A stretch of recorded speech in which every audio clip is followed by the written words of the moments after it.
Driven to Win presents The Nightland, written by William Hope Hodgson.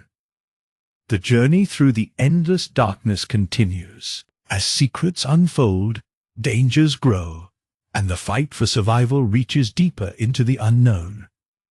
Let's continue the story. Chapter 11. The Homeward Way. Now, truly, it did seem very light, after the horrid and lonesome gloom that did lie always in the bottom of the olden sea. And I saw that I was come out upon a part of the land that did be surely to the right of that place where I made entry into the seabed on mine outward going. And there did be a great plenty of fire holes, so that mine heart was warmed to see them. Yet did I mind to be wary in coming unto them.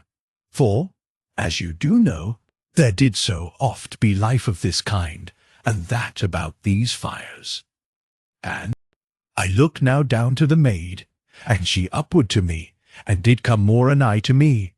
And truly she did be most wondrous pretty and sweet, yet did seem very awearied and pale in the face, so that I made blame upon myself that I had overwalked her. For, in verity, I do think that I was so strong and hard as that I had been made from iron, and she but a dear and tender maid. Yet did she refuse that I should so reproach myself, and did but stand anigh to me, and look at me with eyes that were very beautiful. And so I put mine arms about her, and kissed her, and afterward looked again over the land, that I should shape out our further journeying. And from that place where I did stand, there spread out all before me the blue shining that I had seen from the mouth part of the upward gorge. Yet did it be a great way off. And, indeed, I should tell you in this place, that it was by the glimmering of this shine within the sky of the night that I had steered, as we did come across the olden seabed. And, truly, it was but a broad thing to go toward, but yet did serve me, in that it told me that I went toward the far side of the seabed, and made not to go all about in blind circles in the night. And after that I had considered a while, I did know somewhat where the gorge should be, and perceived that I should go unto my left, but not overmuch. For indeed I saw the red shining of the giant's hole that lay at a great space that way, and surely I must go so that I missed the place of the giant so much as I might, and in the same going come not over near unto the blue shining that lay before me across all the far part of that country. For, in verity, I mistrusted the place where that shining did be. Now when I had gained somewhat of knowledge where should be found the mouth of the upward gorge, I put mine arm about the maid, where she did stand so nigh to me, and very hushed the while that I had looked about. And I pointed outward over the dark land unto my left, and told her that the gorge did be somewhere that way, a great distance off, yet utter out of my sight, and only to be known that it did be somewise there by the things that I did mind of concerning my way after I came into the land. Now the maid, having stood very quiet, had looked all that time about her, and so had come to some knowing of the place where she did be in the land, for she to know the land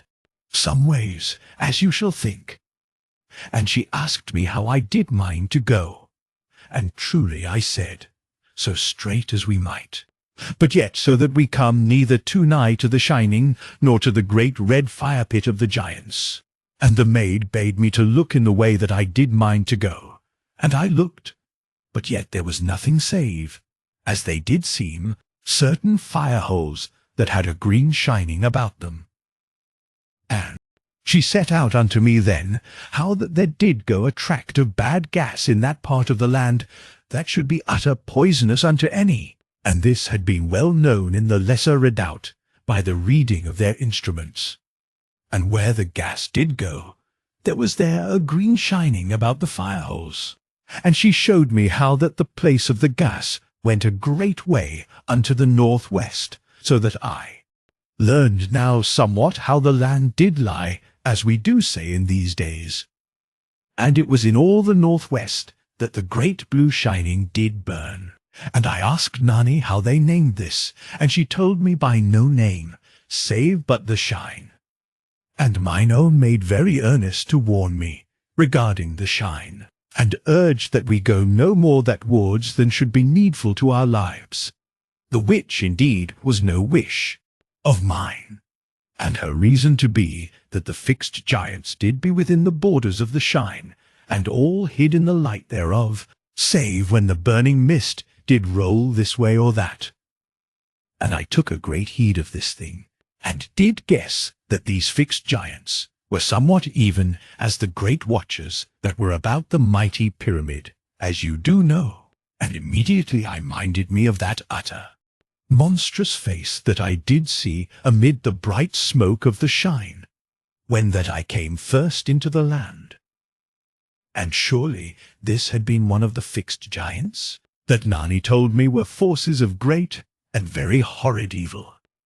And I asked mine own how far the place of the gas went across the land, and she pointed, and made further explaining. And, in verity, in the end, I saw not how I should come that way to the mouth of the gorge, if that I would keep offwards from the shine. Yet, in a moment, Nani asked me how I did come across the land, when that I searched for her. And, truly, as I showed her, I had walked then by a sweet chance, or guiding, alway upon the far side of the place of the gas, and so unto the olden sea-bed, and was in this way come free of the gas, and all unknowing of it. And at this telling, the maid said that we go downward again into the bed of the olden sea, and walk some great hours below the shore, but in the way that should take us unto the southwest, and so until we were come beyond the place of the gas, and afterward up again into the land, and then to have an utter caution that we escape the watching of the giants who did be ever about the great red fire-hole, and by this plan very speedy to the entering part of the upward gorge. And, truly, this did be very good and sound, and such as I should have planned in a moment, for, indeed, I am not over slow in such matters. Only the maid did be very eager and quick,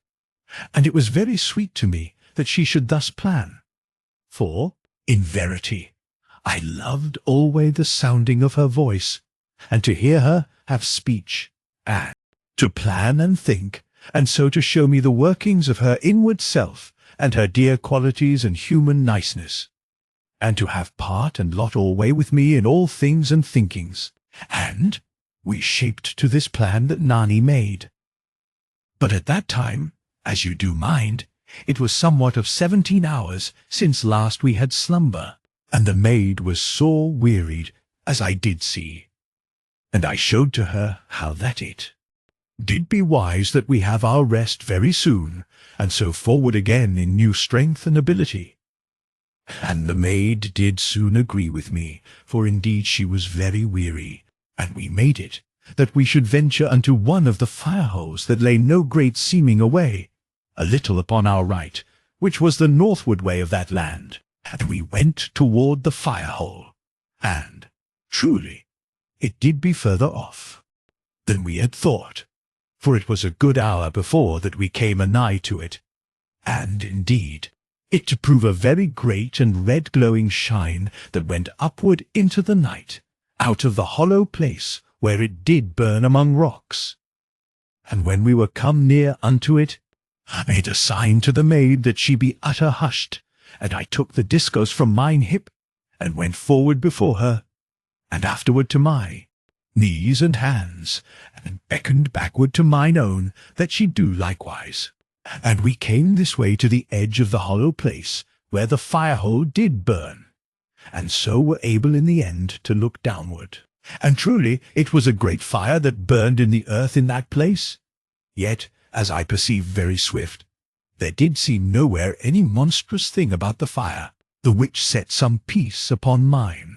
heart, but yet not overmuch, for it was come fresh upon me that we did well to stay afar off from the fires of the land, in that it was about the fires that all living things did congregate. And I looked a great time, and the maid crept unto mine elbow, and looked with me, and afterward we harked very keen into the night. But there was nowhere any trouble of the air or of the ether of the land. Yet I spoke quiet with the maid, and showed unto her how that we did well to stay offward from the fires. But truly she was so utter cold and chill, that she did beg that we go down by the fire-hole, even should it be that we stay no more there than should put a warmth through the utter chill of our bodies. And, in verity, I was so bitter cold that I was all weak to go beside the fire. Yet, truly, I do think that the shiverings of the maid was that which did force my heart to go against the teachings of my head, so that in the end we came down into the hollow, and very swift unto the fire. Now, truly, it doth seem a strange thing to be so diverse-minded as this, when that, as you do know, I had been so long a search for a fire-pit, and mayhaps you shall perceive the better how my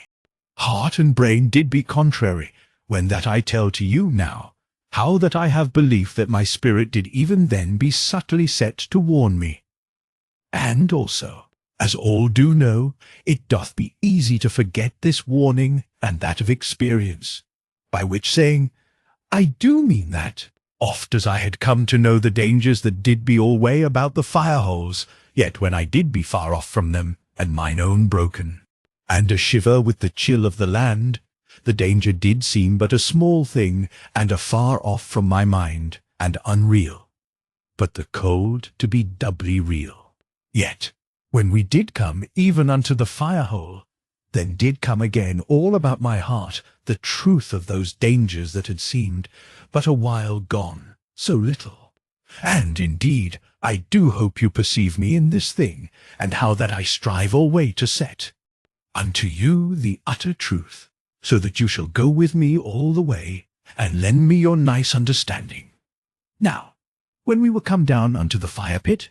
I went this way and that among the rocks that did be in the bottom of the hollow, so that I should perceive whether there did be any living creature there hid, that should mayhap come out, unknown, to work us harm. But indeed, I discovered nothing of any greatness, yet I saw 3 snakes, and there were, beside, 2 scorpion creatures, as I did name them, that neither went backward from me, nor came against me, but did bide where I saw them, each in an hole of the rock. And because I had seen these things, I saw that we should not do wise to sleep nigh unto the fire-hole, for the creeping things did mortally like the heat, and should be like to come upon us in our slumber. And, indeed, this did but uphold my caution, that we should be well actioned, if that we chose some other part to our rest. Yet,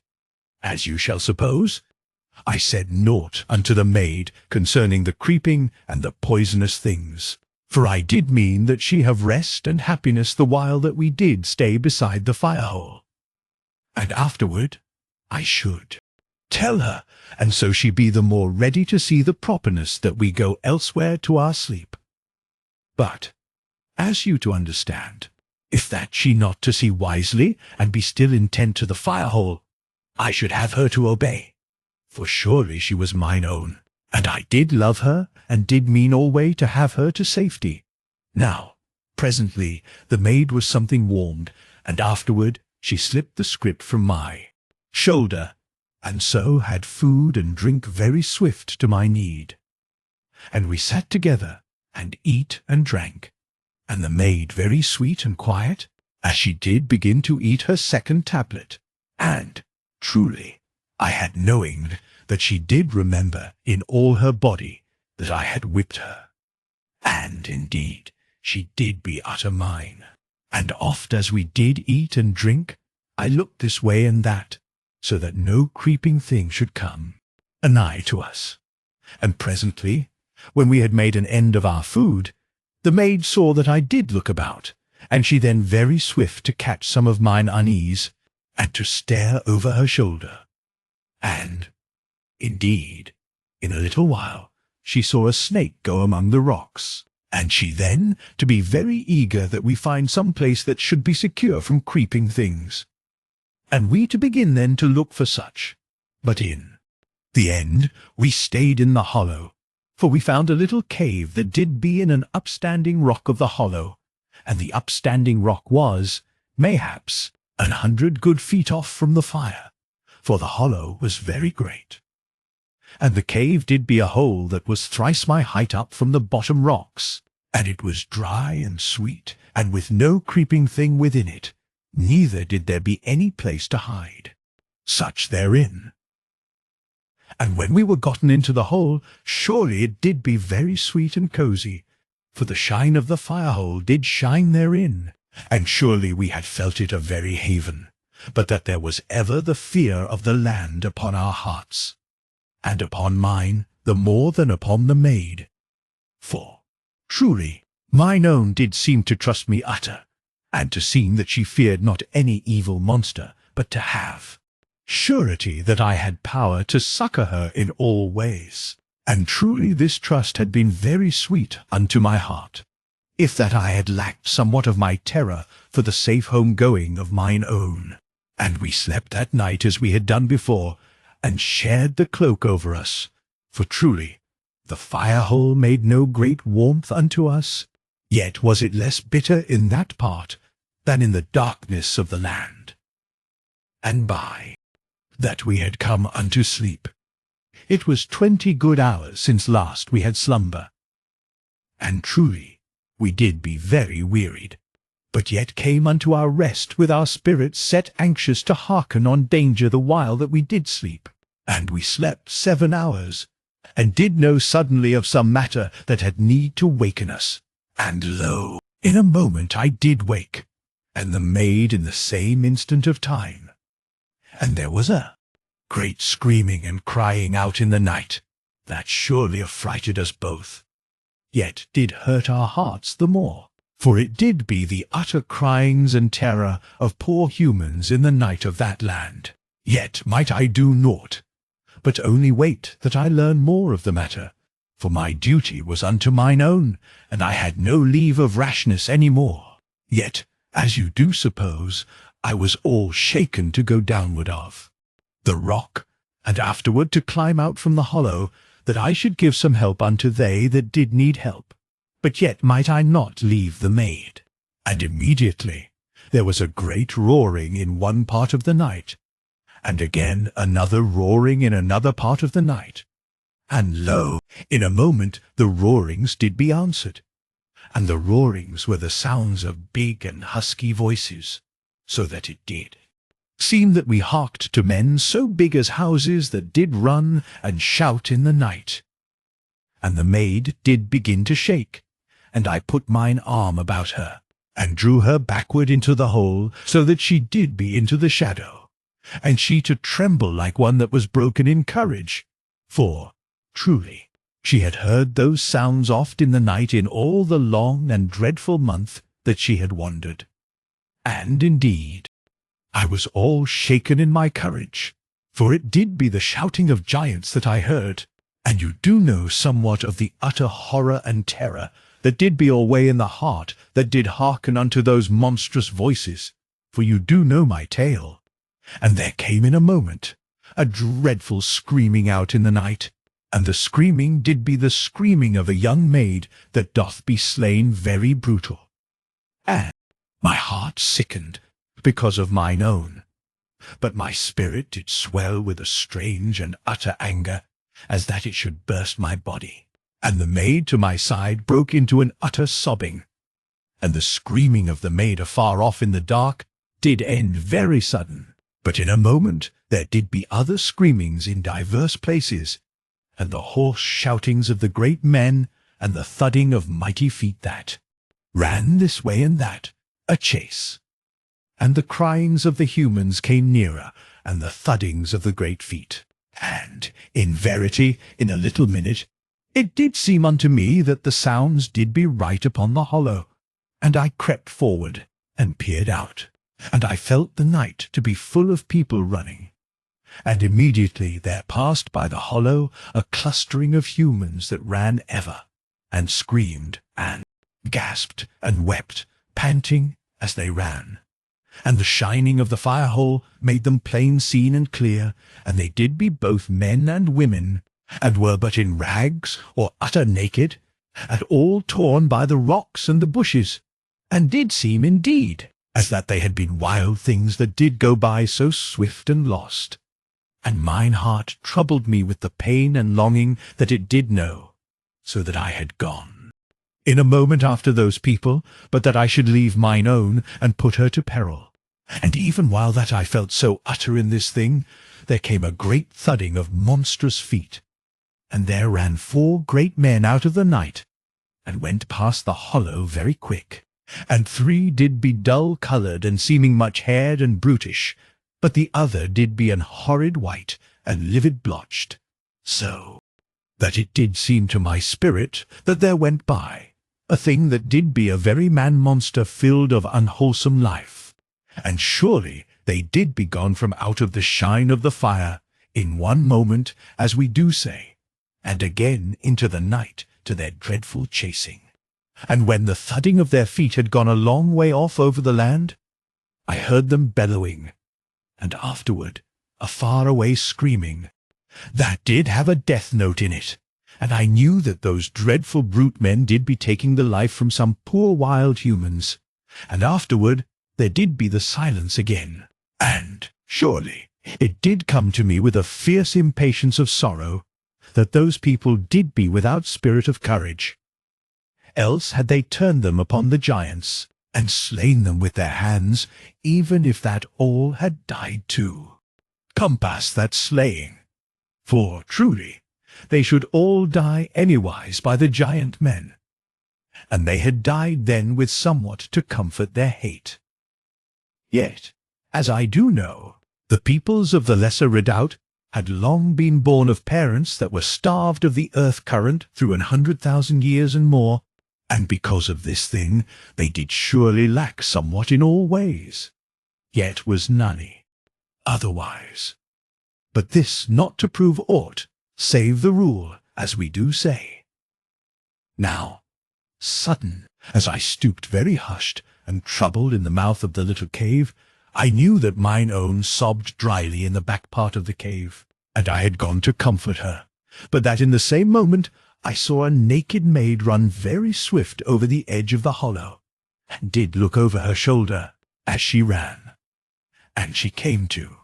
the bottom, and crept in under a ledge of rock that did be in that place, and she did seem utter worn and gone of the spirit, and desperate. And I perceived in the same instant why that she did go stealthy and swift in that fashion, and to cower as for her very life. For there came a squat, haired man, so broad as a bullock, who did come silent down into the hollow, looking this way and that, even as a wild beast doth peer, very sudden. And the squat man had instant knowing of the place where the maid did be, and ran in upon her, with no sound. And I paused not, but leaped all the great way unto the bottom of the hollow, which did be, mayhaps, 20 good feet and more. For mine anger was upon me, and I did mean that I save that one, though I did be powerless to give succour unto those others. And I fell strong upon my feet, and had no harm of my limbs, for all that the leap did be so high. And in that moment, before that I had time to save the maid, the squat man ripped her, and she cried out once with a very dreadful scream, and was suddenly dead in the hands of the brute man. And my heart made my blood to burn with wrath in mine eyes, so that I had scarce power in that instant to see the squat man, as I ran upon him, and the roar of the discos filled all the hollow, as I made it to spin, as that it did rage with an anger, and to be glut of the man. And the man came round upon me, and thought, mayhaps, to deal with me, as it had dealt with that poor maid, but not all that wise, as you must know. And I swung the discos, and it did seem to sing and to cry eager in my hands, and I smote at the squat man, even as it did leap silent upon me, as a tiger doth leap, making no sound. But I gat not home the blow, for the man dropped sudden down upon the hands, and the blow went overwards. And the brute man caught me by the legs to rip me, and I cut quick with the discos, and it did have but one monstrous talon left unto it, and immediately it cast me with the other half across the hollow, and I fell with mine armour clanging mightily, and the discos did ring like a bell. And by the graciousness of all good things, I was harmed not by that monster throw, but was to my feet in one instant, and had not loosed the discos from my hand. And the beast man did be upon me with 2 quick boundings, and I stood up to the man, and it made no sound or cry as it came at me. And there did a great froth of brute anger and intent come from the mouth of it, and the teeth came down on each side of the mouth, very great and sharp, and I leaped and smote, so that my blow should come the more speedy, and the discos took away the head and the shoulder of the squat man, and the dead thing knocked me backward with the spring that it had made, but it harmed me not greatly. Yet afterward I did know how sore and bruised I did be in all my body and being, and I came back very swift against the man, but it did be truly dead and greatly horrid, and I went from the dead monster, and did go, all heart-shaken, unto the dead maid, and I took the torn body of the maid, very sorrowful, and cast it into the fire-hole. And I turned me then, that I should look unto the cave, that I should know that all did be well with mine own, and whether she did have seen the horror, or be gone into a swoon. And lo, mine own did run toward me, and she had in her hand my belt knife, which I did give her, before that time, to be a weapon for her defence. And I perceived that she had come to be mine aid, if that I did need such. And she did be utter pale, yet very steadfast, and not seeming to tremble. And I made to take her from that place. But she went beyond me, and looked at the monstrous bulk of the squat man, and was very silent. And she came back unto me, and still so silent. And she stood before me, and said no word. But my heart knew what she did be thinking, for I am not foolish to have lacked to know what did be in her heart, though mine effort had not shown itself that way unto me before that moment. And I had no pretending of modesty, but received with gladness and a strangeness of humbleness the honour that her eyes did give to me, for, indeed, she did be so, that she might not give word to her joy of me and her glad respecting, the which is so wondrous good unto the heart of all men that do be loving of a dear and honest maid. And she said nothing, neither then nor afterward. But I did be honoured all my life after, when that I did any time mind me of the way that mine own looked upward at me in those moments. And afterward she did need, and allow herself to come unto mine arms, that I hold her from the trembling of heart which did come to her. After that there did be no need for courage, for surely we had both seen a very dreadful thing, and there was a great horror upon us. And I climbed upward again to the little cave, and did help Nani. And when we were come there again, we did rest a while, and presently we eat, each of us, 2 of the tablets, and drank some of the water, and indeed we were both utter thirsty. And in about an hour, after that we had harked very keen a time, we came downward again from the cave, and had our gear with us. And we came up out of the hollow, and set forward with a great caution unto the olden seabed. And we came there in 2 long hours, for we went very slow, and with constant harkings, for the fear of the monstrous men was upon us. But there came no harm anigh, neither did we perceive any disturbance in the night of the land. And we went down an hour into the olden seabed, and did go now the more swift, for our fear was something eased from us, because that we had come away from that place where we had perceived so great and dread and hunting. But yet had we all care about us, for the giants surely to be everywhere in that land. But yet, as I do think, they to roam more often nigh to the fire-holes. For the humans did surely wander in such parts that they have warmth of the fires. And after we had gone downward an hour into the seabed, we turned somewhat unto the southwest, and went for 12 great hours, and did never be any huge space from the shore, for it did run that way, as you do know. And I made to steer by the shinings of the land, and with advices from mine own. And in the end of the 12th hour, I did count our distance, making that we did walk somewhat of a certain speed, and by the tellings of the maid, we did be surely come beyond the place of the land where the poison gas did lie. And by this, it did be something after 17 hours since we did sleep, and surely we did be very ready to have rest, for we had gone forward strongly, and with anxiousness, and truly my hurts did be come upon me, so that my whole body did ache, for the quick fight had been bitter, and I had been thrown very hard and brutal. And indeed it was wondrous that I had not been all smashed, only that the armour did save me. And this doth show truly how hard and strong I did be. And Nani did speak upon this, and was after wonder, and at that time did beg me that I make some rest to cure my hurts, for she had not conceived that a man did grow so strong and hardy. And in verity the men of the lesser redoubt did be soft-made and lacking of grimness, as I did perceive, both through my reason and from her tellings, for they did lack the strong life that doth breed where is the beat of the earth current, as we to have in the mighty pyramid.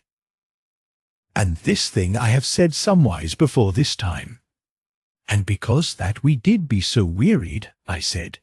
unto Nani that we find a place for our slumber, and she very willing, as I have shown, and to counsel me likewise. Yet did we search about in that gloom for a great hour more, and found no cave or hole to give us a safe refuge for our sleep. And when that we could not find such, I told Nani that we should put the boulders together somewhat, and so have them about us, that we be greatly hid.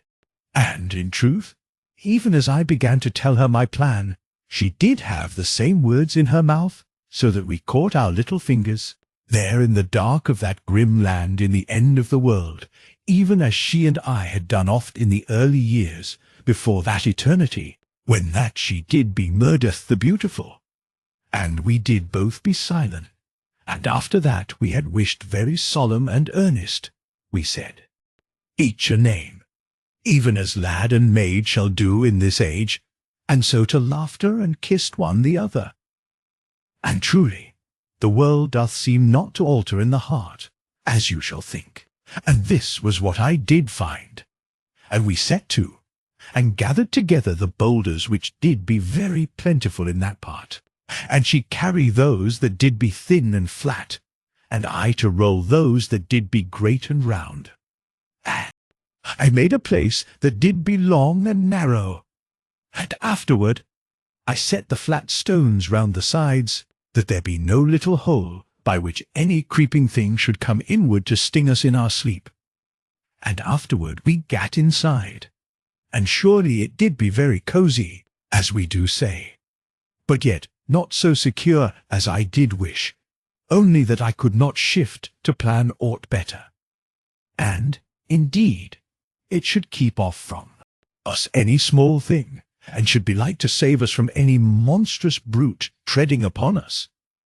But otherwise it did be but a poor affair. Now we eat 2 of the tablets each, and drank some of the water, even as we had done in the 6th and the 12th hours. And afterward we shared the cloak for our slumber.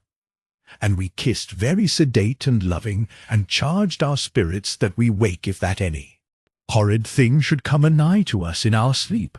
And afterward we did be gone very swift to slumbering, and suffered no harm. And I waked 7 hours after, and surely I did ache very bitter, as I did move my body, for the bruisings did be gotten hold of me. And I slipped away from the maid, very gentle, for I had mind that she sleep a while more, as I did mean that we make a great journey that day. And after I had harked a while, and perceived that there was no evil thing anigh, I went outward of the stones. And I walked to and fro, and moved mine arms, that I be eased somewhat of the stiffness and ache. But surely it did seem that many hours must go ere I should make any speed of travel. For I did be all clumsy and slow, and nigh to groan with the pain of going and aught that I did. And I minded me that I should do somewhat to ease this thing, lest that I cause us both to come to an harm by staying over long in that land. And I went back into the stones, and gat an ointment from the pouch that I did carry. And surely the maid did yet sleep. And I went outward of the stones again, and stripped off the armour, and all my garments, and I rubbed my body with the ointment, and surely the pain did be so that I groaned at this time and that. But yet must I rub good and strong, so that I die not of the cold of the land. And beside, I was greatly anxious to cure myself, and sudden, as I did rub very strong and savage, and heeding so well as I might, that I groaned not, the maid did speak close beside me, and, indeed, she could see me but dimly, and had waked sudden to hear my groaning, and I was not to her side. And immediately she had thought that some evil thing harmed me, and was come in an instant that she be with me. And she cared not that I did be naked, but was utter in anger that I strove to do this thing alone, and with none to aid me, and all uncovered to the chill of the land. And she ran back into the stones, and brought the cloak, and put it about me,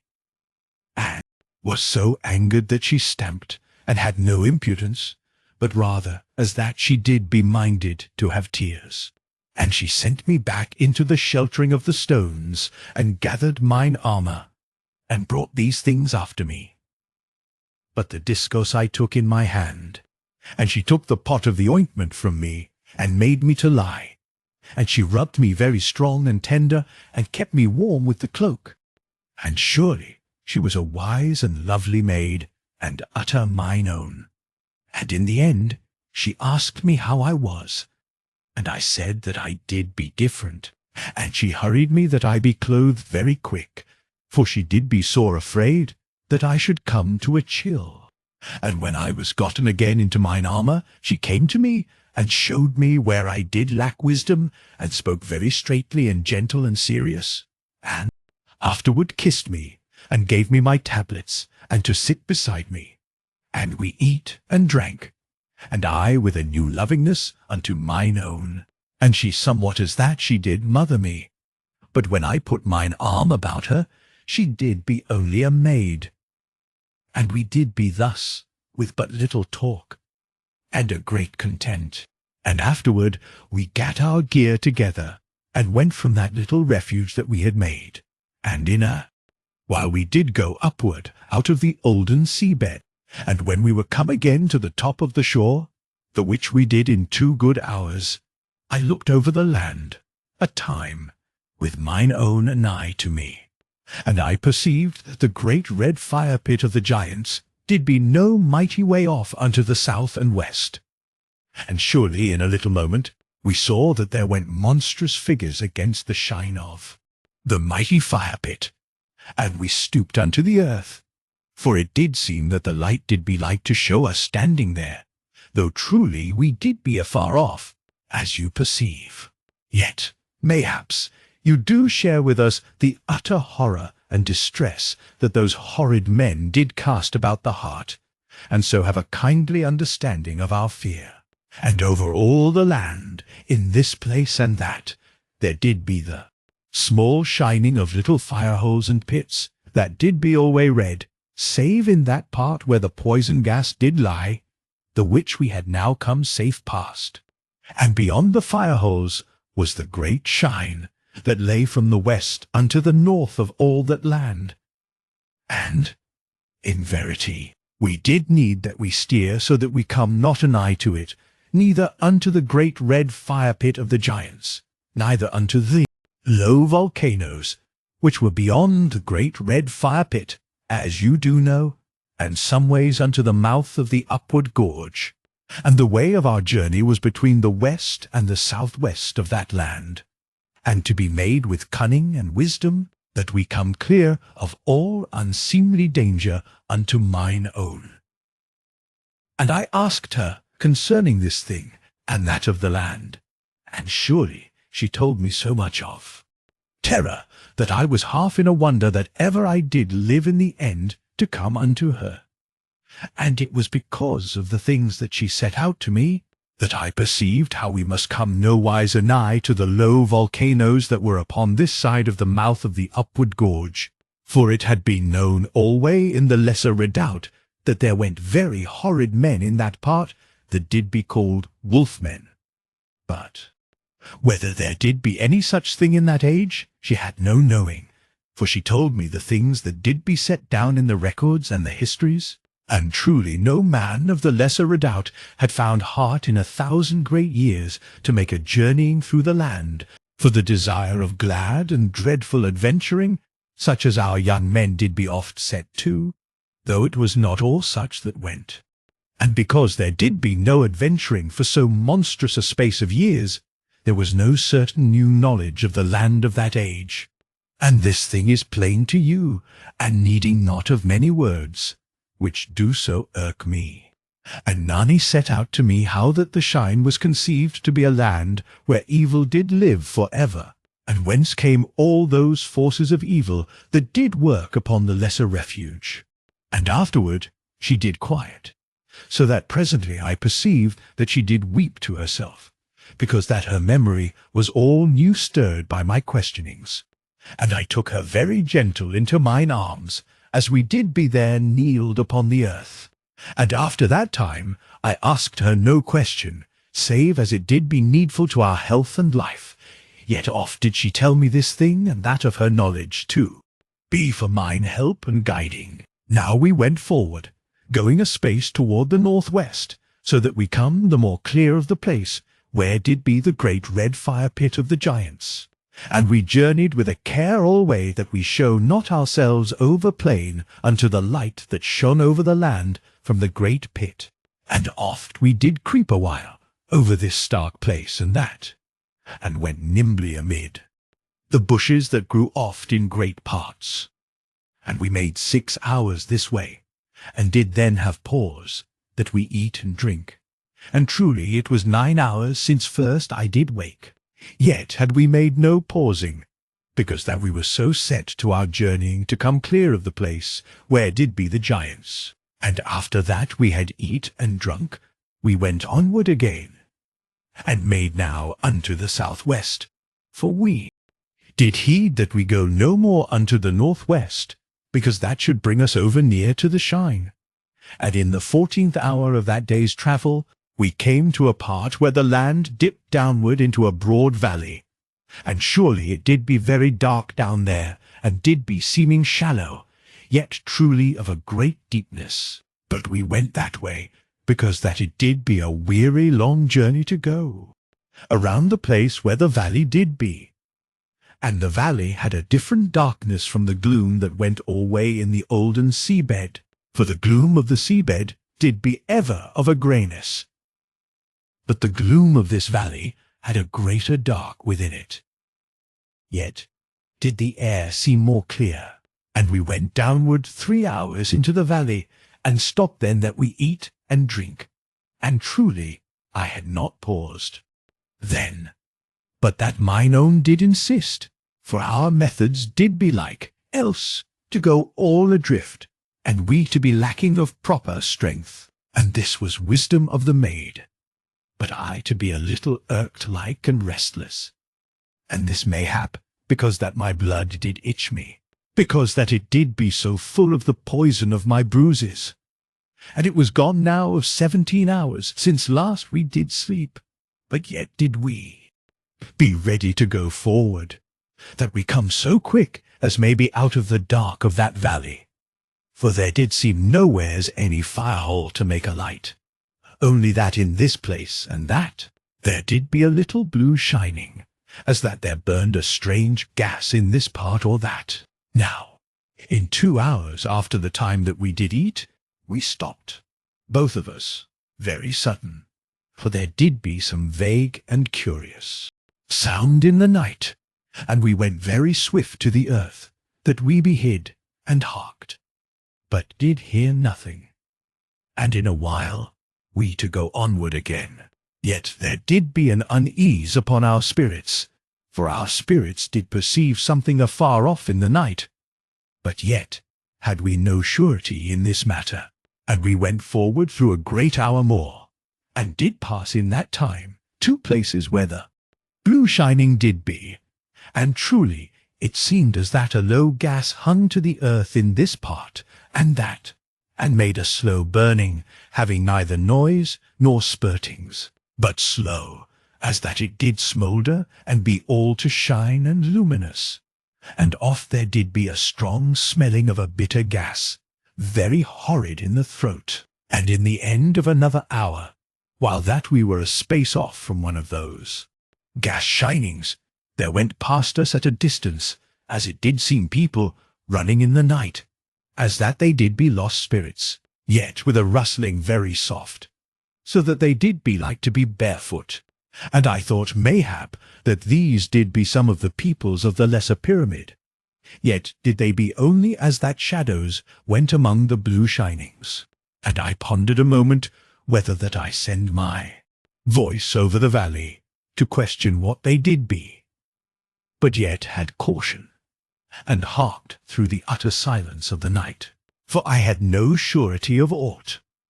And surely, in that moment that we harked very keen, there did be a sound afar off in the night of the land, and it was as that we had heard the sound before, and, in verity, our spirits had perceived the sound those 2 hours back. And now our bodies did what, and perceived that we had known it subtly before that moment. And the sound was as that something went spinning in the night, and a very great terror came upon the maid, for she did know the sound, and the sound was that which did show that one of the great evil forces of the land did approach. And the sound had been known alway in the lesser refuge to show this thing. And, indeed, mine own spirit had been half to know that a power of evil did come through the night. But yet was the assurance very terrible, for how should I protect mine own? And the spinning came toward us, and was presently in the valley. And it came swiftly across the dark of the valley. And my heart was all broken within me, because that there had been happiness with us, but a little time gone, and now there did be our death anigh. And mine own gave me the knife that I had given to her, meaning that I slay her in the last moment. For she did heed even in that moment that she be not gashed horridly by the terror of the discourse. And I took the knife, and I kissed not mine own, but stood there, very shaken and desperate, and gripped her fast unto me, scarce heeding the hardness of my gripe. And alway I looked unto the way of the coming of the sound, and presently did unbear my wrist where the capsule did be, and the sound of the thing spinning came anigh across the valley, and my heart did dull, and my spirit go black with my desperateness, because that this thing must be, and because that I could nowhere see hope that I should save mine own. And, of a sudden, the maid put up her arms, and pulled me downward, and kissed me once on the lips. But I wot not whether I kissed her, for I did burn with despair, and was all adrift in my being. Yet was there a sharp comfort that mine own dying did be so nigh, and the maid stood gently against me, so that she did be convenient unto my hand. And afterward I remembered this thing. And do you pray that you be never to have such a matter on your hearts. But, indeed, there was a wonder in this thing, beside the horror, so that my memory doth be alway knowing of this wonder, and mayhap you do see with me, and love mine own also in your hearts. And in the moment that the maid stood thus, as I have told, I perceived sudden that there did be a little glowing in the night, and the glowing was pale and horrid, and there was no more any sound of the spinning, only there did be, as it were, the trunk of a great tree that did show in the glowing, and the trunk of the tree came toward us across the darkness. And I turned the maid from the tree, and she did flutter a little in my hands, as I did know, scarce knowing, for she perceived that she did be going to die in that moment. And I had my body thus between the evil thing and the maid. And lo, the tree came no more anigh to us, but went backward, and the pale glowing did fade, and the tree no more to be seen. And I cried unto the maid, very husky, that we did live, for that the evil power was gone off from us. But she answered not, and did be heavy against me. And I held her, and looked alway about us, lest the tree come in upon the other side. And, as I looked this way, and that, I saw naught. And afterward, in a moment, I searched the night above, lest that the thing come from above. And, behold, I saw that there abode over us a clear light, as it were a clear burning circle, above us in the night. And my heart did leap with an holy joy and an utter great thankfulness. And I was no more in fear of the tree,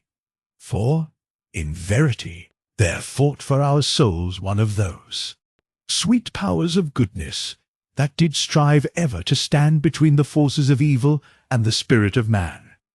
And this matter have I shown to you before this time. And concerning this holy defence, I have thought that it should not, mayhap, to have had so strong a power to save us, if that we had shown an over-weakness and fear, but because that we did rather stand so well as we might to make battle of escape from so dire a destruction. And, surely, this doth seem but a sane thinking unto me, but yet without proof, and to be said to you only as the shapings of my thoughts. And this the chief end of that happening, that the holy circle did truly deliver us, and burned through 12 great hours above us. And by this do I know that the evil power hovered anigh to destroy us all that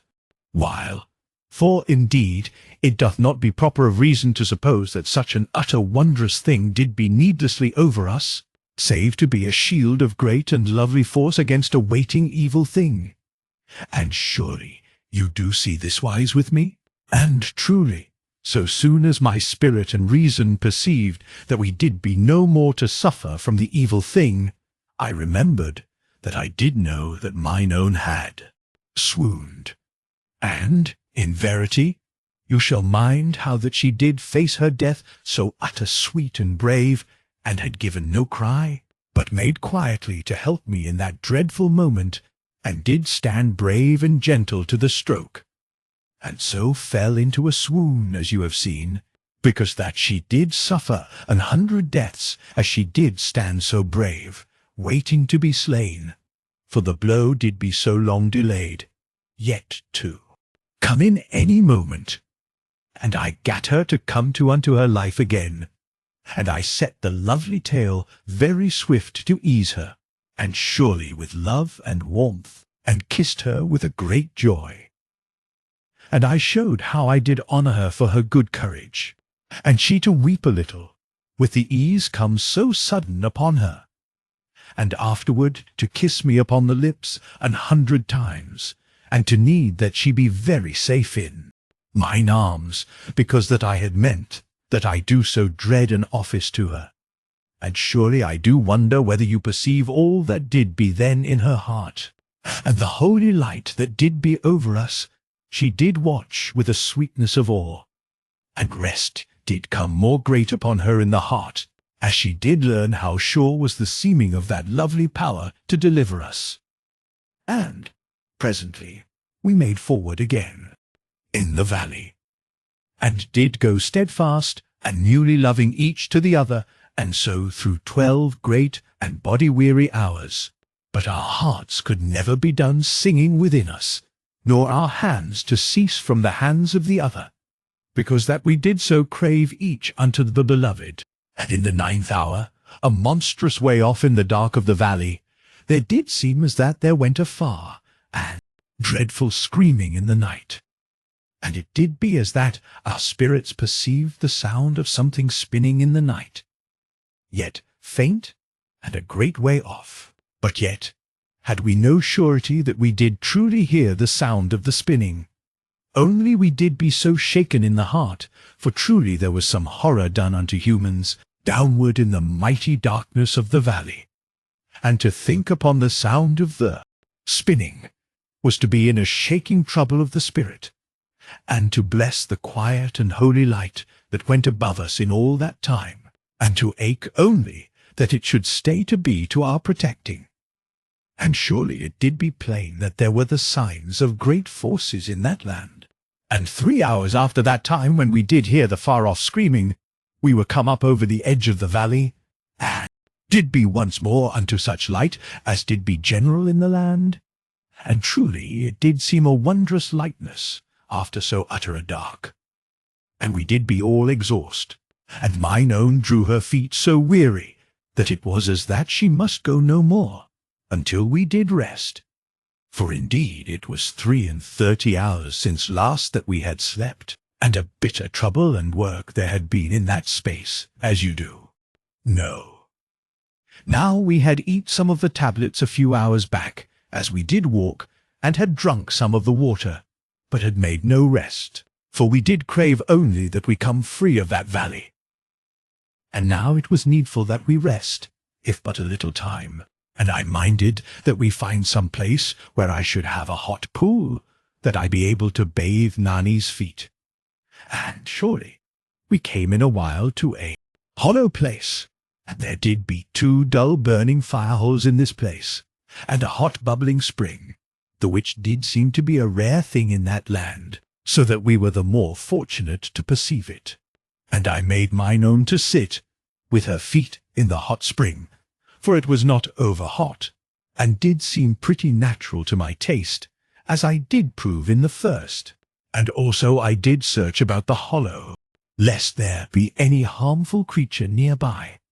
And this you will have truly supposed, because you do know the methods of my journeying. But yet did I not have so much care as did be proper, for I was so dull in the mind by reason of my weariness. But, indeed, there came naught to work us any harm,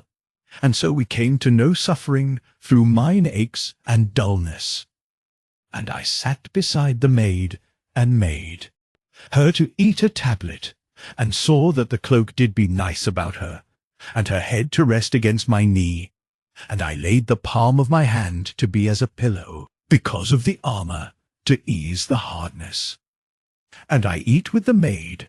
and we both drank after. And so there came back somewhat of our strength. Then I took the maid's little feet, and rubbed a portion of the ointment from the pot all about them, very gentle and constant, and so did they be new rested and eased, and she presently fit again to the journey. For I was strong set that we go quickly hence out of that land, and stay no more there to sleep, lest we come unto destruction. And when we had rested an hour, I put the shoes again upon the maid, and made them secure, and so gat my gear about me, and made to the journey. And lo, as we did leave the hollow, I looked upward unto the holy light, and behold it was gone from us, and by this thing I suppose that we had come free of instant danger. But yet did there be to me a seeming of nakedness and unprotection, as you must perceive. And because that the light was vanished, I was the more set that we come speedy out of the land. And we went forward at a strong speed, and had the great red fire pit of the giants to our rear unto the left, and a mighty way off in the night. But yet I did wish it the further. And before us was a small ridging up of the dark land, as I did judge, because that our view of the lights and the shinings was bounded, and to our left at a great way the low volcanoes, and somewhat to our right, across all that part of the land, went the cold and horrid glare of the shine. Now, in a little while, I felt that the ground did be sloped upward before us a little, and by this thing I saw that I had known aright, for that there did be a ridge that hid the land somewise over unto the part where I looked to find the mouth of the upward gorge. And we went up this slope at a strong pace, because that I was so eager that I find where we did be in nearness unto the mouth of the upward gorge. And surely I was something forgetful in mine eagerness, and came somewhat ahead of mine own, who did make to hide from me that she did begin to lag, because that her new strength was near gone from her. And sudden there did be a very dreadful cry to my back, and I came round in one instant, so quick as a light doth flash, for it was the voice of mine own, and all my being did suddenly burn with fear that kindled through me in a moment of thought. And lo, mine own did struggle terribly with a yellow thing, which I perceived to be a man with 4 arms. And the man had 2 arms about the maid, and with 2 did make to choke her unto death, for she cried out no more. And I came unto the man with a quick leaping, and stopped not to pluck the discus from my hip. And surely I did be very strong, and mine anger and rage to make me monstrous, for I caught the 2 upper arms of the man, and brought them backward in an instant, so fierce and savage, and so wrenched upon them, that I brake them in the shoulders of the man. And the man roared and shrieked, even as a wild and dreadful beast should cry out, and came round upon me with the 2 lower arms. And surely it was a mighty and brutish thing, and so broad and bulked as an ox, and the lower arms were huge and greatly haired,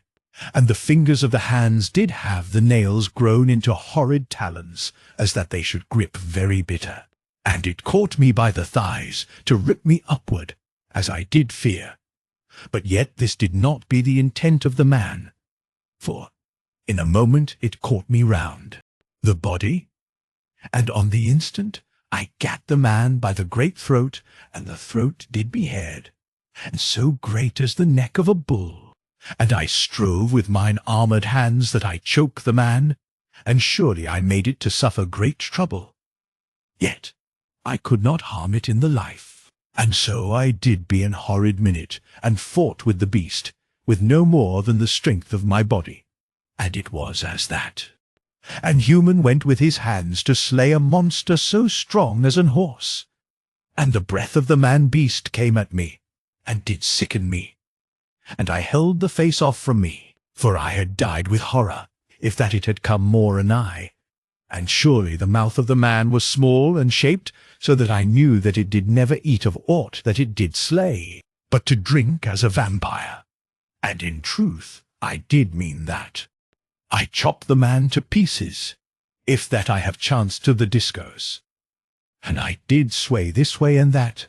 as we did struggle, and surely it was as that the man had never made to use the lower arms, save to hold unto prey, the while that it did use the upper arms to strangle, as I do think. For all that weary minute of the fight, the man made not to loose from me, that it should tear my hands from their grip to the throat,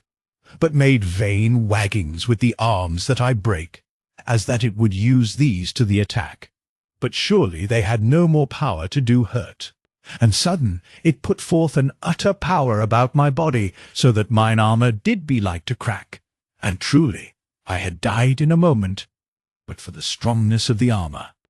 And the man hugged me thus for an horrid time, the while that I did hold off from me the brutish face, and gripped very savage into the haired throat.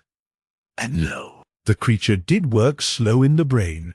and in the end loosed from me abrupt, and went back with a leap, so that my hands did be ripped from the throat of the beast. And in one instant it did be back unto me, and gave me no moment to free the discourse.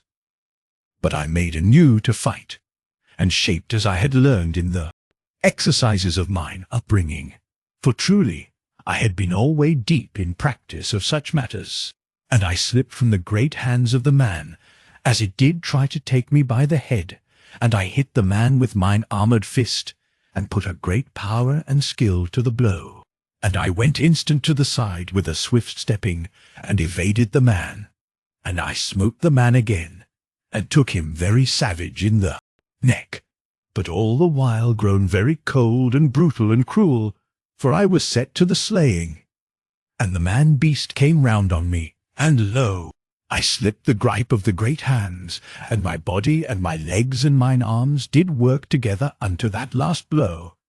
so that I did hit so hard as a great hammer, and I gat the beast in the throat, and the beast went backward to the earth, even as it did think to hold me. And lo, in a moment I was free, and I plucked forth the discos from my hip, and the yellow beast man grunted upon the ground, and it rose up again to come at me, and it stood and did grunt, and did seem as that it was gone mazed, for it did make other sounds, and an horrid screeching, so that truly, by the way of it, I conceived that it cried out unknown and half-shapen words at me. And in a moment it came again at me, but I cut the head from the beast man, that was in verity an horrid monster, and the man died, and was quiet upon the earth. And truly, in that moment, the distress of mine efforts and mine utter tiredness, and the ache of the bruises took me, so that I do surely think I rocked as I stood. But yet was my head strong to think, and my heart set in anxiousness, for I wotted not how great an hurt had been done upon mine own. And I ran to her, and came to where she did be upon the ground,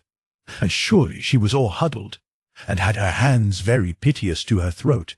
that did be so pretty, and it did shake me in that moment that she was truly slain, for she was gone so utter still, and as that she did be broken unto death. And I took her hands from her throat, and surely it did be a little torn, yet not to be much, or so that it should loose her of her dear life. And I strove that I steady the trembling of my hands, and I gat free of mine armoured gloves, and made that I feel whether her throat did be deadly hurt. And, in verity, it seemed not so, only that my hands did so shake, because that I was so frightened for mine own, and because that I was but new come from the battle, and because of this I had not power of touch to assure me. I made then that I quietened my breath, which did yet come very full and laboured, and I put mine ear above the heart of the maid, and lo, her heart did beat, and the horridness of my fear went from me in a moment, and I had the scrip from my back very speedy, and some of the water to fizz, and I dashed the water upon her face and upon her throat, and surely there did be a little quivering and an answering of her body. And I strove with her for a while more, and she came unto her life again. And in the first she was all alack, as you may think, and immediately she began that she remembered, and she then to shake. And I told her how that the four-armed man was surely dead, and could harm her no more. And she then to weep, because that she had been put to such shock and horror, and held by so brutish a thing. But I took her into mine arms, and so she did come presently to an ease, and I perceived in all my being that she was as a little ship that doth lie in harbour, for she did cling and nestle unto me, and did be safe with me in all her heart and body and belief. And surely she was mine own, and I to have glory in that knowing. And presently I put her from mine arms to lie, yet so that she might not perceive the body of the yellow beast man. And I made clean the discos from her sight, and afterward I put on the script. And I took the maid to mine arms again, and had the discos in my hand beside her, and she made protest that she should truly walk, for that I was all a-weary, and she come to her strength again. And indeed I carried her a certain way, and did then put her down to her feet, and truly her knees did so tremble that she had not stood, let be to walk. And I caught her up again, and I kissed her, and I told her that I did be surely her master, in verity, and she mine own baby slave, and truly you shall not laugh upon me, for I was so human as any, and a man doth talk this way with his maid. And she did be quiet and sweet, and to obey wisely, for she was gone very weak, and this wise we did go, and I to say loving words in the first, but afterward I did heed more of my going, now that she was something eased, and at rest within mine arms, and I did peer everywhere about, lest that some other evil thing come outward of the bushes, to have at us ere I did. Where? And, truly, the bushes grew here and there in that place, very plentiful, in great dumpings. And presently I was come to the top part of the ridge, and lo! a great gladness took me, and some amazement. For there did be the lights that did be in the mouth of the upward gorge, and they did show me that I was come anigh to that place. Yet had I feared that we were surely a dozen great miles off. And now I to learn that we did be scarce of 2 or maybe 3, as I did judge. And I told this thing to the maid, and she rejoiced in mine arms with a deep and quiet thankfulness. And I set forward then at so good a pace as I might, and I was come into the mouth part of the upward gorge in about an hour. And surely I did be very weary, for it was beyond 36 hours that we had gone since last we did sleep, and there had been sore labour and terror to our share in that time, as I have told. And I turned in the mouth of the gorge, and told mine own, very gentle, that we did take our last look upon that land. And she asked that I put her down to her feet, and I put her down. And therewith we stood in that place, and mine arm about her. And so did I support the maid, while that she looked silent over the dark of the land. And presently she asked me in a very hushed voice, whether that I knew where the lesser pyramid did be in all that darkness, for she was all adrift of her bearings, and was as a stranger, because that she had never looked upon the land from that place before then. And I showed her where I thought the pyramid to stand hid in the everlasting night, and she nodded, very quiet, as that she did think that wise also. And so a time did pass, and I knew that Nani said good-bye forever unto all that she had known of the world in all her life, and she did be whispering a good-bye in her soul unto her dead. And I was very hushed and deeply sorrowful for the maid, and did understand. For in verity there should no other human look upon that land of terror through all the quiet of eternity. And the maid did lose all her young life into that blackness, and the father that was her father, and the grave of her mother, and the friends of all her years. And there went death in the land, even then, after those that did live. And mine own shook a little within mine arm, so that I knew she strove that she be brave, to weep not. But afterward she made not to cease from her tears, and truly I was there, to be her understanding. And she did be sweet and natural ever with me, for she was mine own, and did be hourly the more so. And presently I moved a little, to sign that we go downward of the gorge, and she stayed me one moment, that she look once more over all that land. And afterward she submitted, and turned with me, and did break into very bitter sobbing as she did go stumbling beside me, for the sorrow of memory did fill her, and she was truly a very lonesome maid in that moment, and had come through much dreadfulness. And in a minute I stooped and lifted her, and she wept in mine arms against mine armour, and I very silent and tender with her, and carried her downward of the gorge for a great hour more. And Presently she was grown calm, and I knew that she slept in mine arms. And in this wise we made farewell of that dark land, and left it unto eternity. Chapter 12. Downward of the Gorge. Now I carried the maid an hour downward of the gorge, as I did say, and I was then grown so weary that I near fell, as I walked, and stumbled every while, because that I had lost somewhat of guiding in my feet, the which did show mine utter alackness.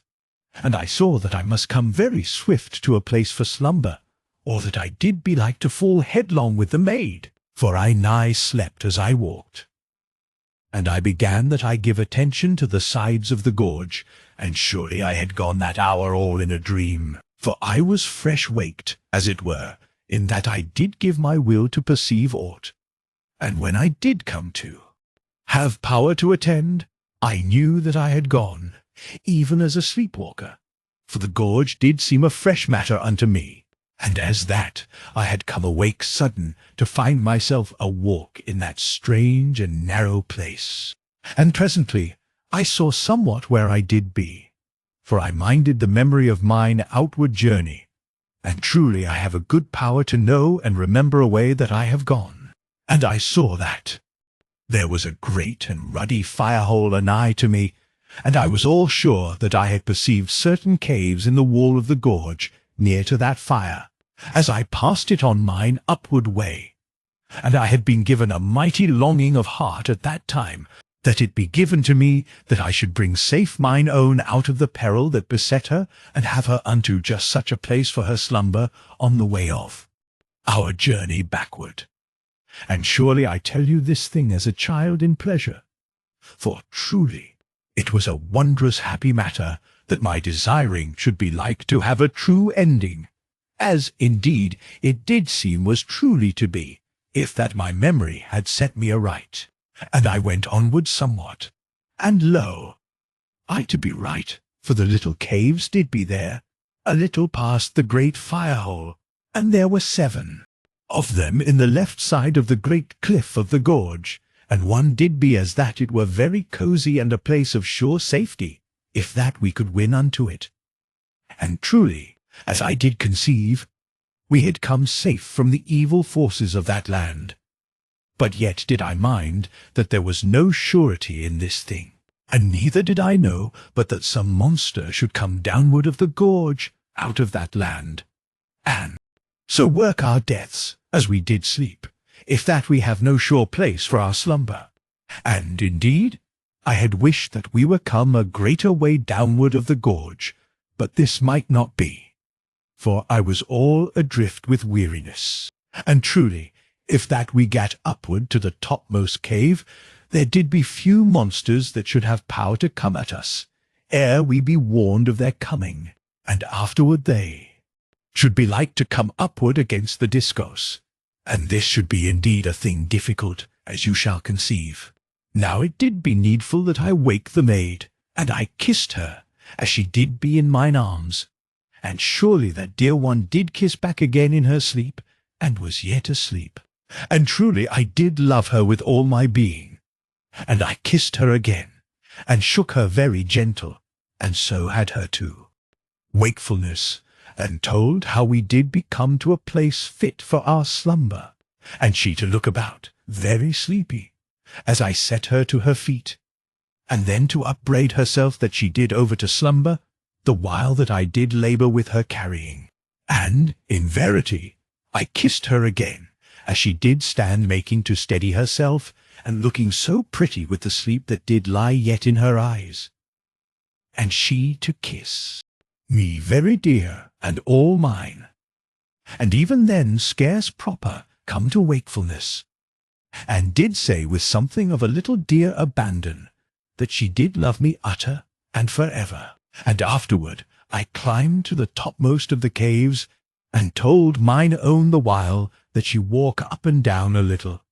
so that she come to a full awakeness, and this I was careful to, because that she should have a need of all her powers, that she come safe upward unto the cave. And when I was come to the cave, lo, it did be so sweet and dry, as did make glad my heart. And there did be a warmth in the cave, as that there went a fire somewhere through the rocks and the light from the fire-hole did make a reflection inward, and so this did seem a place safe and fit to our slumbering. And I came downward unto Nani, calling that the cave was very proper for our use. And presently I gave her mine aid to the climbing, and so we came in the end safe into the cave, and truly we did feel very safe and happy. Yet,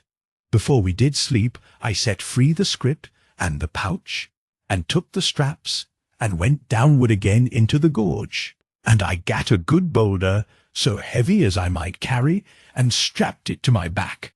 and came upward again to the cave, and the maid very grave and anxious, lest that I slip to my hurt. And when I was come to the cave again, I set the boulder in the mouth of the cave, and did balance it so light upon the edge, that a touch should send it rolling downward. And by this devising, I conceived that any beast or monstrous thing that should climb upward whilst that we slept should be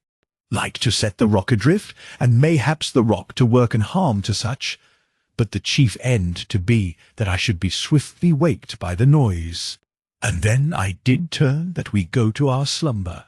And lo! The maid had spread the cloak upon the rock, that we should sleep upon it. For truly there did be no need that we have it now to our covering, because that the cave did be so warm as I have told before. And surely there did be no cause either that I should have the cloak for a bed, for how should I perceive any softness from the cloak, through all the sternness of mine armour? But yet did I see that the maid had made a couch that should be for the two of us, and did be so sweet and natural, and to lie by me. But yet to preserve her sweet modesty, and to do the thing with no thought, save that it was natural to our hearts, and that she did long alway to be anigh to me, but yet, mayhaps, scarce full conscious that her heart did prompt her in this thing. And, in verity, I loved her very dear. And surely Nani showed me the where that I should lie upon my side. And when I had obeyed, she kneeled and kissed me on the lips, very sober and loving, and she lay down then upon the cloak beside me.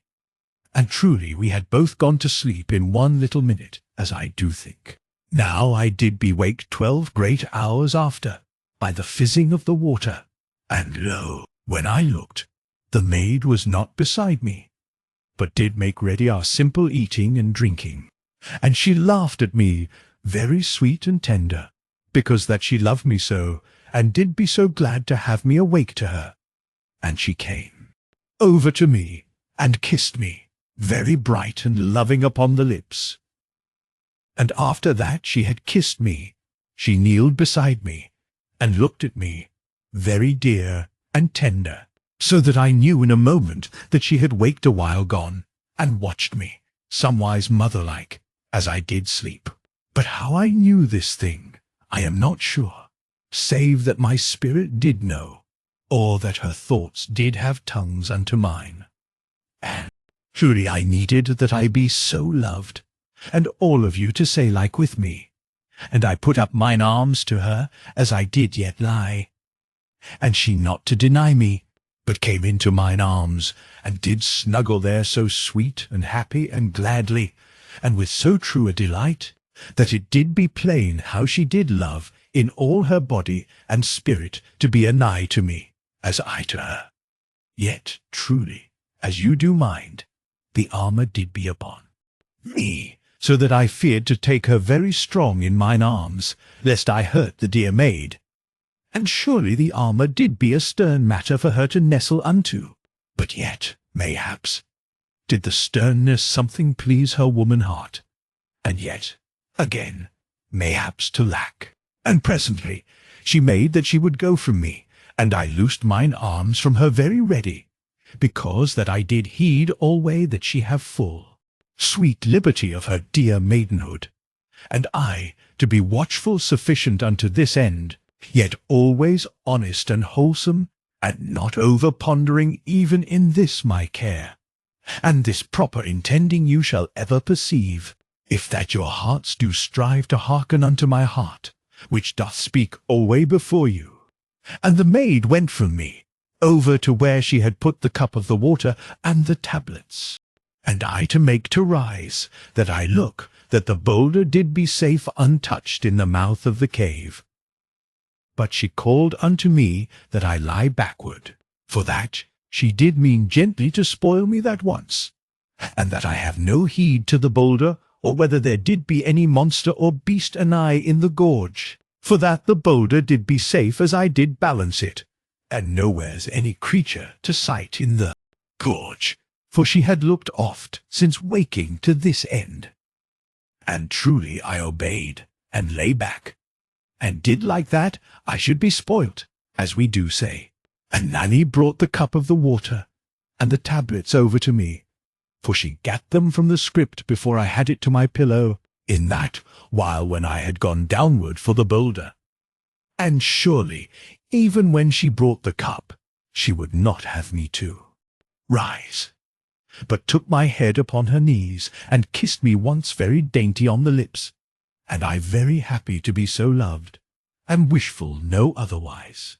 And she took a tablet and kissed it, and gave it to me, and afterward touched another to my lips, and had that to be for her own. And so we eat, and were very glad and happy, some ways as children are happy, and our hearts all at ease. And presently we eat each our second tablet in the same wise as the first.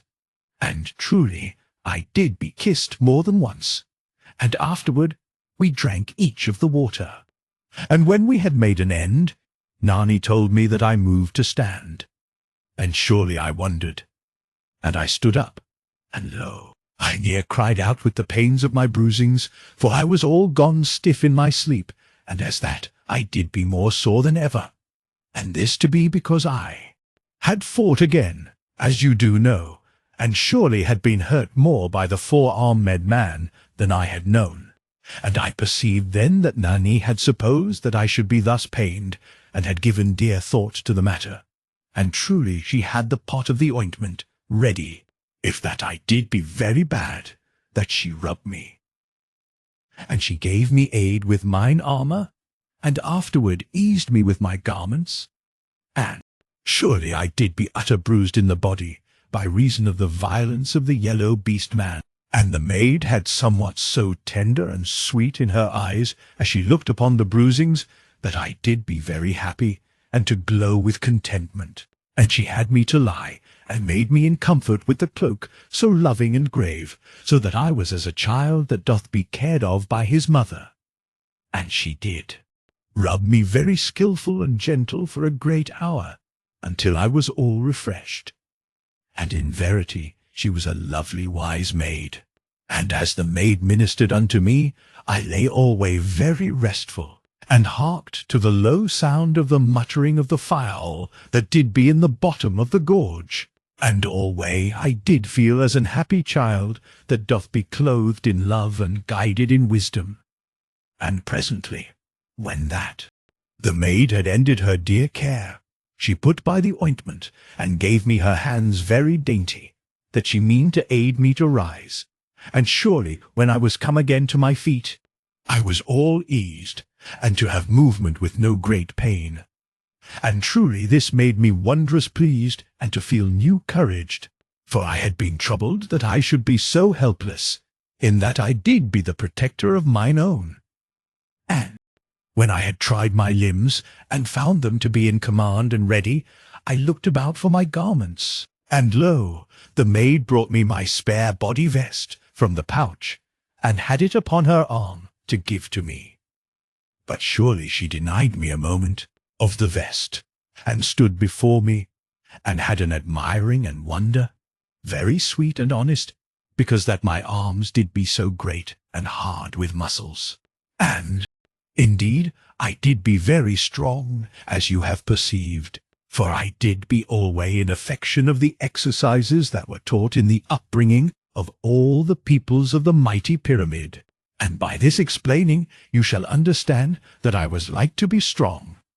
But indeed I owed the straightness and shaping of my body to the mother that bore me. And afterward, in all my life, had I taken pride of my body, to be of health, and to have strength. And surely this is a matter very fit for pride, and to be told bravely and with honesty. And the admiring of the maid was very sweet to me, and in verity I did be to deceive, if that I said otherwise. And in a moment she dropped my body vest, and put out her hands to me, that I take her into mine arms. And I took the maid into mine arms with a great gladness, and with somewhat of humbleness, that I was nowise good enough to hold her, for my heart was young, and I loved her very dear and youthful. And she did lie there very quiet and happy a little, and surely I did find presently that she kissed the great muscling of my breast, very sweet and sly, where her face did be press against it. And lo, in a moment she came free of mine arms, and gave me an aid with my garments, and afterward with mine armour. And when that this was done, she stood off from me, and she looked at me, half shy, and half of sweetness and naughtiness. And she came then in a moment, and put her hands upward to my shoulders, and so stood her eyelids something down over her eyes, and did steal a little look up, this time and that. And lo, in a sudden moment, before I did what, she was to her knees before me, and did weep, and I down very swift to kneel with her.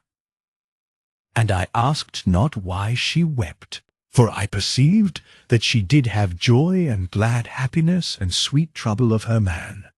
and that she did be a true woman. And one part of the woman did worship, so that she did be strangely humble, and nigh to be shy. And another did love, and need that she be a nigh to me. And a third to have a calm wisdom. And all did now be a tremble together in her heart. And I knew that I did be truly an hero to her, though but usual to all others. And my heart was wondrous proud and wondrous humble, so that I was in the same moment upraised, and to feel dreadly unworthy. But I made no pretending to discredit myself to her, but only did resolve that I win alway her dear respect. And I did be natural and truthful of my manner, and without foolish denial of her sweet worship, for she was utter mine own, and it did be a pitiful thing if that I seem otherwise than an hero unto her. But of you I ask kind understanding, and to call me not a thing of conceit, because that I did understand. For truly I knew my faults, even so well as you, that do know all of my going. And you, too, look backward upon the love days, and to mind how that your maid did ever to make you great in manhood with her dear belief and uplooking, and so shall you conceive of all my feelings, for we do be all so human in this matter, and to meet on a dear natural ground, as you will say. And truly in a little time mine own did be steadied, and wiped her pretty eyes, and nestled to me a while, very hushed, and to need that she be close. And I to have her gentle against mine armour, and to be in my heart, as that I did be her father and her lover in the one man, and surely to be silent and joyful that I lived. And presently I slipped her shoes from her little feet, with my right hand, the while that she did rest within my left arm, and I condemned myself that I had thought not more swift to this end. But indeed I had thought upon it while that Nani rubbed me, and had intention this wise, but afterward forgat, as you shall understand, that have been with me alway. And truly mine own did be hurt that I say aught to my blame,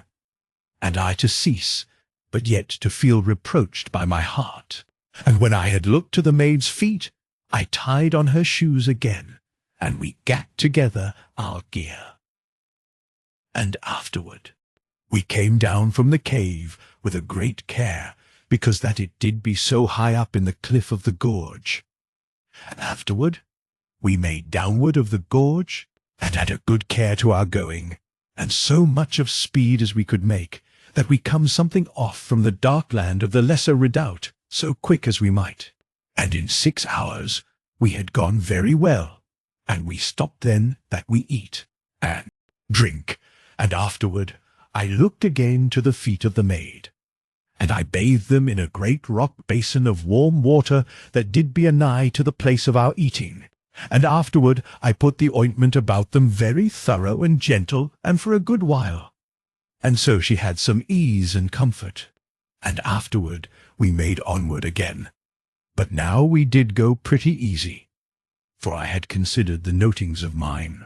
outward journey, and so did perceive that we should be but 6 or 7 hours off that part of the gorge where did be the slugs, and I was minded that we rest and sleep, ere that we make through that dire and dreadful place, for that we should be 12 great hours, and more to go through, and to have no rest or pause, until that we did be safe outward again, as you shall think. And so did we need to be strong and well rested, and this to be wise also for the feet of the maid.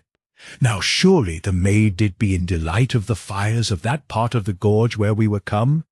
and she had beside a rest of the soul, in that she had feeling that there did be no evil force to trouble us to our destruction, and I bothered her not yet a while with tellings of the horrid place that we should to journey through in a while, as you do know. And so we did go, and alway with a good caution, lest that some beast or creature should come upon us, and alway with the fire-holes before and behind, and in the air of the gorge the little whistlings of steam that did spurt out in this place and that, and a good warmth in many parts, by reason of the fires, and odd whiles a smelling of sulphur, but not greatly, nor to our trouble. And alway the low muttering of the fire-holes and pits, and the red lights, and the dancing of the shadows, when that we did go by a fire-pit, where the fire did frisk and burn lively, and upon either side the grim walls of the gorge going up measureless into the night. And so we were gone presently, pretty comfortable, for 6 good hours since last that we eat. And we made halt, and eat, and drank. And I showed the maid how that we should make a short journey that day, and sleep, and so be ready to the horrid journey through the dark part of the gorge, where the slugs did be. And we made search then, that we have a safe place to our slumber, and surely I perceived where we did be. For we came upon that same cave where I did sleep after that I was come, free of the slugs, and that we were come no farther, doth show how easy did be our present going, and this you do know. And there did be the spring where I washed, and the fire-hole and I, and truly they were not like to be gone away, as you shall say. Yet did we exclaim, very natural, for the maid did be so deep in interest of the matters of my coming, and to be at once that no other place should serve for our rest and slumber. And indeed this was a natural thing, and the place so good as any, save that I did wish it had been upward unto a high place of the gorge, as you shall understand. But yet might we block the mouth part of the cave with boulders, somewise as I did before, and so to have a defence against anything that should make to enter upon our sleep, or at the least to be waked by the falling of the boulders. Now mine own went inward of the little cave, which did be very light from the fire-pit that was to the front. But before that she did go, I made a swift search of the place, that there should be no creeping thing. And truly it was sweet and free. And the maid did be strangely taken that she should come to the veritable place where once I did lie on mine outward way. And truly I do understand, and so shall many that do have these feelings about matters. And afterward we went unto the hot spring that was in the hollow of the rock, anigh to the fire-pit. And I saw that there did be no snakes, neither any of the rat things anigh. And so I had the maid to sit very comfortable on the side of the pool, and I freed her shoes, and bathed her feet, and afterward rubbed them very steady with the ointment, and so for a good time, and always to keep a looking out upon the gorge. And presently, when that I had taken a loving care of her pretty feet, I tied the shoes again upon the maid, and so back to the cave, and the two of us to carry boulders, according to our strength. And when we had a sufficient, we builded a rough and clumsy wall after that. We were gone into the cave, and the wall rose nigh to fill the mouth of the cave, and made us to be somewise in darkness, but yet to feel in safety. And I had a good heed to make the chinks of the wall very close in the bottom, so that no small creeping thing should come through unto us whilst that we slept. And afterward Nani set the scrip and the pouch to be for my pillow, but had the bundle of her torn garments to be for her own purpose. And I perceived that she had the water powder and a pack of the tablets to her hand for our waking, that she might prepare our food, and mayhap to wake a little before me, so that she have all ready to greet me from my sleep. But, indeed,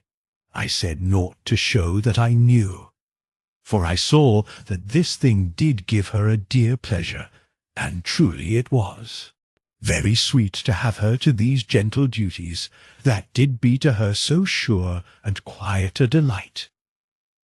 And mine own bade me that I lie, and she put the discourse upon the outward side of me to mine hand, and with a dainty and fearful touch, for the weapon did be very dreadful unto her thoughts, but yet a comforting thing to abide for our defence.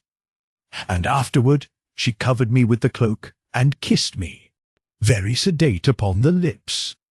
and then to her own side, and to come very nice and happy under the cloak, and so to her rest. And presently she did sleep, as I perceived by her breathings, and surely it did seem to my spirit that she had an utter and dear content in this arranging of our slumber, so that she did be all at peace in all her being, because that she did be nigh unto me that did be her own love. But, indeed, I could not sleep for a time, and surely, in a while, mine own did nestle unto me in her sleep, so sweet and dear as a child, and likewise as that it did be her right to be so anigh unto me, and I to be that I should put mine arms about her. But indeed I moved not, neither did I kiss her, as I did wish, for truly I should be very manly with mine own maid that did be so trustful and utter mine in her sleep. And presently I was over unto slumber also, and stirred not for 8 good hours, and did wake then to the hissing of the water, so that I knew mine own was awake before me, as she had planned, and was making ready that we eat. And when she saw me move in the half-light, she gave out a little word of joy, that I did be again to knowledge of her. And she came over, and put her arms about my neck, and kissed me very loving thrice upon the lips. And, in verity, it came to me in that moment that I had been kissed a while gone in my dreams, but scarce to know it. Yet I perceived now that mine own had taken a naughty advantaging of my slumber, that she kissed me to her own pleasure. Yet did the maid say no word of her naughtiness, and I to be likewise, but to resolve that I waken, mayhaps, on the next time, and so catch her in her sweet and secret delight of me. And, truly, this doth sound quaint, but to be true. And I rose, and took down the half of the wall that did be across the mouth of the cave, and afterward looked out. But there was no sight of any horrid thing in the gorge, save that one of the rat things did slumber, very gorged seeming upon the side of the little fire-hole. And afterwards we eat and drank,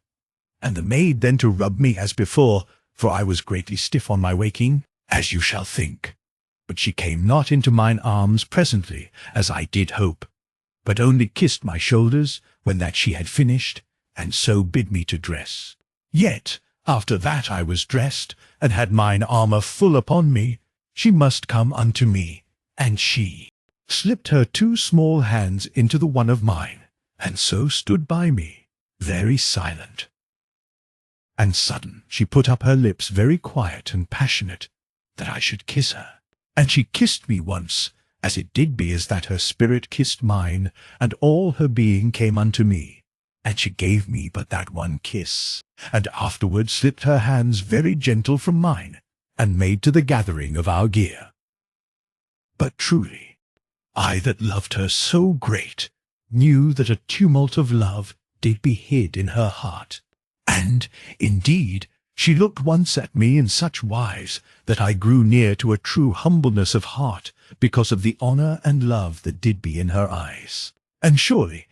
it is a very little thing to die for such an one as mine own did be. And by this saying shall you perceive my heart in that moment, and that I did pant, as it were, that I do some deed of love to show my love. And truly this is but a natural desiring and human, and the cause proper to the uplifting of manhood. And surely you shall all mind you of such feelings in the past love days, that I do pray should be never past. And when we had our gear together, I left it in the cave, and took mine own over unto the hot pool that was anigh to the fire-pit. And she to exclaim upon the rat thing that did be yet a slumber upon the side of the fire-pit, and I to say that the thing did be no cause for fear, but rather, indeed, a good friend, in that it was a devourer of snakes, as you shall mind. And while that we talked, I bathed the little feet of Nani, and surely, as I dried them upon my pocket-cloth, I was taken that I should kiss them, and surely I kissed them, and they did be very shapely and dainty, and all eased of travel by the care that I did take to this end. And afterward I rubbed them with the ointment for a good while, and so had them again into the shoes, and the maid very quiet. After that I had kissed her feet that did be so dainty, but yet with a sweet naughtiness in her way, as my heart perceived, though she did nothing, neither said anything, to this end, and was truly very obedient and orderly to all my wishes. And we went back then to the cave, and the maid put the pot of the ointment back into the pouch, and she buckled the pouch and the script upon me, and the discourse I had upon my hip, for I went nowise anywhere without it, as you shall suppose. And she had the little bundle of her clothing for her burden, and truly I was ready that she should carry so much, for we did be to act wisely, and she well able to carry so small a thing, and I better to have my hands alway free to the discourse and to the needs of the way. And we went downward of the gorge at a strong speed, for there did be somewise of 15 hours' good journey, ere that we come out upon the far side of that place where the monsters did be, and this did be 3 hours to the upward beginning of that place, and 12 hours' journey then, in the least, that we should take to go through again into the light of the gorge below. And this I did reckon from my notings of mine upward journey, as you do know, and I made all clear to the maid of the thing that did be before us, and made not to hide the danger and horror, but yet to make not overmuch of the same. And she to walk close beside me, very sweet and trustful, and to say that she feared naught, so that I should be there to have care of her, but only that she did fear harm for me, and yet to have confidence that I should slay all hurtful things that should be like to trouble us. And, truly, I did kiss her for her dear belief and love. Now, in the middle part of the 3rd hour, the air of the gorge did begin that it was heavy, and to have a seeming of fumes that stang something upon the throat, odd whiles, and there were presently less of the fire-holes, and soon, as we did go the more downward, the beginnings of a great gloom, and to have smoke therein that made us to feel husky. And in the end of the 4th hour we were come truly far downward within the gloom, and to be as that we groped in a fog of distaste, and to know not how we went with any surety, for oft there did be an utter darkness about us, and a while the shine of a dull glowing fire-pit upon our sight, that did show us the gloom and dread of that place, and we went alway very hushed, and the maid to my back. But I did halt now and this time, and make to know how she did be, and surely she whispered very brave to me through the dimness, and once did slip her hand into mine, and I to take off mine armoured glove for a little moment, that I hold her hand, and give her nice assurance. But, in verity, there was terror in mine heart, that did be a terror far beyond the trouble of mine upward way, and surely I was shaken newly with every danger, lest that I should lose mine own, or she too, come to any hurt. And indeed, you shall perceive how I did be, for so should you be in a like case, and in truth, it doth be an utter anxiousness and suffering. Now when we had been 2 hours in the dark part of the gorge, I smelled of the dread and horrid stink that you do wot of, and surely a great fear came upon me, for I perceived that we did come among the monsters, or that one came anigh to us. And I whispered unto the maid that she halt, and we stood very hushed a while, and surely the stink did grow, and to be very dreadful in the nostrils, so that I felt mine own maid to shake somewhat with the fear and disgust that this thing did make in us. And presently the stinking did ease somewhat from about us, but whether there had gone past us a monster slug, I have no sure knowing, for there did be no fire pit anigh to that place, so that there was a great darkness all about, and surely there was a great slowness and wetness of the air, and dismal drippings that made desolation in the silence, and the feel of strange growths upon the boulders, as you do know, and often horrid slime and dankness, and the stink to be everywhere, so that we knew a constant disgust and fear, and alway the fumings of sulphur, that did seem, in verity, to beat down upon us, utter heavy and sore upon our lungs. And so went we onward amid the smell that did be as of dead things, and oft did we make pause and hark, and had a great care, as we did go, by the dull fire-holes and fire-pits, that we should make no showing of ourselves in the light. And sudden, as we did go by a great pit that burned very deep and red, I reached back, and caught mine own by the arm, and I set her gaze unto the right side of the gorge, which was beyond the fire. And the maid went very still, as she did see the thing that was there, for in verity it was utter monstrous, and did shine very wet-looking in the light of the fire, and truly it moved a little with the head, this way and that, stretching through the dark and the shadows, as you shall see a slug to move, and with no speed or sound, and nowise seeming heedful of aught. But yet did I fear that it smelled us, if this might be. And this, as you shall think, to be a very natural fear. And alway, as I do mind, it seemed to go blindly somewise, or to have that slow and strange moving that doth make one to think of a blindness. But whether it did be truly blind, how shall I say? Only that it was an utter monstrous brute, so great as the black hull of a ship, and very dreadful unto our hearts. And we moved not for a while, save that I pulled mine own down into the hiding of the boulders of that part, and she to put her hand very anxious unto me, yet not to be comforted, as I did half to think, but to persuade me, lest that I go to some adventuring that should set me in a surer danger. And this I perceived in a little moment, and loved her for her care. But, indeed, I had no mind to aught, save that we come clear of that place, and I watched the monster through places between the boulders, and surely, in a little while, it swayed the great head very slow and quiet unto the cliff that did make that side of the gorge, and the brute set unto the cliff, and began that it went upward with a strange moving of muscles that did go wavewise under the wet and horrid gleaming hide. And so, in a little time, it was gone quiet against the cliff, and the head part did be upward in the darkness above, so that it did be from our sight. But the monster body did be plain for a great way, and was seeming clung to the cliff, and to come downward out of the dark, as that it did be a great black ridge of soft and dreadful life upon the face of the cliff, and the tail was something less bulked, and to taper, and did trail outward into the gorge upon the boulders.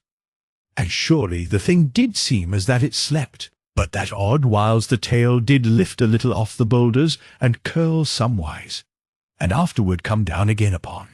the boulders, mayhap in this place, and mayhap in that place, as we did watch, all hid. And it was as that our sense and our spirits did assure us that the thing had no wotting of us. But surely our fears did nigh to equal the comfort of this sweet reason, and to make us think otherwise.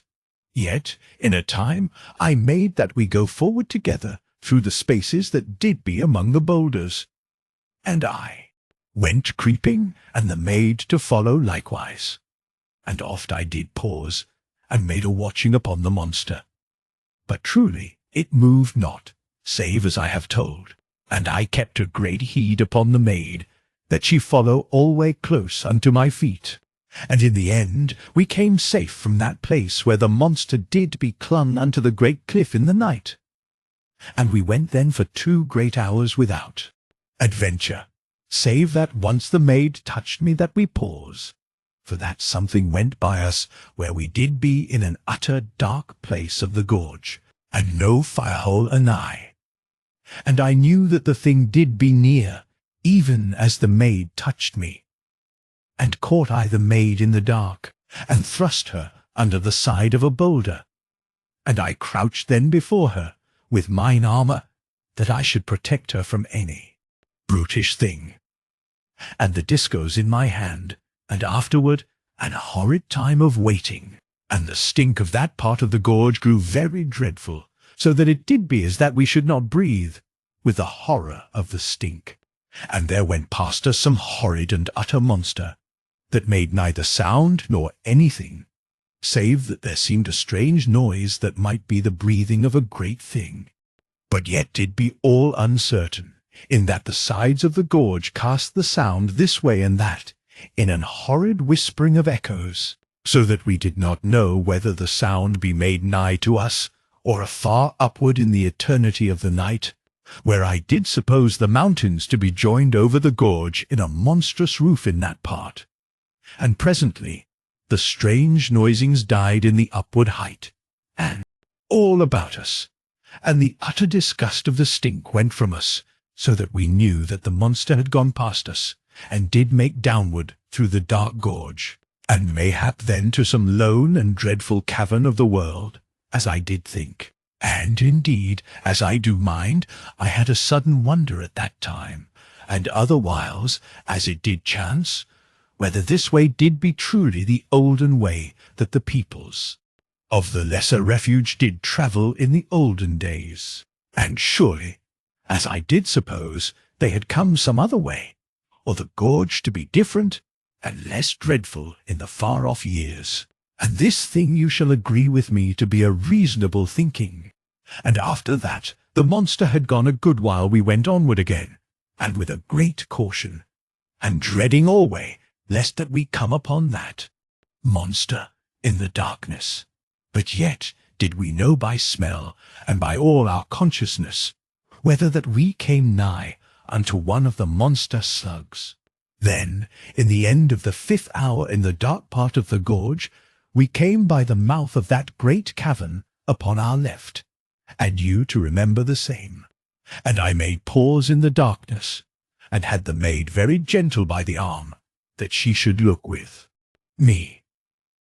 And I whispered how that I passed this place, to my right, upon mine upward way, and how that I did think there to be a plenty of monster caverns within the mountains that made the sides of the gorge, and that, mayhap, the slug creatures had their own home in such places, or came up, it might be, from some utter strange deepness and mystery of the great world. And the maid did bide very close unto me, and silent, whilst that I whispered,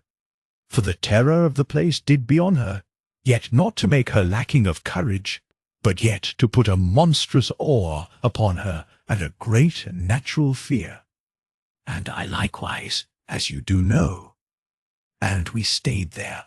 where we did be, a little moment, and looked downward into the bowels of the monster cavern, and the shine of the fire-hole beat over the cavern in the near part.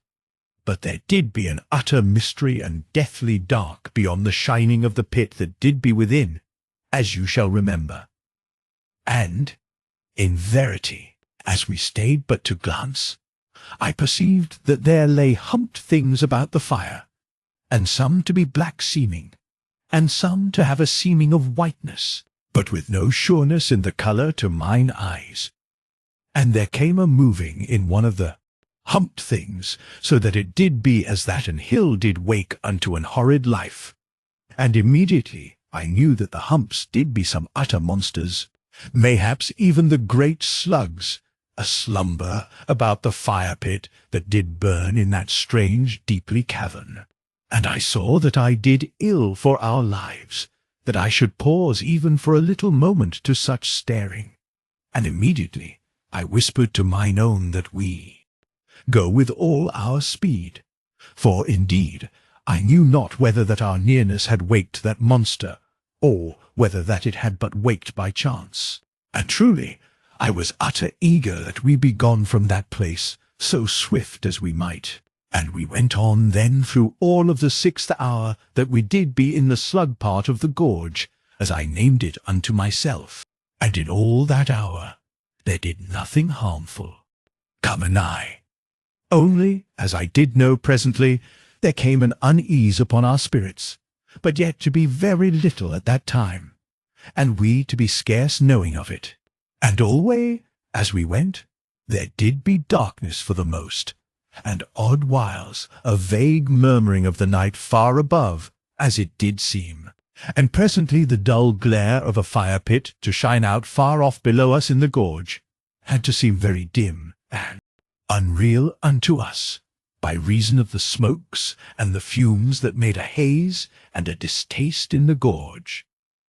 And presently the murmuring of the night to grow somewhat, and, afterward, the sound of the muttering of the fire-pit to come unto us, and the murmuring to die unto our ears that did be hearing now only the dull muttering, and so we to know that the murmuring of the night did be truly the far-off muttering of the fire-holes, and our eyes to guide our hearing, and our reason to explain and knit the sounds. And so we to pass by the fire-hole with a great quiet and caution, and ever with watchfulness, as you shall suppose.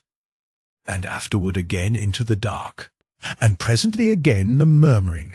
to tell that we came unto another of the fire-pits, that was yet afar off in the gorge, and made dim echoes in the night. And alway we went very watchful, and in grim fear, but with steadfastness and good intention to win forth out of that desolation and horror, and having always so great a speed as the darkness and the dangers and the trouble of the way did allow. And in this place I will make explanation why that I speak some whiles of fire-pits and other whiles of fire-holes, for the holes did be those fires that burn nigh to the brim of the holes, but the pits were those places where the fire was deeply in the earth. And this thing I give for your enlightenment, even on a small matter, so that you shall have a clear knowledge to abide with me all the way, and you to agree of this for wisdom, and I to be pleased that you so agree. And here also I should tell that there did not come muttering from all of the fire-holes and the fire-pits, but mayhap from this one, and mayhap not from that one, according to the way of the fire therein. And this shall be plain unto you. And so shall you see us go, and the smoke and the bitterness of the sulphur to be all about us, and odd whiles the murmuring of a far-off pit, and oft the utter silence, and to pass this time a lonesome fire-hole, and afterward the utter dark, or the half-gloom, all as might chance, according to the nearness of the fires, and upward in the everlasting night, the grim mountains to make a roof over us, as I did suppose. And all this while did the unease, of which I have told, make upon us, so that, presently, mine own whispered unto me the thing that already my spirit did half to perceive, that there came after us through the night some harmful thing, that did be surely no great way off, as I did feel within me, and the maid to have a likeways belief. And truly I thought at once upon that brute that did wake downward in the mighty cavern, where did be the great inward fire-hole, as I have told. But whether this did be true knowledge, that we did be chased in the dark by that thing, or whether there came after us some other monster, I could have no sureness, but only that we did be chased, and of this I had assuredness. And I set the maid before me, that I have myself ready to the danger that followed. And we made forward again then, so quick as we were abled. And she went very wisely, for she had good wit, and had noted the ways of my leading. And we went thus until the end of the 7th hour. And surely, in that time, we heard the murmuring in the night which told of a fire-hole somewise before us, and soon to have the red glare plain to our eyes, and the noise of the murmuring to die away into the nearer mutter of the fire, and so presently to be anigh, and we to make forward with a good speed, because that we feared utterly the thing that made quiet chase of us through the night. And oft I did look backward, and smelt the air, that I know whether it did be a monster slug beast that chased us, but there did be no worseness of the smell to tell me aught. And alway I did be fretted in the heart, that we could make no greater speed. But, indeed, as you shall perceive, our going did be but a slow thing in the dark places, and even thus we had many a sore, tumbling and bruising. And by this we were come almost unto the fire-hole, and immediately I saw that I knew the place, for there went upward beside the fire a great jaggedness of rock, that I had seen upon mine upward way. And surely I caught the maid in an instant, and bent her, and she quick to obey with her body, and we were both immediately hid downward among the boulders. And this I did, because I minded how that there did be many of the monsters nigh to this same fire-hole, as I did go upon mine upward way, and we went forward then with an utter care, but yet to keep onward,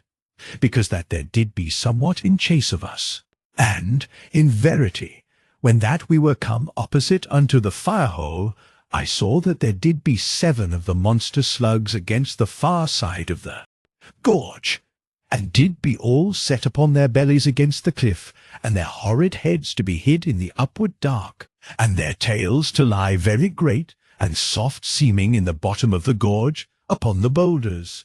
And, lo! The maid touched me, and she drew me to look upon the near cliff of the gorge. And truly there did be 3 of the brutish things laid upward there, and a 4th did be humped, somewhat upon a great ledge that did be upward of the gorge, and just to be plain to our eyes. And surely it was as that we did be all surrounded by such monsters, and to make the heart sink, and fear to lie upon our hopefulness. But, indeed, the maid showed a good spirit, and I to have fierce determining that we come free of that gorge, and afterward, in time, unto our mighty home. And we made forward again, and did go creeping among the rocks and the boulders, and so came presently past that place, and had not waked the monsters, if that indeed they did truly sleep. And I made halt a moment upon the far border of the light from the fire-hole, and I looked backward up the gorge, perchance that I should see the thing that followed us. But, indeed, there came nothing out of the dark of the upward gorge, so that I knew that there did be some safe space to our backs, which did be truly a comforting thing. And here I should tell how that there was no great stinking in that place, where did be so many of the slug beasts, and this to puzzle me, and in the end to make me think that some of those horrid things did stench more great than others. But yet I to have no certainty in this. matter as you do perceive. And, truly, this thing troubled me, for I had been comforted that my nose should tell me when that the thing that made chase of us should draw nigh in the darkness. And now, in verity, I knew not what to have for assurance, for the awareness of the spirit was but a vague thing, and no more in such a matter than a feeling as of an inward warning, and we went onward. Then for a great hour, and with an horrid unease upon us. And thrice we did go by fire pits in the darkness, and alway I made pause upon the far side of the light, that I should look backward, but did have no sight of aught. Yet did my spirit or my fears warn me with new fear, and a greater sense of nearness, and the maid to confess also to this thing. Now we saw not any of the slugs for a long while, neither had there been any about the 3 fire-holes, and the air of the gorge was grown something sweet, and free somewhat of the stench of dead-seeming things, but yet to be very bitter with fumings and smoke and sulphur stinks. And lo, in the middle of the 10th hour, as we did go, painful, and with anxiousness in a very dark place of the gorge, there came unto us again the smell that told to us that one of the monsters did be anigh. And surely we had both a great fear, in that we had belief that it did be a sign that the thing that made chase did draw near upon us. But yet did I to use my reason also, and to know that the stink might be from some monster that we were come nigh to in the darkness of that place. And I whispered this unto the maid, and she to say, very hushed, that it might be so, but to have no belief, and I to be likewise, as you do see.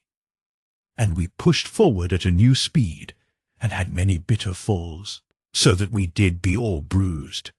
but not to know it at that time, because that our fear did be so keen, and oft we made a little pause and harked. But there did be only the dismal drip of water from on high, and presently the murmur of the night that told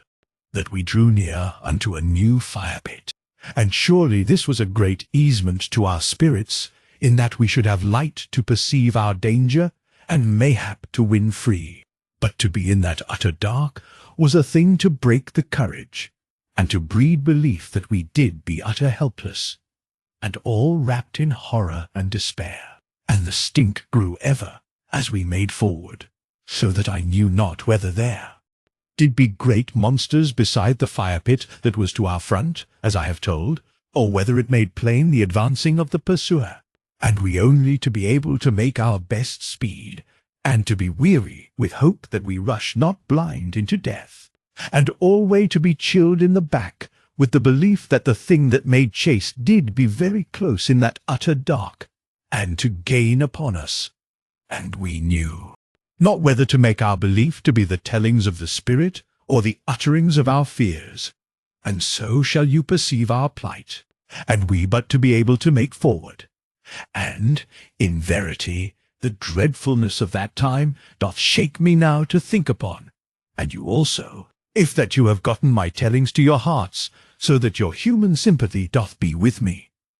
And there came presently to our ears the far mutter of the fire-pit, so that very soon the murmuring was lost to us in the night, and only the slow mutter to be plain, and the dull looming of the fire shone afar off through the night and the smoke and fumings, and we to a great speed, and to pant with fear, but yet with a freshness of hope again to sweeten us. And we came nigh to the fire-pit, and lo, the smell did be grown very drear and foul, but there did be no slug-beast near the fire. And by this we perceived that we did be truly in an utter danger, in that the pursuer did be upon us, and the stinking to tell this to be truth, and our spirits to have warned us very strong and proper. And I stopped near to the fire-pit, which did be great, and very red glowing. And I looked upward of the gorge into the night of the gorge that we did come from. But the monster was not yet upon us to work our death, And I looked to the sides of the gorge, and the maid to have the same thought that did be mine, that we climb the mountains that made the sides of the gorge. And I looked very keen first to this side, and then did run overward, that I look more close upon the other, and afterward back again, for it did seem that we should have a greater ease upon the side that we did be. And I asked the maid whether that she did be prepared, and she to be very white and wearied, and all besmirched with the dankness and growths upon the boulders, and the hidden pools of the gorge, and the dripping of the waters. But yet did she be sound in her courage, and to show that she had all belief and abiding in me, and her judgment likewise to be with mine, in that her own reason did approve. And I took the bundle of her torn clothing from her, for it did be at her girdle, and like to trouble her movings. But she to refuse, very determined, in that I did be already overburdened, and I to be firm in my deciding, and to make her to yield the bundle, the which I hooked unto the hold of the discourse, where it did be to mine hip, and the maid to be there, a little figure, and white in the face, and strangely angered, and her anger mixed with hidden acknowledgment that I did be her master, and half to be minded that she moved not from where she did stand, and part to be reasonable and fearful of the hidden beast, and in part also to thrill in her womanhood unto the man that did be so masterful unto her. And all to pass in a little moment, and we to be to the gorge side, and busied very eager to the climb, and the maid to be first, as I did heed, and I to follow, and have constant looking to the task and to her safety, and alway to be bitter anxious for our speed to be good, and to be anxious the more then, lest that mine own should slip, for there did be an horrid wetness upon the sides of the gorge, as you shall have guessed, and horrid growths that blotched the great rocks mightily, and made an utter slipperiness, if that they did be trod upon, and we to have to come so clear of all such matters as we might, and yet to be speedy for our lives, and likewise to lack no care and thought to the setting of our hands and of our feet in places fitted to the lifting of our weight. And truly you shall see that we went very desperate, and I to give word to the maid that she look not downward, the which I was urgent upon, lest that she come giddy in the heart. But I, as you shall think, could scarce to keep from fearful peerings below, so that I learned speedy whether the pursuer did come yet into the light of the fire-hole beneath. And presently the maid did gasp very weak, and troubled with the soreness of the climb, and I came higher, and set mine arm about her, as we did be there upon the face of the cliff, and she stopped very still a little while, and an ease did come to her, and an assurance of safety. And surely I kissed her there where we did be in that upward place,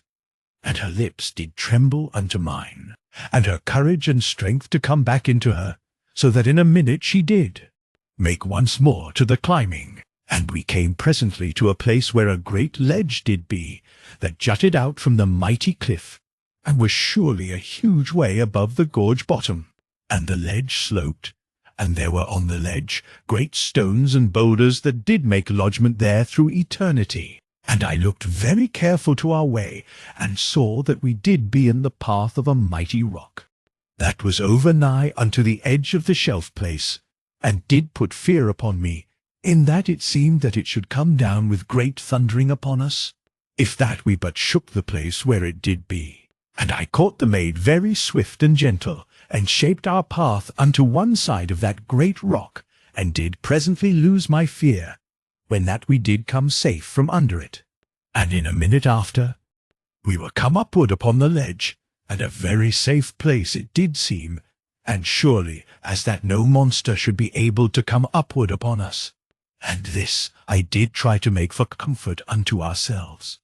but that we both to know how that the great slugs could lie up against the sides of the gorge, and surely it did be like that they should be able to come upward clear of the gorge, and so to the place where we made to have safety, and I had no thought to deny this thing, when that it was clear to my brain,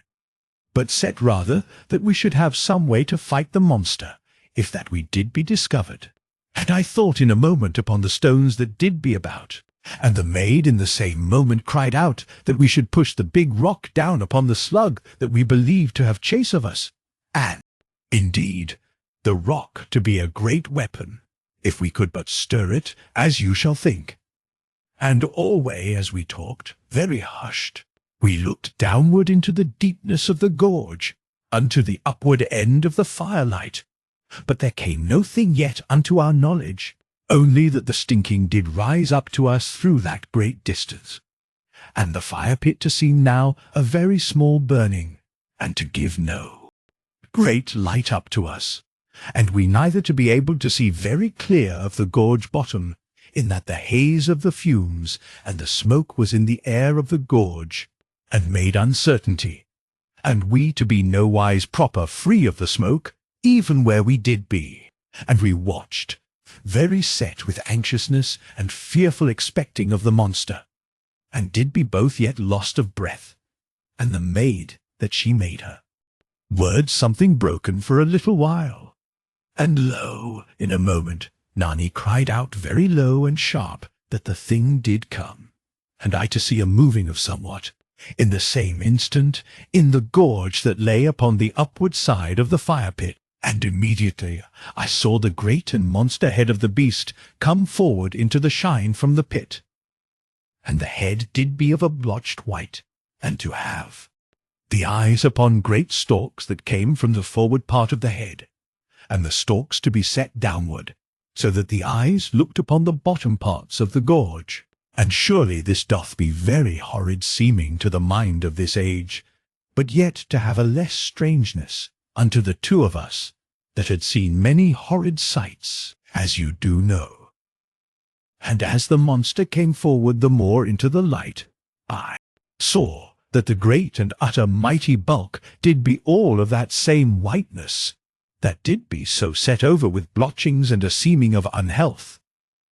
But, truly, the colour was proper to a creature that did abide in so great a darkness, as you shall say. Yet had those slugs that we did see been black and shining, for the most, as I have told, and this to be as I saw, and I not to heed here that I try unto explainings in this place, else should I be never eased of my task, as you do see. And the monster slug came onward, and as it did go, it set the stalks of the eyes in among the boulders, as that it did search, swayed now this way, and now that way, from side to side of the gorge, and alway it pushed the stalks of the eyes inward among the boulders, and so to go forward, searching. And truly, it was very dreadful to see the thing make search for us, and to go so steadfast to so dread a purpose. And indeed, I saw it not so plain as might be, because of the haze of the fumes, and the smoke that did lie in the air of the gorge, as I have told, and made something vague the sight at this time and that. But yet we did both see a strange thing, for when that the great white body did become half into the light, the slug beast set out a big tongue among the boulders. After that it did peer thereunder, and the tongue did be very long, and white, and something thin seeming.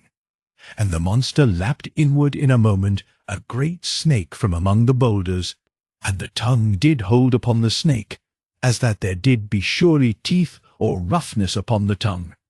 but yet the distance to be too great for any surety of the sight, as you do know, and moreover, there did be the uncertainty of the haze within the air. And the slug took the snake inward, all as it did lash and wriggle, and swallowed it in a moment. And, in verity, that snake did be a big and horrid creature, else had it been not so plain to our sight, but it did be as a worm unto the monster, and gone instant.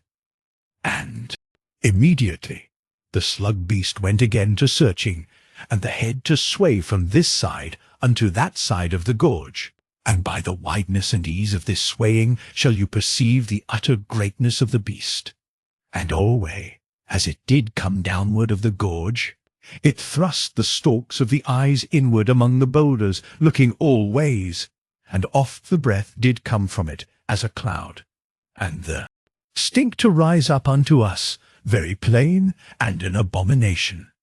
And again we saw the beast set the tongue in among the boulders of the gorge bottom, and it licked forth a snake that did seem so thick as a man in the body, and the snake to thrash in the great white tongue, and to be immediately drawn inward, and gone utter. And surely, as the thought did stir in me, there did be a great mercy over us, in that we did not die by such a serpent in some dark and horrid place of the gorge. But yet, as it is like to be, mayhap the snakes did be only a nigh to the fire-holes. Yet doth it be anywise a wondrous thing that we had come so free of them alway, and truly to learn was to be given a new terror. Now the monster was come fully into the shining of the fire-pit, and was upon this side, and the fire to make a shining against the side of the slug, so that odd whiles I did perceive very plain the huge wrinklings and muslings of the skin, as the beast made onward, and alway it did search, thrusting in the eye-stalks among the boulders, and sudden it made pause, and did begin that it brought all the mighty body together, and humped itself, and brought the head part round unto the bottom of the cliff that made this side of the gorge, and it gathered itself, and afterward did lengthen upward against the cliff, and begin to climb. And lo, I saw that the beast did scent of us, and made to come upward to destroy us. And as the mighty hill of the body did come into length against the great cliff-side, the beast set the eye-stalks into this cave and that, as it did go, and into all crannies, and so lengthened upward very straight and monstrous and dreadful unto us, and did be as a white and mildewed hill that had an horrid life. The stink to come up, so that we did be like to lose our breath with the dreadfulness of it, as you shall think. And surely, for a moment, I looked unto the rocks upon the ledge, and this way and that way, and upward unto the everlasting darkness that did be above us, and again unto the great rock that did seem to quiver upon the edge, as I have told. And I was grown utter desperate in a moment, for, truly, it did seem in that instant that there did be no power in the world that should slay so utter mighty a monster. And immediately, even as I did despair, I had run very swift unto the great rock, and the maid with me, both very strained and shaken with the horror of the thing that did make upward unto us so sure and intent. And I set my strength unto the rock, and heaved. But indeed the rock gave not from the place where it did be, so that I had a dreadful despair. For I saw that it did be more secure than had seemed, and the maid lent her strength unto mine, and we heaved together with sore pantings and little cries, to guide our endeavours, and because we could not be contained in that moment. And surely it seemed that the great rock moved, and lo, as we strove together to the task, there came a vast and sudden grinding, and the rock to cease from our shoulders, and to be gone from us, or scarce we did wot of the happening. And the rock went over, and rushed downward upon the monster, and with mighty crashings, as it did grind and crush the face of the cliff-side with a quick and constant thundering. And I caught the maid, as she did stagger upon that dire upward edge, because that she had set her strength so utter to the endeavour, and the rock to be gone so sudden, as you do see, and she to be like to follow after. And she clung unto me, and I to hold her very safe, as I looked down upon the falling of the rock. And behold, the great rock smote the monster in the humped part of the back, below of the head, and did enter into the monster, even as a bullet doth strike, and was gone instant from my sight into the vitals. And there came a mighty sound of anguish from the monster, and the monster did loosen from the cliff, and to crumple, as it did seem, and sink backward, and a great steam of dread breathing to go upward from the beast, and a reek. And it made again the strange and horrid noise of pain, and the gorge to be yet full of the echoes of the rock thundering. And with the noise of the rock there was now mingled the horrid sounding of the death-crying of the beast, and the gorge to be filled with dull and dreadful echoings, as that 100 monsters died in this place, and that of the darkness in the gorge, and all to be bred of the noise of that mildewed hill a-dying. And the echoes ceased not for a while. Even after that the monster did be utter quiet. For truly they came presently from far upward and downward of the gorge, out of all the eternity of the night. And to be as that, they came backward very faint out of lonesome miles, and out of the strange deepness of unknown caverns of the world, and so in the end to silence, and the far bottom of the gorge to be filled with a white and horrid hill, very dreadful, and that did yet quiver to show the slowness of death, and alway a dreadful reek and stinking to fill all the air, even unto the height as of the grave. And I stood upward in that far high place, and held the maid very strong and tender, and she to have covered her ears from that dreadful crying, and to be yet shaken with the greatness and horror of the dying of the monster, and the nearness that she did come unto falling, as you have seen. And presently she came less to tremble, and did weep very easeful, even as a babe doth weep, and I, mayhap, to be not over steady, as you shall think,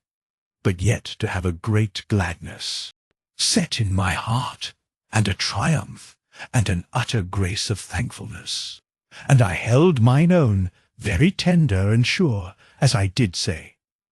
and she very soon to be eased of her trouble, and the shock to be something gone from her.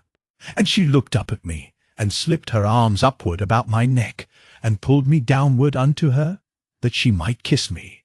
and we to talk then of the going down. And surely this did seem a great and dangerous task, for, truly, we had come upward pretty easy in the excess of our fear, but how we might go down, with our blood cool, I did be all in doubt. Yet, before that we did aught else, I led the maid upward on to the safe part of the ledge, and we sat there very quiet and weary, and she did be leaned against me, and we eat, each of us, 2 of the tablets, and I to scold, and coax mine own to this end, and she to obey and to be better afterward, because that she had eat. And we drank some of the water, and did rest a time longer. And presently our courage and strength was come back into us,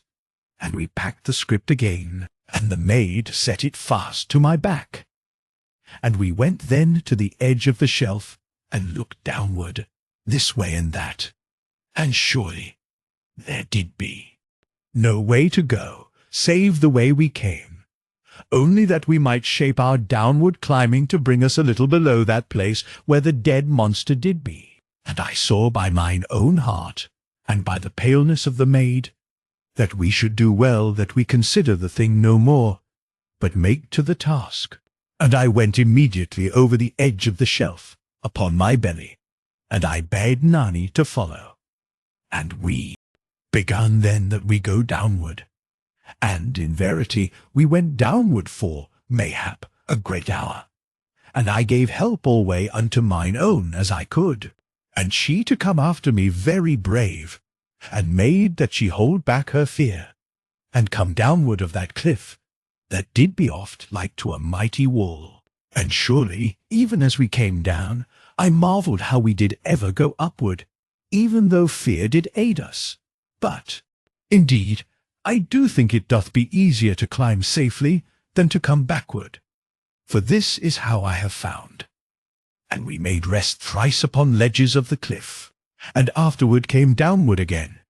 and alway very slow, and with exceeding heed where our hands and our feet did go, that we slip not suddenly to our death. And once, as I did see, the maid was lost of all her strength, and did be going to fall, because that she did be all gone into a sudden weakness of the head in an instant, and she did be silent. Even in that moment, the witch doth be marvellous unto me, and to give me a strong pride of her, as you shall understand, if that ever you have loved. And surely I came upward in a moment that little space that was between, and had mine arm about mine own very swift, and held her hard, and fierce against the cliff. And this I did that she should feel how that she could never fall. And immediately her strength and her dear courage came back into her, and I kissed her there against the mighty cliff. And afterward she did have power again to come downward safe. And presently we were come to the gorge bottom, and maybe 100 paces down the gorge from that place where did be the dead monster, all sunk into an ugly and horrid heap, so great as a small hill. And a dreadful stinking did hang in all that part of the gorge, by reason of the slug, and signs of disgust, as you shall think, and the great and mildewed body of the thing yet to settle and twitch, as I did look, as it did come properly unto death in all that mighty bulk. And everywhere the skin of the beast did be set into great wrinklings and horrid blotchings to be upon the improper whiteness thereof. And truly I did be in haste that I turned the maid away from that thing, and that we haste downward of the gorge. And we went then for 2 good hours, and alway I did hearten the maid, and she to go very hushed and trustful by me. But truly I did be in an anguish of heart, because that I was newly aware that there did be such great and dreadful serpents in that part of the gorge, as you do also know. And I was not over-feared for myself, but for the maid that did have no armour to protect her dear body. And because that I was so set with this trouble, I took the maid presently into mine arms that I carry her, and so to have her clear of aught that should lie among the boulders. And in verity, mine own did show an anger very surprising and determined, for I said not why I should carry her, fearing to give her a greater unease, but only that she did be weary, and I very strong and willing. And, indeed, I could not bring her to reason without I told her, which was not mine intent, for she did refuse me to carry her, and said that truly I had need of no added burden unto my labours. And when she saw that I would not be moved by her reasonings, she made to win upon me by her loving ways, but indeed I only kissed her, and went forward with her in mine arms. And she half naughty, that I did be so heedless of her wishings, and somewise hurt also, and so to be silent in mine arms, yet mayhap to be something stirred in her nature, that I did be steadfast to mine intention despite that. Her will did be contrary. And this I do believe to be truth, because that, afterward, I do think that she lay there in mine arms, only as a woman that doth be in the hands of her master that hath all her love. And in this wise we went forward. And in the end of the 2 hours that we did go, there was come the end of the dark part of the gorge, and we to be outward of that mighty roof of the mountains, as I do think it to have been, and the air to be free of the stink of the monsters, and the fire-holes to be very plenty, and their smokings to go upward very proper, so that we had no more the bitterness of their fumings in our throats. And there did be a pretty good light, to go by the contrast of the past hours. And I set mine own again to her feet, and made that she keep to my rearward, so that if there did be any serpents to our path, they should come first under my feet, and this wise to work no harm to me, because of mine armour, neither to Nani, mine own maid. Now by this time it was somewhat of 19 great hours since we did sleep, for we had been a long while making that we come safe from the slug, and indeed we had come downward with a less speed than I did go through upon mine upward way, as you shall mind. And this to be that mine own did not have the hard strength that was in my body to the enduring of great labour and stress. And this surely all to be plain unto you that have been with me in all my journey. And, moreover, there must be kept to mind the 3 hours that we had gone ere we were come proper into the dark part of the gorge. And so all to be remembered unto you, and also you to mind that we did be wakeful a time ere that we set forward upon that day's journeying, and we did go almost in joyous wise, because that we were come safe out of that dreadful place. And surely, odd whiles I did feel the hands of mine own naughty one to be hooked very pretty and sly into the backward part of my belt, as that she did make pretending that she drive me before her. And surely this doth be a strange thing to tell upon, for there did be no knowledge of the olden horse in all the eternity of that dark world. But yet, maybe, some dear olden memory dream did set her hands unconscious to this pretty work. And, in verity, once I turned very sudden, and had her swift into mine arms, as she did pretend to drive me, and she, too, laugh with a sweet and joyous gurgle against mine armour, and I to heed that I hurt her not, because I did be like an iron man that should put arms about a tender maid. And we looked alway now for a place that should be proper to our rest and to our sleep. And when it did be close upon the end of the 20th hour of that journey, the maid showed me a cave that was, mayhap, 50 good feet, upward in the right side of the gorge. And I looked about, and saw that there did be 2 fire-holes anigh, and a warm spring to make a basin of water, that did lie between the fires, and all very well set to our need, as I did perceive. For, indeed, we did be utter besmirched with the filth of the slug part of the gorge, and to need that we be nice and fitly washed, before that we have any comfort of ourselves. And I bade Nani to wait a little minute, and I looked well up the gorge and well down the gorge, and lo, there did be no thing to set me in unease, and I told mine own that she keep a sharp and steadfast watching, and not to heed me. And this I said, because I knew she did be like otherwise to look at me, and be over-anxious, as I go upward to the cave, and indeed she to be better anyway, in watch of the gorge, and to cry out to me, if that anything came anigh, whilst that I went upward. And I made upward to the cave, and was come there pretty quick. And truly it did be good for our purpose, and fresh seeming and dry, and to have no holes that I could see for the hiding of creeping things. And I called down gently to the maid that the cave did be proper, and she too show her gladness, and to be looking upward at me, instead of the way of the gorge, as I set her. And truly she did be a dear and human little maid, and utter mine, so that I did find a new joy in each small lack of wisdom, and this just so much as that she had done a wondrous proper thing. And truly, you shall say, there was some properness to her heart, in that she could abide not but to watch me. And I went quickly down to mine own, for there was alway an unease upon me, save when I did be nigh to her, in chance of trouble. And when I was come down to her,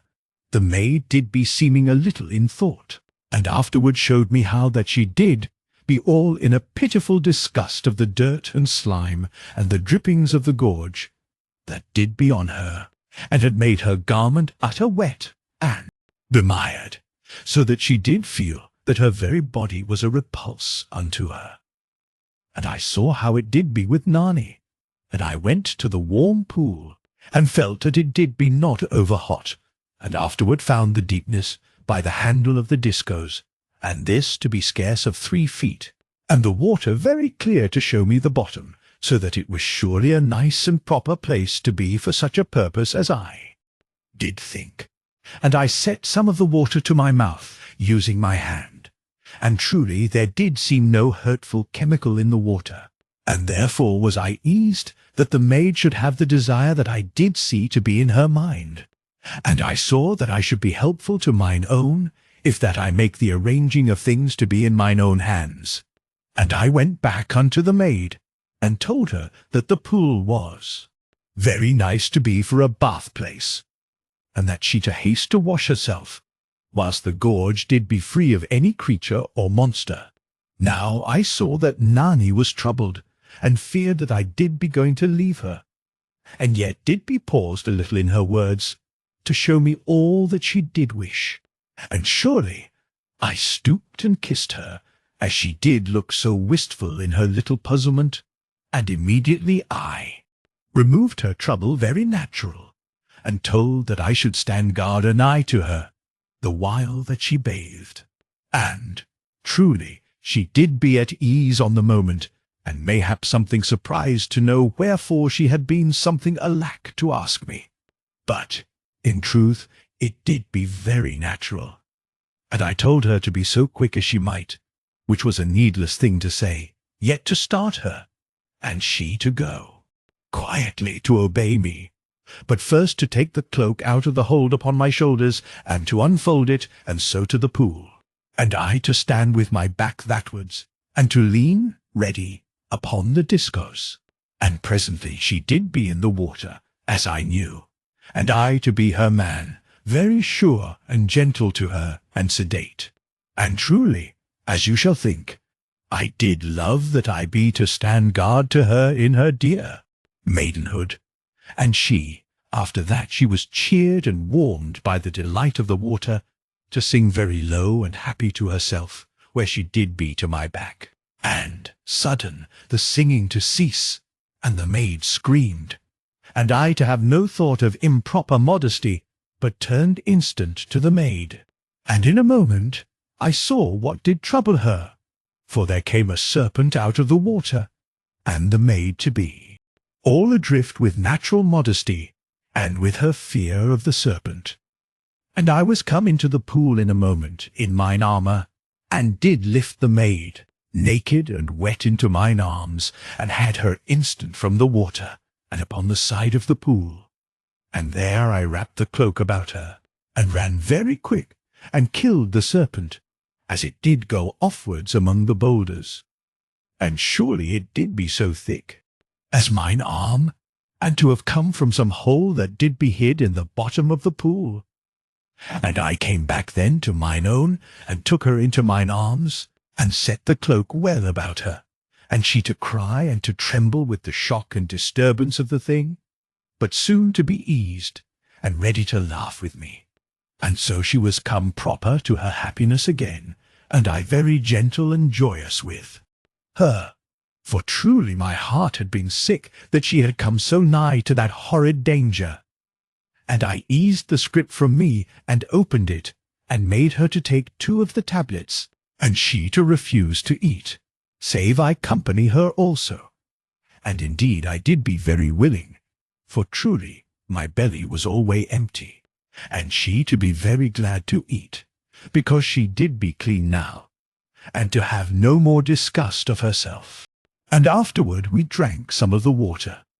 and soon we did be finished, and she to ask for her girdle that I did give her with the knife, as I have surely told. And she belted the cloak very graceful about her, and looked very dear and pretty with her little bare feet, and her hair very lovely upon her shoulders, for she did wear alway in the gorge the lining of my headpiece, and so had her hair dry and sweet. And, in verity, I did mind now, how that she did look very beautiful in her bath, as I had gone to succour her from the snake, and I to be nicely wholesome in this remembering, because of my love, but yet to be knowing that I was sweetly stirred to new things, and did not know before that a maid looked in the same moment so holy and so human. And afterward, in odd whiles, I remembered, but never to think over much, because that I did feel inwardly that I should be gently wise in such things, and you to understand my heart in this, if that ever you have loved. And surely the maid brought me from my dreamings very sensible, in that she had me to stand, and she was gone about me very swift and natty with her pretty fingers, that she eased me of mine armour. And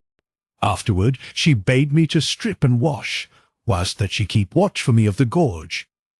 and she took the discos and leaned upon it, very brave and proper, but yet, as I do think, with somewhat of roguishness within her, very deep hid, and scarce known unto herself. And I warned her to be very wise with the great weapon, for it did fit only to fight in my hands, and did be like to cause harm to any that should meddle with it or make to use it, save me. And Nani to nod that she did hear me, and to be half in fear of the thing, and half to feel that it did be friendly to her, and so to stand guard for me, and truly to seem a very sweet and slender maid, despite the bigness of the cloak, and the great weapon to seem more great in her small hands, and to mind me how strong I did be. And surely you shall think me in conceit, but truly I did be glad to be so strong, and a proper thing for pride, if that there be no scorn for others therein, and you to agree with me in this thing, or to be lacking of sympathy and good human understanding. Now I washed me, not by going down into the pool, for indeed I did not wot whether there be any more snakes hid there in some other hole. And the way I washed was that I dipped my headpiece into the hot pool, and poured the water over me, and rubbed my body very strong with my hands, and there to be, surely, some certain chemical in the water that aided mine efforts. For the water went very smooth under my hands, and when I was done, I washed my pocket-cloth very speedy in the pool, and wrung it, and did then wipe my body so dry as I should. And afterward I wrung the cloth again, and set it about my loins, and so to be as proper as I might. And I did call to the maid that I was proper, and she to come then and kiss me. And she gave back to me the discos, and set me that I stand anigh to the nearer fire-hole, and so to be that I should guard her, and in the same time become free of the chill of the gorge, which was not great in that place. And surely I did mean that I help her, but she would have no help in her work that she did say to be her glad right, but bade me that I to mine own work to be her dear protector, as she did call me, and I to lift that wilful one into mine arms a moment, and to give her a very loving hug, and for that time to have no fear that I harm her, because that I was freed of the hardness of the armour about me, as you do know. And surely she to feel very dear and pretty in mine arms, and she kissed me the once with a little passion of love, and immediately to want to go from me, so that I freed her in a moment, as was ever my way. And she then to pause a small space off from me, and looked at me with a light in her eyes, and half to put out her arms that she be taken again into mine, but so to cease ere she yield to her heart, and turned from me immediately to the task of the washing. And she took first my body vest, and washed it very quick and clever in the pool, and afterward came over by me, and spread it upon the hot flat rock anigh to the fire-hole. And she got then my changed body vest from the bundle of her torn garments, where she did put it to be washed on opportunity, even as now. And mayhap to like that it should lie in her bundle with her own garments, for so, as I do mind, the thought came to me very natural. But she to say naught to lead me thus, yet to be a very honest and dear maid,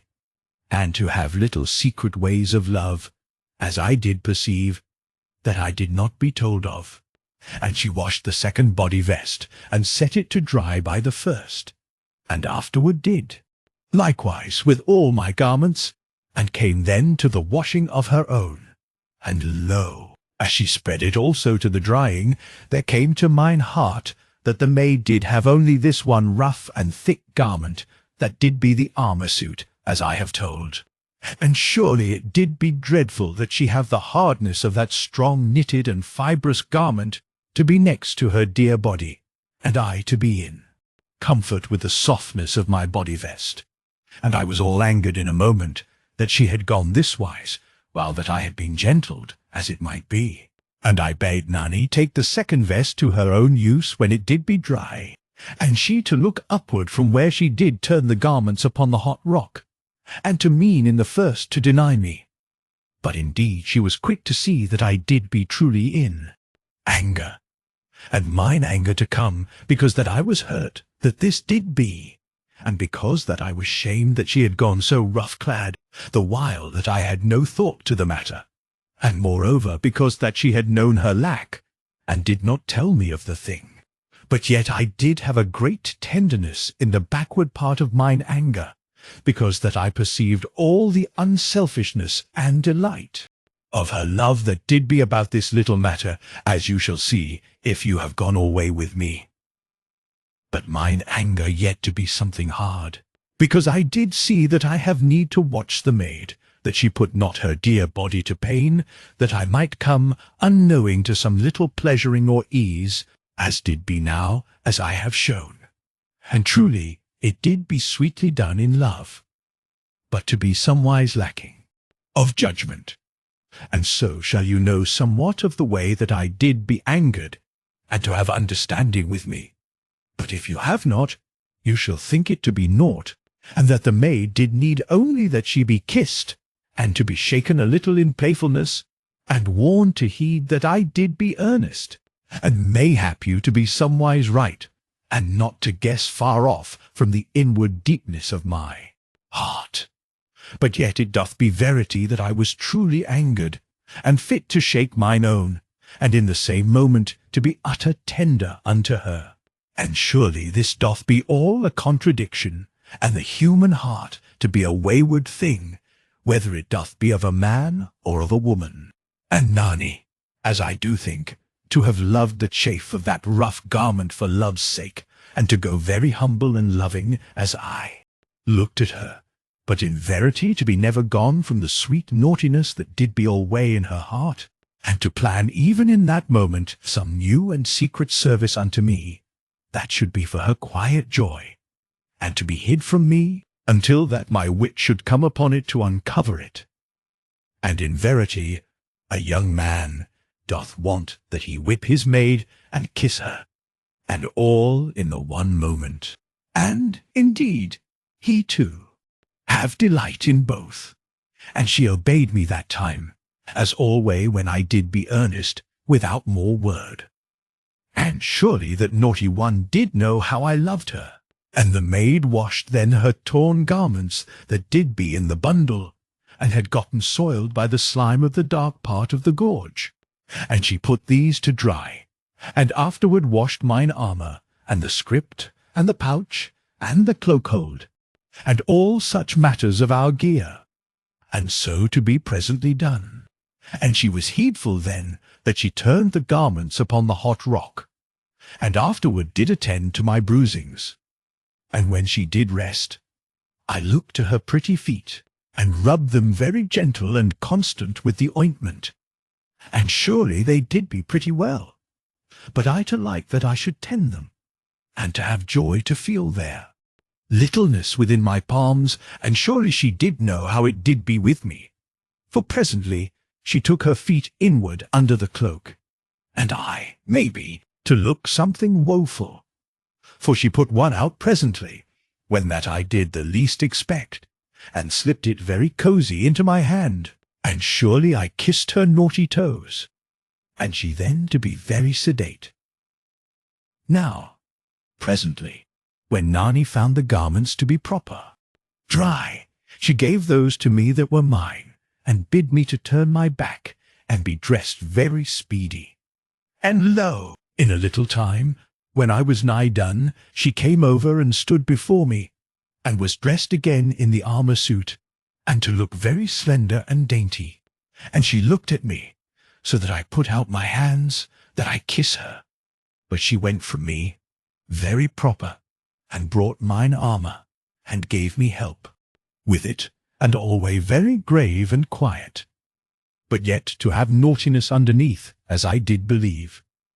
And when I was full armed, she took my hand, and set mine arm about her waist, and she leaned her head against my breast, and put up her lips to be kissed, as that she did be a child maiden. Yet when I kissed her, she did be a woman, and to kiss me very dear and loving, and to look at me then from under her eyelids, and sudden to make a dainty growling, and to pretend that she did be a fierce thing that should be like to eat me, and I to be utter feared, as you shall think, and to be scarce able that I kiss mine own pretty fierce one, because that I did laugh so hearty, and to be so taken with a surprise, that the maid did show this new playfulness, and in the same moment to be stirred and waked, and knew that she did be so lovely and graceful in mine arms, and to make her naughty growling so pretty, that I did be eager that she make it again. But she to do this playing only as her mood did stir her, and she made then that she would go from me, and I to loose her, as ever. And she bade me that I guard her the while that she washed the outward part of the cloak, for the inward did be clean, and the cloak proof to water, but the outward part to be something needful of washing. And surely, when this was made clean, it dried very quick, because that the water went not into it, and whilst that it dried, I gave mine own an aid upward unto the cave, and afterward I passed up the gear, and the cloak when it did be dry,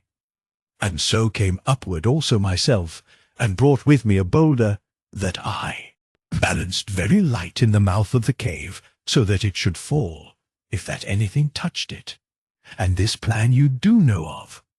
for I used it before, as I have told. And truly we did be utter wearied, and the time to be something beyond 23 hours, since last we had slumber. And the maid had the scrip and the pouch set to be for my pillow, and the bundle of her torn garment to be for her own, and she to have me to my pillow, and to tuck the cloak about me, and the discourse to my hand, and afterward to kiss me very sedate upon the lips, and then to come in under the cloak, with a quiet and lovely happiness, as I did know, and to be gone to slumber very content and sweet. And I waked 8 good hours after, with the fizzing of the water in mine ears, and lo, mine own did be waked, and to make ready our breakfast, and I came upward upon mine elbow, to see whether that the boulder did be unmoved, and indeed it was not touched, and mine own saw that I was come awake,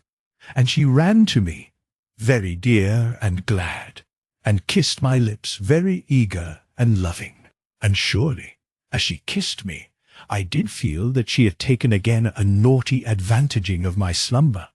and had kissed me as I did sleep. But truly I said no word of my thoughts, for I did mind that I should wake sudden one time, and so to catch her in this, and to call her then mine own, and that she did be a rogue, and all as you shall know that have loved. And I scolded the maid a little, in that she had not waked me, but I said not that I would attend to the duties that she did heed to, for I knew that she had joy of these things, in that she did love to do aught that should be done unto me. And when I scolded her,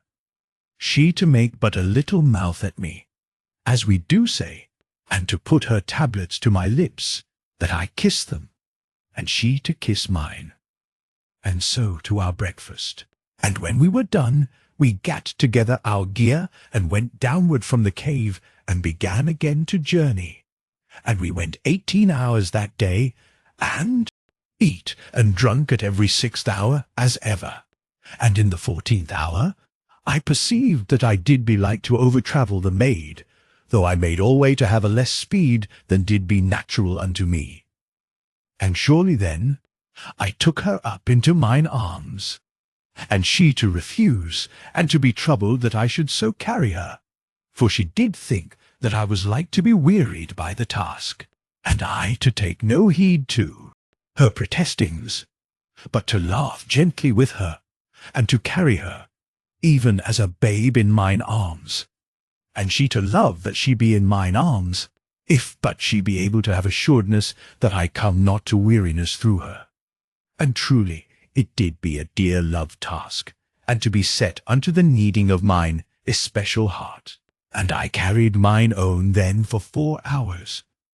And in the 18th hour we were come to that part of the gorge where did be the ledge where I killed the spider, ere I slept, as you shall mayhap to mind. And here I aided the maid to climb, and we had the same ledge that night to be our refuge, and did sleep very happy and unharmed, and alway with our spirits set to warn us,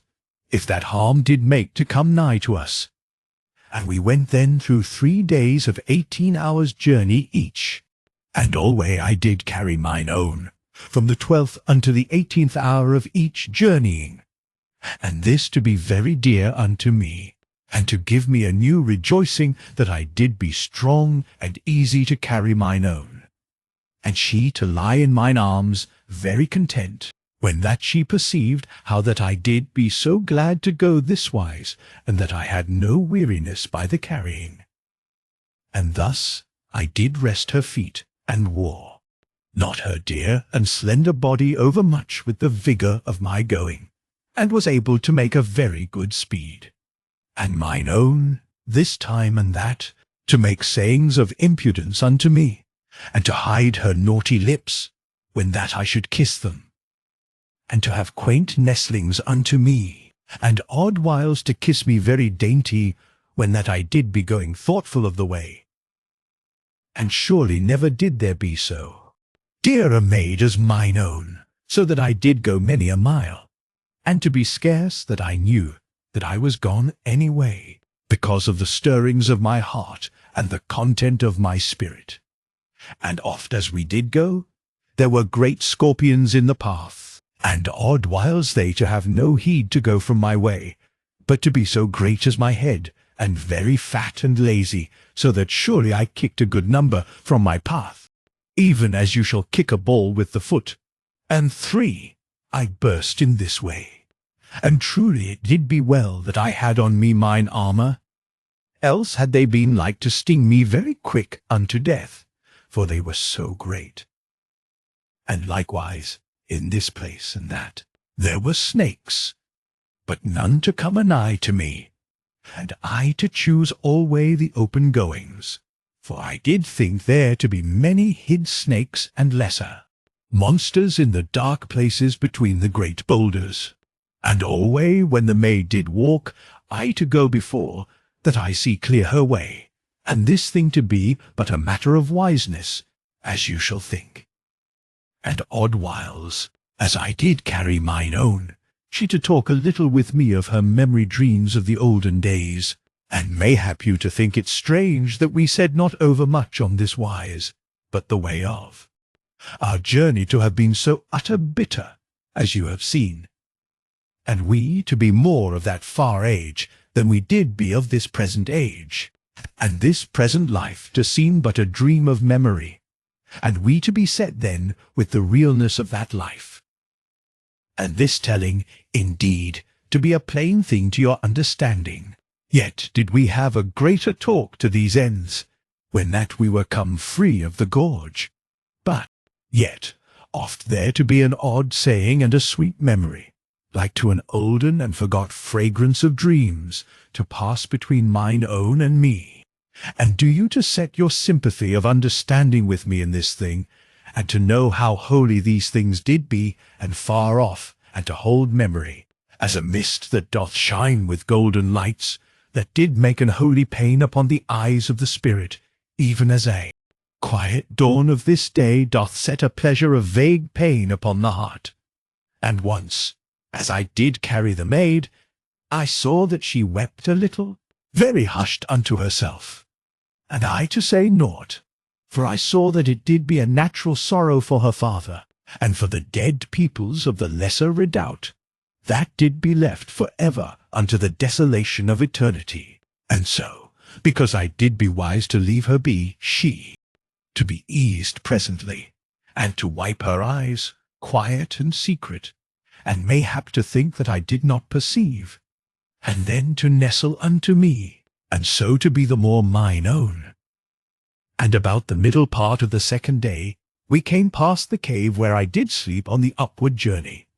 and I to tell Nani, and she to look upward to the cave, and to wish that she might come a moment into it, only that it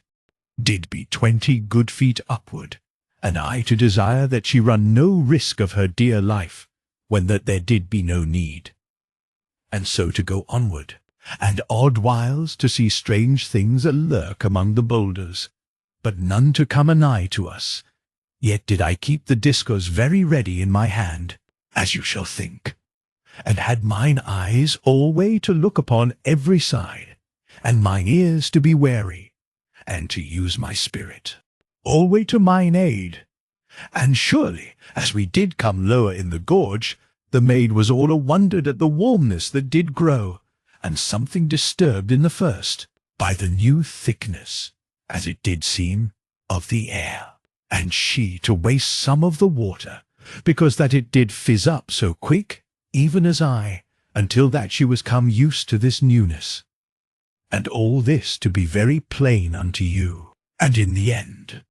of every journey we slept 8 good hours in a safe place, and so to go onward again, and the maid to grow very eager, as I did tell her this thing, and that of the country that we did come downward unto. And she asked me questions, time and oft, and much I told her, and she to think upon it with a growing wonder and desire, even as a gladsome child that hath never seen the sea, and doth be told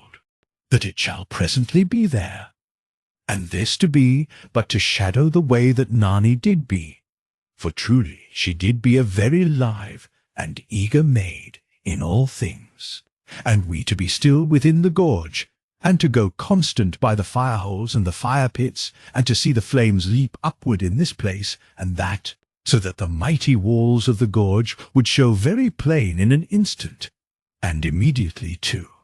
come the shadows again, and afterward the leaping of the flames. And so did it be for ever, and oft the muttering of the fire-pits, and oft the utter quiet and the shadows. And this time and that there did be a snake to go by us, and the scuttling of the monster scorpions,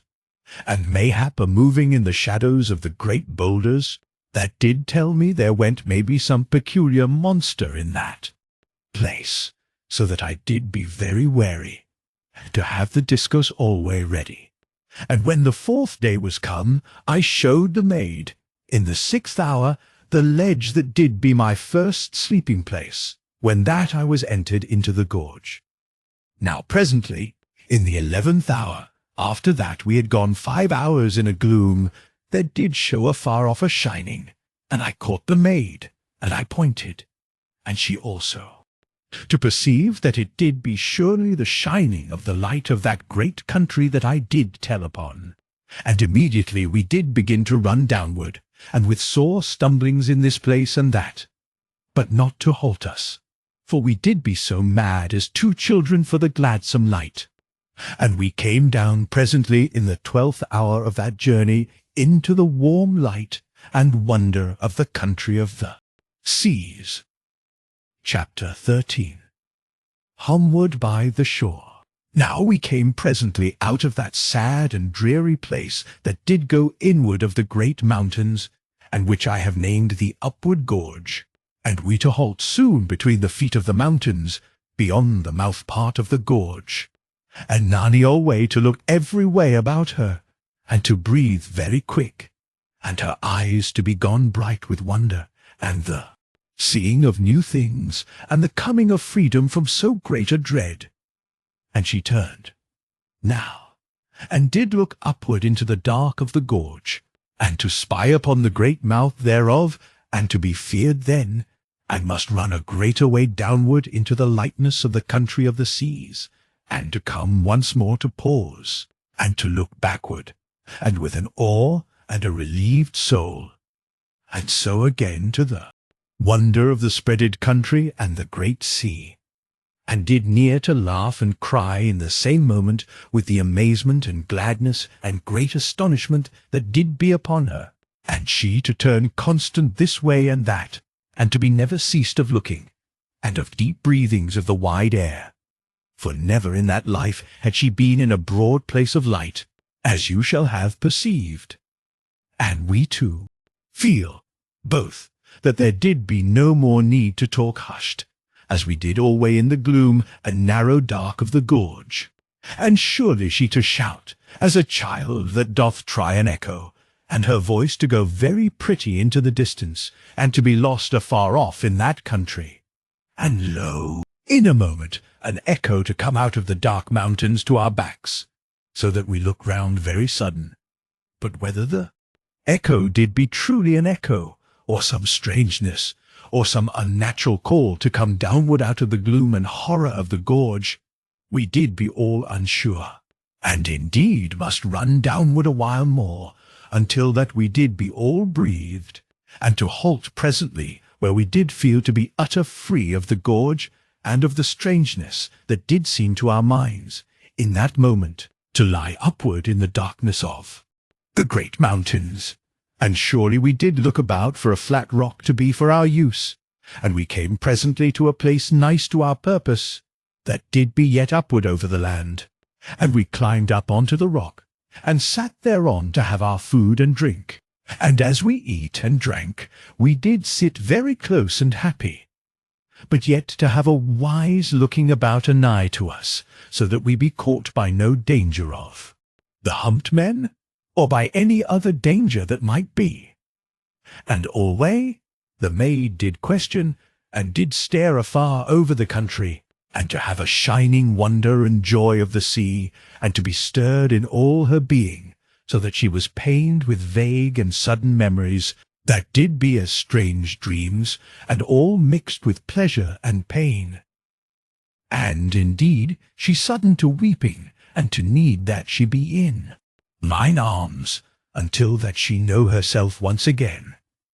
and so to her dear natural joy and way. And oft did mine own speak upon the clear wonder of the air, as it did seem to her, and to me it did seem likewise, that had lived my life also in a dark land, as you do know, and she to break sudden from her rapture, and to set back her speech an eternity with vague words, and memories so olden and inglamored, that they did be as moonlight that once hath shone, and in a moment she to be forward again into that far future time and speech, and all her being to be close unto me, and oft in a solemn silence of the heart, and the greatness of the sea to call unto her with an olden voice, and to half waken her, and I with her to be thus half wakened. Yet had I been not thus as I did come mine outward way, but truly I did stir to the stirring of the maid, and all mine olden thoughts that did be my memory dreams, to come afresh upon my spirit, and so we two to sit there all shaken with dreamings that did concern happenings of the olden world that did lie upward in that dreadful night, which made a mighty and deeply roof over that country. And surely I am dumb, in that I have no speech to make known to you all the troublings and stirrings of our spirits that we did know in that moment. And far off, by miles, beyond the feet of the mountain, where went the shore of the sea, upon our left, there was a great mist and steam, and this to be that mist and steam that I did come through on mine outward way, and Nanny to ask concerning it, and I to tell her so much as I knew, and how that we must indeed come presently through it upon our journey, and she to be in wonder of the volcanoes that did burn in the sea, and in this place, and that of the wide country, and the height and grandness to exalt her, and in the same time to give her a strange humbleness of her mind, so that presently I did take her into mine arms, for I must kiss her, because that she did be so utter a sweet maiden, and lovely with interest and naturalness. And truly she to kiss me in turn, and to make her questionings between her kissings, and this to be because she did yearn for a greater knowing of the country, but also, as I do have to think, because she did be sweetly impudent unto me, and this to be of her joy. And presently she to kiss me thrice very passionate and warm upon the mouth, and immediately to take my shoulders with her small hands that did seem so pretty upon my broadness and upon the metal of the armour, and she to strive thus that she shake me to a speedier answering, and she all that while to be full of a dear naughtiness, and to need that she be kissed very hard, and I to answer her, but after mine own fashion, which did be a word between each kiss that I gave to her, and she very quick and naughty to put her hand between our lips, and I then to kiss the palm that did be in my way, and did be very small and pretty, and she, when I had no thought, to open her fingers very quick, and kiss me through between the fingers, and immediately to shut the fingers, so that I did be stopped from the same. And afterward I made her to stand upon the rock, and I set free her hair over her shoulders, and I took then the boots from her, so that her little feet did show bare and pretty. And she, at the first, half to refuse me, but afterward to stand very dear and obedient that I should have my way with her, and to be a little shy, and the more pretty, because of her sweet blushings. And surely, when that I had her to my likings, I stepped back a little pace, and looked at her, and she to look again at me, very quaint and naughty, and then to turn her about very grave, and to make pretend that she did be a dummy figure. And, surely, when she did become right round, and to face me again, and had a very sedate look, she stretched out her pretty foot,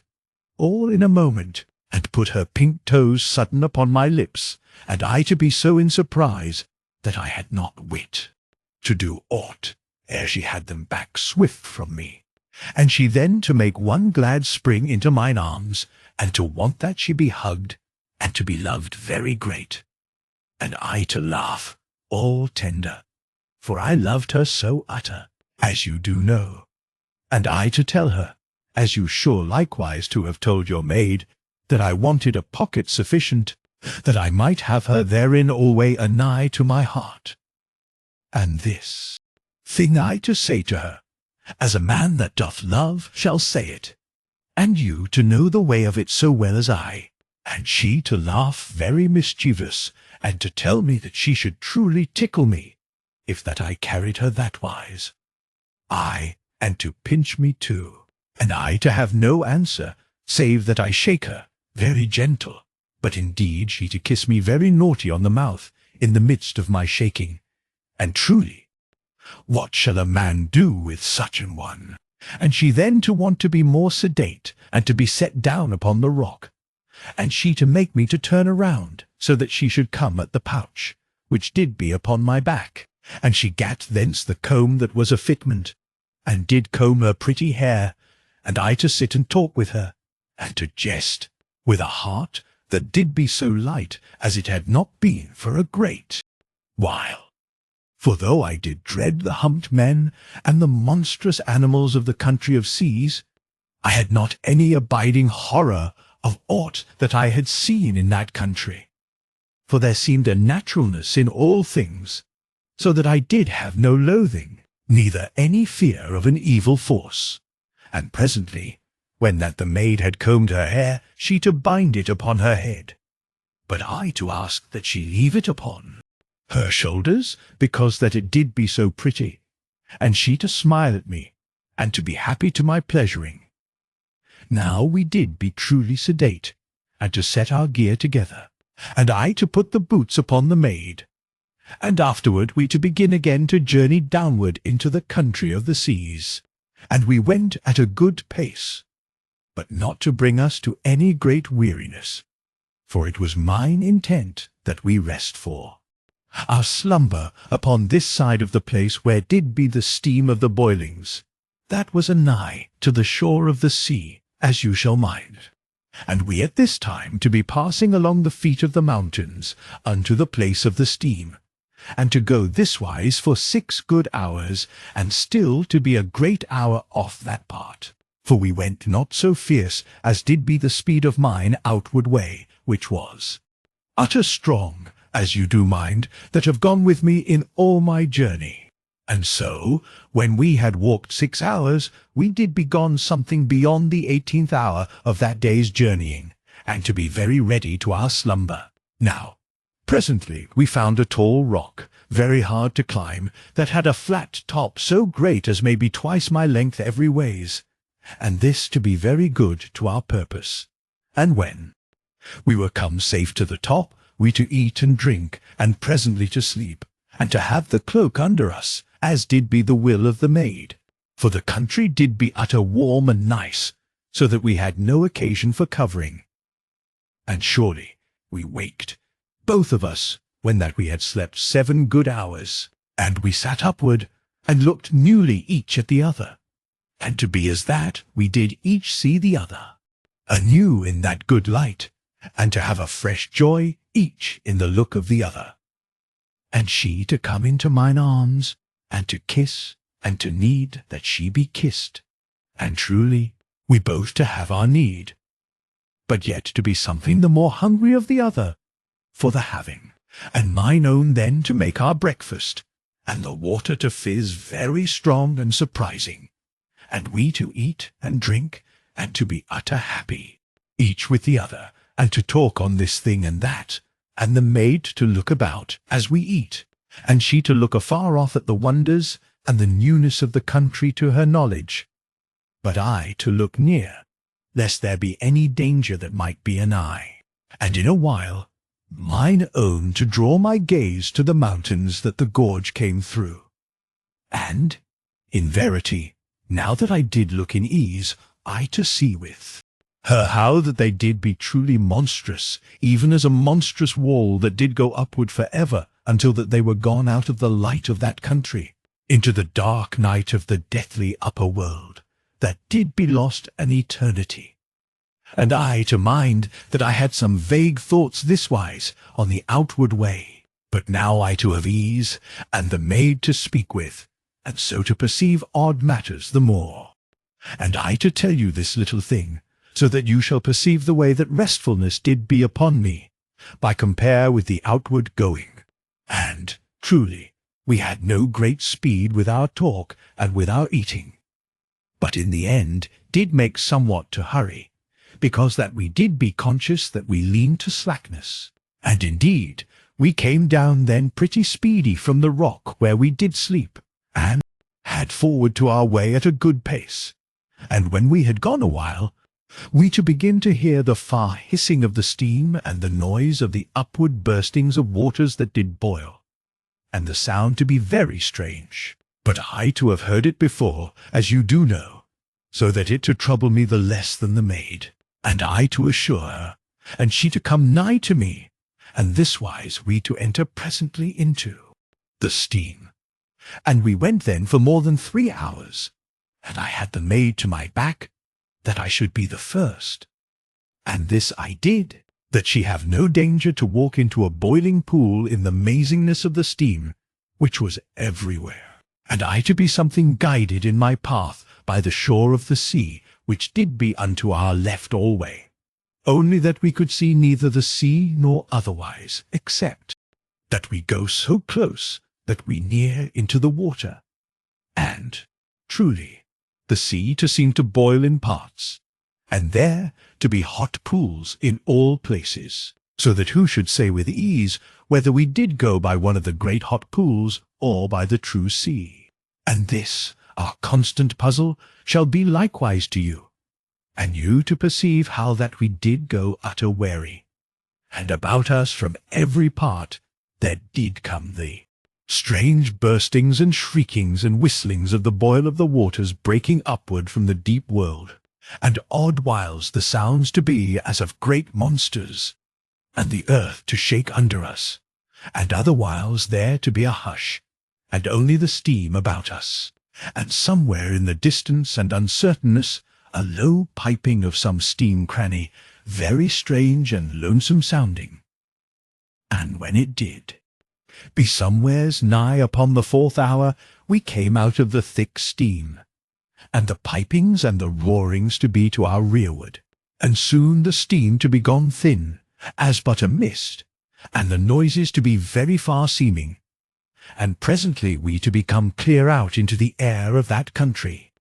And the maid now to perceive the trees, which did be in great forests unto our right hand, while that the shore of the sea did go alway upon our left. And she to be utter in wonder of the trees, and to need that she pluck branches, and smell of them, and look at each leaf, and so to be all stirred. For never in that life did she to have seen such a matter as those great trees did be, but yet to be all stirred by vague memories that did seem no more than dreams, and you to think but a moment, and to perceive how the thing did be with her, and you to have been likewise stirred, if that you did be so strangely waked in a corner part of the heart, though but a little matter to wake you. Now when the 6th hour did be full come, we made a halt in a wise place, and had there our tablets and the water. And afterward the maid bid me that I take her unto a warm pool that did be near by, and to ask that I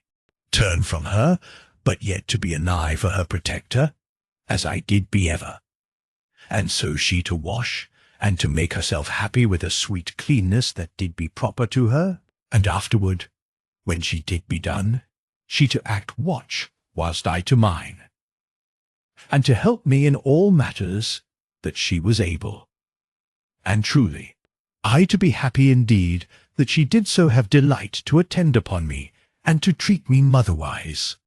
Yet truly with her maid heart not all hid, as you have perceived, this time and that. And surely thus did we go alway in these matters, and oft that I have not space to have told, and oft that you shall remember,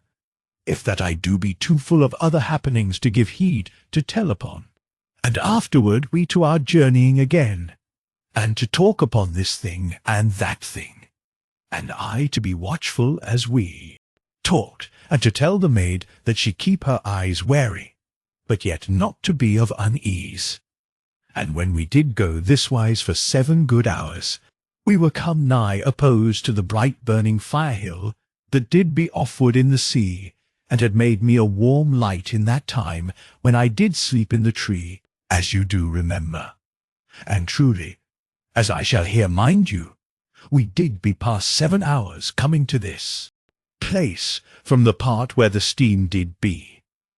Yet had I gone that space upon the outward way at a speed that was greater, but truly I might not set so great a pace to the maid, save, mayhap, odd whiles. And this thing I beg that you have alway in your mind, and so to understand why that we did be oft long upon this part of the journey, and that by compare with mine outward going. And, in verity, I had set off our hour for food, because that I saw we did come nigh to the place where the tree did be, and I to know that the maid should like to eat and drink anigh to that place, and to know that I did sleep there. And surely I took her to the tree, and when that I told her, she to beg me that I indulge her, and that we go upward to that branch where I did sleep, and there to eat our tablets, and I to be willing, and to enter into her wishing. For, indeed, there was no danger in the climb, and I to go alway below her, so that I could be surety for her safeness. And we came up to the great branch, and she to make how we should sit, and I to have to show just where I did lie, and she to look very close, and to see that my weight had surely marked the hardness of the armour upon the bark, and she then to be upon that branch alone, as she did eat and drink,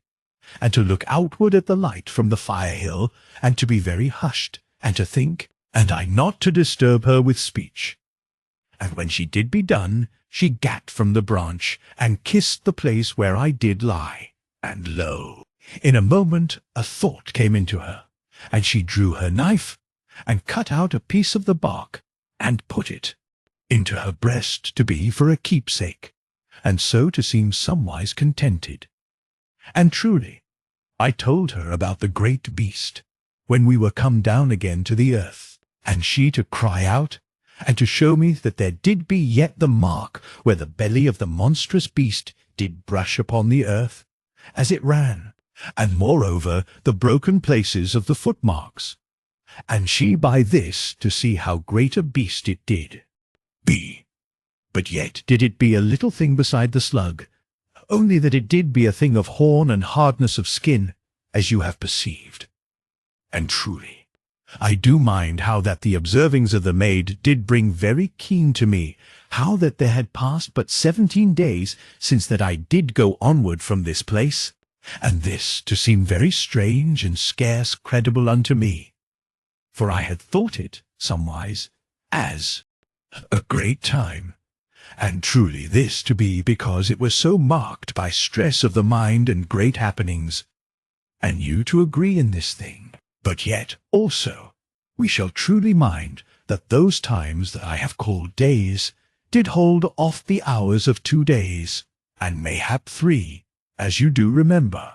Now we went onward then to our journeying, and I to make to carry the maid as ever. After that she had walked 12 hours, though she did walk 13 hours this time, as you have seen, and she to say that she go now upon her own feet through the next 6 hours, and so to ease me from the labour that did be needful to carry her. But I to know how that she did be like to be all gone of her strength this wise in but a day or 2, and we to make the better speed, if that I keep to my way, and to have her to walk 12 hours of every journey, and afterward to come into mine arms. For, truly, she did be bred less hardy than I, as you shall think from all that I have told concerning the peoples of the Lesser Pyramid, and moreover, she was yet something weakened, as I did think, by the dreadful month of her lonesomeness and escapings, before that I was come to succour her. And truly, as I did carry her, the maid did make remark of her wonderment concerning me, in that I did be so hard of my body and set in the determination of my mind. And, in verity, I did be exceeding strong and of great hardness of body, and mayhap my will did be somewhat this way also, else do I think I had never borne to come unto mine own through so much desolation. And I to smile very happy upon her, for I did love that I was so strong, and very truly in delight that mine own maid did take gladness in this thing, and you to mind how you did be also in the love days, and so to have nice understanding of my naturalness and human pride. And surely the maid did nestle unto me, as she did talk, even, somewise, as a child shall come nigh to the mother, but yet also as a maid doth love to be nigh unto her man, if that she doth truly love. And I to lift her more nigh to my lips, but she to refuse to kiss me, and to be a sweet impertinence that did lie in mine arms. Yet, when I did make to lower her again to the way that had her easy to carry, she to slip her pretty face very snug under my chin, and to kiss me there, after her own fashion, and afterward to be willing that she be as usual into mine arms. Now, as I set the maid again comfortable, it seemed to me that she was something tender, and sudden it came to me that mayhap the armour to be very hard and painful unto her, and I to ask this thing of her in a moment, and she to see that I would not be put off, and so to tell me. And, truly, I was utter angered with myself, and somewise also with her, in that she did not waken mine unthinkingness to this thing. And I set her instant to the earth, and made her to bare her shoulders to me. And truly they did be much bruised where that she had lain so oft in mine arms, against the hardness of mine armour. And I to be so angered, that I near shook her, and she to see how I did be, and that she did be nigh to be shaken, because that I was grown so angry that she should let herself come to this foolish hurt, that yet I did know was very dear unto her secret heart. And, in truth, she put up her lips to me, very sudden, and with a strange naughtiness, that she have her own way with me to tempt me from mine anger, that yet she did half to like, And, in verity, I near slapped her then upon her pretty shoulders, but that she ceased from her tempting of me, and instead she turned her shoulders to me, even as a child, that I button her garment for her. And surely, when I had buttoned her garment, she came round unto me, and closed her hand, so that it did be a little fist, even as I did love her to do, because that it was so small beside my great hand. And she slipped her shut hand into mine, and surely I let it stay within, very quiet, and made not to close upon it, as I did want. And the maid did move her hand around in mine, that she make me to take notice upon her, and to grasp her little fist. Yet I did be very stern, for I was truly angered, and neither did I put her hand from mine, nor made to hold it, but only to let it bide. Yet truly, I to be something stirred in the heart part by her pretty ways. And in a little while she took her hand from out of mine, and did have daring to be cold unto me, and mine anger then to be quaintly renewed, and to think that she did well need to be whipped, and she made a naughty and foolish impudence upon that which I said to her, so that presently I did say that she did need such as should make her to heed her manners. But yet, as you shall conceive, I to know inwardly all that time how that even this true naughtiness did not stir me to proper anger, but more that it made me masterful, and to lack not that I make her to know truly that I did be her master, and in the same time to be strangely touched in a very deep and secret place of my heart. And truly love doth have strange actings upon the heart, and the maid to ask me in a very saucy fashion that did be intention to anger me, what I did mean that she to need. And truly I said that she did go the way to earn that she be flogged like any boy, and I to mean actual all that I did say, which doth something amaze me now. But, as I do know, I yet to be constant stirred inwardly by her beloved quaintness that did be always so dainty, even when that she did mean her naughtiness to be truly to anger me. And lo, when I told the maid this thing, that she did well go to earn a sharp reproof, she turned in a quick instant, and came close to me, all tender and small, and to need to be nigh to me. And she slipped both her closed hands into the one of mine, and truly they did be little fists. And because I could be no more stern with mine own, I put mine arm about her, and she did nestle to me, so that all my being did want to be a shield about her. And she, too,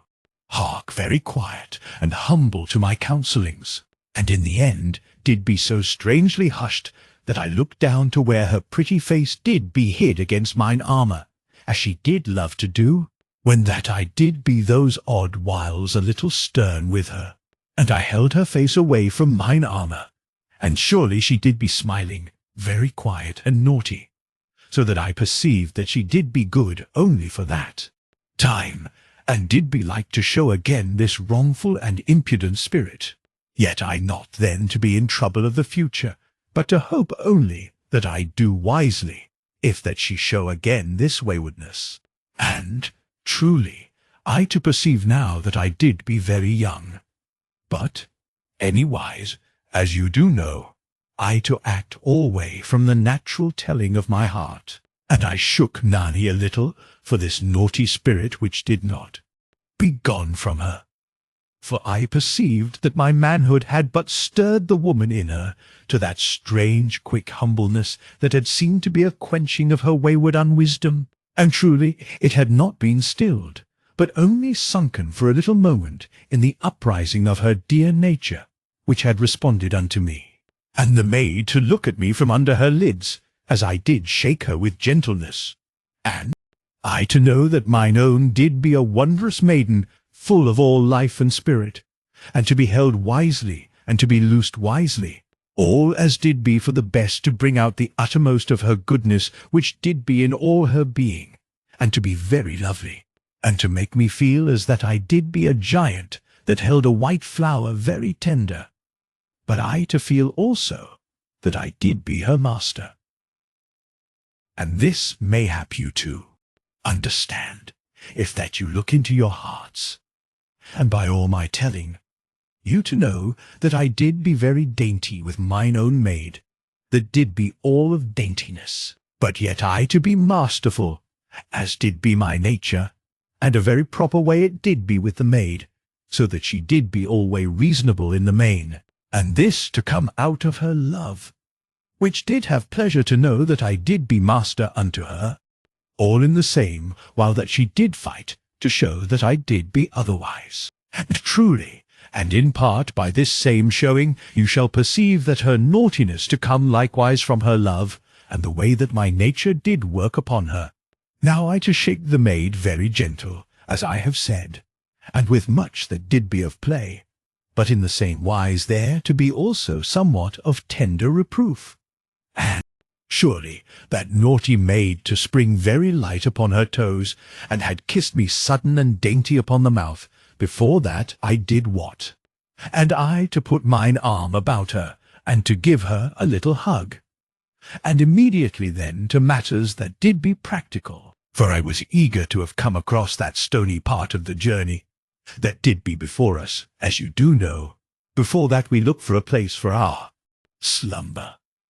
And this eagerness of haste to be, because of the great bird things which I had seen to go bounding over that waste, when that I was upon mine outward way. And surely, after that I had thought a little moment, I bid the maid that she dress in her torn garments, so that these should be over the top of the armour suit, and this wise to make a soft thickness upon the top of the armour suit, that should act for a cushion between mine armour and her dear body. But indeed the maid would no wise to do this thing, and I not to make her, because that my heart perceived how it did be with her, and her reasons to be some ways mixed, as doth be proper in all humans, and the more so, when that it doth be a maid that hath reasons, as you to know, if that you have ever held such dear perverseness in your arms, and she, as I could know, to be strangely in love that her gentle body be bruised by the hardness of mine armour, and if this might not be, she to be not wishful that she wear her torn clothing upon her neat suit, and so to seem careless, and to lack to be dainty in mine eyes. For indeed she did be alway to wash herself, and to make tidiness. And she to have a way now, that she did set the armour suit upon her, that had it to seem different, and she to have set a little sprig from the trees upon her breast, and in her girdle, and so to seem the more of a maid. And surely a man doth know and love these things, but not alway to have full knowing how that they be done. And, indeed, you to be likewise with me in this thing. And we all to think we know, but somewise to be just a lack when that it doth come to the proof. And, in verity, the maid to find a way that she be eased of the hardness of the armour, and I to have come to the same thing in the same moment. But truly, I do think she had been able to think upon it a long while, if that she had been so desired. And truly, this was but that I fold the cloak very thick across mine arms and breast, and to take her then into the little nest that did be prepared. And, surely, now that the maid might no more have her secret wish that she lie close against mine armour, she to be helpful, and to have the cloak folded so in a very quick while, and so to be into mine arms again, and we to be once more upon the journey, and she to nestle to me, as that she did hunger to be nigh to me, and she to talk with me odd whiles, and odd whiles to be silent. And once I to think that she wept a little, and to know that she did be like to think upon her father and her own peoples, but she to have her face turned to me, so that I could but guess upon this thing, and she very soon to be hushed again of this sorrow, and to lie content in mine arms. And once, when that I had carried her for 3 hours, she too asked me that I kiss her, and truly I did kiss her, very gentle and with reverence, because that my heart did understand the holiness that did be in her heart in that moment. And surely, as I kissed her, she to kiss me very tender, and I to know that some olden memory did be like to stir in her, and in a moment she to take her lips from mine, where she had let them to nestle very light, and did whisper mine olden love name, and I then to look at her, and her eyes to shine as the olden stars that did shine in the olden summers, and I to be too shaken even that I kiss her, but she to put her arms about my neck, and to look steadfast into mine eyes, and immediately after that she had looked a while, and I to have ceased from walking, she to put her hands upon each side of my face, within the metal of mine head-gear, where the guards did come down at the sides, and she to kiss me very sober upon the lips, but yet to mean utter by that kiss, and I not to return the kiss, for I saw that it did not be her need. Now, in the beginning of the 4th hour, as I did go with the maid, I to see afar off one of the half-bird monsters that I did see before upon this place where there did be naught save great stones and boulders for a great way that did be many miles. And truly, I to hide very swift with the maid, where 2 great boulders did come together, and surely the bird creature to go past at no great way, and to go with a great bounding, that did be half of flight and half of leaping, as that it did be too weighty in the body to make to fly proper. And, indeed, I to have a sudden memory how that there did be a picture in some book that I did read in the mighty pyramid, where it did show such a bird thing as this, and to make remark in the book that these things had been seen no more in the Nightland for 1,000 of years or more, and to be extinct, as we do say. But, indeed, now I do think that they did be come downward to that warm country a great while gone, and so to have new life, and to breed through a great age, and this way to have set a pattern unto the humans. And, in verity, it might be that in some age that did be far after that time, the humans to find some way to journey from the pyramid, and to build a new refuge in that deep country, and mayhap the humans this wise to have a new space of life. After that all the Nightland did be dead and lost in the bitter frost of eternity. But this, indeed, to be no more than an odd thought, for how might any great multitude pass the monsters, and I to ask that you take it for nothing of fact, but only as of my suppositions, and this wise to come back again to happenings. Now, when the bird thing did be gone a long way off, I to go forward again with mine own, and to have a new care, and to look very swift and frequent every way. And, truly, it did be as that the creatures did inhabit that part of the country, for in an hour after that, I to see a good score, and I to free the discos from my hip, and to have it ready in mine arms beside the maid, and so to journey, and many times I to have to hide with mine own, and to crouch low among the rocks and the boulders, and this way to escape free of all for a great while. Yet, when that the 5th hour did be nigh gone, I heard a noise sudden to my back, as we did go over a clear space, and, in verity, there did be one of the monsters that came upward over certain rocks that were to my rearward, and surely it to have been stayed hid there, or resting, and to have heard us, or to have smelled us, but anywise then to have knowledge of us, and to come with low and brutish heavy boundings, very lumbersome after us. And I looked every way in a moment, but there was nowhere any shelter anigh. And the maid to leap sudden from mine arms, that I be free with the discos, and I to look swift to her, and to see that she have her knife ready in her hand, that she might chance to aid me.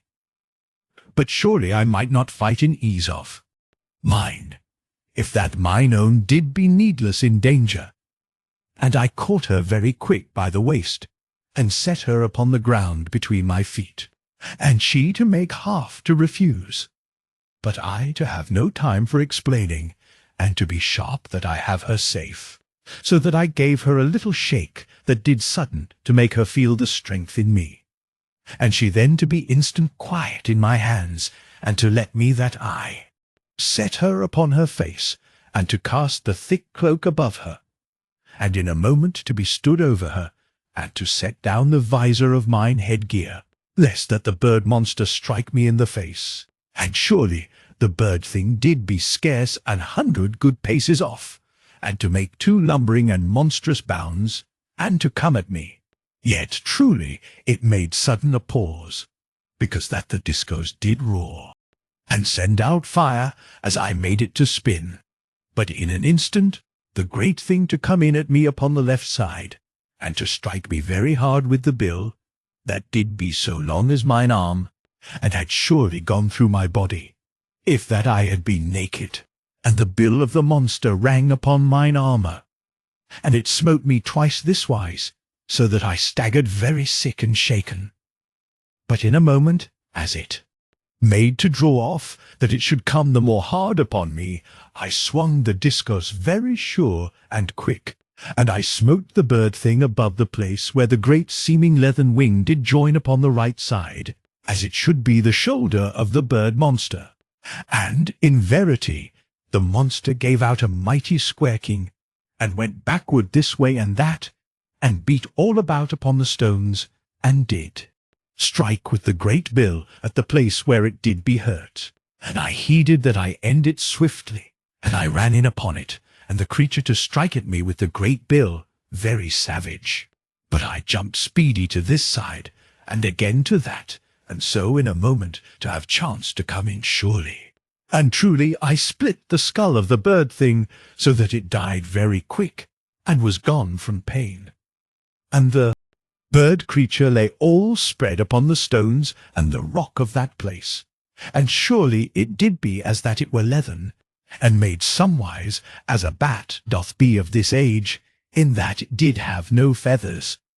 And truly it looked mighty, where it did be spread, and indeed the body to be full so big as the body of a young horse, and the bill to be very deadly and sharp and cumbrous, as you to have guessed, and I to be all and utter thankful that it did be there, dead, in the stead of mine own body, and the thing yet to twitch and stir a little, as the life did go from it. And surely I was back then very speedy to the maid, and she to be kneeled upward to watch me, and I took her into mine arms, and looked well about, and made then forward again, and about the middle part of the 6th hour of crossing that rocky land, I saw that we did draw near unto the shallow river, that you shall mind I came over, after that I had done with the olden flying ship. And in all that time, since the bird monster to come after us, I had seen but 2 more, and they a great way off, so that I guessed that I was come beyond that part where they did go very frequent, and I to wade over the river, and to carry mine own upon one arm, the while that I did sound my way with the staff of the discos. And truly I came across very easy, save that I did have to go around somewhat, where that the river did seem to have a deep place. And when that we had crossed the river, it did be full 21 hours since that we slumbered, as you shall know, if that you but count a little. For you do mind that we spent a certain time within the tree, as I have told, and this not to have been proper counted into the time of our journeying. And surely the maid to have been very quiet, since that I did show my strength a little to her, when that I made her to lie, that she be safe from the bill of the bird monster, but she not to be anywise in anger upon me, but only, as I do think, that the woman in her did be something fresh waked unto me, and she to be very content that she be quiet in mine arms. Now the place that we were come to was much spread with boulders, but yet to have the beginnings again of the forests, as you to remember, for I to have made some small remark of the land in this part, upon mine outward way, And we looked about for a fire-hole, that I should dry my lower garments. And, truly, we had not passed many in a great while, but we to be in fortune, that we came soon upon a little fire-hill, that did be no more than so high as a man, and to have the rock all hot about, so that this did be a good place to our purpose. And I kissed the maid, and set her down out of mine arms. And when that I had looked well about, and seen that there did be naught to our sight to give us to fear, the maid to help me with mine armour, and afterward with my garments, and to ease me all ways that she could think of with helpfulness. And she set the garments of my lower parts to dry, and whilst that they did be drying, she to make ready the water and the tablets, and to have me to sit beside her, in my body vest and gear, and we to eat and drink very comfortable in the warm hollow that was something anigh to the small fire-hill. Now, truly, I did be very hungry that time,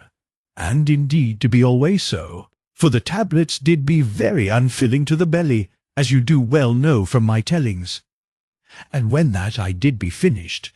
I saw that the maid looked at me somewise oddways, and sudden she to come into laughter, and asked me whether that I did be very empty. And in the same moment, there to be a wondrous dear look within her eyes, so that I perceived that there went a mother note under her impudence.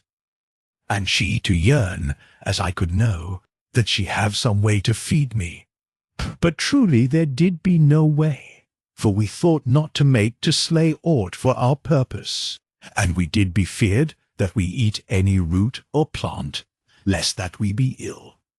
And this to seem strange to my spirit of this, our age, but to be natural unto that. So that I do think I did be so long bred from the primal obtaining of food, that I did be all lost to that which should seem natural unto the peoples of this early age of the world, though we truly to think that the world doth even now be old, and this to have seemed a true thing unto every age that ever did live. Now, beside that, we did lack somewise to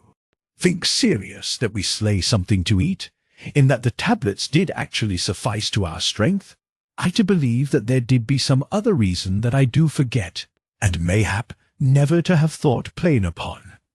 but which to be set within me as an instinct, as we do say, and this to mean, if that I try to set it in other words, that the tablets did keep the body and the spirit in such condition, that the forces of evil did have the less power to act upon us. Yet have I no remembering that I was taught in the preparation that I eat naught, save the tablets, and this mayhap never to have been set upon me, but to have been as a thing that doth never need to have been told, even as you shall not tell a grown man in this age that he shall refrain from dung, and eat only wholesome matter.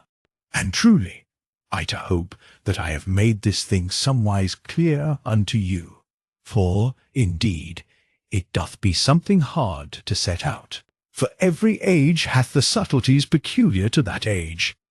and these to be hard to the understanding of other ages, but yet to seem plain and utter natural, even without thought, unto the peoples of the age. And surely all this to be plain to you, and to be over plain, for in verity I tell to you, and overtell, until that I should be weary, and mayhap you to be the more so. And indeed, I not to blame you, but only to hope that your understanding, which doth mean also in general your hearts, doth be with me all along my way. And indeed, this my tale to be not easy told, and in verity I to be back now unto the maid a loth upon me, and in the same moment deeply loving, and alack that she could not feed me, and I to laugh with her, and to have understanding with her, as you to know, and indeed I to have an heart that doth be made some ways natural unto understanding, so that even though I be dead when you read this, my tale, you to feel that we be friends, and to know that could I meet with you in pitiful trouble, I to have understanding and love to you, if that you be not utter brutish.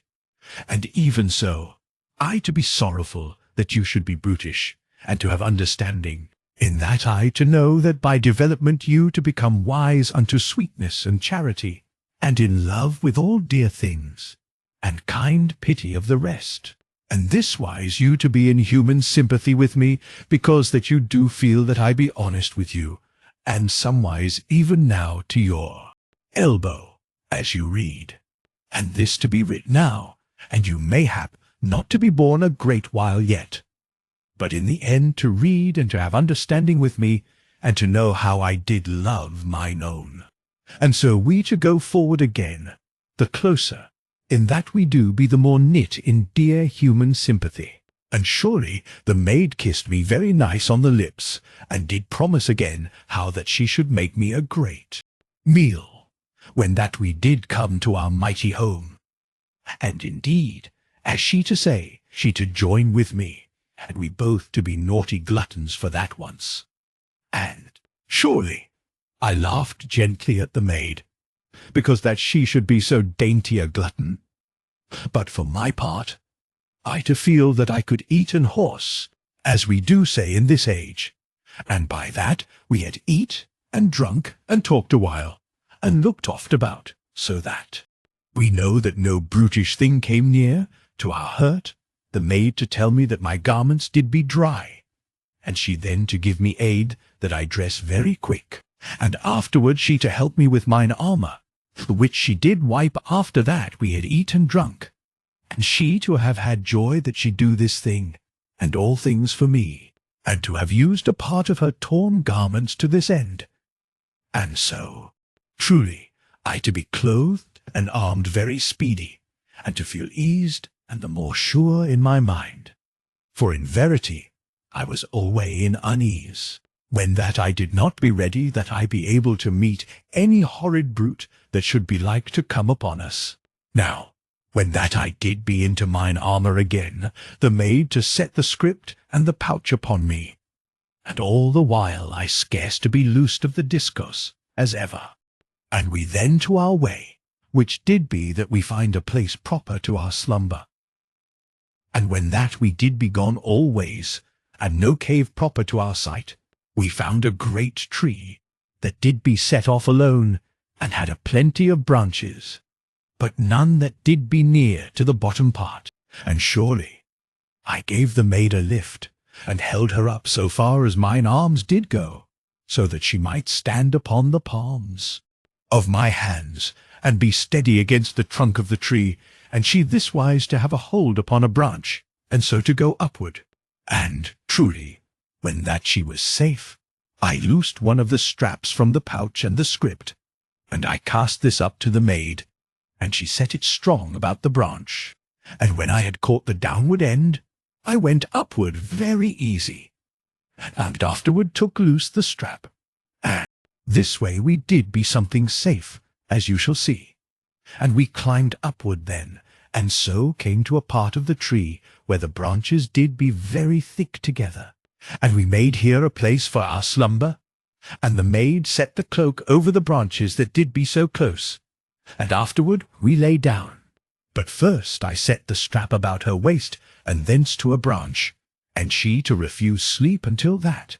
I be likewise, so that we did be both very safe from any fall. And she kissed me, and we then to our slumber, and very weary, for it did be 22 hours by this, since that we had sleep. Now we had 8 hours in which we slept utter, and we both to awake, as it did seem in the same moment. But truly,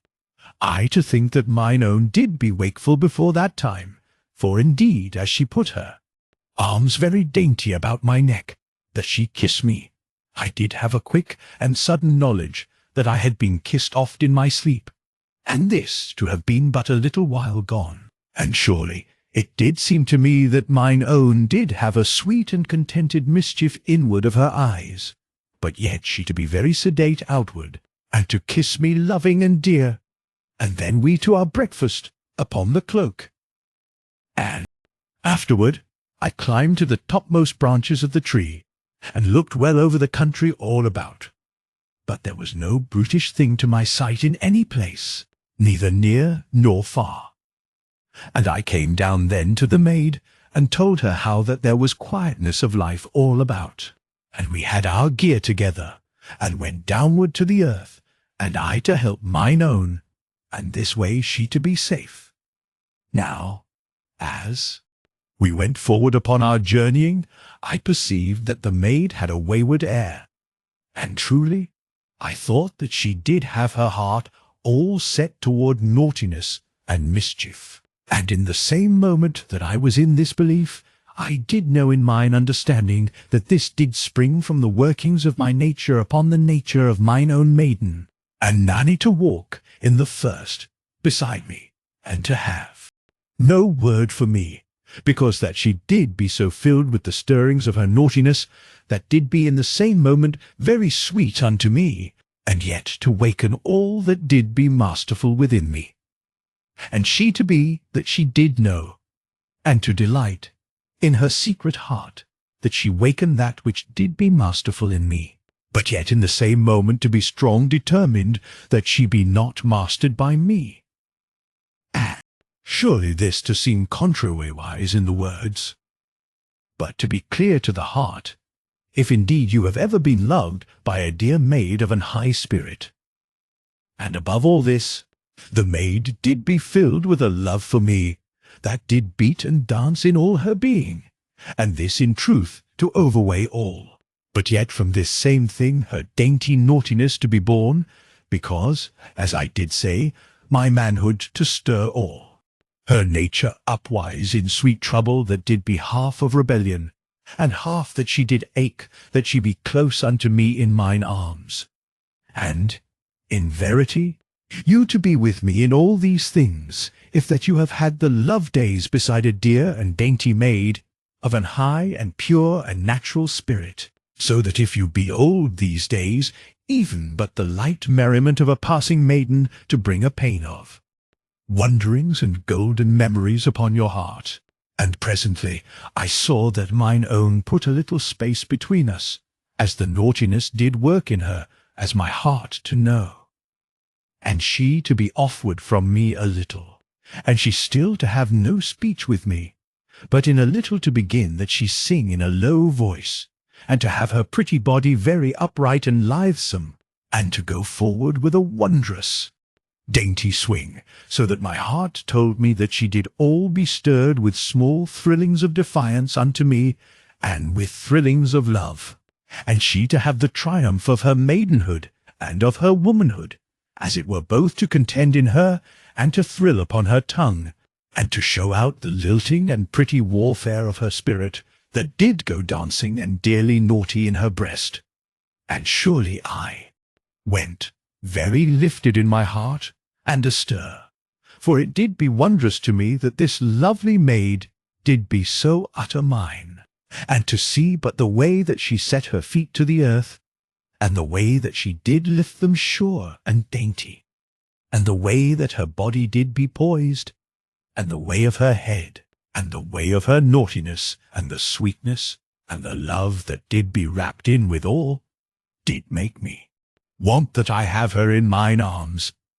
But yet I not to do this, because that in the same time that she did so stir me to love and admirings, she to set somewhat else in me at variance, so that I did half to feel stern with her, for I perceived that she had that naughtiness then within her, that she did be like to have a real intent of impertinence unto me, so that she should be naughtily outrageous, and to have no heed to my advisings, neither unto my desires, unless that I set my hand upon her to make her to obey. And truly, you that have had dear maids shall follow mine explainings, but unto others I know not whether they shall understand, until they too have been possessed of one that shall set all their heart adrift, even as this one that did be mine own. And sudden, I too know that Nanny did change from her low singing unto an olden air that had surely not been heard in all that eternity. And in verity, for a little while, I not to know why that it did so shake all my heart, nor what it did be, nor whether that I had truly heard it before, or only to think so. And, surely, it did be as that the silence of the olden moonlit world did steal all about me, and, sudden, I to know that the maid did sing an olden love song of the olden world,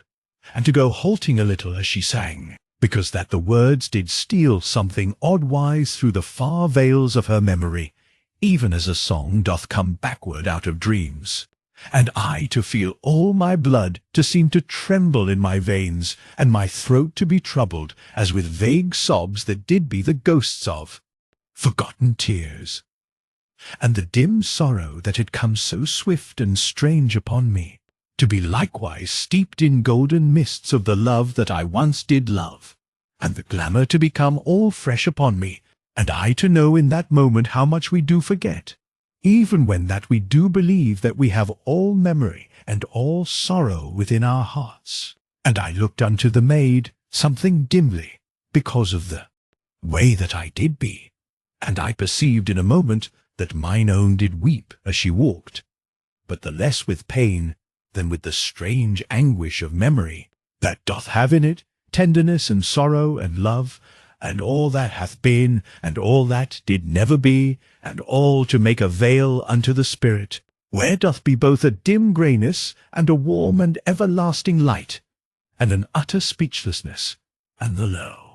and far music of forgotten songs, that do come downward over the shadowy mountains that do be builded of years and forgetfulness, and yet made to be seen with the light of that our memory, which doth cast so many hushed shadows. And surely, as I did say, the maid did weep as she went, but not to be cast down, but rather that she held her head upwise, as that she did walk in a glory. And the song to come oft broke, and oddly, and to set her voice to little human quiverings, as her memory did shake her sweet spirit unto tears afresh, and she to walk with her pretty head upheld, and as that she did go in a triumph, and the tears to come down strangely upon her face, and all her soul to be there, pure and wondrous, and in the same time both troubled and glad. And this thing to be very dear and amazing, and she to be as that she not to know then that she sang, but as that she did be lost in her thoughts, as we do say, and this to have come sudden upon her, out of all her upliftedness of spirit, that had been like to make her very open unto all subtle and subtle powers of thought and inward stirrings, as you shall think. And again the song to come full remembered, and fresh, as that this eternity did be but the yesterday of that moment, and mine own to be all in a sweet madness, with those half-dreamed memories, and the wonder and pain of all that no man hath ever said, and that shall be never said, and of the utter lost years, and all that hath been lost, and all forgotten greatness and splendour, and the dreadfulness of parting, and the loveliness of beautiful things that do be hid in the abyss of the years. And it did be sudden to my quickened fancy, that there did be low echoes all about us, of the voices of dear beautiful ones that have died. For so did memory set a strange and lovely mystery about my spirit in that moment, that I did be all shaken so much as mine own, and I to be as that I drew my breath anigh to tears, and did be there with Nani amid the quiet spareness of the trees and the rock of that part of the land, but yet did be to see half dimly that I stood within a light, even as the light that doth be the wonder of olden sunsets, and I to be, in the same time, both that man and this man that now doth write, and to have beside my spirit but one maid, that I did lack to know whether I say to her Nani or Murdeth, for though the two that have been mine own did be different seeming to the eye, there to be but the spirit of one maid beside me in that moment. And surely I did be there, all shaken unto the seeing of visions, as it did seem, so that the land about me to have grown half as that it did lack, that it be real unto my sight, because that I looked inward unto lands that did be of memory. And lo, in a moment this to go, and I to be in that country of the seas, and to look newly unto Nani, and she to go as I have told, and there to be the lonesome trees and the rocks in all parts for a great way about. And sudden, as I looked at mine own, she to come round unto me, and she held out her arms, and did gaze at me with such a love, as that she were transfigured, and to need strangely that she be in mine arms. And surely I to an holy need that I have her unto me, because that, after all, there did be no wonder so great as that wonder, that when all did be said, I did have mine own, after that all eternity had nigh passed, and in verity we ran each to the other, and did be silent, because that there was no speech of words by which we could say aught of all that did be in our hearts. And truly you to be with me in understanding, for you too, mayhap, to have suffered this wise of dumbness, even if that it hath not been so great, but yet to make you to know. And presently we grew quiet in the spirit, and mine own to come back again to her joyousness, and to go beside by me, as we made forward. And presently Nani to begin that she look at me with dear impudences again, that did be very sweet unto me, but yet to be like to lead unto defyings. And truly by these things shall you know the spirit of mine own maid, and there to be none to me that ever did be like her.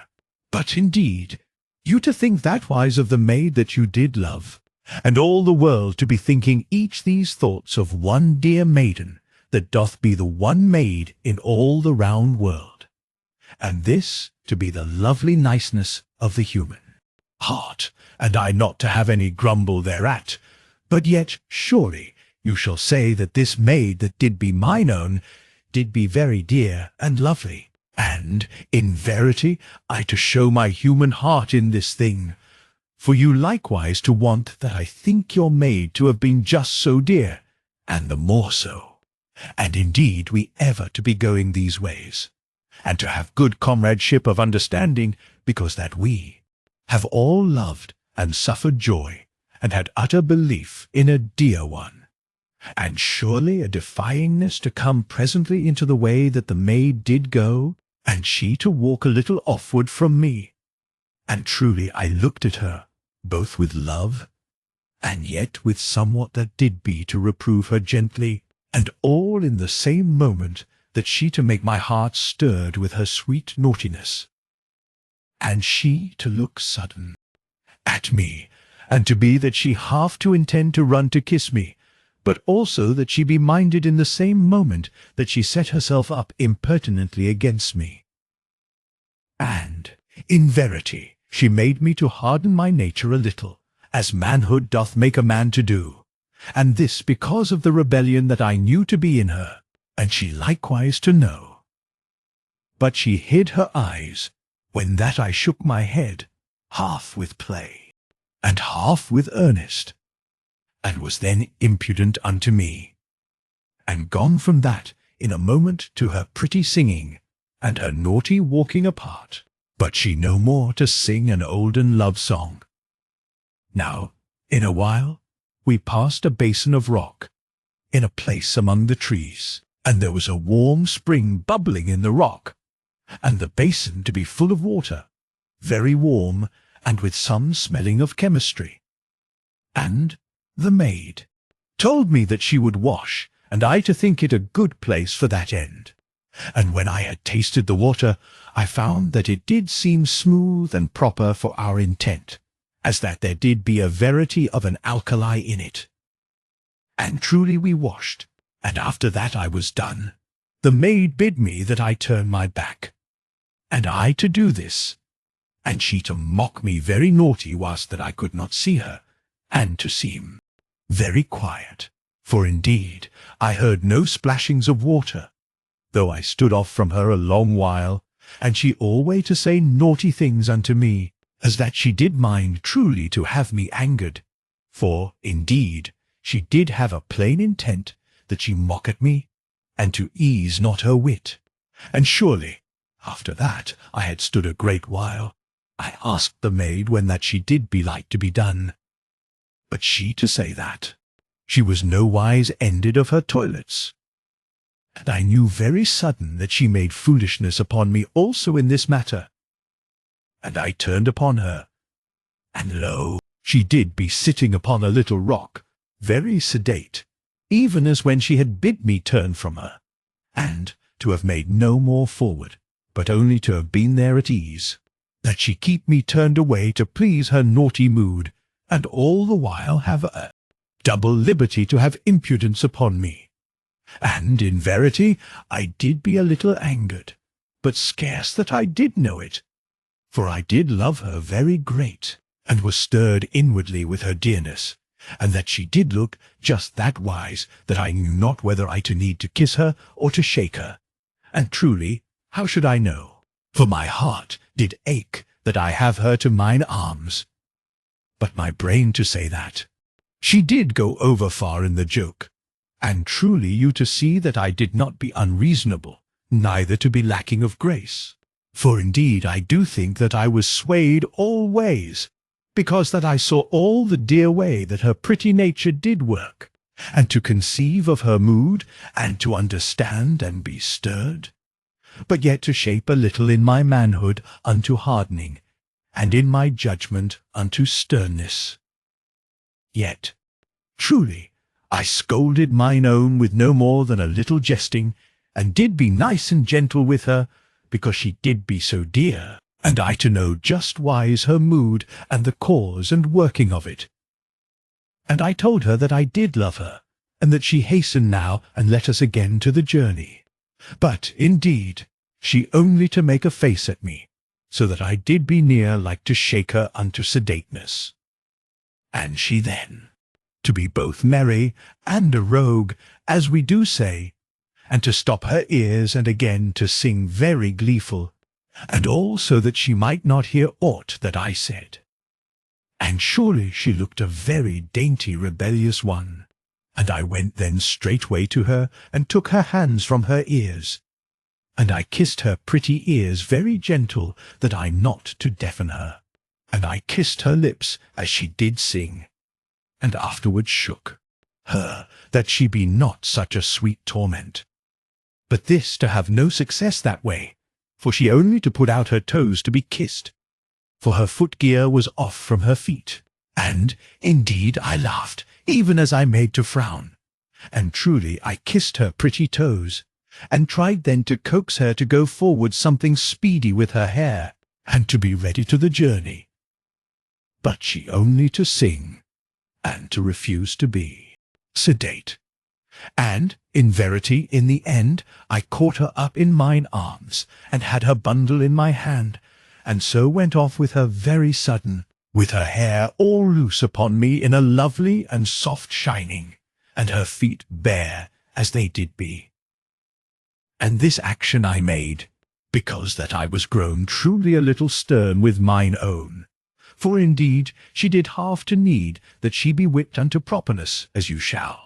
think, that have seen how she did be this wise, only because that her nature did be stirred strangely, and her womanhood and her maidenhood to be all unto war, and in part to make a rebellion against me, that she did know glad to be her true master, but yet she to be thus, even though she did be so glad, and this to act so that she did be in the same moment both sweet and wise, and yet to show a dainty foolishness and a true naughtiness that did make me to feel somewhat of a real anger, but yet did have me to know that all my being did be stirred by her, so that I did think with one thought that she did be very foolish, and with another that she did be lovely wayward. Now, when that I took the maid up so quick, and made off with her, she to give a little gasp, and to submit to me with a quick humbleness, but immediately she to regain her courage, and to be outraged of me. But, indeed, I took no heed, only that I was like to shake her, and did know also that her hair did be wondrous pretty upon mine armour, and she soon to lie very quiet and easy in mine arms, and to be demure, and I to have a half knowledge of somewhat amiss, but yet to have no sureness, neither to think much upon this vague feeling. And when that I had gone a good mile, she to put up her lips to be kissed, and I to kiss her very loving, for she was so dear. And she then to say, very ordinary like, that I should do wisely now, if that I went back for her foot-gear, which truly I had lacked thought to notice, when that I did pick up the maid. And I saw that she had known this thing all that while, and had made that mile of carrying all a waste and a foolishness, because of the naughty rebellion which did be in her. And lo!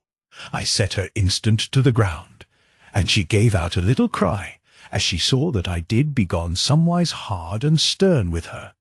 And indeed I pulled a small branch from a tree that did be near, to be for a switch as you shall whip a boy with, and I held her with my left hand, and in verity I laid the switch thrice very sharp across her pretty shoulders, that she know all that she did need to know. And she seeming to be ceased in a moment from her perverseness, and did nestle very quick unto me that had whipped her, and did need that she be wondrous nigh unto me. And, truly, how shall even a young man flog such an one? And the maid to be very hushed against mine armour, and to resist that I look into her face that did be pressed so anigh me. But presently I used a little and gentle force, and so to look into her face something sudden.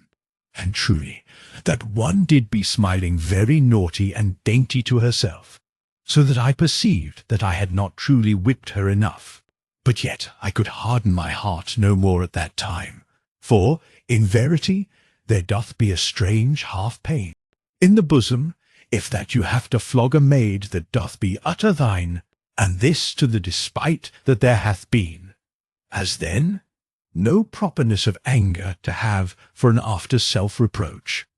And surely I to have done this thing only of a stern intent and steadfastness, that I steady mine own maid unto wisdom, but yet to have been helped by a little anger, because of the thing that she had done. Yet alway my love did be so strong, that mine anger never to have aught of bitterness, as you shall have seen, and to understand. And we went back then for the foot-gear of the maid, and she to be very hushed in mine arms, but yet, as I perceived, not to be quiet, of an humble little heart, but only of the chance that her nature did be stirred that way for the while. And truly, when we were gone back, the foot-gear did be there to the side of the pool, and the maid gat shod very speedy, and would have no aid, and afterward did up her hair very tight upon her head, to have it utter from my sight, and this to be for a perverseness, for she knew that I did love to see it pretty upon her shoulders, or if that she must do it, that she'd do it up very loose and nice. And truly you to know how I mean, only that I have no skill of such matters, but yet a good taste to admirings, if that the thing be aright. And I to say nothing, as I looked at her, and she presently to make a quick glance unto me, to see why I did say naught. And I shook my head, smiling at her waywardness, but she to look away from me, and to seem to be set to fresh naughtiness. Now we went forward then upon our journey, and alway the maid to walk onward from me, but yet to have no other impudence, neither to sing,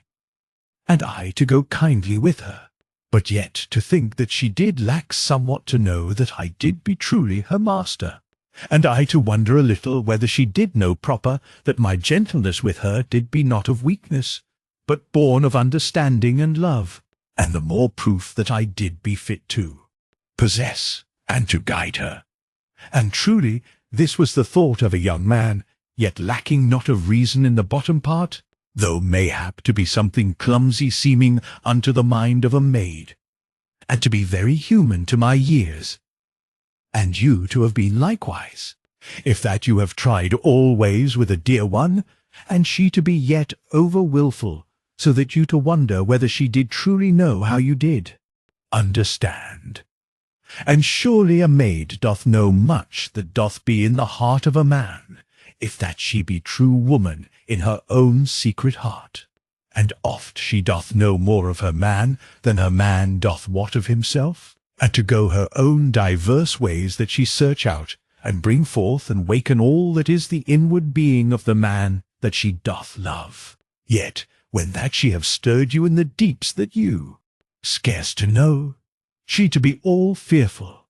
and in the same moment to have no fear, and to be in rebellion, and in the same moment to be most strange humble, and all to be born of love, and nature in action upon nature. And more than this, how shall I have learning of the heart to tell you? For, in verity,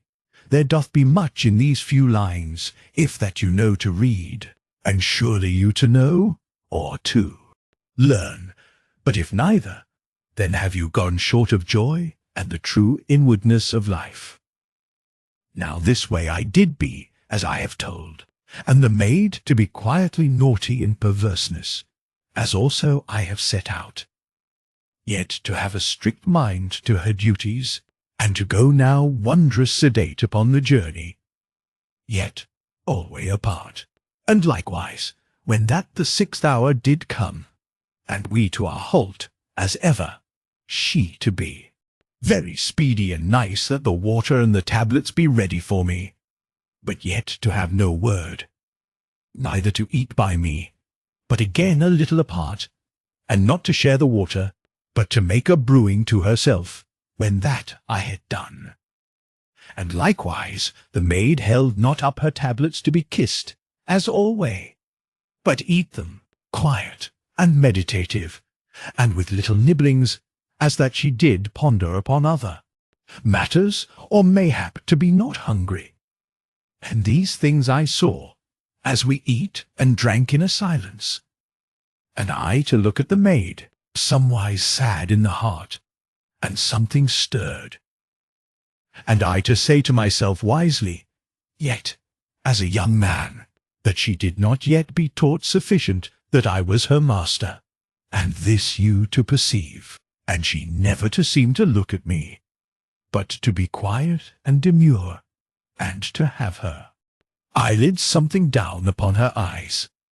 Now, presently, as I thought upon the matter, I saw that I do well, that I take no heed of mine own, but to let her to come to a natural end of this naughtiness, that did be, in the same time, both pretty and a little foolish, so that in half I condemned it, and in half I was stirred. And alway I loved the maid very dear, and had a good understanding. And there to be also an interest in my heart at this new side that she did be showing, and also she to stir me odd whiles unto masterfulness, and so you to know pretty well how it did be with me in the matter. Now surely I found this plan, that I attend not to the maid, to have something of success. For I knew presently that she did look upward at me, slyly, from under her pretty eyelashes, and after, to be demure in a moment, and this to go forward for a while, yet I to show no heed. And in a while I saw that she gave attention to her garments, in the way of nattiness, and afterward she took down her hair, and made it up then very loose and pretty upon her head, so that she did be very lovely, and to tempt mine eyes that they look alway at her. But, indeed, I did make as that I had no heed, that the maid did shape her hair different upon her head, and she very soon then to speak, and to have the lesser gear together, and to make that she attract me. But truly, I was very nice with her, yet to keep her now a little off from me in the spirit, and so to teach her that wise, that she was somewhat of a dear naughty maid, but also, as I do think, I was this way, because that in part I would tease her, in great love of her prettiness and her makings up to me, and so maybe even that I make her to be the more defying of me, And this to be as that I also lacked somewhat of reason, for I did strangely that I think that she need to be whipped, and in the same time that I go to make her the more deserving of the same. Yet this to be the truth, as I know it, and surely to be the natural waywardness of love. But yet there did be also in the backward part of my wisdom an intent that I be wise and careful with mine own, and I surely to have no full realizings that I did be like to set her further unto perverseness than yet she did be. Now, after that I had shown well that I lacked to heed the maid, I found that I did be looking oft at her, and she to be so dear and pretty, and to be all hushed, that truly I could not bear that I be longer silent to her advancements. And I ceased then from pretending, and would have had her into mine arms, but she to be now in sweet dignity, and to keep me off with very sober graces. And because of this, I to feel some way that I did be some way in blame. And surely, now that I consider it, I can see that I was something acted upon, even as had been the maid. And so we two to be, and a most human pair, as you to say, and somewhat both alack. But indeed, we did be very wholesome, and in utter love each of the other, and mayhap both then to perceive something of the sweet foolishness within us that did be as yeast a work in us. For I thought that Nani did smile a little to herself, but surely this clear seeing to be but for an odd time, and afterward we each again to earnestness in our way with the other, but alway, even when we did make to show indifference, we to be something troubled inwardly with sweet flashings of our bewildered natures. Now, though I have shown you that I to know that I did be not utter free of this most strange and natural foolishness, yet you to perceive that I tell this only that I have utter truth of all things that did happen. For, in verity, because that I was something subtly touched this way at whiles, yet was this no full excusing of the maid, though in the same moment you to perceive that there did be only the half of me to think that she did need to be excused. For, in truth, mine understanding went alway, in the main, with the workings of her nature, and had a natural sympathy with her dear whimsies, but also, as you to know, I to be stirred constant in my manhood by her naughty defyings, and to be troubled in my natural sense, when that her whimsies made her to act that she be likely to come unto aught of harm. And surely now you to see all the way of my heart, and to have understanding in things that do follow. And alway you shall mind that I did love her utter, and to crave alway that I be a shield unto her, though truly there doth be, mayhap, somewhat in me that doth act to make me a little stern seeming in my love, but yet not oft so, as you do know, that have gone with me in all my tellings. Now we went then upon our journey, and the maid to be somewhat before me, and offward to the side upon my right, and to have no speech with me, but to make a good pace, and to be very dear and graceful as she went. And now we did pass this thing of strangeness, and now that. And these I did point out to her, and made some telling concerning the same, having the memory of mine outward way, and how that I did see these things then, when that I was all in suffering of so lonesome a doubt. And she to hark alway very intent, and to move her head nice and intelligent, to show that she heard me.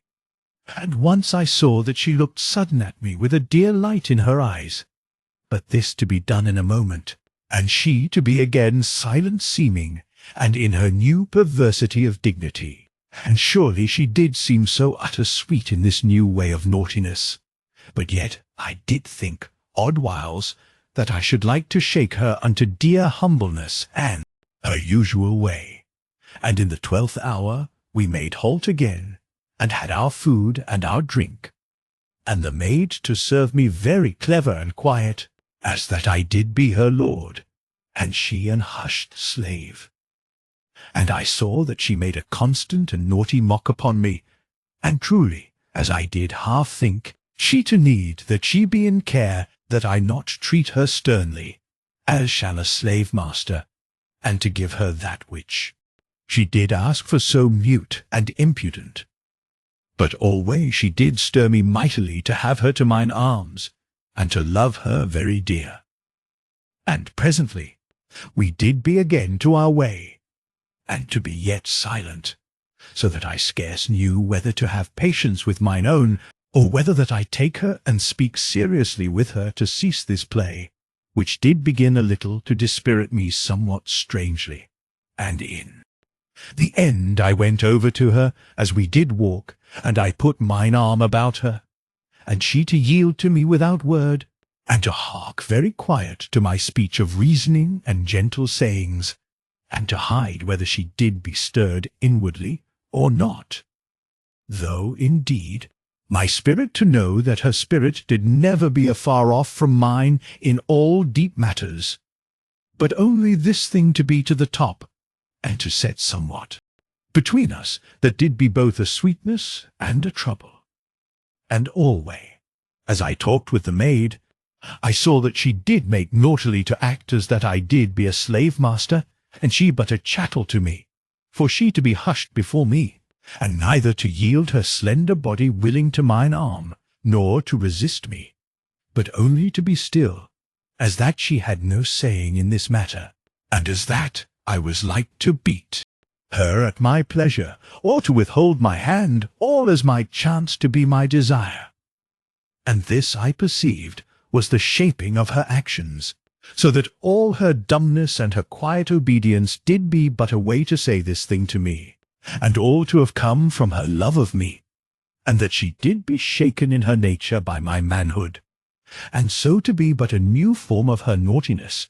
that did have this change when that I whipped her. And all this you to perceive that have gone with me. And I saw that she would not cease from this perverseness, but made a dumb and naughty and hidden mock upon me, very dainty and constant, and scarce to be truly perceived, save by the inward sense. And truly I grew something angered afresh, and to feel that she did need she be shaken so stern that she come unto the reality that I did be her man and natural master, yet alway in love. And surely I loosed her then, and went off a pace to her side. And we again to go forward this wise, yet she soon to have a greater distance between us, which she made very quiet and natural. But, indeed, I saw what she did. Now, about the 14th hour of that journeying, I saw before us, in the far distance, the rock upon, which did be the olden flying ship that you shall remember. And presently, as we came more nigh, I looked off to mine own, and I saw that she did be staring that way, and to be in wonder, but yet to say naught to me. And soon, as we came very close, I did want that I tell her about the ship, and of mine adventuring there, and of the wonder of that olden ship, set there through eternity. But in the first I hesitated, as you shall think, because of her way. But truly, my heart knew that her heart did be proper unto me, and, moreover, I should be small in my nature, if that I let any pettiness put a silence upon me. Though, in verity, if that the maid had not been inwardly loving to me, I had been that I had told her no word, and this to be very natural, whether it be of smallness or not. And when that we were come beside the great uprising rock, I made halt, and the maid to halt with me, and I showed her how that the thing upon the rock did be an olden flying ship from the mighty pyramid. And in the first she asked no questions, but did be quiet, and but to show with little noddings that she did be greatly interest, and I to show to her how that this olden ship did be there,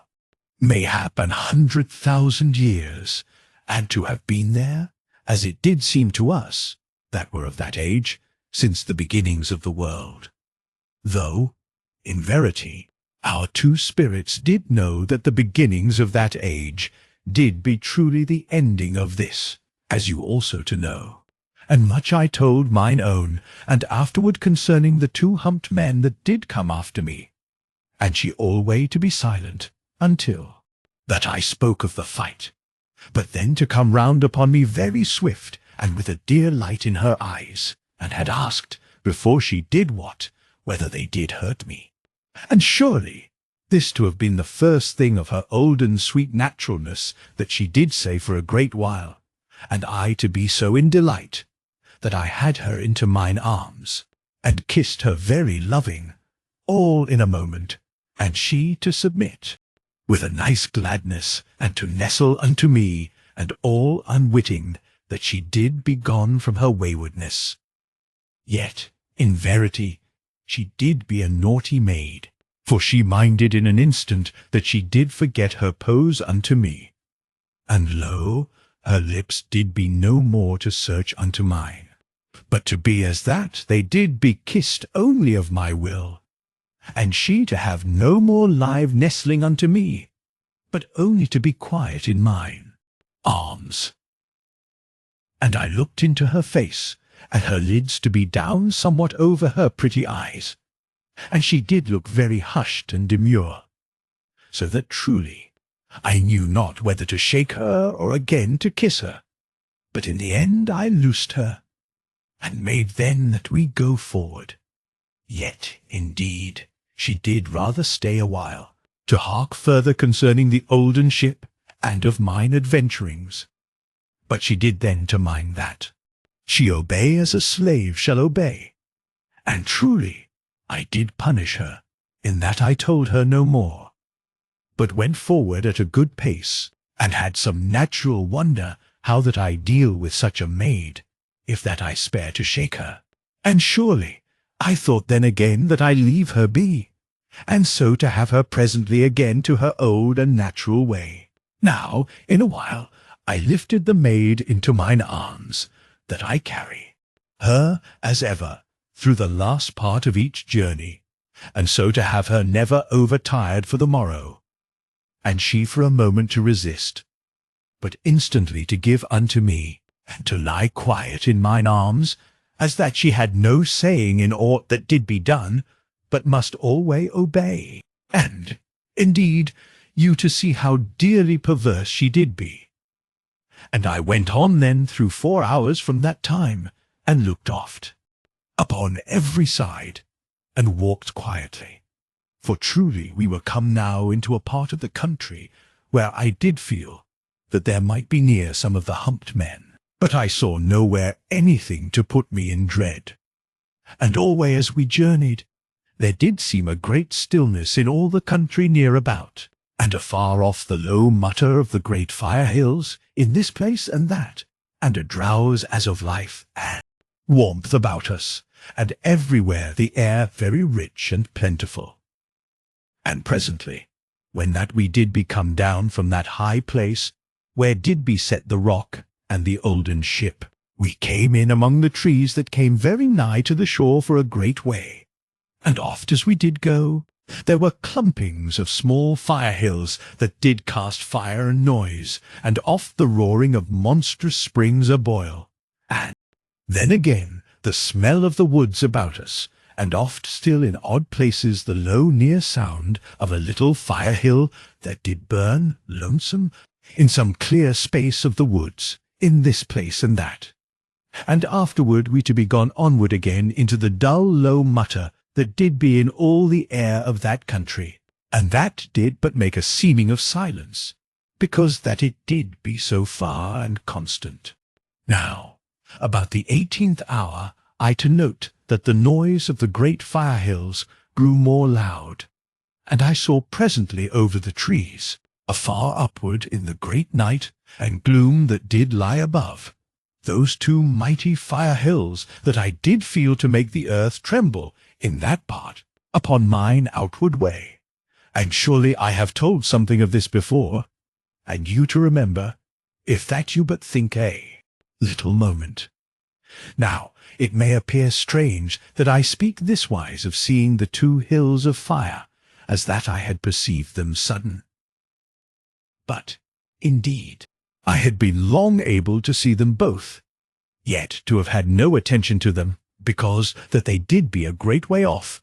and because they did be but two hills of fire, in a country that did be plentiful with such. And, truly, I not to have said aught about them, only that our path did take us now by their feet, and I to see them, as it were, newly, and to have nice ease of heart to perceive how that they did be a wonder unto the spirit and the brain for all time. For it did be as that the earth had a constant shaking within miles of them, and that a monstrous force of nature did be in that place, but yet there to be no desolation around, and, you should think, but in all parts a wondrous growing of trees and great plants in abundance, and the trees to grow upward upon the shoulders of the mountain, and there to be no falling of hot rocks and ash, as you to think, but all very sweet and wholesome, as that the mighty valley made a chimney to the mountain, and mayhap to others, so that their waste, if that they had such, did go free. But, indeed, you shall take no heed of this explaining, save as an odd thinking that hath come to me, and to be without foundation. And there to be no surety of the reason to this, only that there did be no falling of ash in that part, as I do know. Yet in other parts of that country the fire hills did make new mountains of the matter that did come from them, but this not to be always so, and there to seem to my knowledge no cause to order why this did not be constant, save that my guessings to be right, or naught to be blown from some. But, indeed, I to be sure only of that which did be plain to mine eyes, and mayhap there to be no mystery in the thing, but a score of natural explainings, if that I did know, or had patience to think long enough upon such. Now when that the 18th hour did be proper come, we to be anigh to the great hills, and there to seem nowise any danger of falling fire, so that I sought about for a place for our slumber. And I found a cave in the side of a big rock, and the cave was dry and comfortable, and had the mouth about a score feet above the earth. And when that I had climbed and looked well into the cave, I gave the maiden help, and had her safe into that place. And she then to prepare the tablets and the water, the while that I brought up a boulder from below, to set very light balanced in the mouth of the cave. And this I meant for a signal to fall, if that any creature should climb upward into the cave, while that we did sleep. And surely you to know this plan, for I did it before, as you to have learned. And the maid sat near to me, and eat her tablets very quiet, and with a demure naughtiness, but yet to be also in wonder, and to gaze outward at the great fire hills, and to be in awe, as I did know. And I put my half anger and my play from me, and told her of mine outward journeying, and how I did go by these same mighty fire hills, that did seem as mighty torches to light me in my search, and to have held a new strangeness, and wonder over my path. And she still to be silent, but yet to look at me twice or thrice with a very dear and loving way, though she did hide her eyes in a moment, when that she saw that I perceived her. And soon the maid spread the cloak for our sleep, and while that she did this, I looked well about for any creature that might be anigh, and I had an especial thought unto the humped men. But,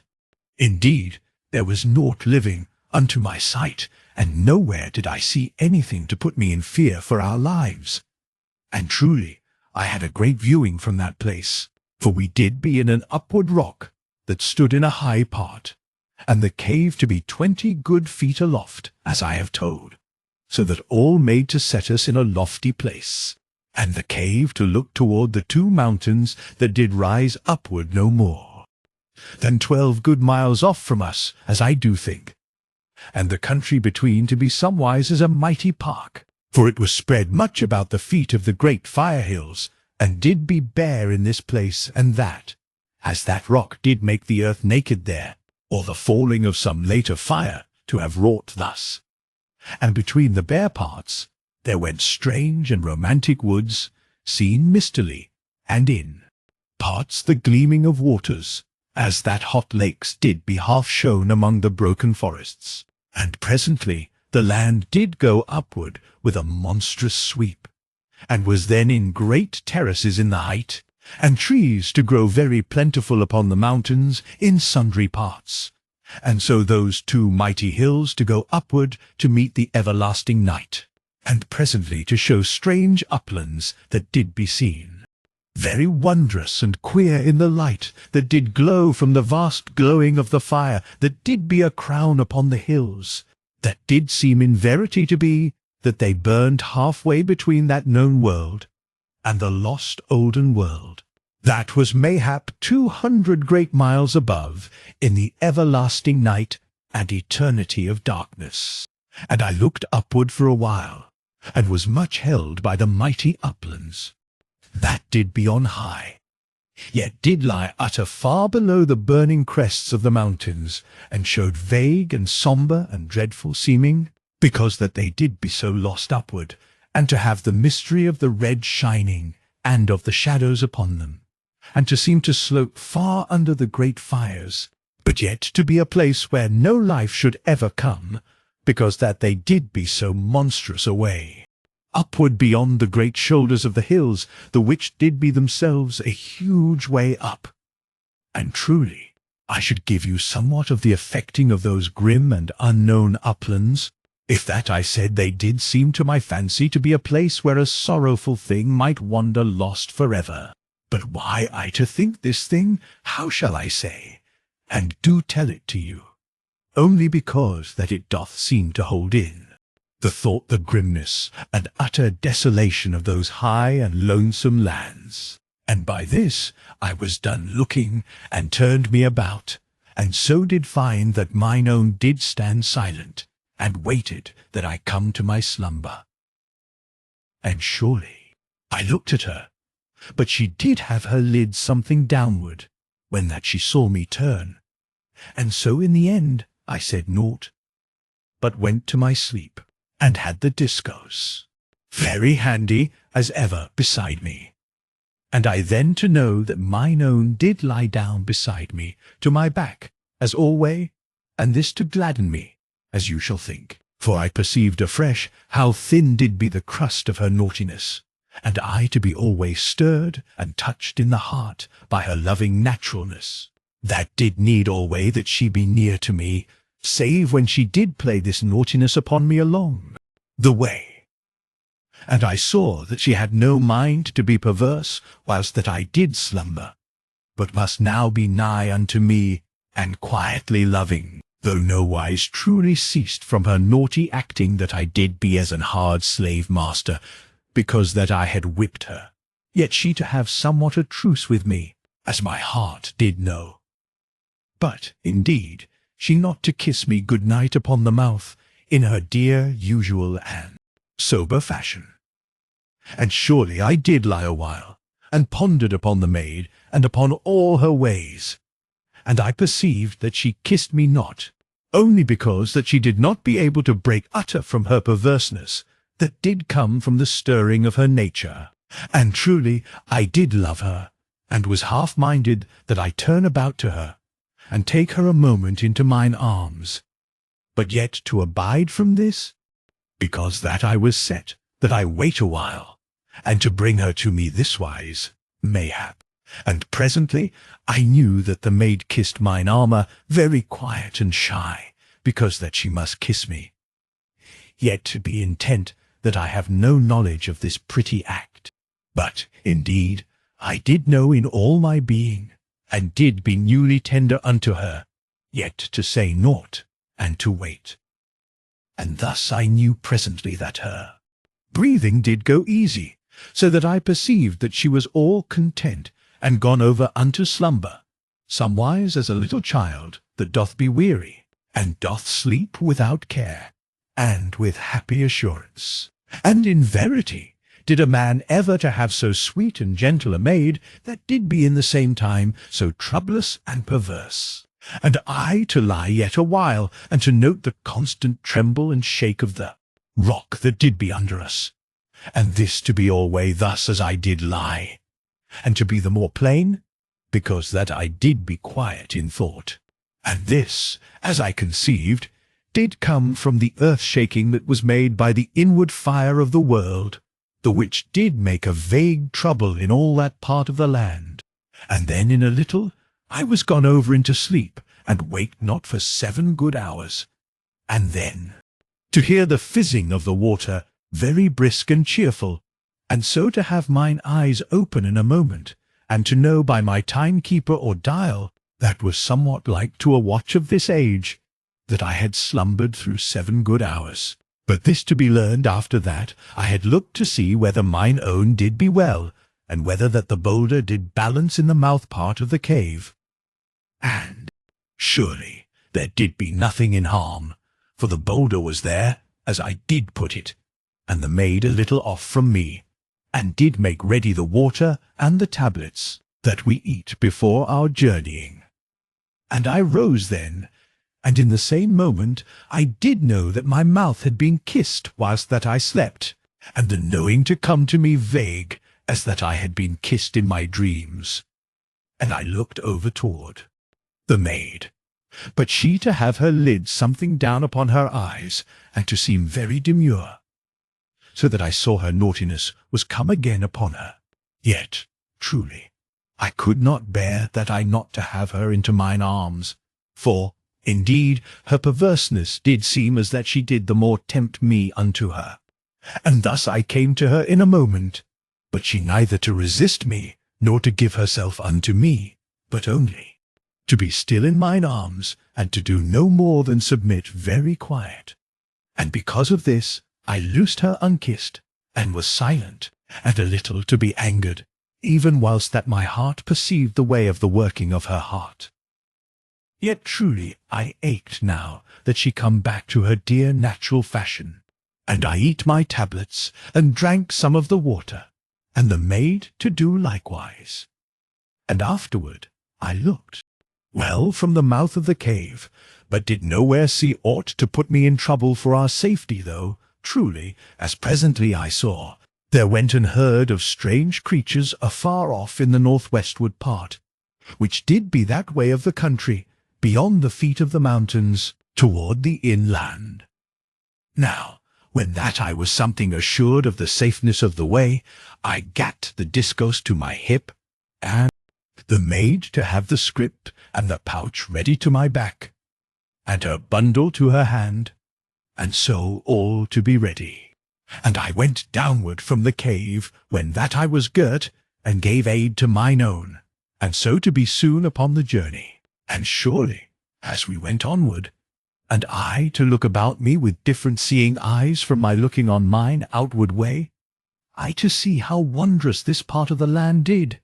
be, and how that it did be truly like a great and wondrous park, that did be made of the skill and labour of godlike things. And truly this to show my feeling, as I looked all ways. And all that part did be bred of the inward forces of the world, and did be burned clear in this place, and upheaved in that, and made to an hot lake in another part, and odd whiles there to go a great steam fountain, that did whistle a lonely song for ever, and anon there to be a small wood, and again a wood, and oft the quietness of great and strange trees, that did stand alone. And here, and in that part, a little fire-hill, that did be surely no greater than an house, and we to pass 7 of these in but 3 hours, and 2 to glow very steadfast, and to make no vigour of burning, but the 5 others did burn very strong, and sent out a smoke and ash, and made a small desolation all about them. And of these 5, there did be one that cast stones oft and again, so that they went upward with a strange loud noise, and fell in this place and that, all about, so that we came downward more nigh to the shore, that we be a good way off. And here, as I do mind, there was a strangeness, in that there did be many trees that had stones set in the branches, and this to be plainly the work of the little fire-hill, and I to think it but something new come, else surely there had been no trees within all that space that it did throw. But yet, mayhap, I am wrong in this,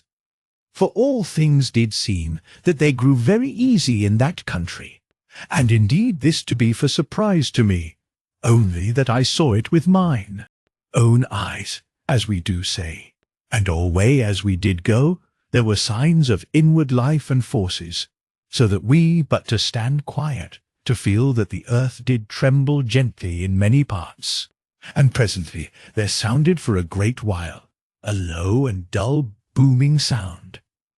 and this we found to be from a place amid certain great rocks toward the mountains, for there came thence a mighty upspouting of boiling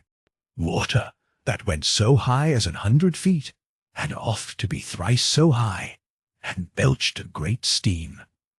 And there went up in the jet of the water a great rock, that was so big as an house, and did dance and play in the might of the water, as that it had been no more than a thing very light and easy. And when that the water fell, as it did oft, the rock to go downward with the dull booming that we did hear. And I minded how that I had heard the booming upon mine outward way,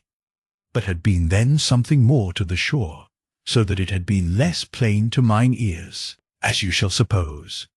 Neither had it been then to my sight, as now it did be to us, because that we were come, mayhap the half of a mile more toward the inland of the country. And truly, we looked a while at this huge great fountain and upboiling, and came nearer unto it, but yet to be a large space off, because of the way that it did throw out a spattering of small stones odd whiles.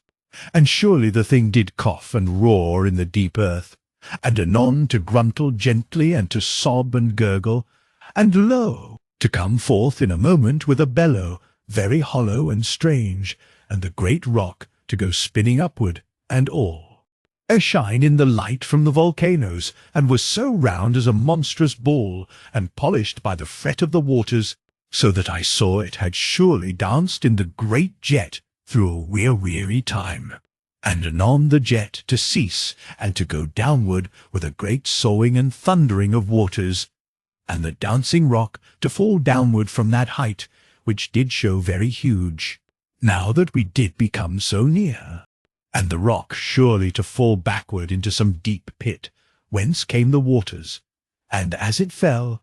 there was again the dull booming. But why the rock brake not, I could not perceive, save that it did alway fall into a boiling up of waters, and had no hurt from the rock of the place whence it was come. And the maid and I both to have stood a while, that we stare at this thing, for it did be more strange than I have made you to know. But now I did make to our journey again, and did think the maid followed. But lo, in a moment, when that I looked, she was to my back, and went toward the great boiling fountain. Then I stopped very swift, and called to her. But she did take no heed of me, and went onward very naughty, unto the danger of the great boil of the jet, and the constant flying out of the stones that you do know. Now, even as I stood and looked, the maid drew nigh to the place where the water did thunder, and the jet in that moment to bellow, so that I knew it came upward again. And I ran then after the maid, and she to see me, and began likewise to run from me toward the monstrous fountain. And surely I did think that I had done well, if that I had whipped or beat her proper before this time. For truly it did be as that her naughtiness had gone nigh unto somewhat that did be near to a wayward madness, so that, as I did perceive, all her nature did surely work in her toward some deed that should be for regret. And this to come, because that she did be something pushed from her dear balance by her loving, and by the acting of my manhood upon her, so that her nature both to be in rebellion against me and to need me, and all in the same time. and this way she to be in an inward turmoil, and to be ready foolishly that she put in danger her beloved life, if only thereby she to make me something adrift, and in the same moment to have some ease of her perverseness. And, in verity, you to know all this, because that I have shown the working of her heart to you before. This time. Now I caught the maid among the great rocks, which did stand all about, and before her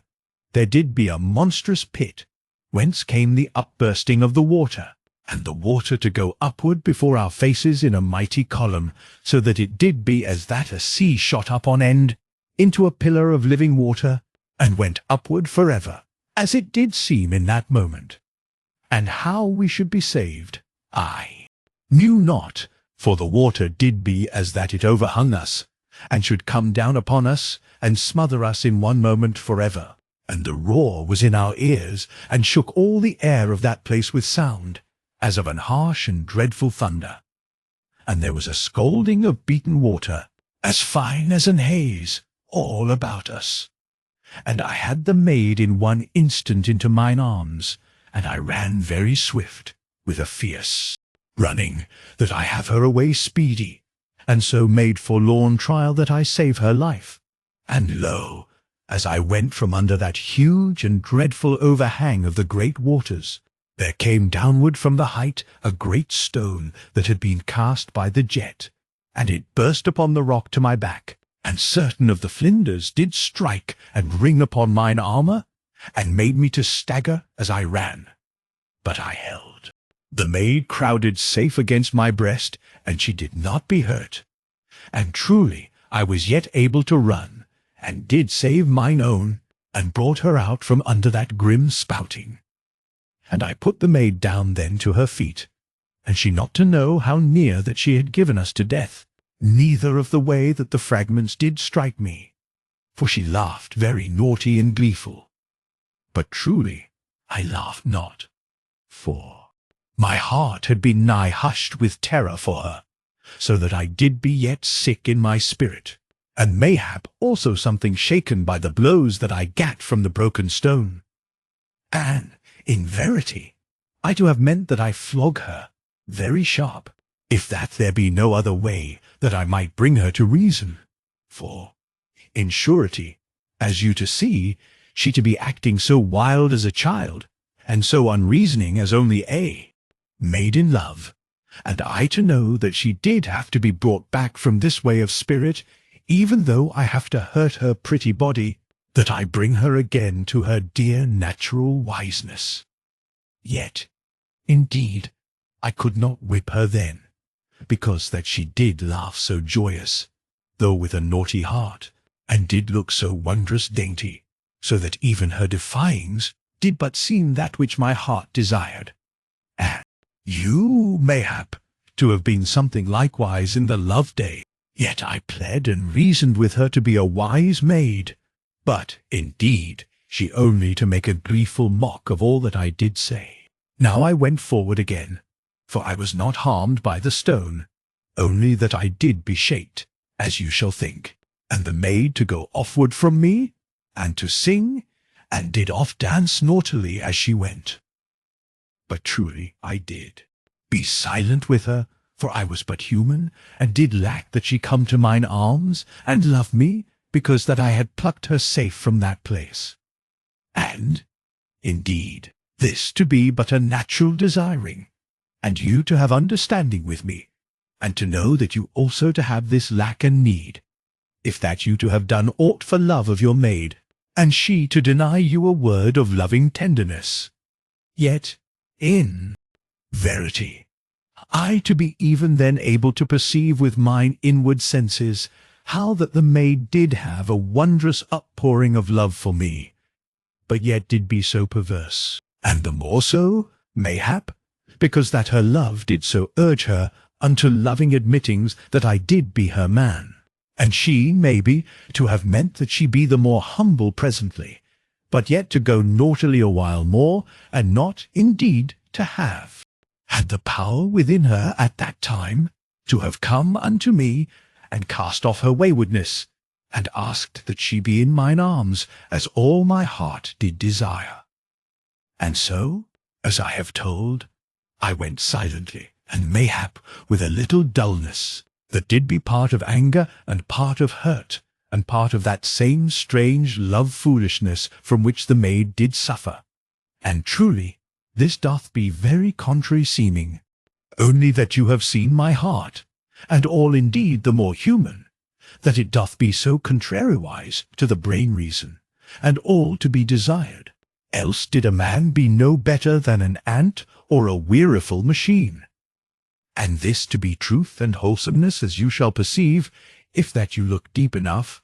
and do modify reason with heart understanding. For in verity, how shall that which we call reason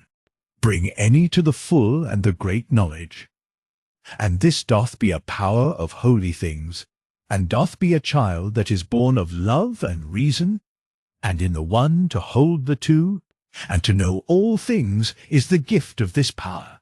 so that no man may walk truly that hath only the first, neither any man do utter wise that hath only the second.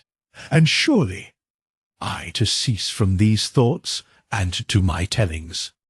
and you to your harkings and dear sympathy. Now, when the 6th hour did become, we made a halt, and eat and drank, and afterward went onward again, and so came presently clear of the 2 monstrous fire-hills, and their great noise to be presently to our rear, and likewise that quiet country that did be round their feet, and did seem so utter hushed, and strange, and doubly so, because of the upward noise of the mountains, and because of the slow and subtle earth-shaking that did be so constant, and because of all those things that I have told. Now, when we had made halt, the maid had done her hair very uncomely upon her head, and had looked slyly to see whether I did note. But truly, I took no heed, so that in the end she had it again in a pretty fashion, and did sing naughtily and with an heart of mischief, as she did shape it loose and wondrous nice about her head. And I still to have no word for her, neither to show that I did watch her with love,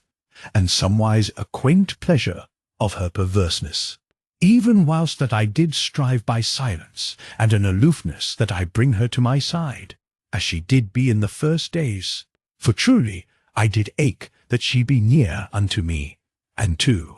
cease from her waywardness that did put a distance of spirit between us, as you to perceive.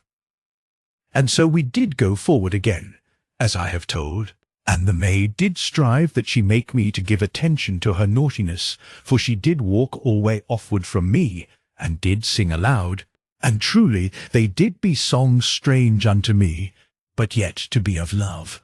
and much as the songs of this age. For truly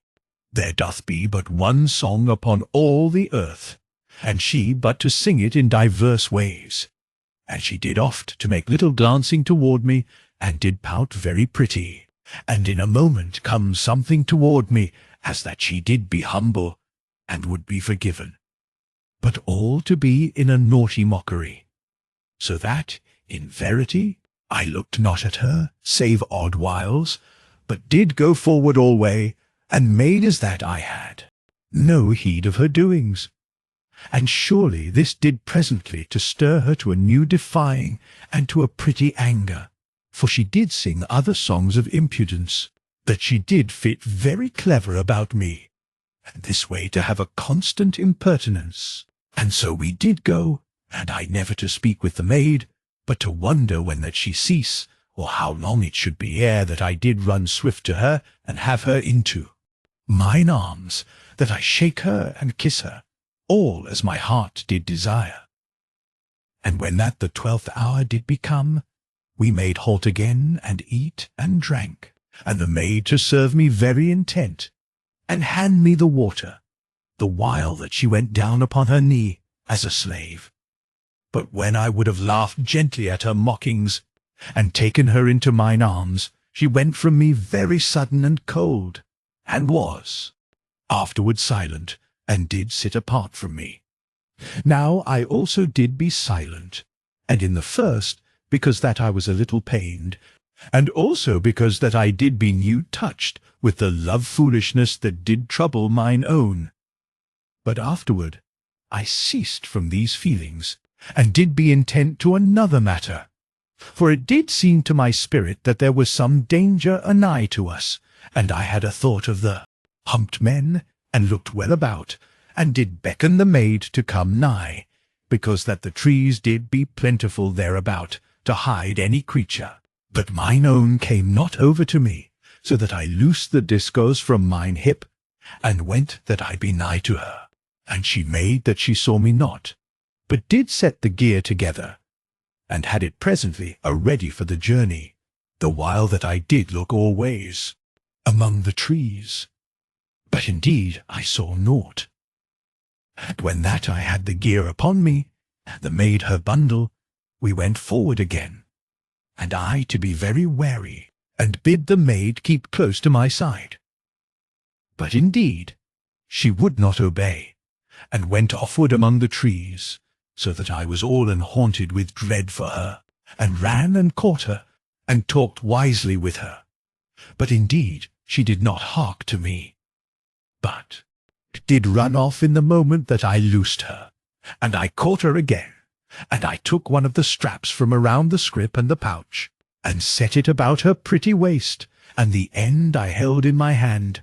and so had her to obey me in this thing which did be needful to her safety, and the maid to go with me very hushed for 2 great hours, and I away to look well about. And in the end of that time, the maid did begin to sing impudently, and I did ask her that she be a quiet maid, lest that she bring danger upon us, but she to be the more impudent. And lo, as I did strive that I look all ways, lest any harm did come upon us, and in the same moment to reason mine own from her pretty folly, she did grow very hushed, so that I looked round upon her in an instant. And truly she had cut the strap with her belt knife, and did run away very swift among the trees. And surely my heart did slow a little in my breast, because that there did seem something a move in the dark of the shadows, where the trees did grow thick, and the maid did run that way in her foolishness and waywardness. And I ran hard after the maid, and did call her, not over loud, lest I bring somewhat upon her, but she to have no heed, and to run very light and swift, so that I caught her not for the half of a minute, as it might be, for she was gone ahead, and I did be a little cumbered with mine armour. And lo, when I caught her, I shook her, and pointed inward among the trees, for it did seem even then to me that something moved there. But she to struggle in my hand a moment, and afterward to be still, and to ask with an insolence and a defiance whether that I did mean to flog my chattel, the which she did call herself in her naughtiness. And, in verity, ere I did know, she had twist from me, and did run with a true wickedness straight toward that place where somewhat had seemed to be a move. And I ran then with all my strength, and with a fearful and an anxious heart. And because I put all my strength to the matter, I caught the maid in a moment, ere she did be gone any way, and she again to fight to be gone from me. But I took her into mine arms, very strong, and I ran outward from that place, where the trees made a darkness. And surely, when I was come again to where the trees did be more spare, I saw that I was come nigh to that river which I crossed on the raft, as you shall mind. And truly I did be glad, and to feel safe in a moment. Yet I was firm now to my purpose, for I set the maid to the earth upon her feet, and kept my hold very sure upon her. For I did mean that I whip her, before that her love foolishness bring her needless unto death. And I took the belt from her pretty waist, for it did be but a light strap, and I whipped her very sharp over her shoulders with the belt. And truly she did make to nestle unto me in a moment, as that other time when that I whipped her. But I stayed her from this, and I set the belt thrice more across her shoulders, very sharp, so that she to learn wisdom at once, and I to be free for ever of this need to pain her, which did hurt me very strange. And the maid to stand very quiet, now that I did keep her from coming unto me. And her head did be something bent, so that I knew not whether I did mayhap have flogged her over hard. For I did be something lacking in knowledge, whether that a maid be very easy hurt. And I stooped, and looked into her face. And lo, she did be smiling naughtily, and kissed me in a moment very saucy upon the mouth, ere I did be aware. And afterward she laughed, and made try to make a bitter mock upon me, and asked when that I should be pleased to cease from whipping my chattel, for that then she should run away immediately into the wood, and to trust the humped men that they protect her from me. And surely I looked at her very grave, for I perceived that she did not truly jest, but made to anger me, and did be half in a strange anger herself, and something adrift, for she had not been whipped enough, but only to stir her rebellion utterly. And I saw that if she be not set right then, ere she leave my hand, she to be like to have some new foolishness that should take her unto her death, even as she had come over near already, as you to know. And this to be because that her nature did be stirred, so that her natural wiseness was all overset, and she to be that she do aught of unwisdom that should come to her, because of her pretty love foolishness, which did now be made the more strong by reason of the half rising of her anger. And this way, as I have known, I perceive that, for her dear sake, I should not let my lovingness weaken me in that moment. And, in verity, I shifted my hand, and loosed the fastenings of her garment, so that her pretty shoulders did be bared, and her face to change sudden, and she looked up at me an instant, with a little gasp, so that I knew she did be all unbroken, as was mine intent. But she did not yet have learned deeply in her heart all that I was minded that she to learn.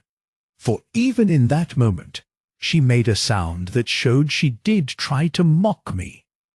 But truly she did not know in that instant whether to mock or to weep, though she did try to suppose that she had yet an heart for mockery. And I set the belt thrice across her pretty shoulders, where they did be bared, and surely the blows did be very stern and sharp. And lo, in one moment mine own broke into an utter weeping, so that I took her instant into mine arms, and did hold her strong and gentle against mine armour, and she to be as a child in mine arms, and did sob very strange and bitter, as that she did be all undone in the heart. And presently she did be quiet in mine arms, though I to feel how she did yet tremble. And she did cling tight unto me, and her face to be against mine armour. And afterward, when that she had ceased to tremble, I kissed her, and surely her mouth did be very humble, and her lids to be downward, and she to be something pale. And she then to be a while more in mine arms, very quiet, and so to come unto her dear self. And lo, presently, she to want to kiss me of her own accord. And she put up her lips, very sweet, and as a loving maid, that I kiss her. And surely I kiss her, with an humble and a masterful love, and a strange pain to be about my heart, as you shall suppose. But yet my heart and my reason both to approve mine action, and the maid to be but the more mine own, and to have come again to her dear natural wisdom. Yet, as you shall know, there to be for a long while a strange and mixed pain in my bosom, both dreadful and tender, because that I had been so stern with mine own maid, so that even while that my heart and my reason did approve me, my heart to make somewhat of reproach, and this to have been some ways of foolishness, but yet human of our nature, and an wholesome trouble to the spirit, if that this troubling be not allowed to shape our actions to any harmful weakness. Now, in a while, the maid did come to composeness, and to be very gentle and sweetly natural. And she made presently that she would have me to loose her. And afterward she turned her back to me, even as a dear child, that I fasten her garment again upon the shoulders. And she did be both shy and glad, and humble, and in dainty pride of submission, and utter mine own. And surely, as I did this thing for her, I perceived that she looked with a great shyness at the belt, which did be yet in my hand. And when that I had made an end of fastening her garment, she did nestle unto me for a while, and afterward stood away, and made shyly to show me that I put her belt again about her pretty waist. And I saw that she did be somewhat alack yet that she touched the belt, because that I had whipped her with it. And truly you to perceive how her heart did be in this matter. But if you not to know, then how shall I to tell you? And do but bid you ask your own maid, though, in verity, she to be like that she but laugh at you, and leave you so wise as you be now. For the way of the heart of a maid doth be most hid to the maid, and she but to know the desire, and to lack the ending. But truly she doth know when that a man shall set the truth of her heart before her. Now, when I had buckled the belt very nice again about mine own, we went backward a space, until that we found the bundle which she had dropped, when that she ran off from me. And I saw also the portion of the strap which she cut, and so all to be found. And we went then at a good speed toward the river, for I was still minded regarding the seeming of movement which there had been among the trees, and very wishful that we have a raft made with haste, so that we might come to the little island, where I did sleep before upon the outward way, as you shall remember. And I thought to have our slumber again in that place, and to make that day's journeying something short, because that the island was near, and a good and safe place for our sleeping. And I told the maid concerning the island, and she to be in great delight and interest, because that it did be one of those halts of mine outward going, and did be all eager as a child, when that I said we should truly have need of a raft to come to the island. And we came downward to the shore of the river, and indeed there did be those two same trees that had been my raft, there upon the shore of that place. And I showed these to mine own, and truly she did nigh to weep upon them, because of her dear emotions and love, and did cut a small branch therefrom with her belt knife, and put the branch where she did put the piece of bark. This to be for a remembrance, and an after delight and pondering. Now we looked well in all parts, that we find some other small tree that should be fallen. And the maid did climb a rock that did be near, with a flat top, so that she might search out around. And presently she cried out to me that there did be a tree to our purpose, and but 100 paces away, and she to go with me to show me, and to aid, if need be. But indeed I carried the tree very easy, and had it with the others. And afterward we went about again for branches,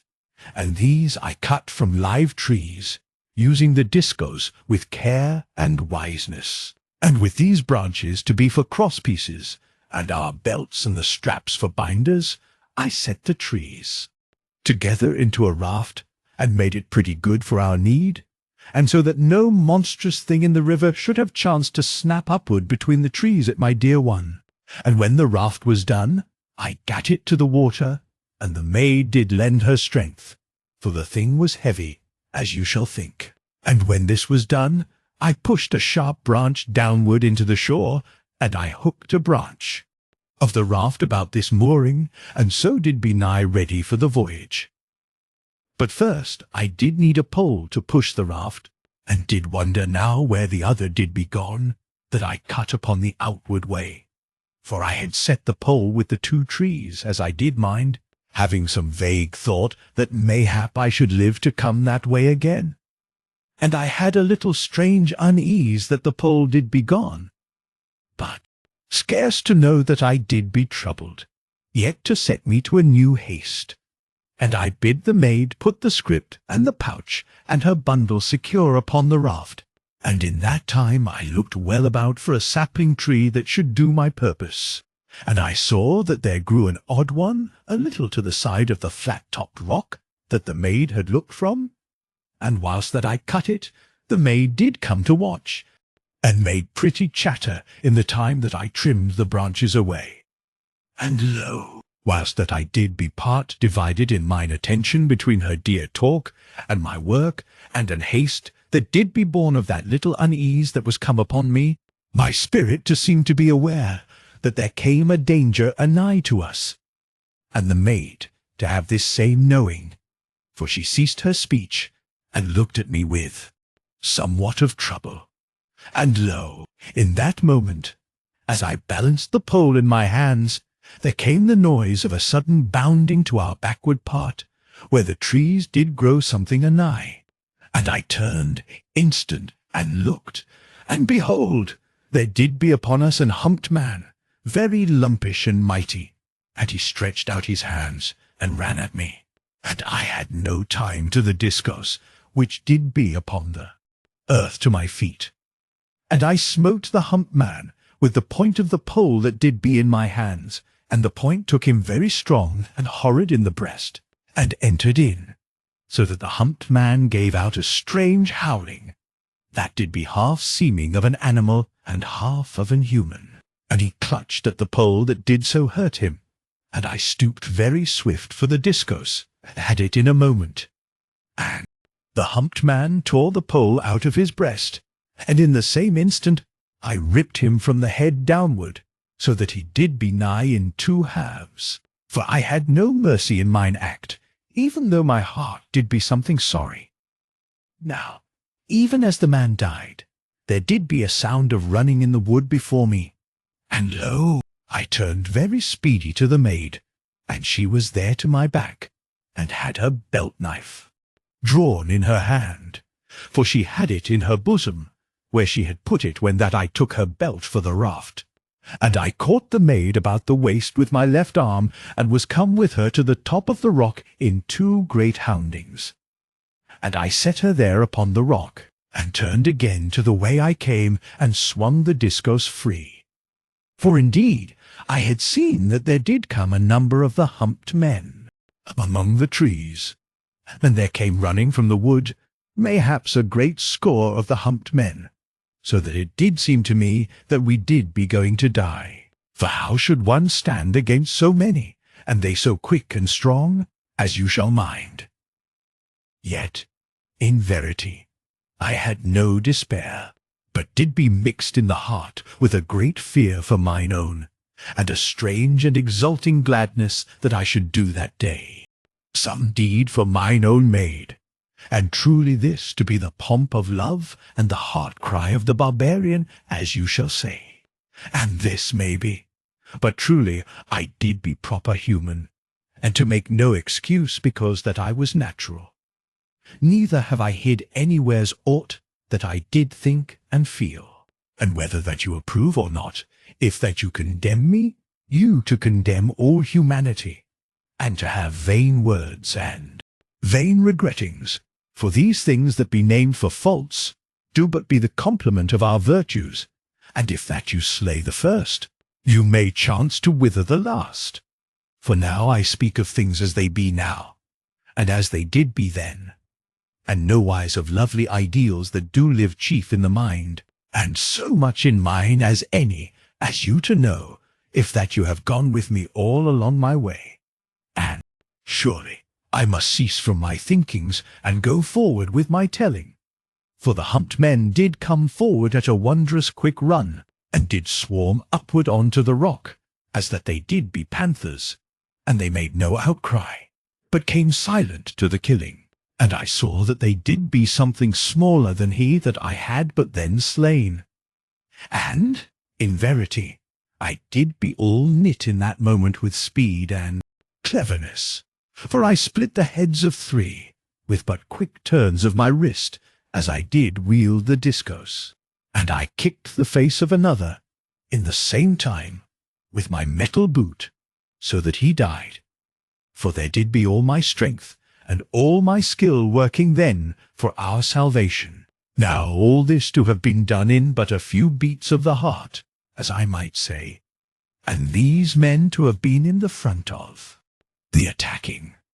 Yet there did be no space to have breath, for there leaped 3 more of the men upon the rock, and one smote me with a great piece of rock that he carried, so that mine armour did seem as that it cracked, and I to be driven backward upon the maid, yet had slain one of the humped men, even in that moment. And surely my dear one caught me in her arms behind, and steadied me, so that I fell not, and I slew the humped man with the rock, even in that moment whilst mine own held me, as he came again to strike me. And I then to be firm again upon my feet, and did spring at the third of the humped men. And surely there was no room that he should be able to avoid me, even did that be his intent. And he came at me with a great leap, and I stood strong, looking clearly to my work, and I swung the discos with both my hands, and the blow took the humped man in the middle part, and split him, whilst that he did be yet leaping. And in that instant there reached over the edge of the rock 2 of the humped men, and gat me by the feet, so that I was pulled sudden to my back very hard and bitter. And this to be done, even whilst that the body of the humped man did be yet in the air. And the body came forward over me, and did be utter dead already, and fell down upon the rock beyond me, and rolled horridly, and went over the edge of the rock. And I did be all shaken, and something bemused by the hardness of my fall. And the hands of the 2 humped men plucked me sharp to the edge of the rock, the while that I did strike vaguely to wound them, but did only chip the rock, and fortunate that I harmed not the weapon. And lo, in the moment that they had been like to have me downward to the earth into their midst, I to make a good stroke, for I cut the shoulder of one very dreadful, so that he loosed me. And immediately I kicked very fierce with my freed foot, and surely I nigh crushed the hand of that other with my metal boot, and he likewise to cease from dragging upon me. And immediately I knew that mine own did be helping me that I get instant to my feet again, for I was yet something dazed. And there came then a rush of the humped men up the rock, and truly it did be a glad thing for our lives that they might come up only upon but one side, for the other sides did be utter steep and smooth worn. And this to have been unto our saving, as you shall think. And I stood up to the rush of the humped men, and did smite hard at them, with a quick circling of the discos, so that the great weapon did glow and roar. And they gave back from the blaze, and the sound of the discos. And surely then I ran in upon them, whilst that they did be something bewildered. And I gat the foremost man full upon the head, so that he did be dead before he did know what thing happened. Yet, in verity, this did be a dread moment to me, for the humped men leaped in at me upon every side in an instant of time, and I did be struck upon my headpiece, and upon my back and breast with the stones that certain of them did carry, so that I rocked as I stood, and did near to swoon, and mine armour to be all dint and bent upon me, and I truly to seem that I had come to the time of my dying. And lo, in that moment of time there did come to my dazed sense a low and bitter cry of anguish from the maid, and this to set all my life aglow in me. And, in verity, there went a strange greyness of fury before mine eyes, and I then to fight as I did never fight before, and I did smite as it did seem forever, and the greyness did ease from mine eyes, and the maid did have her arms about me as I stood, and the dead men to lie heaped upon the rock, and mine own to steady me, for I did be near slain, and the blood did go from me, and mine armour was all broke upon me by the smitings of the sharp stones. And I looked something slowly upon mine own, and she to know that I would ask whether that she did be harmed anywise, and she to be very brave with me, and to tell me that she did be well, and she to be all slain in the heart, because that I did be so hurt. But truly I had fought a good fight, and did lack only to know that she come to no harm. Now my wits did come back into me very soon, but I did be utter weak, and scarce to stand, so that I did mind only that I get mine own safe unto the raft, and to put off then from the shore. And I walked slow to the edge of the rock, and looked well about, that I learn whether the humped men did be all gone away. And the maid did steady me. And lo, there came up in that instant the last of the humped men, and they were 5, and did creep very stealthy, that they have me in surprise. And I loosed from the maid, for I saw that I must come upon them whilst that I had any strength left in my body. And they now to leap upward unto me, so that I gat the first upon the head, and he to go backward dead. But truly I did be more weak than I knew. For I swayed upon the edge of the rock, and sudden I went downward to the earth, and did be there upon my knees, and my back to the rock. And, in verity, the humped men did come in upon me very swift, yet did they give back from the discos, which I swung to and fro, so speedy as I might, for my weakness, which did be so utter, that I could nowise come to my feet to stand. And mine own came down swiftly from the rock, and ran past the humped men, and I to make that I shout to her to go to the raft. But truly I had no voice in my body, and did be dumb and weak, and did know that I should be gone for ever from mine own in a little moment, and she to have none to protect her, neither to know the way of our journey, save by reason. And behold, mine own did shout to the humped men, and I perceived that she made to draw them after her,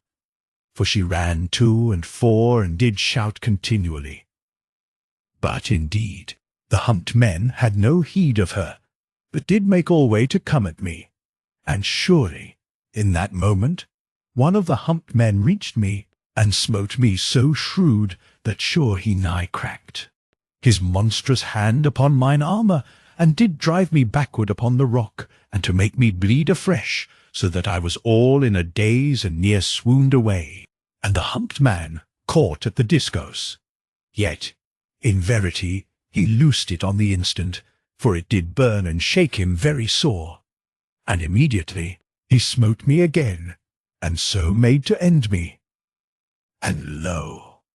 in that moment the maid ran right in among the humped men, and she struck the man that strove with me, and drove her belt-knife once and again through his arm, very savage and determined. And surely the man turned upon her, and he caught her by her garments, and he ripped her 2 garments utter from her, so that they came away, and she did be free. And behold, mine utter despair for her did give me a new strength, so that I shouted to her that she run instant to the raft, and I cut the humped man in twain, and did fall back then into a part swoon against the rock. And lo, the maid ran out from the humped men, but they neither to know whether that they follow her, or that they come in upon me. And as they did pause, she to call to them, and to try that she tempt them from me toward the wood, for she had no thought of her life, but only that she free me and save me, and I too weak even to have power to command her to the raft, and she truly to have no heed to such command, even did I thus to call again. And there I did be, half gone out from this life, and looked at her with eyes that did scarce what, save as in a dream. And lo, the humped men ceased sudden that they heed her, and the 3 that did be left came very sly unto me, and with slowness and cunning,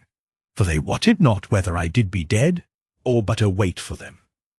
And the maid perceived that they came not after her, and she let out a great cry that did be distant seeming in my dulled ears, and came back, naked, and running very swift. And she ran by me as death should run, white and silent, and her face set unto despair, and her eyes utter intent. And she struck her belt knife into the shoulder of the near-humped man, and the man howled and turned, and she did leap to the side, and the humped man ran at her. But lo, she leaped again this way and that, and utter silent, and so quick as a light doth seem to dance all ways in a moment. And the two other men did join with the first, that they catch her. And behold, she went about, and did run right away among the trees, and the three men did come after her, running very lumbersome, yet with a great speed. And the maid had the knife in her hand, and I knew that she did mean to slay herself presently, when that she could run no more. And in that moment it seemed that my heart burst, for that I should never more see mine own maid for ever. And there came some power of movement into me, and I came forward from the rock, and fell over upon my face. And I gat again to my knees, and began that I creep after the maid. And I did shout in whispers, for my voice had no more power to call. And the maid went from my sight among the trees, as a far white figure that did run very swift, and was presently lost utter to my sight. And the humped men did go after. Yet even in my weakness I perceived that two did go something clumsy, as that they had been hurt in the fight, and they to be the rearward of the chasing. But he that the maid did cut with the knife was to the fore, and did run very strong. And surely they were all gone inward of the trees with a dreadful speed, and were lost from me. And the world did become sudden an emptiness and a great horror. And there was no sound in all the earth, as it did seem. And I knew that I was come to my feet, and did run toward the trees, and the discos did trail from mine arm by the hold buckle, and the ground did be as that it moved and shifted under me, and I not to feel where I trod, but did only peer desperate and lost among the trees. And, as I to know now, I heard my voice calling strangely, and afterward there was a thundering in mine ears, and I came downward upon my face. And I did know presently that I was alive, and there to be some dreadful terror at my heart. And surely I did remember, and sickened, and gat my head from the ground. And I looked among the trees, but there did be nothing, and everywhere there did be a strange silence, and a dimness of unreal seemings. And I knew that mine own was gone from me, and had surely died.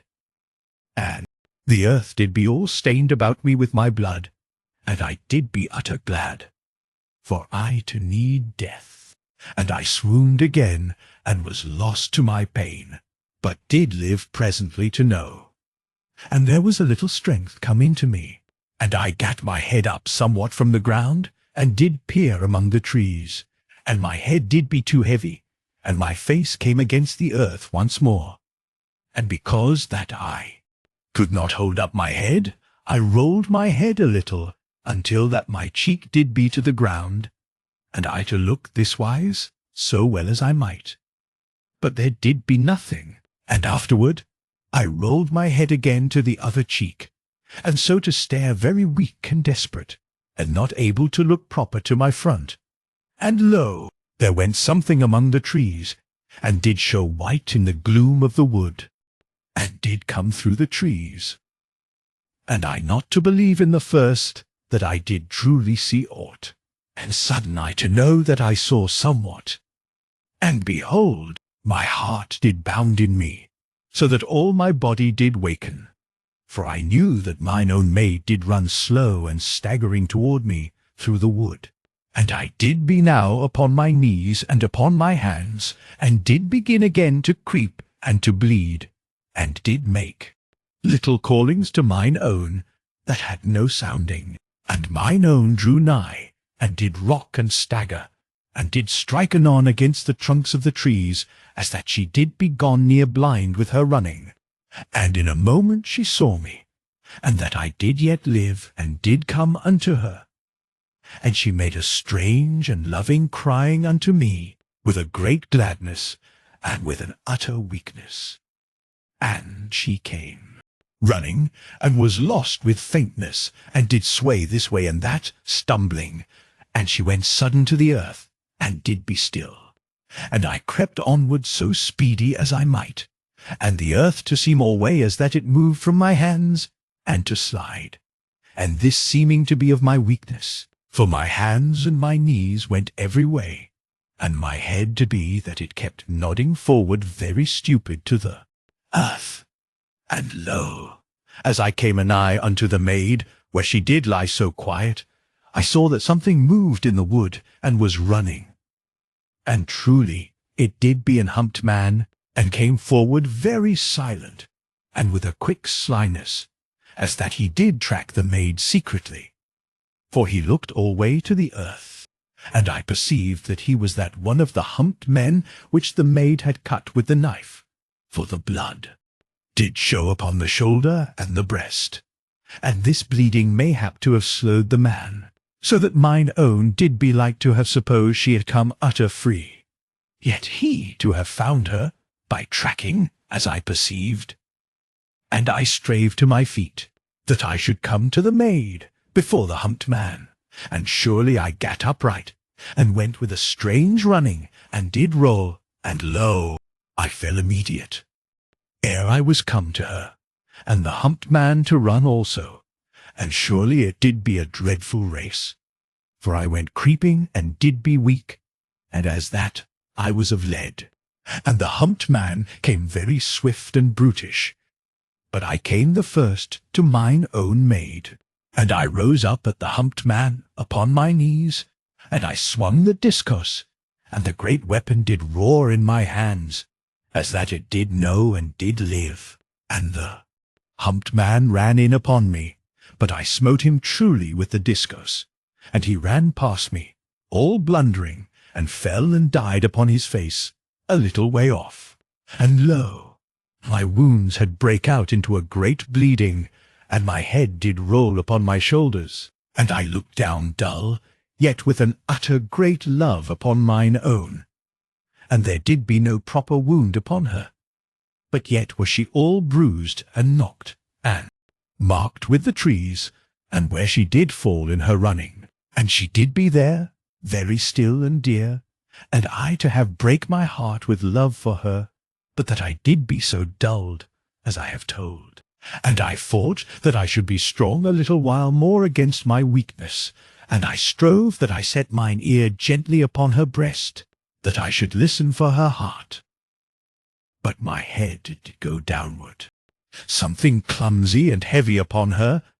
and I then to hearken, and surely she did live, and her heart did beat, though, in verity, mine ears did have at first a thundering, but afterward a quietness in them, that made the sounding of her pulsing to seem an utter long way off, and very faint it did be. And surely, in that moment, even as I harked, I was gone over into a deadness, and had no more knowing, neither to have even a knowledge that I did be slipped from my senses. And behold, the maid did lie swooning, and I to be there in my broken armour, and my head upon the breast of mine own, and likewise to know naught, and about us the quietness of that country, and the far noise of the great fire hills that did sound through eternity. Chapter 14. On the island. Now I came unto my senses, and did be in pain, and a great forgetfulness, and bewilderment. And I strove that I rise, but did be held by a strange force, that did be surely my weakness, as I to know afterward. And I was upon my back,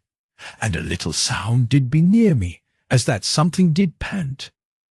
And I turned my head, very slow, because that I did so lack of strength. And lo, I saw that the maid did be anigh to me, and did be yet naked, and did pant, and pushed hard and desperate with a great pole, which did be surely that one which I had cut when that the humped men came upon us. And therewith I remembered all, and perceived that I did be upon the raft, and the maid to push the raft along with the pole. And at that I made a little sound with my mouth, but the maid not to hear me, for she did look backward, as I should think to the shore, and her face did be very set and anxious, and there to be a far noise of howling, that I knew to be the voices of the humped men, and so to perceive that the maid had come unto her senses, and had gat me somewise to the raft, whilst that I did yet be swooned, and thus to save me ere the humped men had come.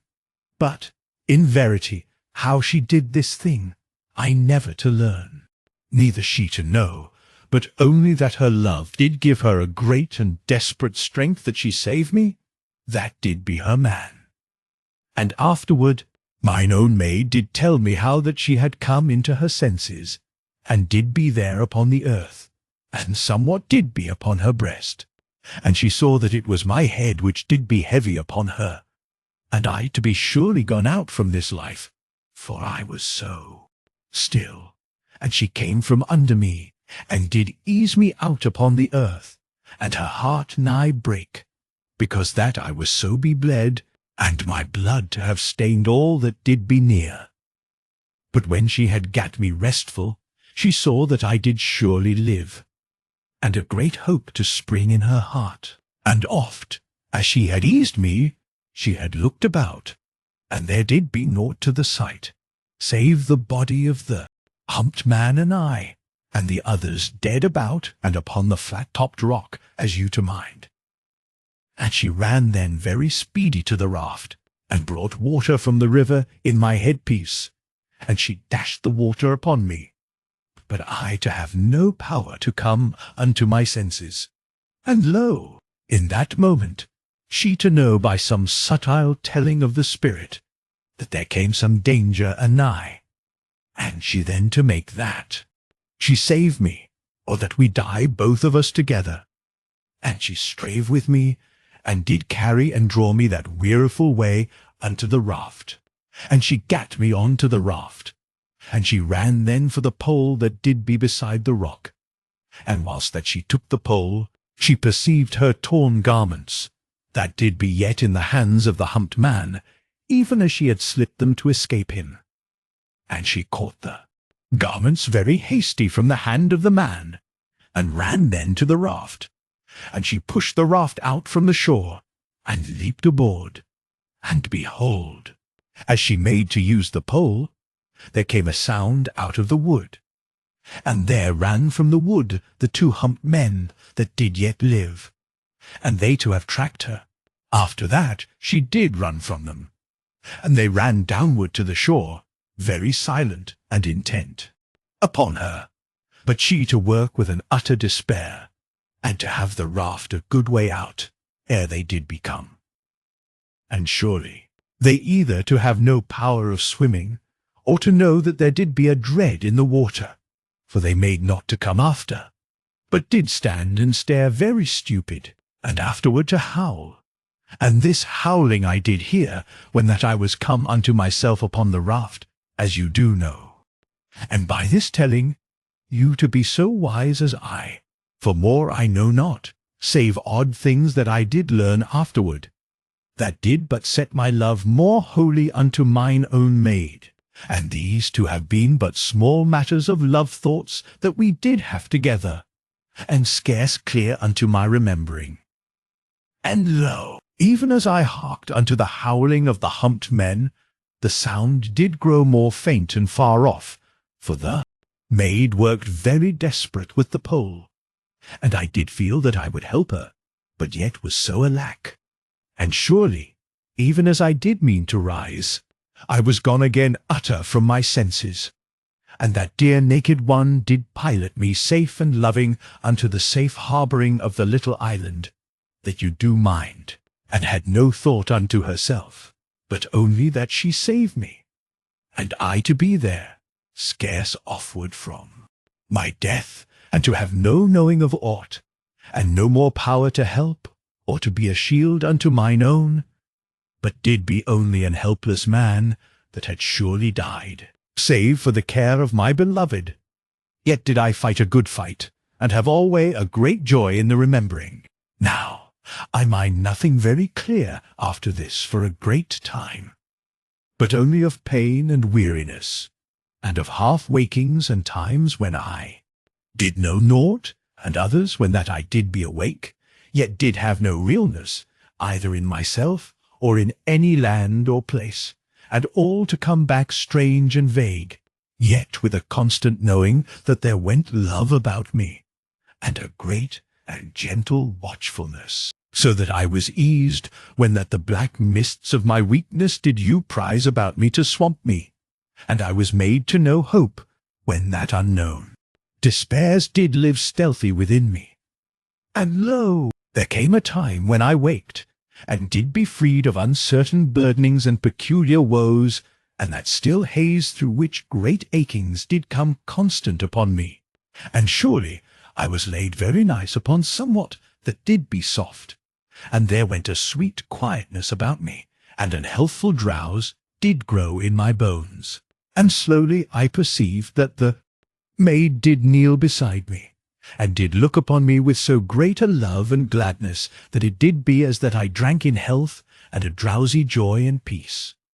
And surely she stooped and kissed me with an utter gentle love upon my mouth, and her tears to go sweet upon my face. And truly I kissed her again with an utter content, and she took my head in the comfort of her arm, and gave me somewhat that I drink. And when I had drunk, she kissed me once again, so light as that a pretty wind did blow hushed upon my lips. And my head she made easy, and lo, I was gone over unto sleep, even as she tended me. And thrice do I mind that this to happen, and at the third time I knew that my strength was come something into me again, and I moved my hand a little, this way and that, and she to know that I did need her to hold my hand, and she to do this, and I to go into sleep again, even while that I looked sleepy, yet with all my love, into her eyes. And when I waked for the fourth time, I did whisper that I loved her. And surely she broke into a sudden weeping, and did hold my hand very dear against her breast. And when I waked for the fifth time, I to know how things did be about me, and that I did lie naked in the cloak, and did be all bandaged about my body, and the bandages, as I did know afterward, did be from the torn garments of the maid. And I look at the maid, and knew that she did be dressed again, and did be in the garments that I did give to her, as you to mind, which did be that one, and the inner, that the humped man tore from her, and which she had slipped, that she escaped from the man. And afterward I found that she had made a very cunning mend of the garments, whilst that she did sit so utter long beside me to tend me. For she had gotten threads from her torn garments, and had made needles from thorns that did grow on the little bushes of the island, and the thorns did break oft, and she then to have another, and so to persist 100 times. And this way she did be dressed very nice and dainty. And mine own maid perceived how that I looked with interest at her, and did mind, very natural, how that I last to have seen her. And she then to blush gently, and did kiss me, that she have her pretty face something from mine eyes. And truly, I to wish the more that I be strong, that I kneel in a glad reverence unto her. For this way did be my love, and ever so. And you likewise, that have truly loved. Now I did begin that I grew very steady unto my strength again, and mine own maid did tend me alway, and she gave me a broth of tablets and the water at set times, by the telling of my timepiece. And oft she washed me, and did change the bandages, and did wash and dry the bandages, that she used them over again. For we did be so lacking for such matters as you to know. And on the 5th day I was come utter to ease, and did be wondrous happy, and mine own to make pretty talk unto me, but had me to be alway quiet, because that I did be yet so weak. And on the 6th day I to be let answer mine own, and to say how great I did love her, the which mine eyes had said alway, while that I did lie in silence. And I to be assured by the maid that she did be in health and recovered. But indeed I saw that she was gone very thin, and that her eyes did be weary, even while that they had so great a love and a gladness to me. And I made mine own to bring her tablets by me, as she did alway, and when that I had kissed them, and she to have eat and drunk, I bade her to make me the broth ready, and when she had made the broth, I asked that the discourse be set, anigh to me, and afterward I bid her to my side, and had her to lie by me, and I took her pretty head upon mine arm, and told her that she to lie thus, and to sleep, and to have no fear that she weary me, for that I to be but the more rested to have her so beside me, and she in the first to trouble that she be too heavy for mine arm. But truly I showed that my strength was something come back to me, for I pressed her gentle unto me, and she then to nestle content, and to be gone into an utter sleep, and to have been in a sore need of the same. And mine own did sleep for 12 great hours, and had scarce any life in all that time, save when once she did make a little and gentle moaning, and did afterward set her pretty face more nigh to me in her sleep. And surely I had neither weariness nor lonesomeness, but did lie with an utter content, and did look downward upon the maid, where she did sleep in the hollow of mine arm. And truly she did be most wondrous lovely and dainty, and the goodness of her face did seem as that it made an holiness about my heart, so that my spirit was uplift in a quiet and constant glory of love. And I drank a part of the broth at the 3rd hour, and at the 6th hour, and at the 9th hour, when that I finished it. And my right arm did be free to this purpose, and to the discourse. And surely I did twice and thrice set my hand upon that great weapon, as to a true comrade. And, in verity, I could think the weapon did know, and did love me. And this thinking to be because I did be so uplift, as I have told, yet truly the discourse did be a strange and wondrous thing, and did be alway thought to have an oneness with the man that did use it. And in the 12th hour the maid awoke sudden, and came upward out of mine arm, all in a sweet haste, that she know that I did be well, and she did be eased wondrous, when that she saw how I laughed with a quiet joy, but to see her dear eyes, and her pretty trouble. Yet did she be in reproach to herself, when that she looked to find how the hours had passed. But, indeed, I did make a mocking sternness with her, and forbade that she even to say one little word more upon this matter, but to be glad that I did be so utter happy, and she likewise. And truly, when I had said this, that impudent maid did set her little fist against my nose, and to threaten me. And in verity I laughed so hearty, that the maid did be in fear I should set my wounds again to bleed, and did reproach herself again. But, in truth, I came to no harm. And when that I could speak, I asked the maid whether that there had been brothers to her, because that she did play so natural. And this I asked, not thinking, and lo, in a moment I perceived my thoughtlessness, but said naught, save to take the hand of mine own, that she know utter that I did not be heartless. And she to nod very quiet, and afterward kissed my hand, and slipped from me. And I knew that she was gone a little way off, lest she weep. And I did be in trouble for her, and for mine alackness. But truly I could do naught, only that I called very gentle unto her. And she to return soon, and did smile loving and cheerful upon me. But, indeed, I saw that she covered her weeping, whilst that she had made me new broth. Yet, before I would take the broth, I would have her to mine arms, and she to submit very glad and happy. but to keep her pretty weight from me, lest she hurt my woundings. And afterward we both to eat, and be happy in glad talk. And presently I did sleep, but would have her to be nigh to me, even though she did be wakeful, and so we to be utter content together. Now, the 7th day, as it might be called, was a wondrous happy time. And when I waked, the maid did be sleeping as a child to my side, and her face nestled against me, and she to waken in a moment. For thus had she drowsed and watched through all the hours whilst that I had slept, and we then to eat and to drink together, after that mine own had made me,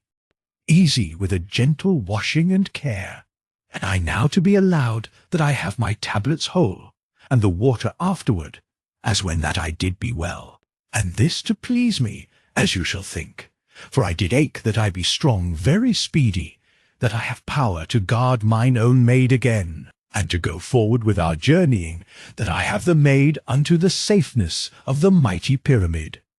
And surely, now that I had my tablets whole, I to feel that I did grow near unto fitness again, and moreover, they did satisfy my hunger the better than the broth, and the maid to give me my tablets oft, so that I eat a great many, and I did make her to count, and surely there did be sufficient, if that I get strong pretty quick. And so I made no refusing of the tablets, for I did need them, that I make blood again within me, else should I be lacking, when that there came any need anigh. And we kissed each the tablets of the other, and did drink from the same cup, and did be utter happy, and did be part like children, but also to be man and maid. And presently the maid did shift my bandages, as alway, and washed me proper, and had me into comfort. But she did keep me alway very low lying, and truly I scarce to mind, for I was not gotten enough of my strength to give me to feel irked. And further, as you shall think, there did be that lovely one with me alway, and did make sweet quips unto me, and talked and did laugh, and oft did come into singing, for she did be so sweetly joyed that I was in life, and did mend so proper. And afterward she went off from me a little to her toilet, but I too asked that she be so swift as might be, and she to promise very merry. And she came back in a little while, and her hair to be in a lovely cloud about her shoulders, and her pretty feet yet to be bared from her bath, which she had in a pool beyond some bushes. And she to say that I did be so impatient a man, that she to be forced that she do the half of her dressing with me. But truly she came this wise only because she to know how I did delight in her thus, and to watch the way that she set up her abundance of hair, and she to be hungry also that she be with me, and to love me that I watch her, even while that there did be oft a little and quaint stirring of shyness in her dear heart. And I had her to come beside me, and to sit anigh to my hand, and I made presently that I did scold her, because that she had no proper care to her pretty feet,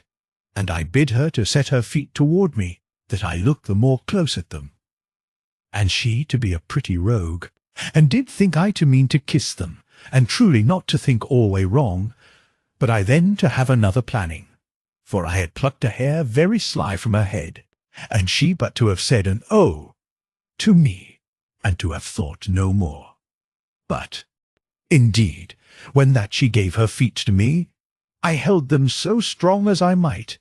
and I bound her pretty toes together with the hair, and surely she did be a captive unto me, and we to laugh, as that we to be both children. And afterward she stole back her feet from me, but, in verity, I knew that she had a wondrous heed that she brake not the hair that bound her, but did sit beside me bound in that pretty way, but yet to hide from me that she did not break the hair. And she then to do her hair upon her head very lovely, and afterward I put up my hands, and took it down again. And she then to kiss me, and to ask how that she should ever have it proper upon her head, if that I did always so tease her. And she then to take her hair, and did set the abundance of it upon both sides of my face, and then to kiss me, as I did look up at her from out of so much beauty. And afterward she cut a lock of my hair, and a lock from her own dear head, and she did plait the two locks together, so that our hair did blend and be together.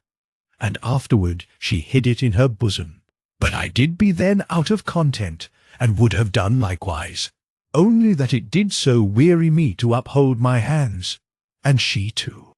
cut a second lock from my head, and a second tress of her own most lovely hair. And she made me to kiss the hair that did be from her, and she then to kiss the hair that did be from me. And afterward she did plait them together, and gave them to me. And I set the hair, for that time, under the great bandage that went over my heart. And truly, she did be then the one that lacked content, for she too say that the second plaiting did be kissed, and the first to lack,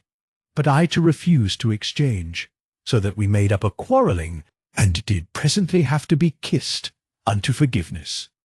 And, truly, have you not likewise known such glad foolishness, when that you were in the love days? And she then to make me to be quiet, and to keep my hands downward from her hair, because that the uplifting did prove overmuch to me. And she took my great hands then, and did threaten how dreadful she use me, if that I be not humble. And truly, I said that I did be an humble man, and she then to hold my hands with but one small one. And surely her hand did be so small that she not able to hold me, save by the thumbs. And she then with her free hand to cover mine eyes, so that I might not see. And whilst that she did hold me thus so utter helpless, she to kiss me very dainty and impudent upon the mouth. And afterward she loosed me, and did be demure, and we did be then silent a space. And presently I put forth my hand, that did be very great, yet to be gone white, and to tremble, because that I did lack so utter of blood. And the maid to know what I did mean, and she clenched her hands into two fists, and set them both into my one hand, and surely they did be little fists. And I then to be happy, for this did be a wondrous pleasure alway unto me, and she to have her lids a little downward upon her eyes, and to be quietly happy, and truly how I mind it all so plain. And afterward I did plague her very gentle, that she to be all alack, if that she did try to use her hands to aught, because that they did be so small. And she in a moment to have her two arms very dear about my neck, and did kiss me with an utter love and tenderness upon the mouth, and afterward went from me, lest that she have me to overset myself. And I did then to make her to sit by me, and I did tell her a tale, how that a young man did once live in the olden days, and did meet with the one maid upon all the earth, and how that they loved and did be married, and she to die, and of the utter and desperate madness of grief that nigh destroyed the man, and how that he sudden to wake into the future of the world in a new time, and did come to learn that his own did also to live in that time, and he then to make that he find her, and did truly come unto her. And how she did be different in her beauty, but yet to be utter lovely. And the man did hold an utter reverence to the maid that had been his wife in the olden dream days, so that his reverence of love did live in him like a constant pain and anguish of sweetness and trouble, and of holy thoughts that did be bred of her lovely companionship, and of his memories. But, in truth, I gat not further in the tale than this, for mine own did have come sudden into weeping, and had gotten to her knees, and did hold my hand against her breast, and did put her hand gentle upon my lips. And, in a moment, she to whisper somewhat through her tears, and there to be dear motherhood within her face, and a sudden shining of memory in her eyes, that had been near dreadful, only that it did seem to be to her as that she were part dreaming. And the strange and solemn pain did come also unto me through the part-open gateways of my memory, and I to remember very clear and with an anguish in that moment. And I told mine own how that the babe had gone onward, after that the beloved had died. And there did be then an utter quiet upon us. And lo, sudden the maid did bend unto me, and I to take her into mine arms, out of the vague dreamings of her memory dreams. But ere she did become outward entire from the haze of the past, she to try to set somewhat into words concerning this memory vision of the babe, but some ways to be strangely dumb, and I did be silent likewise, because of all those things that did be between us for ever and for ever. And presently she kissed me, and was herself again, and she went from me to attend unto our food. Now that did be truly a lovely day, for I to have gat sufficient of strength that I did be able to have interest, and talk with mine own maid, and she now to be well rest, and to have ease in her dear heart concerning me. And surely we oft to laugh, and did make jests utter glad and foolish. And indeed, I do mind how that I asked mine own an olden puzzle, that did come out of the vagueness of my memory dreams. And she to be like a person that doth hear a strange familiar thing. And lo, sudden she to say, as that she gat knowledge from beyond eternity, that it did be when that he was a little horse. And you to know the jest, and to have troubled it oft at school. But, in verity, it did be a strange thing to have from our memories out of all the deep of time. And we, in truth, never, in that age to have seen or to have known that ever there did be an horse, or to mind the likeness of one. And this to be but a little matter,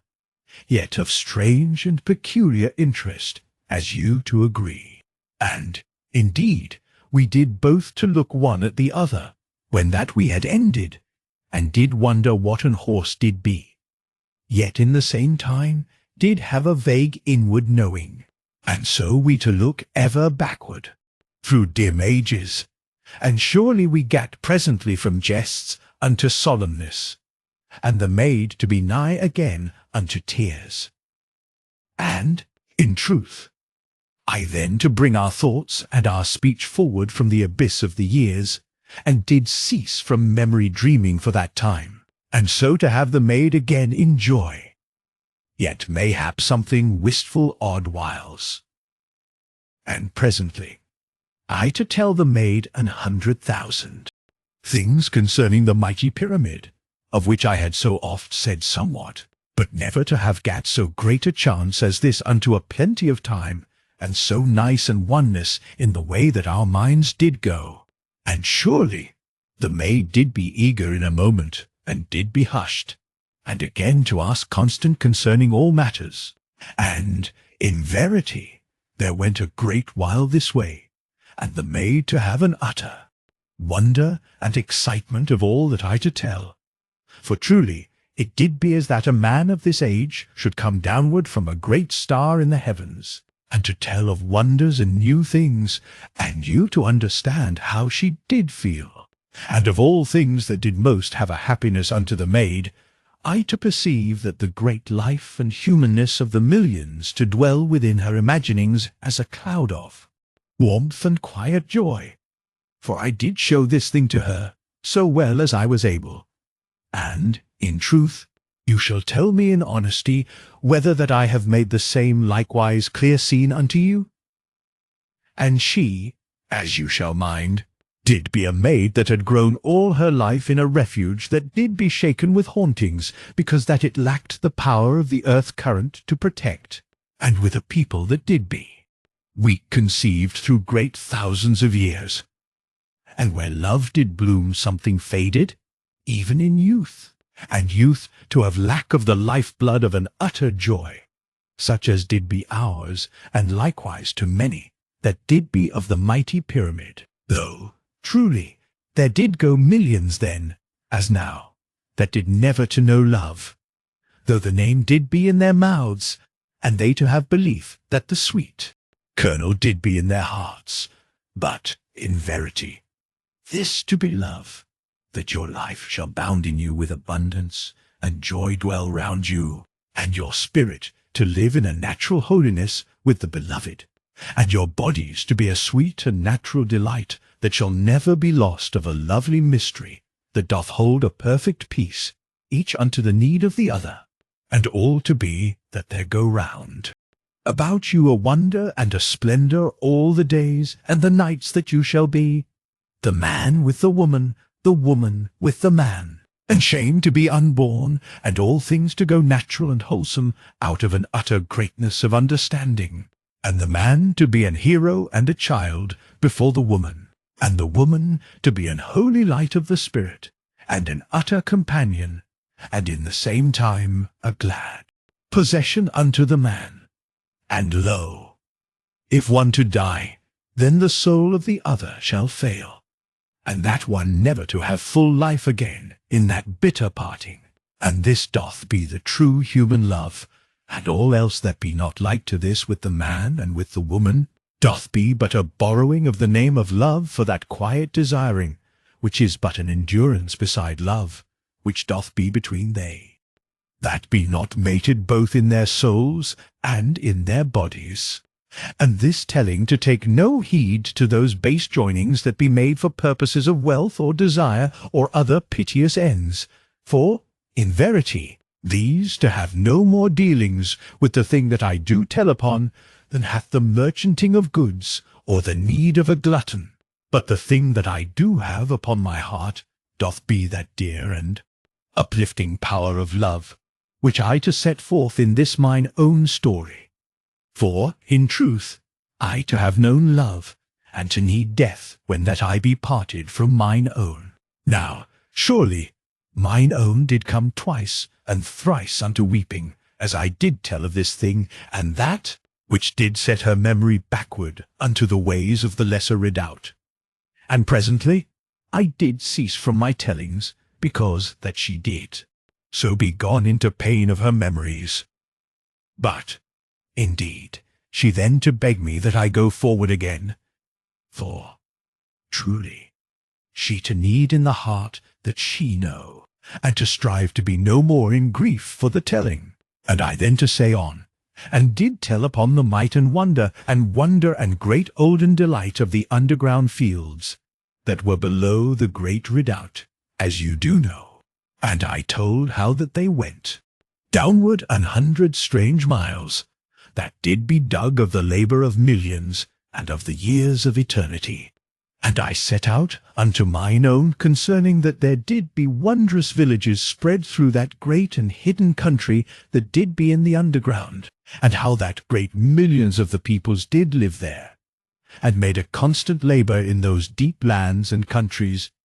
that did be truly so monstrous in all as an huge continent. And I showed mine own how that there did be wondrous processes that did be learned in the ages, and how that water did be made in chemistry. And truly she to nod to this, because that she did mind upon the powder that we did use. But truly the powder to have to be made in the first, as you shall think, and we but to advantage ourselves of that which did result, and I to speak to her of the making of the powder, rather than of the way that it afterward to make chemistry with the air unto water. And I told the maid how that there did be mighty underground pipes that went across the night land, and did be, mayhap, oft so much as 20 great miles deep in the world, and did come upward into the seas of the land, and all to have been made secret, and hid from the monsters of the land, as I to know from much readings of the histories, and mine own then to tell me that they did lack to have any such great wonders below the lesser redoubt, but that there did be utter monstrous caverns, where that there had been alway a strange and uncouth country of husbandry, and lit from the earth current, and they also there to bury their dead. And all had been alack through great thousands of years, as she did know of their records, and had grown dim-lit and lonesome, and a land of deepness to starve the spirit with an utter strangeness and discomfort, where that the men went quietly as ghosts through many ages, and all a place in dire want of sound and laughter. Yet this all to have been surely different a monstrous age gone, when that the earth current did be a power in the lesser redoubt, and the humans to be in plenty, and of good natural health and courage of life. And, truly, to mind upon that place, doth alway to set a fresh wonder in me, that mine own did be so lovely and wholesome of spirit, and wise, and in knowledge and good force of her being. But so it did be with her, and she to have been surely away, that one that did be mine own,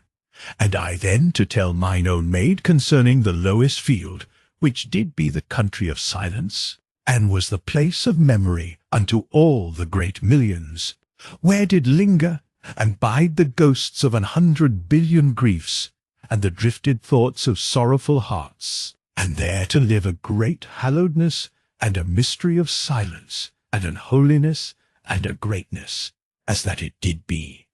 the expressing of all that doth be noble and everlasting, that ever did come out of the heart of man, and all the lost dead of eternity, so that the spirit of a man did seem to go on great wings, unto lovely and splendid resolvings, if that he but to walk lonely a while in that country, that surely did be never lonesome unto the spirit. And lo, the maid did be all hushed, as I did speak, and did look downward unto me with her eyes very bright, and lovely with the thinkings and tears that did stir within her. And sudden she to ask whether that I did make my resolve to my journey, whilst that I walked in that place. And she to look very intent and beautiful upon me, as she did question. And, indeed, I saw that she to mean a lovely praise unto me, as you to perceive. And truly, I did feel a little strange, as that I did be both glad and shy in the same moment. And she then to ease me of any answer, for she gat upward upon her knees, and she put her 2 hands to the sides of my face, and bid me to look into her eyes, and to know that she loved me with her soul, and with all that did make her to be. And afterward she kissed me very gentle upon the forehead,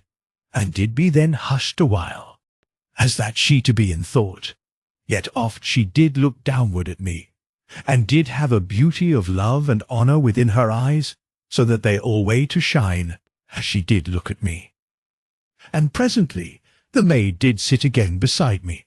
and slipped her 2 hands into the one of mine, as did be ever my desire, and she to love that she give me this delight, and likewise she to have joy to herself in this lovingness. And we then again to have talk, and I did tell mine own somewhat of the history of the olden world, and she did have dim memories, as in dreams, of the days of light. Yet scarce that she could believe it of truth, but she to have knowledge of the olden love days within her spirit, and to mind that there did be alway, as it did be, a lovely and golden light upon the world, but she not to know truly whether this to be but the holy glamour light that memory doth set about a past loveliness, and to have no remembering of the sun, but yet to be made ready by her memories unto believing, and I to know of certainty. But yet even I, that do tell this my tale, did but perceive the days of the light, as in a far and vague dream, and to remember it, but in the chief, by the glory of lost sunsets that had cast an holiness upon my heart, and of the hush of dawns that had made ready my spirit in the gone ages, to look quietly unto my death. And surely you to go with me in all this thing, and to have felt within your own spirit that uplifted wonder that doth shake the soul with the lost beginning and with the unknown end, when that you have looked through the sorrow of the sunset, and stood silent before the quiet voice that doth make promise in the dawn. But, in verity, we that had near lost our memory of the surety of these great wonders did have memory of love, and this to be most beautiful unto my heart, for it but to show the more how that love doth live forever, and doth make an holiness in all places, and doth give companionship and satisfying, so that to have love is to have all, and to have escaped this wonder is to have missed to have lived. And I to find then that mine own did have no knowledge of the way that the world did be in that future age, and did lack to know that there abode mightily above us in the everlasting night, the dead starkness of the world, where did be, mayhap 200 great miles above us,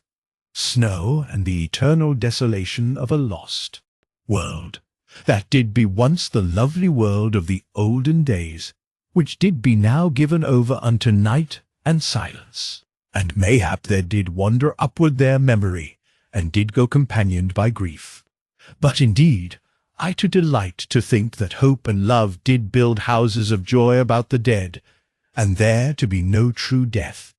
but only the dying of days. Yet, surely, this doth be sorrow enough unto the heart and the soul, if that they did be days when love did make a mystery of light about the spirit, and the beloved to have been anigh to make ever a sweet wonder unto the heart.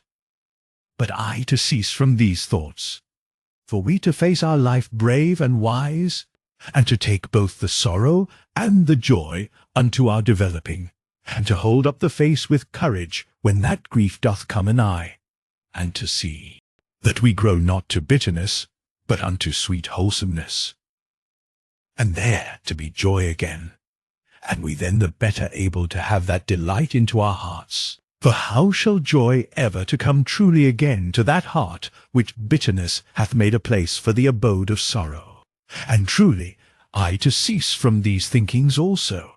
for my story to wait upon me, and these things that I do say do be plain unto you, and to have no need to the telling. And so did I tell mine own maid of the things that I did learn from the little metal book, and she to be in a constant wonder and delight, and with an awe and newness upon her. And sudden there did some olden memories stir within her, for she asked me in one instant whether that I did remember when that the cities did move away unto the westward. But truly I had no remembering of this thing, and did look at her a while, with somewhat of a trouble upon me, for that there should be aught lacking in my memory of those times that we did be together upon this world was a fear unto me, and a vague sorrow alway, if that I did but to let my thought go that way, though, indeed, I did ever strive to wiseness, and did have knowledge that there doth be, and heart-wearing and despair, and needless trouble in vain regrets. But yet these to be natural unto the spirit, if that you to know love, and do be but the complement of the love-joy, and mayhap to have a use unto the sweetening of the spirit, if that they be not let to override the reason. And whilst that I did look unto mine own, that she helped me to remember, she did strive with her memory, but in the end did fail to come unto aught of clearness, save that she did see, as in a far dream, yet very plain, a great metal roadway, set in 2 lines that went for ever unto the setting sun. And she then sudden to say that she did see in her memory the sun, and she to have a strange and troubled amazement upon her. And there did be cities upon the great road, and the houses did be strange seeming, and did move forward eternally and at a constant speed, and behind them the night did march forever, and they to have an even pace with the sun, that they live ever in the light, and so to escape the night which pursued forever, as she did tell, and a dread and terrible chill that did live in the night. And there did be cities far forward in the morning sunshine, that did have gone before at speed, and set the husbandry of the world, and to be finished and gone forward again, ere that certain of the latter cities did come to that place to the reaping, and the night to come presently to that place. But this not to be for some part of a year after that the crops were taken. But how long this might be, she not to remember. And all this the maid did say to me, as out of a strange dream, and I to have set it down, and to have made it so clear to you as she to have told it. And surely it doth be plain then that she to speak of a time when that the day did be grown to a monstrous length, because that the world did turn but slow and weary, and it to be a sureness, as you shall perceive, that but to stand still in that age of which Nani told, was to be left presently, in an utter night and chill, that should last mayhap a great and weary year. And, in verity, it doth seem that all humanity did travel for ever in that strange age, when that to stay was to die unprepared in the bitter night, and to go forward was to be for ever in the sun. And truly, this doth be so strange seeming to me as to you. And much I questioned the maid, and did have an hurt within my heart, and a pain of jealousy and sadness to grow in me, for surely she did speak of some life that she did live, when that I did be elsewhere, either in life or unknowing. And, in verity, what man then should have taught mine own to love him? And she then mayhap to have had no remembering of me, and truly I questioned very desperate, and the more so, because that I was yet weak, and lacking my strength to be composed. But she neither to remember me, nor any other man of that time, and to have no memories, save these bare things that she to have spoken out so strange, and which did come sudden unto her out of all the deepness of the years, and the lost sorrows and joys and wonders of that which doth make a world of humans. And surely my questionings brought a distress upon mine own both, because that she did be troubled by the way that my love did bring me to this strange anguish, and because that she also to have pain, and a sudden fear that there did be ever a time when she not to have known me, or to have permitted the arms of another, and she did then strive that she be both wise and strong, and to give help unto me, and to take reason unto her own easing. And truly she too show how that she did be all unknowing of any love in that far backward time,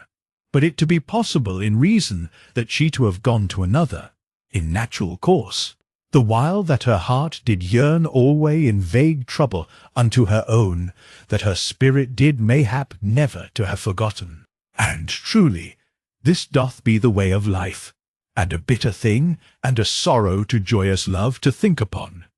Yet I, here to be set to the tellings of truth,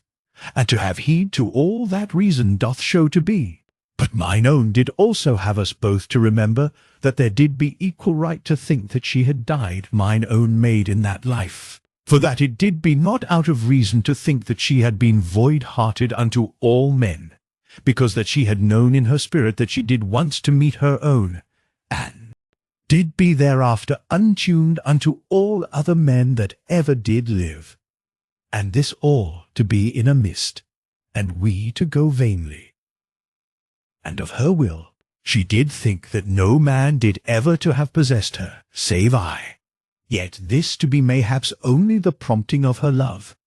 and she then to kiss me, and to say that there did be no surety in aught, but only that we did have been together before, and have borne a love so great that it did live through eternity, and we to be now together, and maybe all else to be but dreams.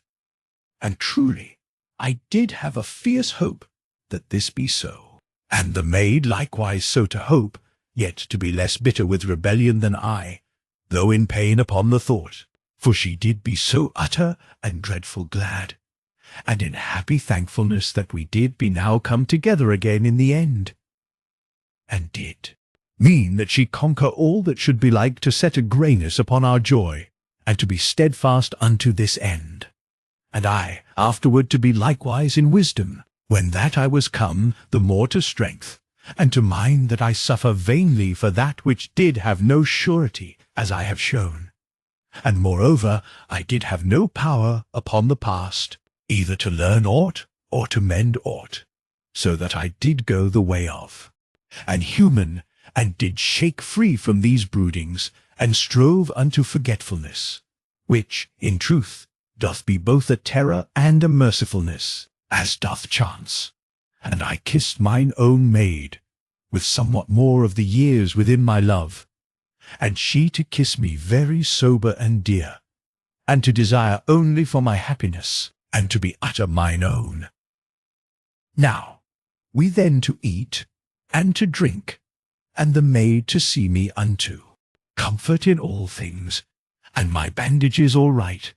and she then to make that she have on her footgear and her hair to be bound. But indeed I bid her that she to dare do this thing, when that she to know how I did delight that her little feet be bare to mine eyes, and her hair most lovely upon her shoulders, and she to be very happy that I so to have an utter pleasure in her dear beauties, and did sit beside me again, and set her feet very sly, where they did be anigh to my hand, for she to know that she did be mine own,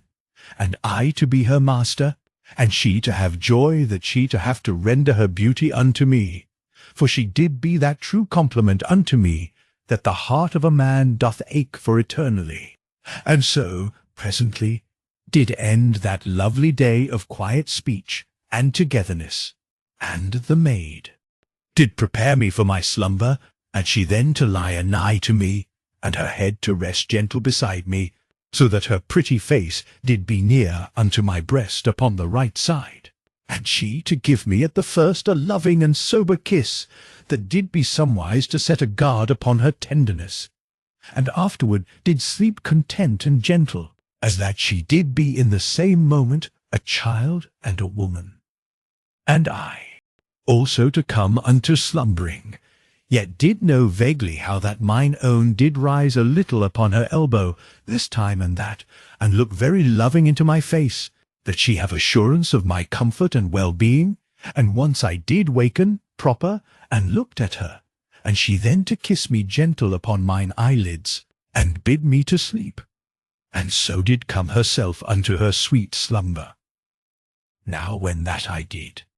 come to my proper wakening,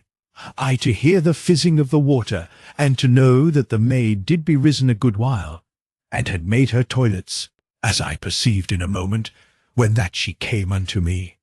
For her hair did be in a lovely cloud upon her shoulders, all combed and made ready against my waking, and she to have bathed, as I supposed, in some warm pool that did be among the bushes upon the island. And she now to slip her footgear, that her feet be bare unto me, as I did love, and to stand a moment, and her eyes to twinkle gently. And I looked at her with love and honour in mine eyes, as you shall know, and she to have dancing of sweet pleasure in her heart, that I so to look upon her with holiness, and with natural love, and surely the last doth be unnatural, if that it do lack the first. But my love did burn upward out of my being, so that the flame of my spirit did light the fires of my heart, and my reason to add coals unto that fire that hath lived for ever, and doth be as that it shall be never quenched. And mine own in a moment did kneel beside me, and, truly, some ways in her deep intenseness unto me, for our love did make all the world holy, and she to be both uplifted, and as that she must give all the humbleness of her heart unto the greatness of my love, and this she to feel, and her deep and utter love, to make it as that she did be all a passion of humbleness unto me, so that in her soul I did rise in that moment upon the wings of my love, and to seem that I did be all the world, and all time, and all place, and all that ever she did need unto her. And she put out her arms to me, and her eyes did shine with those tears that do never be shed, and lo, in a moment she did be upon my heart, and we two to be hushed together in content. for our need did be in the other. And truly, where there do be two together with love, there doth be neither lack nor need, but eternal fulfillment. And in verity this to be my hope for that which doth come. Afterward, that all doth be leading unto so glad a joy as this, and that all pain and grief and all that doth make the shaping of life doth be but a process by which we be eternally perfected from living unto living, unto each fulfillment that doth be but the doorway unto greater fulfillment in the beloved. And presently mine own maid did loose herself gentle from me, and washed me, and tended me, and very hushed and tender, and something downridded of her dear and lovely eyes. And we then to eat and to drink together, and joy so great and quiet did be upon us, that it did be as that we had gone into an eternity of peace and an utter content. And surely, as the thought did stir in me, it did be of beauty that we did be both of us true unto the other, in that life, and I never to have kissed a maid, until that I kissed mine own, and she to have been likewise, and to have fended all men from her, because that they did be strangers unto her inwardness, and so we two to be so utter together, both in that our spirits did be knit, being each the complement of the other, and because that we had no secret pains of remembered things to set any apartness between our hearts. And in verity I too think back then upon my jealousies that I have told, and to know that mine own did never to have given herself lightly to any, neither to have taken lightly, and her spirit to have been alway mine through all the everlasting. And mayhap this to be how all peoples shall come to be in the length of time, only that to us had come the great wonder that we did early meet, though this also to bring that utter pain which doth seem to slay, when that once you have known the beloved, and to be parted. And so I to think, and did presently ponder with a great and strange pity upon they that did not yet have met the beloved, and they mayhap not to have kept all for the beloved, but to have been light with that which doth be the treasure, because that love had not come to show them that they did unknowingly squander the strange and holy glory which doth be the possession of they that shall come to the beloved and say, all that is thine have I kept for thee, and the beloved to know and to have peace in the remembering. But what doth be the peculiar sorrow of they that have gone over lightly, when that they shall meet the beloved? For then shall there be a constant and inward regret, as a thorn in the heart, that they not to have observed alway that holy care of all which doth pertain unto love. And they nigh to moan in the spirit, if they had but known, if they had but known. Yet in the end of their pain shall they grow unto all loveliness, if that now they have truly come upon love, and to live with love. For this to be the especial glory of love, that it doth make unto all sweetness and greatness, and doth be a fire burning all littleness, so that did all in this world to have met the beloved, then did wantonness be dead, and there to grow gladness and charity, dancing in the years, and there to be yet one thing upon which, mayhap, I not to have thought sufficient, for it doth be this, that they who did err, as I have shown, shall be the greater for their pain. And let this be to cheer you, if that you have done foolishly, and thought not upon that day when the beloved shall come. For pain is but the voice of development or destruction, and truly you to suffer the first, if that love doth work in you. But truly, the more that you have lacked, the greater shall be your pain, for the more change there doth need be in you. And so would I have you now too. Think, and to know that the beloved shall come, and so shall you live in glad care of all your being, that you be able to come unto the beloved in that day, and to say with beauty and human joy in your heart, even as I have said, and thus shall you miss that bitter pain. But yet, truly, you to be like to heed not this, until that love doth come upon you, and I therefore to cease from this vain setting of mine inward reasonings. But truly, when that day be come, as I have told, you to know how that there went alway with me in this mine own story which I tell, the simplicity of truth, and how that I did be minded only that you to know, and thereby that you have gentle wisdom that you lay not up pain for that day. Yet, if you do lack to go with me, you to need that developing which shall then come upon you. And so shall you perceive how my thoughts did go to and fro, as I did eat with mine own. And so in the last I to find that I did think very serious,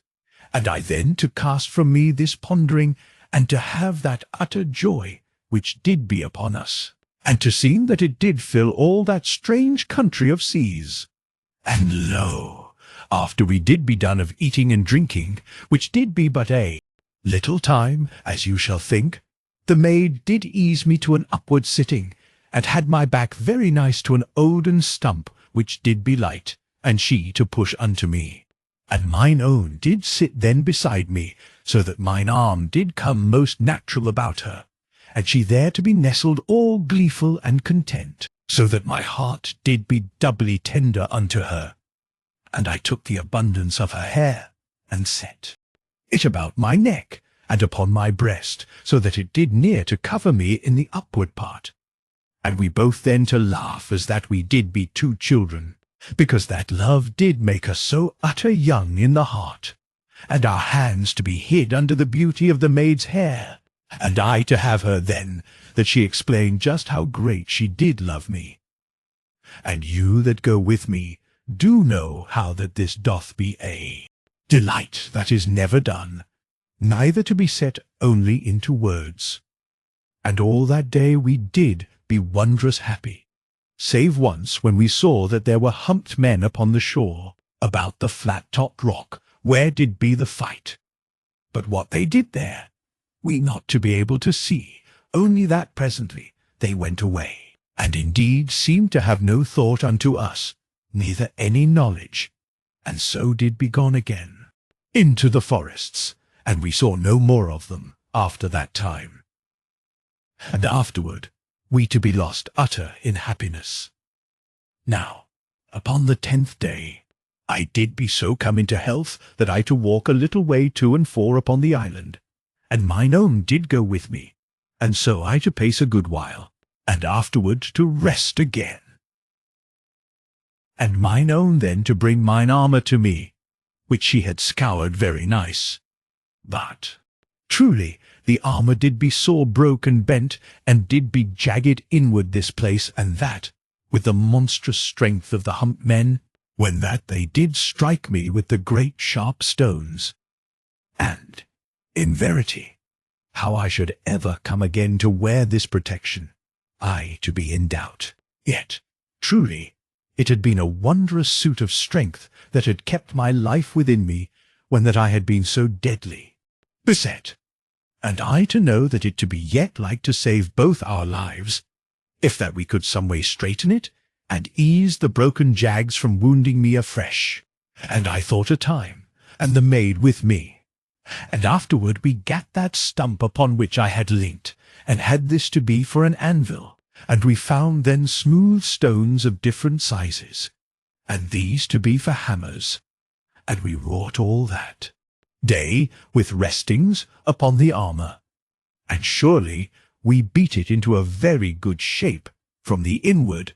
and the broken parts we beat smooth, so that they should not wound, and in the end to have mine armour fit to go upon me.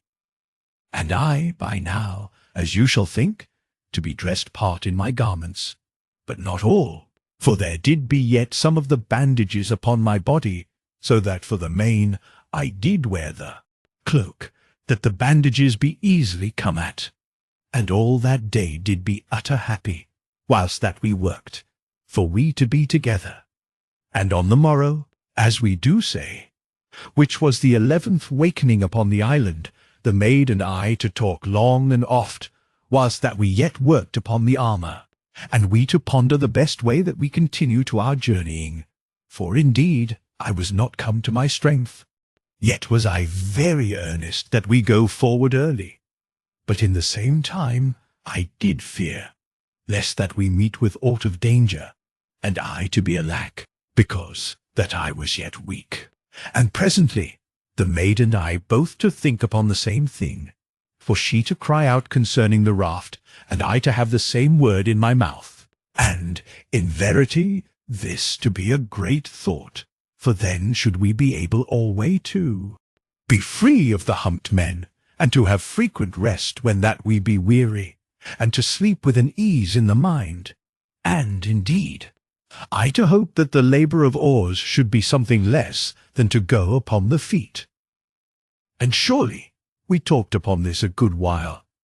and afterward we left the armour, and went over to the raft, and so to learn whether we should have power to make it something more stable,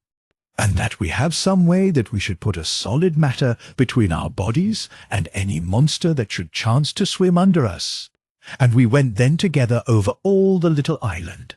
For I did search for some bush that should have a long tendril in plenty, and supple, and so to suit for binding. But truly there did be no such bush in all the island, and this to put me in trouble, as you shall suppose. Yet was there a sufficient plenty of small and upright trees that did seem very good for any purpose of structure. And when we had gone all about the island, and found naught that should bind, the maid to say with a pretty jesting that we should cut her hair, and plait it to be for cords. And surely, even as the words did come from her, they to set me upon the thing that should supply our need. For I stooped sudden to the grass that did grow oft and plenty in this place and that, and was so tall as my thigh, and to my head in the middle of the dumpings where it did sprout. And lo, it was wondrous tough, and the maid to have likewise perceived the thought, almost at that moment, but I to have been the first this time, and so to tease her, for truly we had grown that we did nigh alway to discover all things in the same instant, as you may hap to have seen. But I did surely be first this time, and must kiss her, as we do kiss little ones, that they be eased in their dismays and disappointments. She to see how I did mock her, and she to pretend to weep, and surely how could she even to pretend, when that she did not be able to keep her pretty mouth from searching with laughter unto mine, but must be kissed full and plenty in our constant joyfulness. And we cut then a good arm-load of the grasses, using the knife, and had those to our camp. For we did be homely now unto that place, as you shall think. And the maid then to show me plaiting, and how that we could work in the grass piece by piece, so that we should plait unto any length that we two need. And all that day we worked, and did be very happy together. But when that we came to the time of our slumber, the maid had done twice and thrice so much as I. And surely she came over to me, and kissed me very grave, that I should be not to fret, even as I did kiss her with gentle mocking concerning the thought about the grass.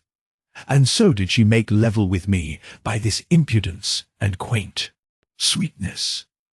And on the next day, which did be the 12th, I took the discourse, and on that day I cut down 6 of the trees, and alway the maid did bring her plaiting, that she be near me.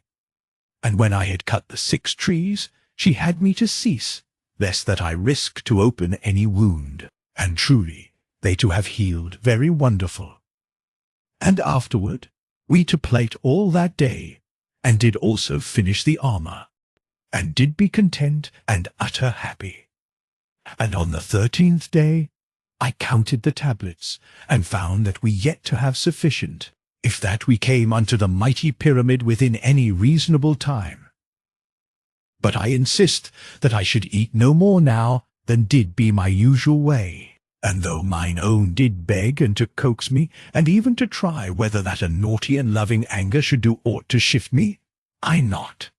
to alter from my deciding, which was based upon my reason and upon my intention, that mine own should never to go in hunger danger, whilst that there did be life in my body, And when that the maid did show this dear and pretty anger, I to take her into mine arms, and to tell her how I did reverence and love her, and that she did be all beauty unto me,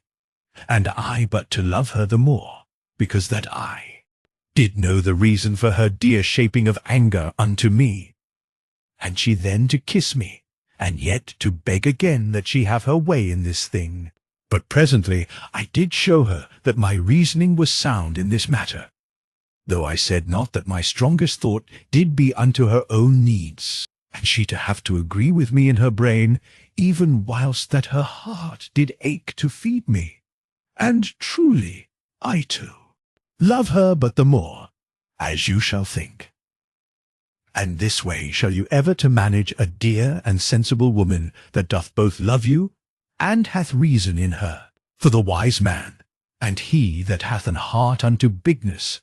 doth be never hasty to command. But, indeed, I speak not now of the way that you shall go with a woman that hath the love foolishness upon her, for this to be a different matter, as you do know, and a woman then to require a double wit and tenderness in the governing, but also to need to be commanded, mayhap with sternness, yet with the more love. Now, when that we wakened on our 14th day upon the island, we gat to work, so soon as we had washed and eat and drunk, and mine own to see how my scars did go. And I cut 7 more trees that day, which made 13 in all. And afterward I trimmed the trees very nice. And when this was done, I cut 12 good sapling trees, and 2 more very thin, that I did mean to be for paddling the raft upon the water. And mine own maid did sit near me alway, and never to be ceased from her plating. And whilst that the maid did plait, and make gentle and happy talk with me, I presently to sit beside her, and had her belt knife to my need. And therewith, when I had cut bark from a tree, I made a 4-foot cross piece of wood, which I did fasten with pegs, and some lashing unto the end of one of the paddle shafts. And I took then a piece of the bark, so big, mayhap, as would cover my thigh, and shaped broad one end, and thence to a point. And when I had made holes in the piece of bark, I lashed the broad end to the cross-piece, and the end that did be narrowed, I lashed secure to the shaft, and likewise made holes down the length of the bark, and lashed it also thereby to the shaft. And thiswise I had a pretty good paddle, that did be about 10 feet long in the clear shaft, and the head to be somewise 2 feet more, mayhap. And when this was done, I shaped the handle so small as might come into the grasp of the maid, and did jest her very loving and gentle that she give me so great a work, because that she have her hands so little. And truly, she presently to stop me of my mocking, for she put her pretty hands upon my mouth, and I then to have to mumble and to laugh, and so she to go forward again with the plaiting. And when I had made the one paddle, I made also the other, but something more rough and heavy, and suited unto my strength, and so did be very well pleased, for they did be made more of my reason than of memory. Yet had I used somewhat of the kind upon the quiet lakes which did be in the country of silence, and we then to join in the plaiting, and thus with happy talk and our times of eating, until that we did become again to our slumber. And on the 15th day, when that we had gotten up, and washed and eat and drank, the maid did look unto my bandages, and did consider that I be healed very good, if but that I not to overstrain my body. And we then to dance, half in play and half in victory, but gentle. And afterward she to come with me that she give me aid that we get the trees unto the water. And in 6 hours we rolled the trees down to the shore, and did begin then that I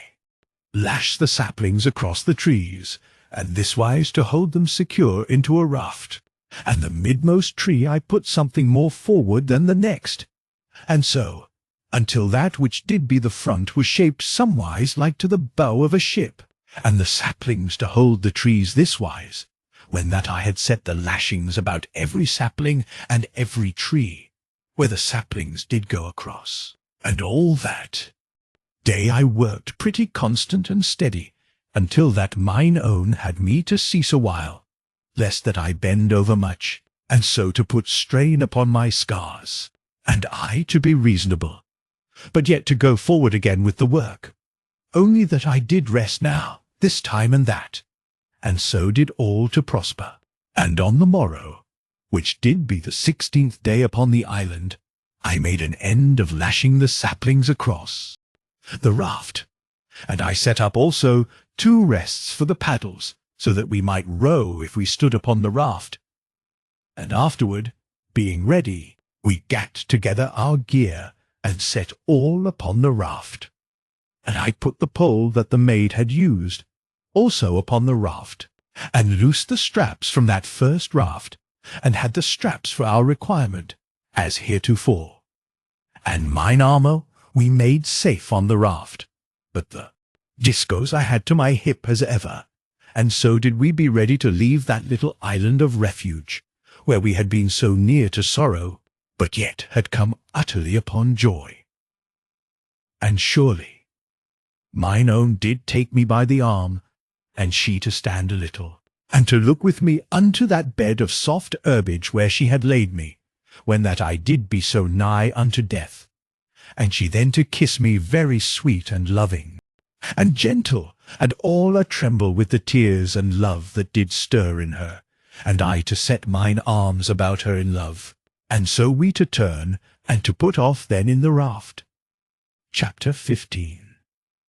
Past the house of silence. Now it was in the 10th hour of that day that we put off in the raft, and surely we found the paddles to go very easy, and with somewhat of balance in the rests which I had set up, as you do mind, and the raft to go forward with not overmuch of labour, so that we stood, the maid to the fore paddle,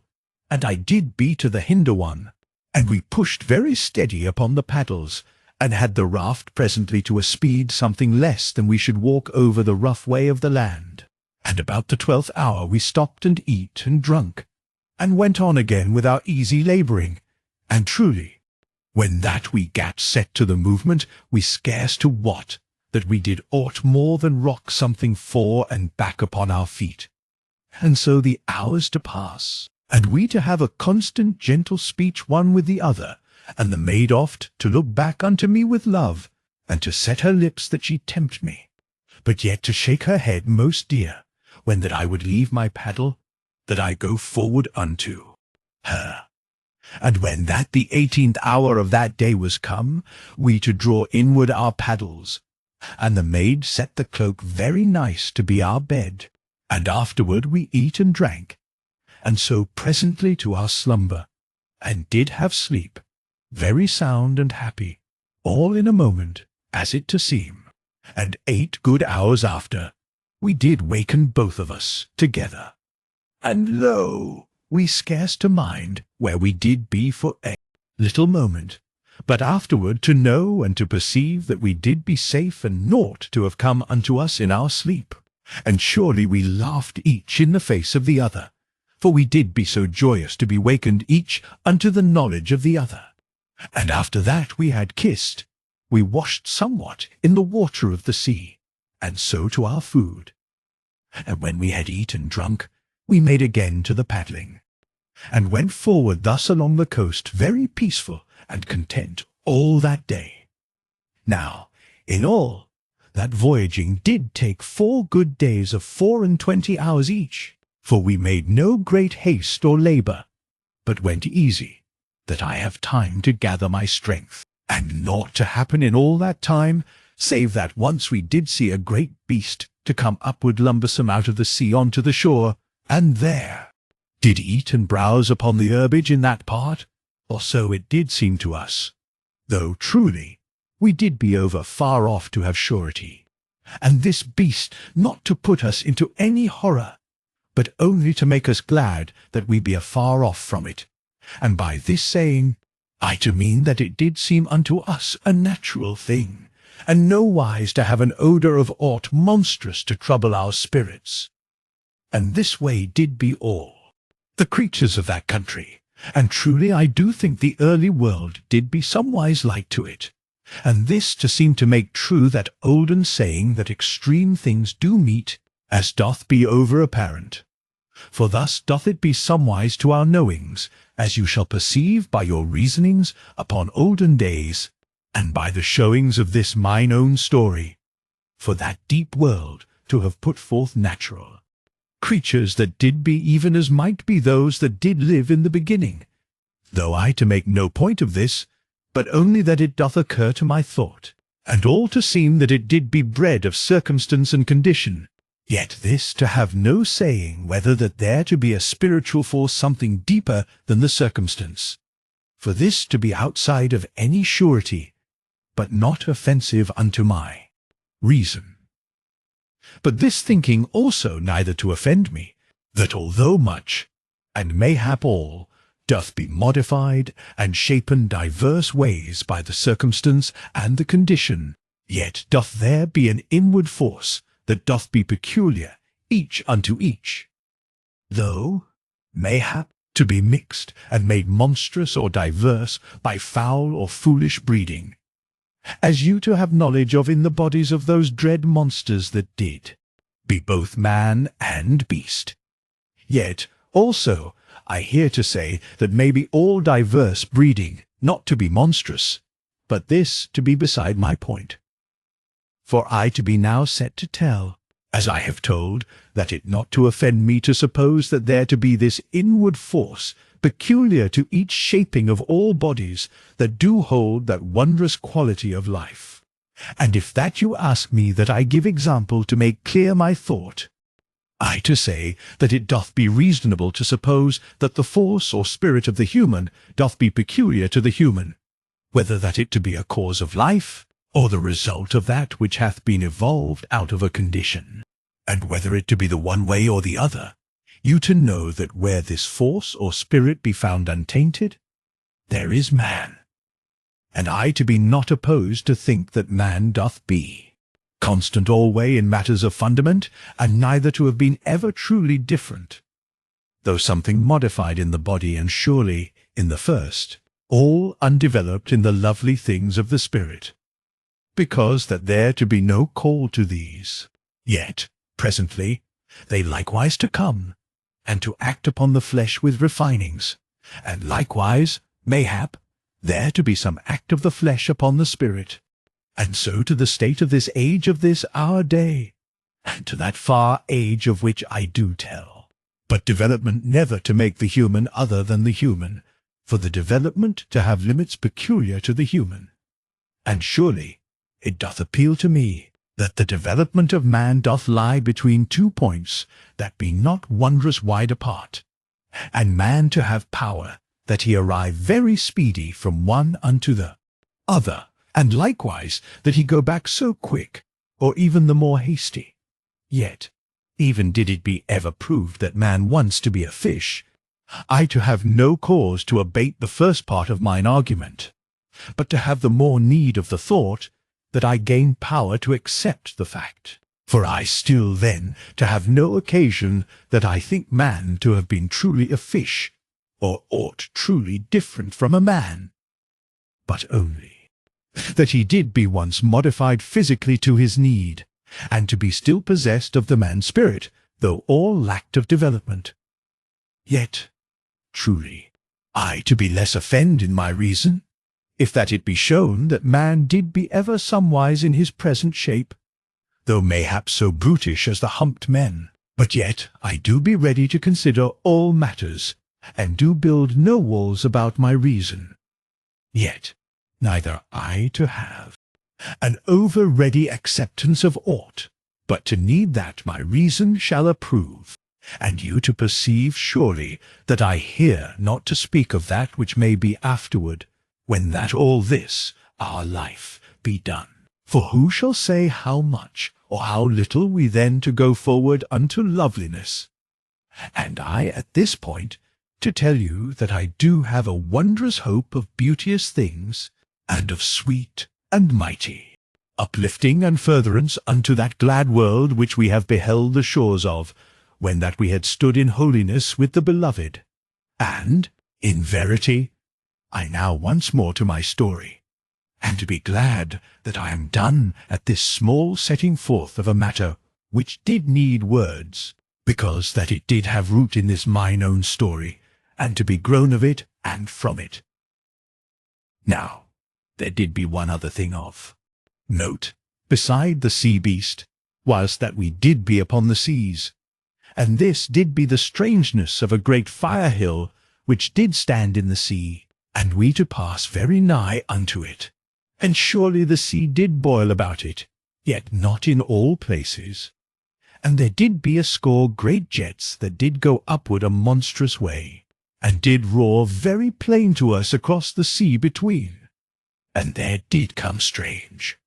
gruntings from the sea about the base of the fire hill, and these I to conceive to be made by the upbursting of gases in this place and that, and surely it all to make us to know of the great energy that did be wakeful in that deep country,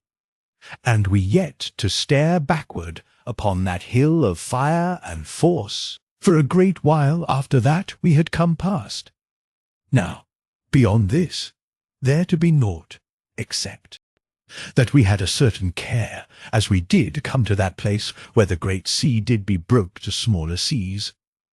but all to be knit with passages of water, which let us through upon our way. And surely I did show mine own maid those two places where I did sleep when first I was come into that country, and she to be sweet in interest, and alway to have somewhat that she would learn of this and that. And so, when that we did be 4 good days upon the water, as I have told, we to come to the land, upon a flat place of the shore, where the country did slope upward unto the mouth of the first gorge, of which you do mind. And this to be in the 10th hour of that day. And we likewise to have begun that voyage in the 10th hour, as you do remember. And surely it to have been a sweet and peaceful water journey, and I to have been happy, if that all that did be yet before us, to hold so much of pleasantness and safe goings. But, indeed, there to be much danger yet to come, as you do know, and we to have our hearts set in courage, and to go forward to conquer. For surely, if that we to conquer, and to come safe into our mighty home, there to be then that we have all our lives together in loveliness, and this to be truly a worthy prize and a glory of the heart, to end and to repay our stress. And surely the maid and I did presently strand the raft, so well as we might, and did then to wonder whether any should ever more to behold it through all eternity. And we looked a little, each at the other, and the maid then to cut free a small piece of the wood of the raft, to be for Anne, after remembrance. And so we to have our gear upon the shore, and the maid then to give me aid that I get once more into mine armour. And so I presently to have the scrip and the pouch again to my back, and the discos in my hand,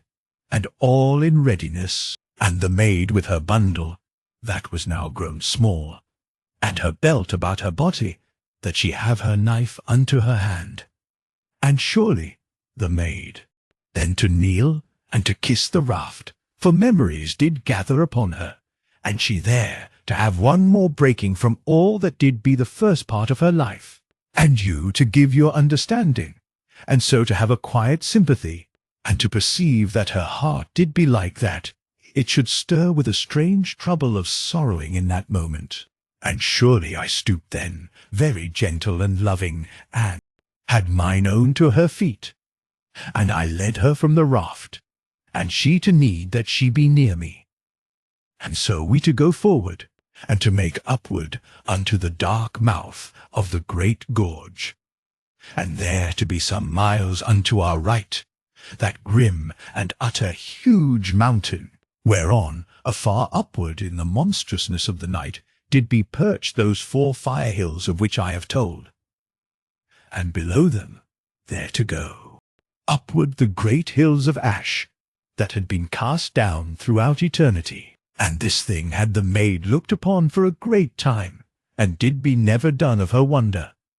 Neither I, nor any human, that ever should have sight of so great a wonder. And so we to have come presently upward into the high mouth of the gorge, and did go onward then into the gloom a little space, until that we were come to the place where the gorge did bend sharp unto the left into darkness. And lo, we made pause here, and turned again unto the country of seas, that we have a last outward look over all that deep and living land, that did be hid so far downward in the everlasting night of the world. And, in verity, it did be a solemn thing to know that we, mayhap, to be the last of the olden humans that should ever to look upon that country, and I to wonder in that moment whether that the humped men should ever to develop, in some far eternity, unto the full sweetness of the spirit of humanity which I did think to be inward of them. And this to be both an odd and a natural thought to have then, as I do see, but at that time I only to think it, and not to wot or to trouble whether that it did be odd or otherwise. And I to think that country did be somewise as the olden time renewed, but truly we to look upon early things with new eyes. And we yet to look a while, and to be hushed, and to hark in those last moments unto the far mutter of the great fire mountains, and the fire hills, and the noise of life which did go over that land. And we even then to be but a few short pacings off from the silence of the great gorge, which should lead us presently toward the eternal strangeness which did be in the night land. And the maid did hold mine arm very close, as we looked our last into the red light of that deep and hid country of the world, where, in verity, we had come so utter nigh to our death. And presently I turned, and the maid slipped her hand into mine, and the tears did go silent down her face, because of all that did be pressed upon her heart, but yet not to be all of sorrow, for there to be both sorrow and happiness, and also there did be somewhat of vague emotion that she never more to look upon that dear island where she had nursed her man again unto life and well-being, and she to be in mind of all those places where she to know that in after life her memory to wander, and she to have oft told tales mayhap unto her children of that country that they never to see, but only to be for a wonder to them for ever. And we passed then round the mighty corner place of the gorge, and went forward, somewhat stumbling, into the gloom. Now we went 16 hours very steady, and with naught save the great darkness to trouble us, and we by this to have been 26 hours since last that we had sleep. And surely this did be a foolishness, because that I to need that I come into my full strength ere we reach the night land, and it to be a folly that I should overtire myself, and the maid to have said so much. And indeed then we came to a safe place for our slumber, and whilst that we eat and drunk, we made count from my notings of the outward way, and so did decide that we go no more than 16 hours' journey each day through the gorge, and to sleep alway for 8 good hours. And this we to do both then, and until that we did become out of the great gorge, which did take us in all so much as 5 days this wise. And surely,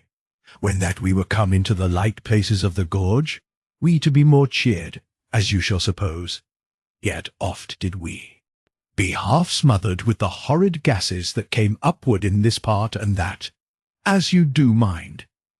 And my strength did grow constant as we journeyed, yet would the maid never suffer that I carry her, but went alway very light and clever, and was grown, in truth, set unto this constant wonder. And at this place, and that, I to make pause, that I show mine own those places where I did slumber, and she alway to need that she come unto the very part, and that she stand for a little moment where I did lie so lonesome, as I went outward unto that despairful searching, and alway she then to be utter tender with me, and to be something lacking of speech, because of the calling of her heart. And surely mine own did be alway now to ask me when that we should be come unto the night land, and to require how far it should be, and to be taken with a growing of excitement, very dear and natural. And in verity, I to be almost so much so as she, and to wonder what she to think of the mighty redoubt, and of all that strange and monstrous land. And, above all these, I to be shaken unto my very heart, that I have the maid speedy unto safety, lest, after all, even though we to have come so far, there's somewhat to happen of woe. And all this did make it a hard thing that we not to begin to race, and to exceed the hours that we did set. But truly, we had wisdom in this matter, and slumbered alway after the 16th hour. And we never to see aught of life in all that great and desolate gorge, for there did be only the gas burnings, and the boulders and the stark rocks, and oft the rank smellings of the gases, and alway an utter and everlasting quiet,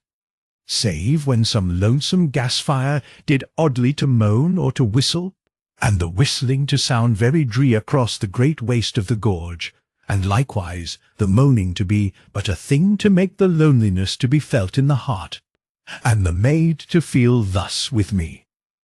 And alway, as I did know, she to think in her heart that I did come through that place alone to make a searching for her into the unknown lands of the world. And surely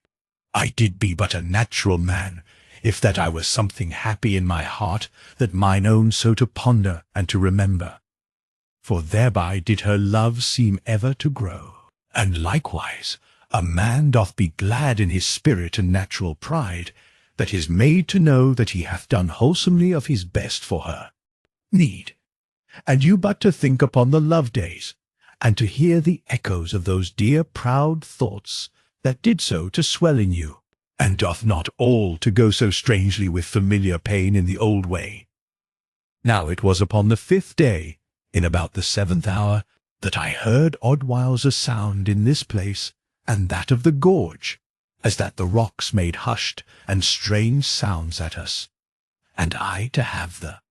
maid instant very nigh to me, and the discourse to my hand, and we then to go onward with a great caution. And thrice we did pass places where gas-fires did burn and dance, and made oft a low moaning, and somewhiles a little whistling, and the other sounds yet to come oddly from the rocks, in this place and that, very strange and unthought of, yet to be something familiar. And sudden it did come to me that there to be a far-away noise in these sounds, though they to seem to come from this place, and that almost to mine elbow, as you should say.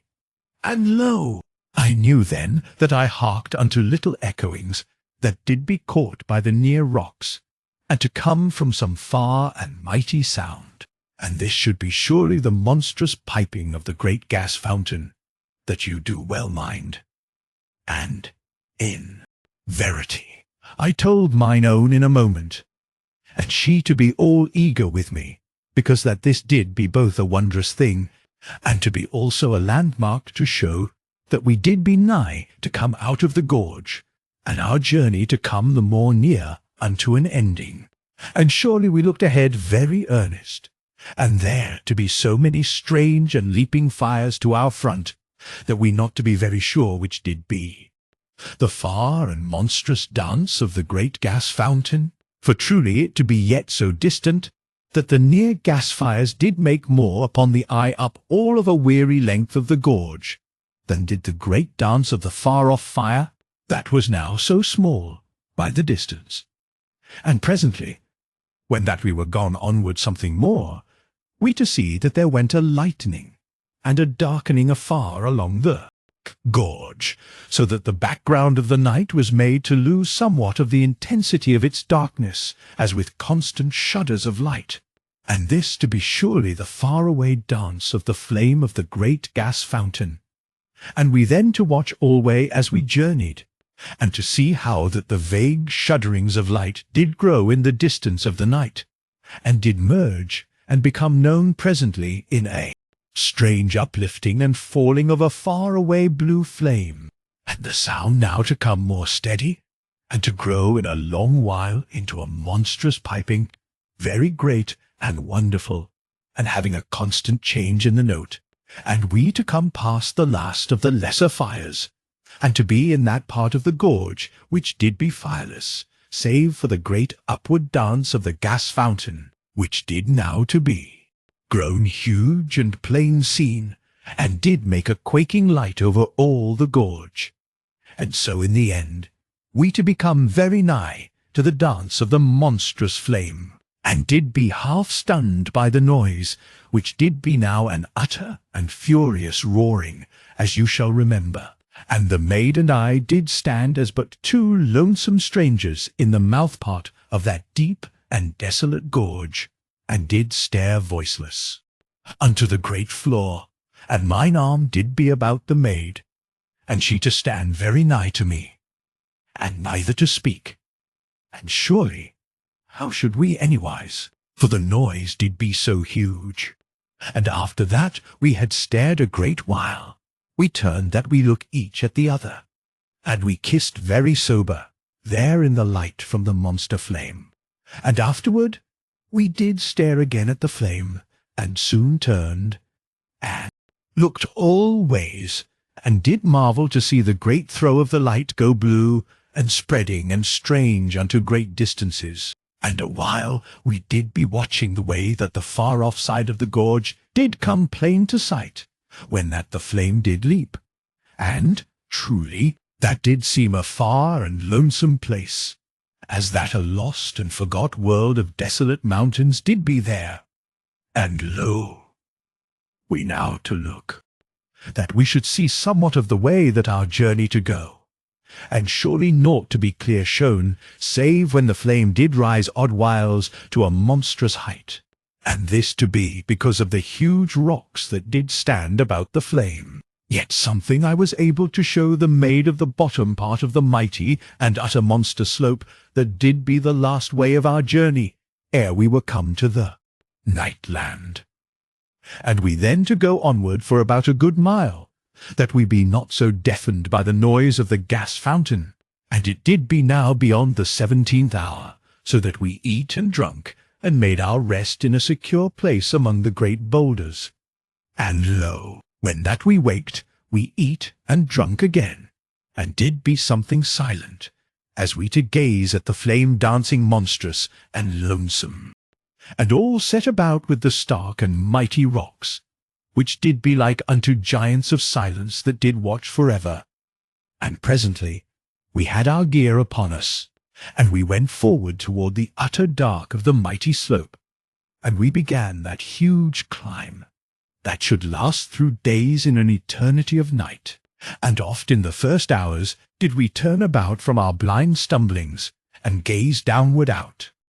of the long height unto the loom of the flame, that did shudder far below in the night, and made a quaking light in that far darkness. And so did we leave it to dance forever through eternity in that deep and lost place of the world. And we bent all our will and our strength unto the climb. And this way went we stumbling for 16 great hours,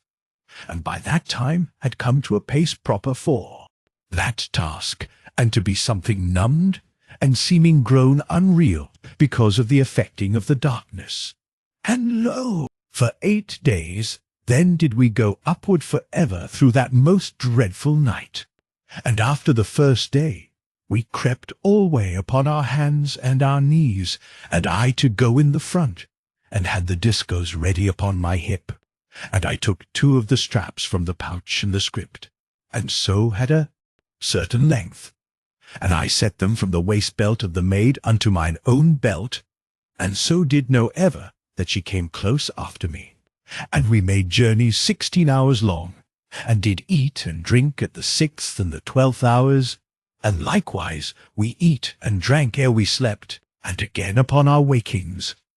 And our slumber time to go always somewheres about 8 good hours. For thus did I be heedful, that we have all our strength for that dreadness of the journey, which did be yet before us, across the fear and horrid terror of the nightland. And oft, at this time and that, I was utter sickened and awearied of reaching forward and upward forever, and making blind fumblings that I find a way about great boulders and the rocks and holes that did be in our path in the dark, for it to seem that we went lost from all life and knowing, in a blackness that should be never slackened from about us, and I, these times, to make a pause, and to call softly unto mine own, that she creep up nigh unto me, and I then to take her into mine arms, out of the utter blackness of that night, and so to give and to have comfort. And surely mine own did whisper once unto me, that she did be stunned, with love and wonder in the heart, for she to never cease to know that I did adventure through this great night, that I find her. And this thing did make me very warm in my heart, as you shall think. But yet I to stop her speech with a gentle kiss, and she then to know that she be dumb concerning her thought in this matter. Yet she never to cease from remembering it, and did be the more stirred with the trouble of her lovely secret worship, for, in verity, she to have me to be for her hero, and this to make me in the same moment both something shamed and greatly proud. And so we to be together, and after such pause to go forward again with a new courage. And surely it did be a great comfort to me to think that, because we to go upward and not downward, we be not like to fall over any hid cliff in the night, for I to have now some little knowing of the slope from mine outward journey, yet to remember upon that monstrous pit that I then to escape, and so to go with care. And indeed upon the second day I had mine own to creep more nigh with me, and I then to have but one strap between us, and the other I set a stone into, and did cast the stone alway before us, as upon the outward way, and you to mind you of this, if you but to think a little minute. And oft in those weary days in the darkness did I make gentle whisperings through the blackness unto mine own, that I give cheer unto her, and she alway to answer, very sweet and loving, yet ever hushed, as I did be. And in verity, it did be as that we could not set our voices loud upon that mighty slope, lest some enchantment come upon us, as it might be said. And, indeed, each time that I cast the stone, the noise of the stone to make a little trouble and dismalness in mine ears, for all did be so quiet and desolate and lost in night, that it to make us to need to be likewise so quiet, and to desire that we might go upward so silent as shadows. Now, surely, I must tell here how that the maid to have alway, at waking that same awareness that I did have upon the outward way, that somewhat did be nigh to us, and to seem to have been concerned with our waking, and I likewise to have also the same knowledge as before. And oft as we did go, I to feel that somewhat did go near to us, and this to put something of a fear upon me, because that I was ever anxious for mine own, and I to have her to be alway the more nigh to me, and did set the strap from her to me, even when that she slept, so that she not to be touched, and I to lack to know. Yet she to have no fear concerning this thing, but to feel in her spirit that it did be a force that had no evil intent unto us, but more, neither she nor I to know, and I, in truth, to come in the end used to it, save that I did be, as I have told, anxious in all that did concern the life and well-being of my beloved. And so did we go onward through those 8 days. And it soon to be grown cold, so that we both to need the cloak over us in our slumbers, but in the journey hours to need naught, for the upward going did surely heat us very well, and there also to become presently a change and a seeming of thinness into the air. And the maid too remark upon this, and likewise that the water powder now to be that it not to fizz so plentiful. And we went upward, as it did seem forever, and journeyed very hushed and steadfast, and likewise did halt at set times that we eat and drink, and did always sit then very close and quiet and in love, and so alway to go never beyond 16 hours' journey each day, and very weariful even so much, for it to be a sore and constant labour of climbing, and I to learn the hour alway, by a little shining of the discos upon my time-dial, which I have told did be somewise as the watch of this our present age. Yet, truly, I also to learn that I made somewhat of a constant number of forward throws of the stone in an hour,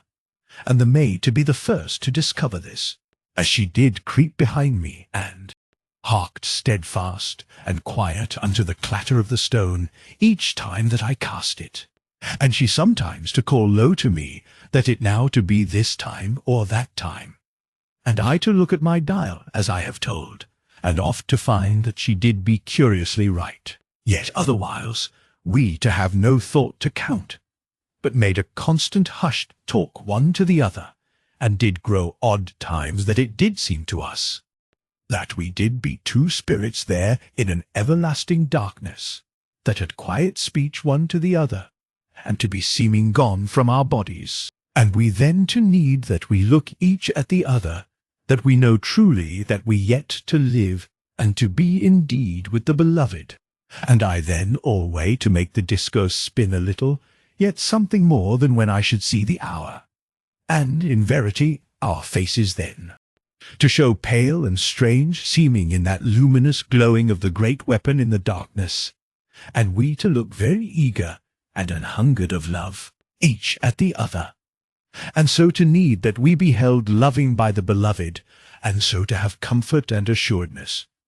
and afterward to have peace to go onward again. And it did be one such time as these, that mine own to give me a love name she had called me in those olden days of this age, and which surely I had not heard since Murdoth died. And, in verity, you to have dear understanding with me, how that I then to be all troubled with vague troubles and ghostly love aches in the heart, and likewise I did be all set about in a moment by the olden enchantment and speechless glamour that did be so long hid and lost in the spaces of memory, where surely the spirit doth wander such odd whiles, hushed unto a dumb tearlessness, and to know in the same moment both agony and the voiceless glory and lost delight of the hath been, so that it doth be as that you wandered in the spirit between the sorrowful pain of the sunset and the promise of the dawn, which doth be builded upon the need and hope of the soul, and doth also to have an essence of pain within it, because that these do be knit with longing, which doth be the essential pang of memory.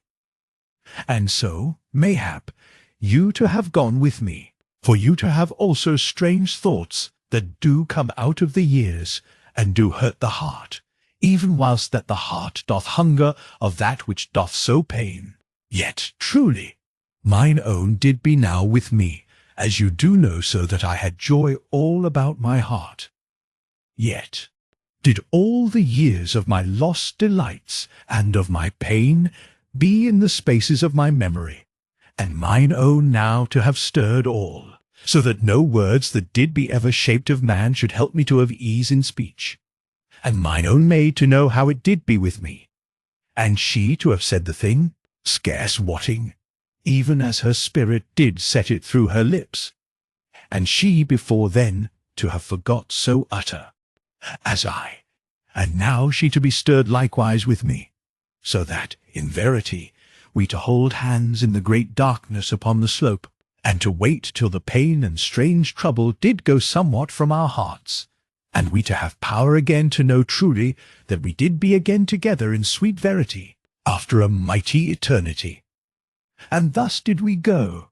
and even in that strange night to have an everlasting coming together, so that surely our two spirits to be nigh made one, somewise, and this to be that sweet and holy thing which I do name love, and it to be my glory and astonishment that love hath come unto me, and with you that have love, I am as a brother in holy delight. But with all that have not known love, or to have missed love, I am a mourner, and my heart to pray that they to know this wonder, ere they die, for else shall they die so green and bitter as they be born, and to have grown nowise unto ripeness, which doth be charity, the end of life, and the crown of humanity. And surely I to go forward again now with my telling, and you to know that on the 8th day upon the slope, about the end of the 9th hour, there to be an upward seeming of light, afar before us in the darkness, and did show as a dull and vague sheen above us in the night. And truly I to know that we did become at last a near unto the night land, and we went upward then very eager through the dark, and the dim shine did grow ever, so that we soon to see it very plain, as a looming of light afar upward, and we ever to climb and to go onward. And lo, in the 14th hour of that day, we came up slowly out of the night upon the slope, and stood at the ending of that strange road where the silent ones walk. And surely it did be as that I was come home, and to have set my feet again upon familiar lands, and this to bring to you how far off I did seem to have gone, and now to be come again to a known place. And we went upward upon the road, until that we did truly have topped the slope, and at last to look out over all the wonder and mystery of that land. And I never to be rid of the utter gladness of knowing that I was come there again after so strange a journey, and that mine own had I brought with me out of all the unknown world. Yet, truly, I also never to have forgetting that this familiar land of strangeness did be the last test and the greatest dreadfulness of our journey. And anxiousness did hang upon me, for I now to have to take the preciousness of mine own among and beyond all that danger of horrid forces, and of monstrous things and beast men, and the like. And truly, I did be like to trouble, and, in verity, I did stare with a fierce eagerness unto the far-off place in the middle part of the night land, where did be the mighty pyramid. And surely it there too shine in the midst of the land, and did be mine home, where never had I dared hope I should return. And I set mine arm very swift and eager about the maid, and pointed, so that she see quickly the wonder and safe mightiness of that which did be our refuge for all our life to come, if but that we to win unto it, and the maid to look with a great and earnest soberness, and a lovely gladness and utter soul and heart interest, unto that place that bare me, and where I to have come from, and now to take her. And long she looked, and sudden came round unto me, and set her arms quick about my neck, and burst unto a strange and happy weeping. And I to hold her gentle to me, and let her cry very natural, until that she was something unpent. And lo, when that she was eased, she to stand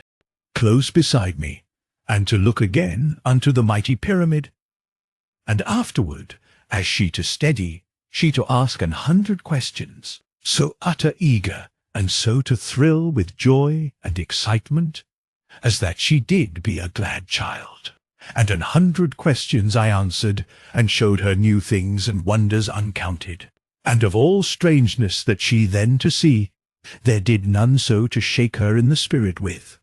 terror, as did that dreadful and horrid house, which did be the house of silence. And it was as that her very being did know and be repulsed of some horror that did concern and be in that house, so that she to want to hide in the bushes that did be anigh to the road. And truly I to think this wise, and to remember, and to beware suddenly that we did be indeed come now into the power of monstrosity, which did be utter and for ever abroad in that land. And surely we went then in among the bushes that did grow clumped upon the side of the road, as you to remember. And afterward I calmed this new fear that had come so quick upon mine own. and she then to peer forth with me from the bushes, and to have renewed sight over the land, and the house of silence to stand upon that low hill of which you do know, and did not be a very great way off, somewise toward the right. Yet, as you shall have remembering, it did take me some long and bitter hours upon mine outward way, ere I did become from under the shadow of it, as we do say, unto the top part of the mighty slope. But this to have been in the main, because of the utter care that I did need to bring me safe past the house. For I, too,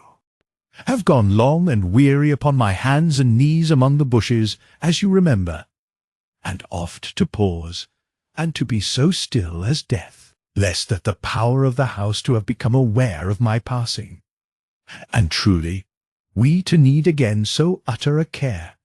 when that we make to go past unto our mighty home, and this to be heavy upon my heart, and I to be in the same moment anxious that we have haste to the trial, and yet very willing, if it might be, that we not make it forever. And, indeed, after that we had peered a good while from the bushes, I to consider that we do well to eat now, and afterward to have a safe place for our slumber, so that we go fresh to the horrid dangers and dreadfulness that did be before us upon our way. And we then to look about, and soon to find a great boulder that did be set with the bushes, and we made our place for sleep against the boulder, and the bushes went all around, so that we did be complete hid, and, in verity, we to be very cold, as we had been those 2 past days, whilst that we made toward the top of the mighty slope. And now we to have the full chill of the night land, and did be very glad to have the cloak, so that we eat and drank whilst that we sat together, and the cloak round us. And afterward the maid set the cloak about us for our sleep, and we then to kiss very sober, and I with anxiousness in the heart, but she with less, because she to have rest in me. And so we lay down to our sleep, and the discourse ready in my hand, and my spirit wakeful against any terror that should come anigh to us in our slumber, and the maid I, warned to be likewise wary. And surely we slept and waked, and there had gone 8 good hours, and naught was come anigh to us to harm us. And we eat and drank, and did hark oft, and looked out from among the bushes. But there did be naught abroad to set dread upon our spirits, and so we did be more content, and well rest, and are ready for the further journeying. Now I had the maid to wear the cloak, because of the chill of the land, but she in the first to refuse, save I also to have it in my turn. But truly, I did feel that it should smother me, and that I need all my freedom of my body, lest there come anything sudden upon us. And all this I showed mine own, and also that we should have weary work, and to creep much, so that I should be warm by my labour of going, and she likewise, mayhap. And she then to consent, because she saw that I did be earnest, and to burn with anxiousness, yet had me to promise that I take the cloak, if that the chill of the land gat me anywise bitter. Now we made a pause, when that we have our gear upon us, and we looked well out over the land, and surely alway our eyes did gaze in the ending upon that far wonder of light and safeness, which did be the mighty pyramid, and I to be never ceased from telling mine own this thing and that thing concerning the great refuge, and she to be constant stunned unto silence and delight of wonder, and anon shaken unto a multitude of questionings, so that truly we did be, as that we never to have done, making known one unto the other. Now, as you have knowledge, the house of silence stood upon a low hill, and the road did bend about the bottom of the hill, and this way did I come, when that I was on mine outward way. Yet now there to be a new plan of journeying come into my mind, for, as you do remember, I did take somewise of 11 great days from the pyramid unto the top part of the mighty slope, because that I had gone diversely and round about to the northwest of the plain of blue fire. Surely, as now I looked, it did seem that we should try a short passage, and thereby become free out of all danger in but a space of 4 or 5 days, if only we to succeed. And I stood a good while very hushed and anxious, and did consider this new way, and did presently point it out to the maid, how that we saw the mighty redoubt straight to the back of the low hill where stood the house of Silence, and mayhap we might chance to find a safe going that way, and that I did ponder that wise. For, indeed, as you do know, we must go nigh past the house, even did we return by the long journeying. And this to be, because that the bushes did make a cover only near to the road, and all to be a country of bare rock beyond the bushes on that side of the road, which did be to the north and west. Now, presently, I had formed my intention regarding our way, and told all to mine own, and how that we to have alway an utter caution, and the danger I made so plain to her as I did know it. And she then to beware in her heart the need there to be of care and wiseness forever, as we did go, and we then to make forward into the night land, and to be gone from the top part of that great deep inn, which there to be hid strange lands, as you do know. And surely it to be like that none should ever to go that way again for an eternity, or maybe forever. And so went we forward, with a new caution. And we came out from among the bushes upon the northwest of the road, and crossed unto the eastward side. And here the bushes to grow very plentiful, so that I led on with a cheerfulness of hope within my heart. And alway I went so far to the southeast as the bushes would give us their cover, and this way I made, that we should scarce to pass within a great mile of the dread and horrid house, though, in verity, this to be most dreadful close. And we walked then for 6 hours, and went sometimes creeping, and oft stooped, and ever with a great caution.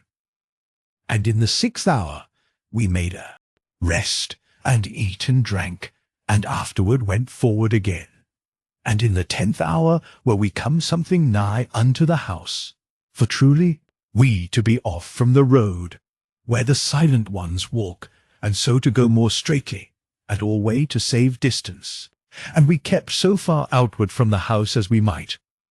but could pass it not more than a great mile off, because that the bushes did have their margin near upon our left as we went, and there to be barrenness of rock beyond, and fire-holes in this part, and that amid the starkness of the rocky spaces, that should be like to show us very plain, if that we came outward from the bushes. And moreover, there went upward into the everlasting night one of those towers of silence, which did be in this part and that part of the land, and were thought to hold strange watchers. And the tower stood great and monstrous afar off in the midst of the naked rocks, showing very grey and dim, save when the flare of some great fire did beat upward in the land, and sent huge and monstrous lights upon it. And we to have need alway now to remember this tower, and to keep the more so to the sheltered hiding of the bushes. Yet, in verity, we to have little thought of aught, save of the grim and threatening terror and monstrousness which did stand forever upon that low hill,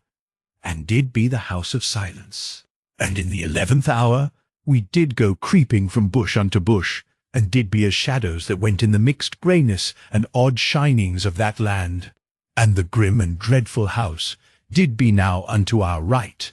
and did loom huge and utter silent above us in the night. And the lights of the house did shine steadfast and deathless with a noiseless shining, as that they shone out of the quiet of some drear and unnatural eternity. And there did a seeming of unholiness to brood in the air, and a sense of awe and deathly knowledge, so that, surely, our hiding did seem but a futile thing unto our spirits, for it was to us as that we did be, watched quiet and alway by a power, as we slipped gentle from bush unto bush. And when the 12th hour did be nigh, we to begin to draw clear of the house, and surely there to come somewhat of ease into my brain and heart, for it did be as that we should come clear of all harm. And I turned to the maid, that I whispered gentle and loving encouragement unto her. And lo! in that moment, mine own gave out a sudden low sobbing, and was gone still upon the earth. And, truly, my heart did seem to die in me, for I knew that there did be directed a force out of the house of silence, which did be aimed unto the spirit of mine own maid. And I caught the maid instant into mine arms, and I set my body between her body and the dreadness of the house. And surely my spirit to perceive that there beat out at her a dreadful force, which did have in it an utter silence and a bleakness of desolation. And lo! I saw in a moment that the force had no power to slay me, but did surely make to slay the maid. And I set my spirit and my will about her, for a shield, if this might be. And I had her to mine arms as that she did be mine own babe. And I stood upright, for there did be no more use to hide. And I knew that I must walk forever, until that I have mine own to the shelter of the mighty refuge, or to walk until I die. For only with speed might I save her from the dread and horrid malice of that force. And I set free the discos from my hip, and had it in mine arms beside the maid. And I strode forward out of the bushes, and put forth my strength that I journey with an utter speed. And ever my spirit did know of that monstrous force, which did be direct upon us, to the destruction of mine own maid. And odd whiles, as I walked, I called mine own by her olden love name, and by the new name of Nani. But never did she move or seem even that she lived. And surely my heart sickened within me with a mighty despair, so that a constant madness did begin to thrill in me, and to make me something monstrous in strength, with my fierce agony and intentness to save. And one hope only had I, that I bring her yet living into the shelter of the mighty refuge, and so swift to the care of the doctors. And lo! I did strive to be wise in my despair, for I made a quick halting soon, and I warmed a broth of the tablets and water upon a hot rock, and strove that I set some of the broth between the closed lips of mine own maid. Yet did it be useless, as I to have known before in my heart. And alway I kept my body, and my will, and my spirit, and my love, between the maid and the dreadfulness of the house. And I made some of the water, and dashed it upon the face of mine own, and I chafed her hands, but truly it to have no use, neither did I truly to think it should be like to. And I wiped her face then, and harked to her dear heart, and surely it did beat, very slow and hushed. And afterward I wrapped her in the cloak, and I forced myself then that I eat some of the tablets, and I drank a great lot of the water, for a fever did seem to burn in me, and moreover I to mean that I lack not for strength to my task. And I set my gear upon me very speedy, and I lifted mine own beloved, that did be now so hushed, that once had been so merry and dearly naughty, and surely I nigh choked as the thought upraised in me. But I set it back, and did but go the more furious. And surely no man did ever go so fast and constant upon his feet through an eternity.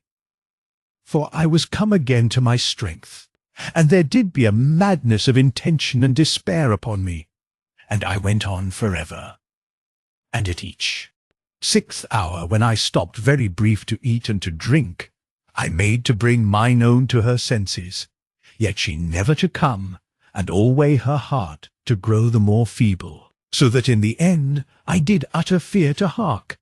and did but set food and drink into me, and onward again with an utter fierceness. And why there came not any sweet power of goodness to help me in my strait, I never to know, but did call desperate upon all good things to aid me, as I went, to save mine own, but there naught to come, so that I had grown into cursings, but that I did not to lose my wisdom to any useless foolishness. And alway, as I went, I to see the land blindly, and oft vague and grey, as that I did look at naught real, and again with strange flashings of light,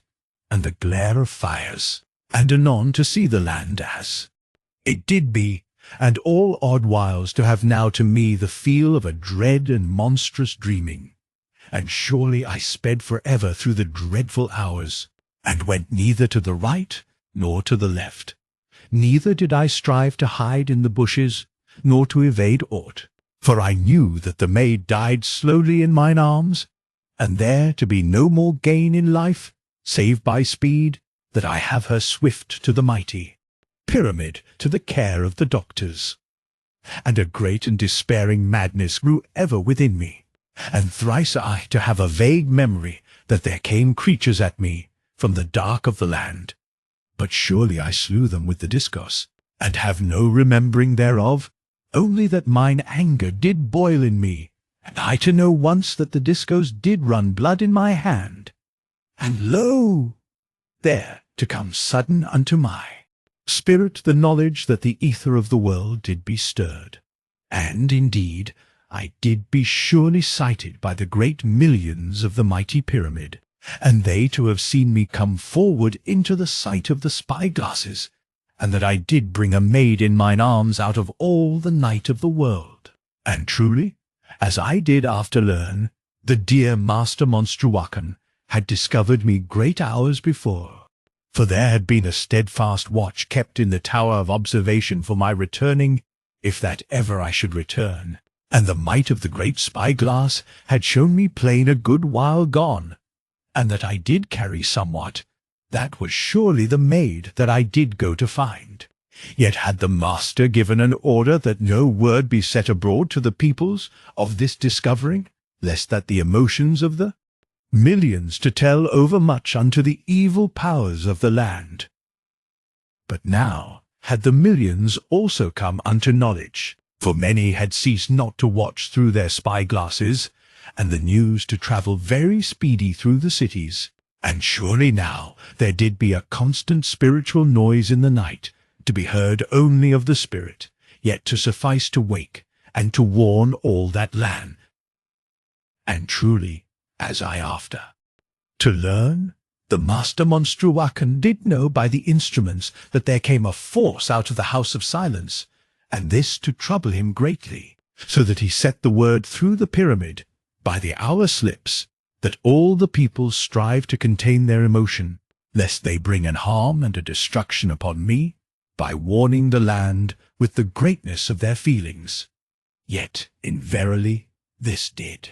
be useless, for the peoples did be very human, and could nowise check their gladness and great wonder and excitement, for it was to them so great a wonder almost as we should suffer, if that a man in this age should go beyond death in search of his beloved, and afterward to come backward unto the living. And surely, in such case, how mighty should be our amazement, and this to be somewise how they did be, yet with it also a sweet and natural gladness and strong welcoming, which doth be the true beat of the human heart unto the wanderer. And presently, and through all the time that I came forward across the land, there did be mayhaps 100,000,000 that did never cease to watch me from the embrasures, from the view tables, and from all vantages. Yet, for a long while, only they, which possessed strong spying glasses, did be able to see me truly, for I was a great way off, and millions did but stare vainly unto that part where I was said to be, and the hour slips to come out 4 times in the hour, and to tell aught that did be known. And so shall you perceive that humanity did but have grown the more human. And, in verity, I went forward with all my strength, and did drive heedless through the miles and the night, and scarce conscious of aught, because of the aching madness of despair that did grow ever within me. For I knew that mine own maid died alway in mine arms, as I did carry her. And later, a monstrous space of hours it to seem, I knew that I was come to that part of the road where it did bend somewhat unto the vale of red fire. And this did be something anigh to that wilderness where the youths did fight with the giant men. And I came over the road, and urged my body utter furious across the land. And, surely, in that moment when I crossed the road, great numbers of the millions did see me that had not seen before, and there went a shaking in the ether of the world, because of the sudden emotion of so mighty a multitude. And lo, it did be as that in that moment the land was at last waked, for there came from far away unto the eastward a faint and dreadful laughter, as that a monstrous being laughed unto itself in some lost and dreadful country. And the laughter passed over the land, and did echo strangely, as it did seem, in this part and that part, and presently to go rolling round in the far and hid westlands, and to be as that it wandered a while amid the far mountains of the outer lands, and was presently lost from my hearing, and my heart chilled a little maybe, but yet did I not care overmuch, for I to lack all if that I lack death, if that I not to be given power to save mine own. Yet did I make a little pause, so that I gat the knife from the belt of the maid, and did also to bear the capsule, for if that there came a destruction upon us, I to make instant sure that mine own maid be safe unto death, and I then to go quickly with the capsule, and afterward I again upon my way. And ever upon each 6th hour I did stop that I eat and drink, and did onward again, even as a machine, for I commanded myself to this duty of victual, that I lack not my strength unto the saving of the maid. Yet, truly, I did seem to choke alway as I strove with the tablets. And lo, ever as I went forward did the land awake, and my spirit to know that great forces did be abroad, restless, and the monsters to begin wild roamings, because that they also to know of the unrest that did be come into the land, and there to go presently odd roarings across the land from night unto night, and I to go forward the more desperate, and to step neither to the right nor to the left, but to make direct unto my mighty home. And the veil of red fire did be soon afar off unto my right, and the bulk of the watcher of the northeast to be somewise unto my left before me, and the great back to be toward me. And truly I looked at the brute force, and it did be as that I drew nigh unto a mountain of watchfulness, and above it in the everlasting night did be the blue shining of the luminous ring, and the ring shed a light downward over the monster force, and the shoulders did be huge and humped, even as 2 small hills, and it looked forever from me through eternity unto the pyramid. And this to be plain, though I did be a great way off from it. And sudden as I went, there came somewhat out of a bush unto my left, and rose up at me, very long and tall, and surely it did be some kind of a man, and came at me, and my fury and my despair came inward upon me in a moment, so that I troubled not to set down the maid, but leaped at the thing, where it did be yet half hid in the dark. And lo, it died in pieces, and the discos did roar to content my heart an instant. And I then onward again, the more savage, so that my heart did be a dreadful thing within me. And a great while I went then, and do have a vague remembering that this time, and that there came things at me from out of the dark, but surely they to have died very speedy, that I not to remember more. And the hours did pass in spaces of time that did be made of terror and numbness, and an utter and ever-growing fury of despair.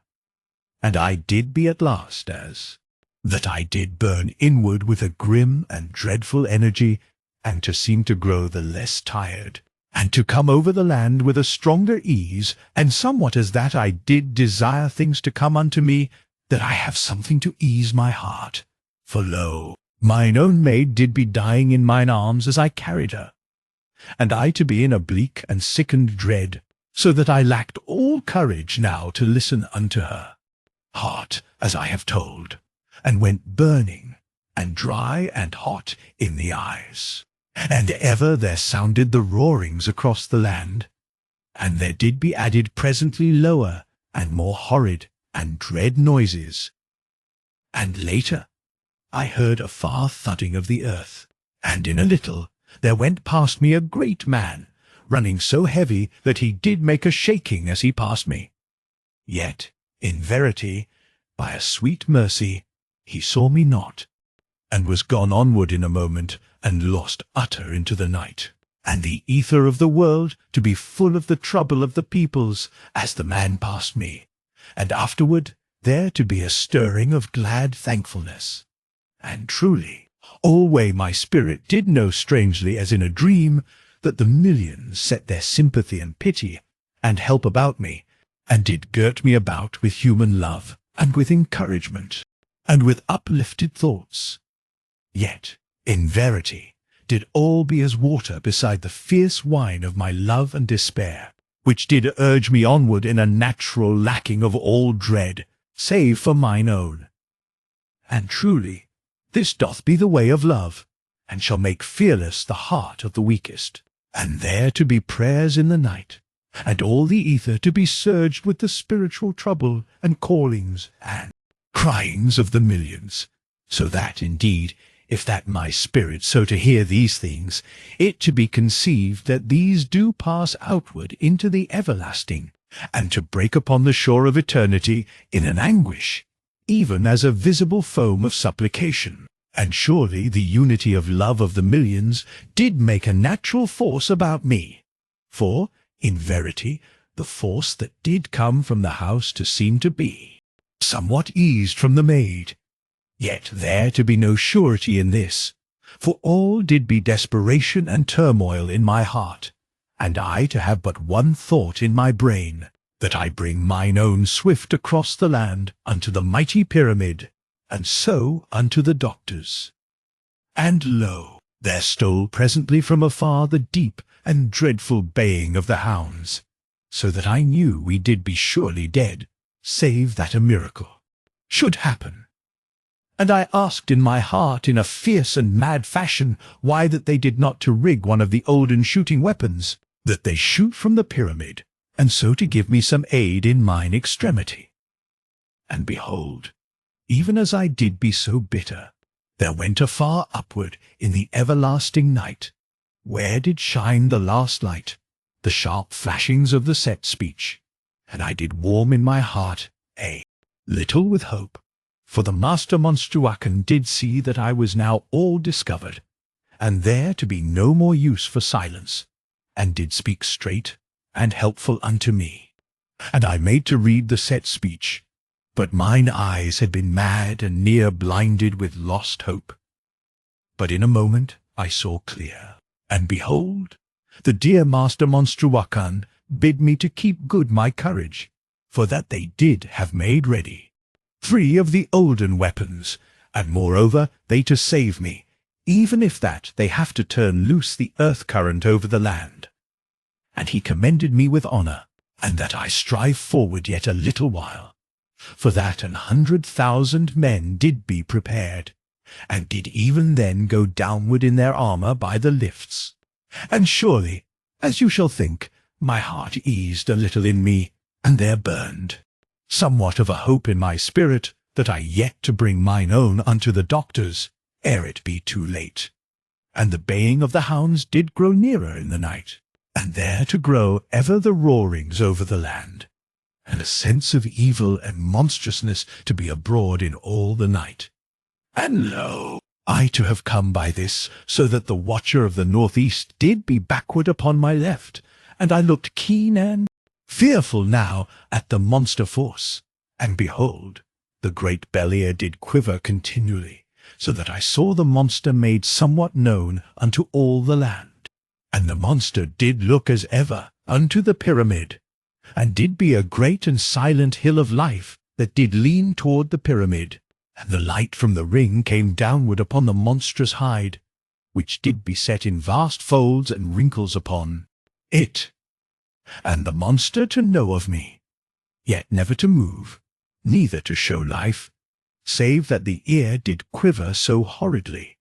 And I knew that they made some great preparation in the pyramid for our defence, for all the night did begin now to shake and to quiver with the mighty beat of the earth current. Chapter 16. In the country of silence.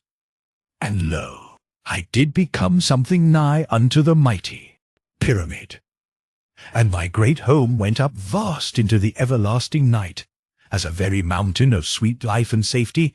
and had surely amazed me afresh with the utter bigness of it, only that despair and weariness did have too grim an hold upon my heart for me to care of aught, save to have mine own made within the safe wonder of the huge refuge. And it did be still afar off from me, and I to go forward across the land with a strong going, and lo, as I passed a hollow place where did burn a fire-hole, there came something out of the hollow, and the thing gat upward from crawling, and did be a great and haired man. And the man looked at me, and afterward came unto me, and did put his hands forward, very eager, as he came. And I did see the hands plain in the light from the fire-hole, and the hands were monstrous, and did be armed brutish with horrid claws, so that the man should have been able to rip aught, even as a wild beast. And I put mine own very swift to the earth, and surely I cared not for life or aught, for this thing did make to delay me, and I to be fierce with despair that aught should halt me. And lo, I leaped very furious, and with cold anger at the giant, and I smote at the monstrous brute. But he unto the side in an instant of time, and so escaped the blow. And he flung forth his monstrous arm out of the half-dark of a shadow that did be cast by the dance of the fire-hole, and caught my headpiece, and plucked it from me so strong and brutish that he cast me nigh 12 feet on to my back. Yet I was not harmed in the life, but only sore shaked and bruised, and I too be up in a moment, and came in upon the giant, and the discos did roar and blaze in my hands as I swung the weapon, and I gat the giant above the middle part, and the discos did glut itself, and went through the giant as that he did be naught, though so huge and monstrous and girt with strength. And he to have surely turned his shoulders as he died, for the upper part of the giant man went horrid to the earth, and the legs and the trunk stood plain in the light of the fire-hole,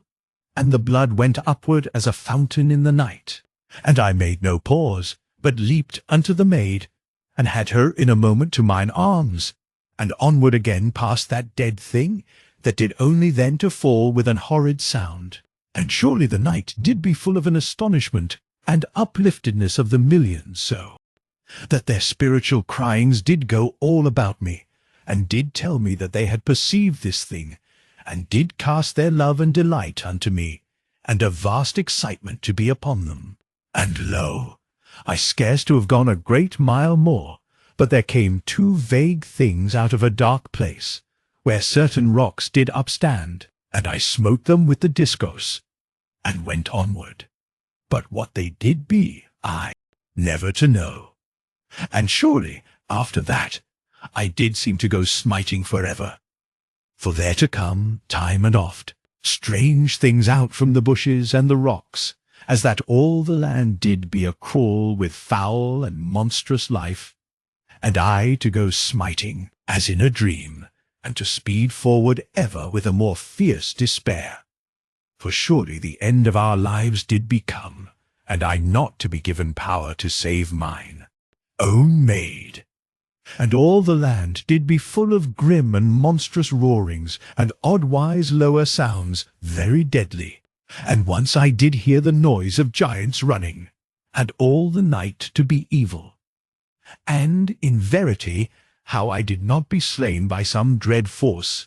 I not to know, unless that I did be burned free of all weakness, that an evil power should have chanced to harm me through.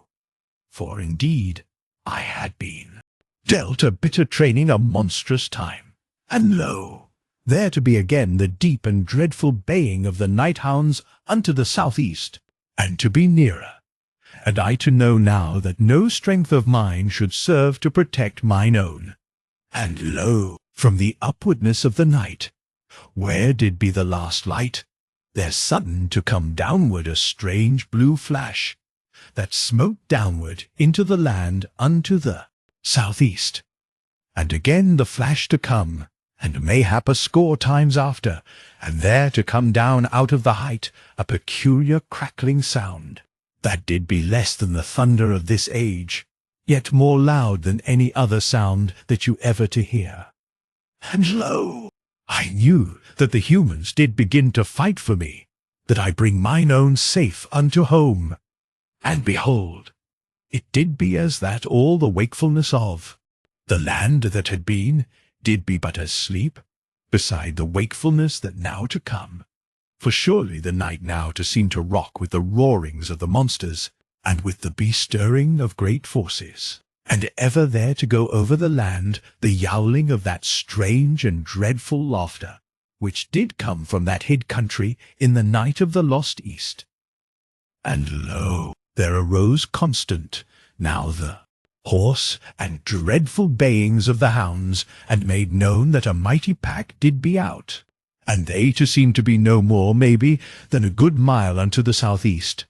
and I to be all alone, save for the dying maid that I held in mine arms. And I looked vainly and with despair for the 100,000 that did be prepared, and had come downward, as you do know, unto mine aid. But truly there did be naught to see anywheres, save the strange lights and shadows of the land, and the movement of monstrous life in this place and that place, and the hounds to come nearer with every moment of time, so that indeed I knew that death did be very nigh. And I ceased not from my stride, but went forward, and did begin to run. For the pyramid was not a huge way off in the night, and the shine of the circle about it to be plain seen, save here and there, where it did be hid strangely, and I to have a despairing hope that I come yet with mine own into the safety of the circle, and the baying of the hounds to come ever the more near. And surely it did be a doubly hideous bitter thing that I lose my dear one, so nigh unto home, and the great mountain of my home to go upward before me into the night, and to seem so near that surely I did be almost there, but yet, mayhap, 2 great miles off even then. And, behold, I called out in vain despair, and to no end, why that none come to give me aid in this extremity, for the hounds did bay now but the half of a great mile upon my left, and did surely have scent of me by the way of their dreadful baying. And, truly, the millions to have an anguish of sympathy for me,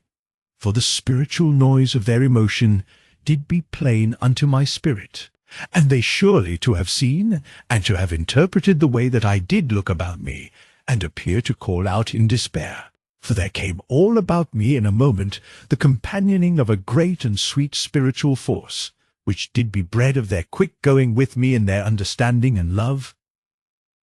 And they to have perceived how that I did be unto the end of hope, and the hounds to be almost upon me. And in this moment there came afresh to my hearing the shaking beat of the earth current, so that I knew the humans to take desperate means to save. And there came to my view a vast pack of the hounds unto my left, and they came running at a great pace, and their heads did be low, and they to be so great as horses, and seen plain, and again in shadow, all in the same moment, as they did come. And, in verity, I knew that we two to be dead indeed ere a minute be gone, if that the humans not to haste. And I stood where I did be, for there was no more use to run, and I looked from the hounds unto the mighty pyramid, and again to the hounds, and again I looked with my hope gone unto the pyramid, for the hounds did be scarce 200 fathoms off from me, and there did be hundreds of the mighty beasts, And lo, even as I looked that last time unto the pyramid, there brake out a monstrous bursting flame, that did rush downward from the sealed lower part of the mighty pyramid. And the flame smote downward upon the land where the hounds did run, and all the night to be lost from my sight in the brightness and strangeness of that mighty flame, so that I saw no more the pyramid or aught, but only the shining and dreadful glory of that flame. And the flame made a blast in the night, and a hotness that did seem to wither me, even where I did be from it. And I perceived that the humans had truly turned loose the earth current upon the hounds, that I be saved. And there went a constant great thundering over the land, because that the earth force did rend and split the air, and did tear up the earth. And the roaring of the monsters did be hushed and lost in that mighty sound. And I to see no place where the hounds did be, but only flames and broken lands where the earth force did strike, and great rocks did be hurled all withers with a vast noise, and truly it did be a mercy that I was not slain 100 times, if this might be, by the failings and burstings of great rocks and boulders. And lo, in a moment the humans did cut off the earth force, and had it again to their control. And there to seem now a great silence upon the land, and an utter dark, save that flames and noise came from that part where the current did strike, and I very speedy to come free of the dazedness that had me, and made again to my running. For, in truth, it to seem now that I should yet be let to win unto safety with mine own. And mine eyes did grow presently unto their accustomed using, and I to look all ways about me, lest there come somewhat upon me even then to work our deaths. And for a good time there to be naught that I did see anywheres, neither there to be the wakeful sounds of the land, save only the grim and horrid laughter from afar in the dead east. And oft as I did run, I to stare hungry-hearted upward at the mighty pyramid, and surely it alway now to seem to be less bright than before. And in the first, I to set this to the count that mine eyes did be yet dazed by the great flame of the earth force, but soon I to perceive that it did be otherwise, and that there did be truly a less brightness of the light that did shine throughout all the mighty redoubt. And this lack I conceived had owing to that great using of the force and power of the earth current that had been loosed to save us, and I to have this new thing cold upon my heart. For, truly, if that the force of the current to be made over low, there to be a danger for all the humans that did live, even for all the great millions of the mighty refuge. And this did be surely known by the masters, and they to have no more power to aid me with the current, until it flow strong again, lest that they destroy all the peoples of the earth. And all this to be plain to me in a moment, as I ran, and I to be but the more desperate to come unto instant safety with the maid. And surely I to be yet in expecting of the 100,000 to come unto me,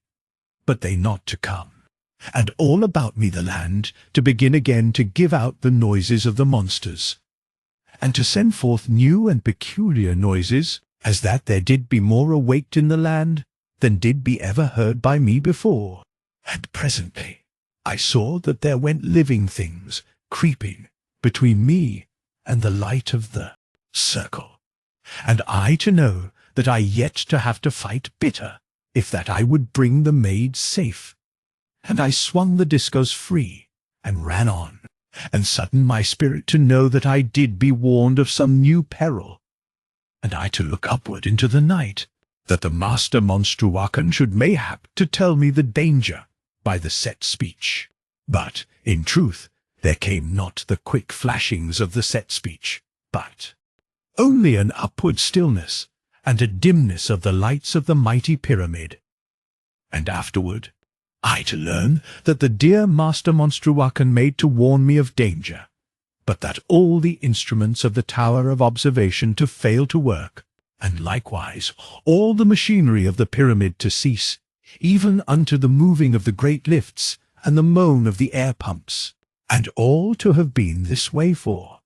nigh a great hour, until that the earth current did flow again more full. And surely this doth show that death did nigh to come unto all the millions, because of the great trial that did be made to save us.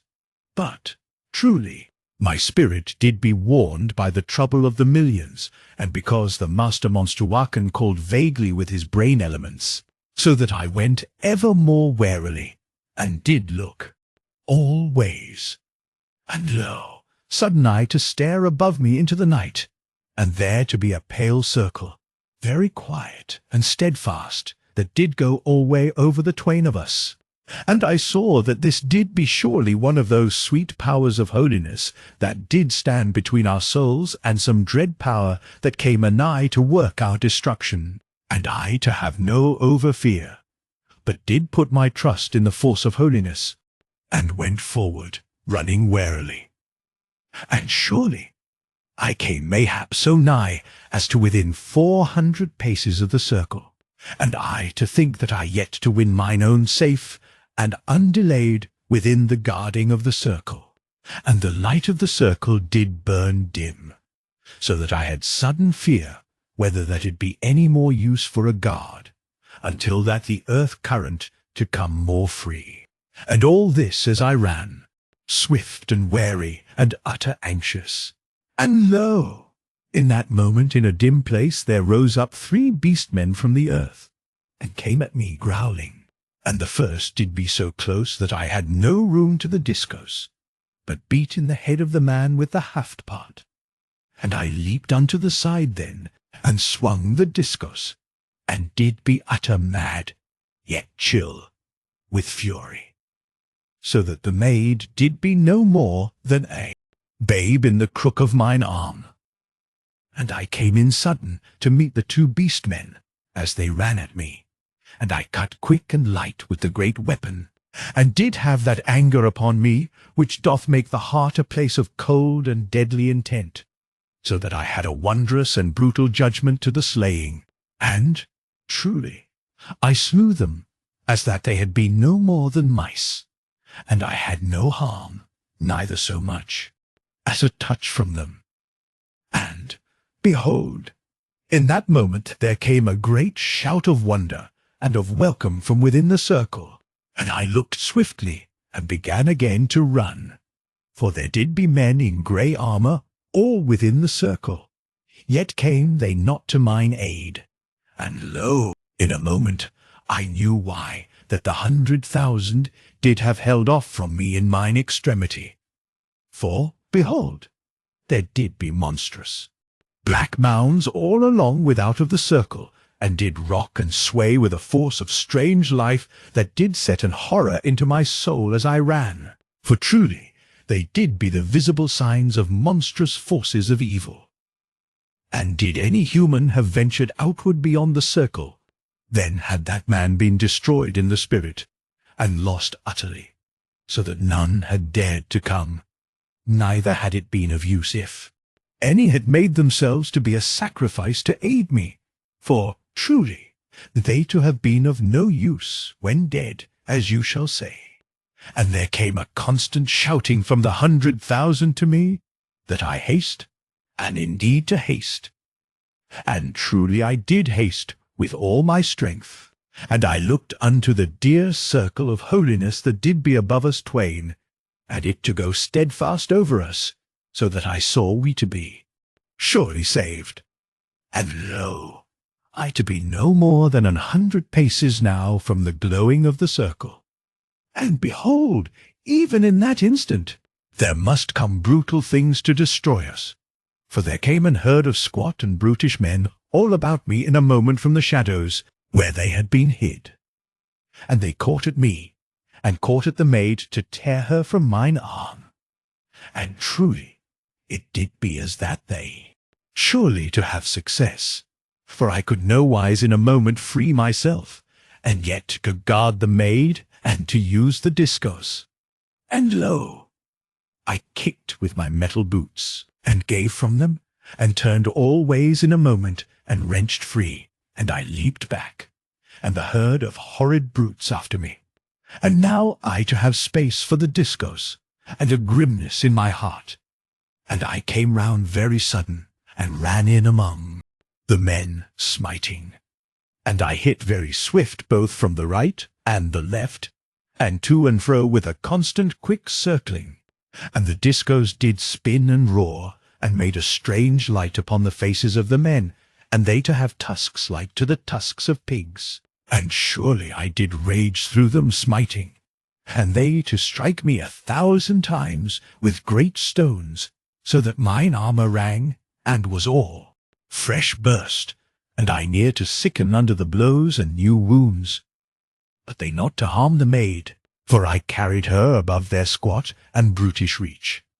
and the brute men to seem without end. But I made all way forward unto the glowing of the circle,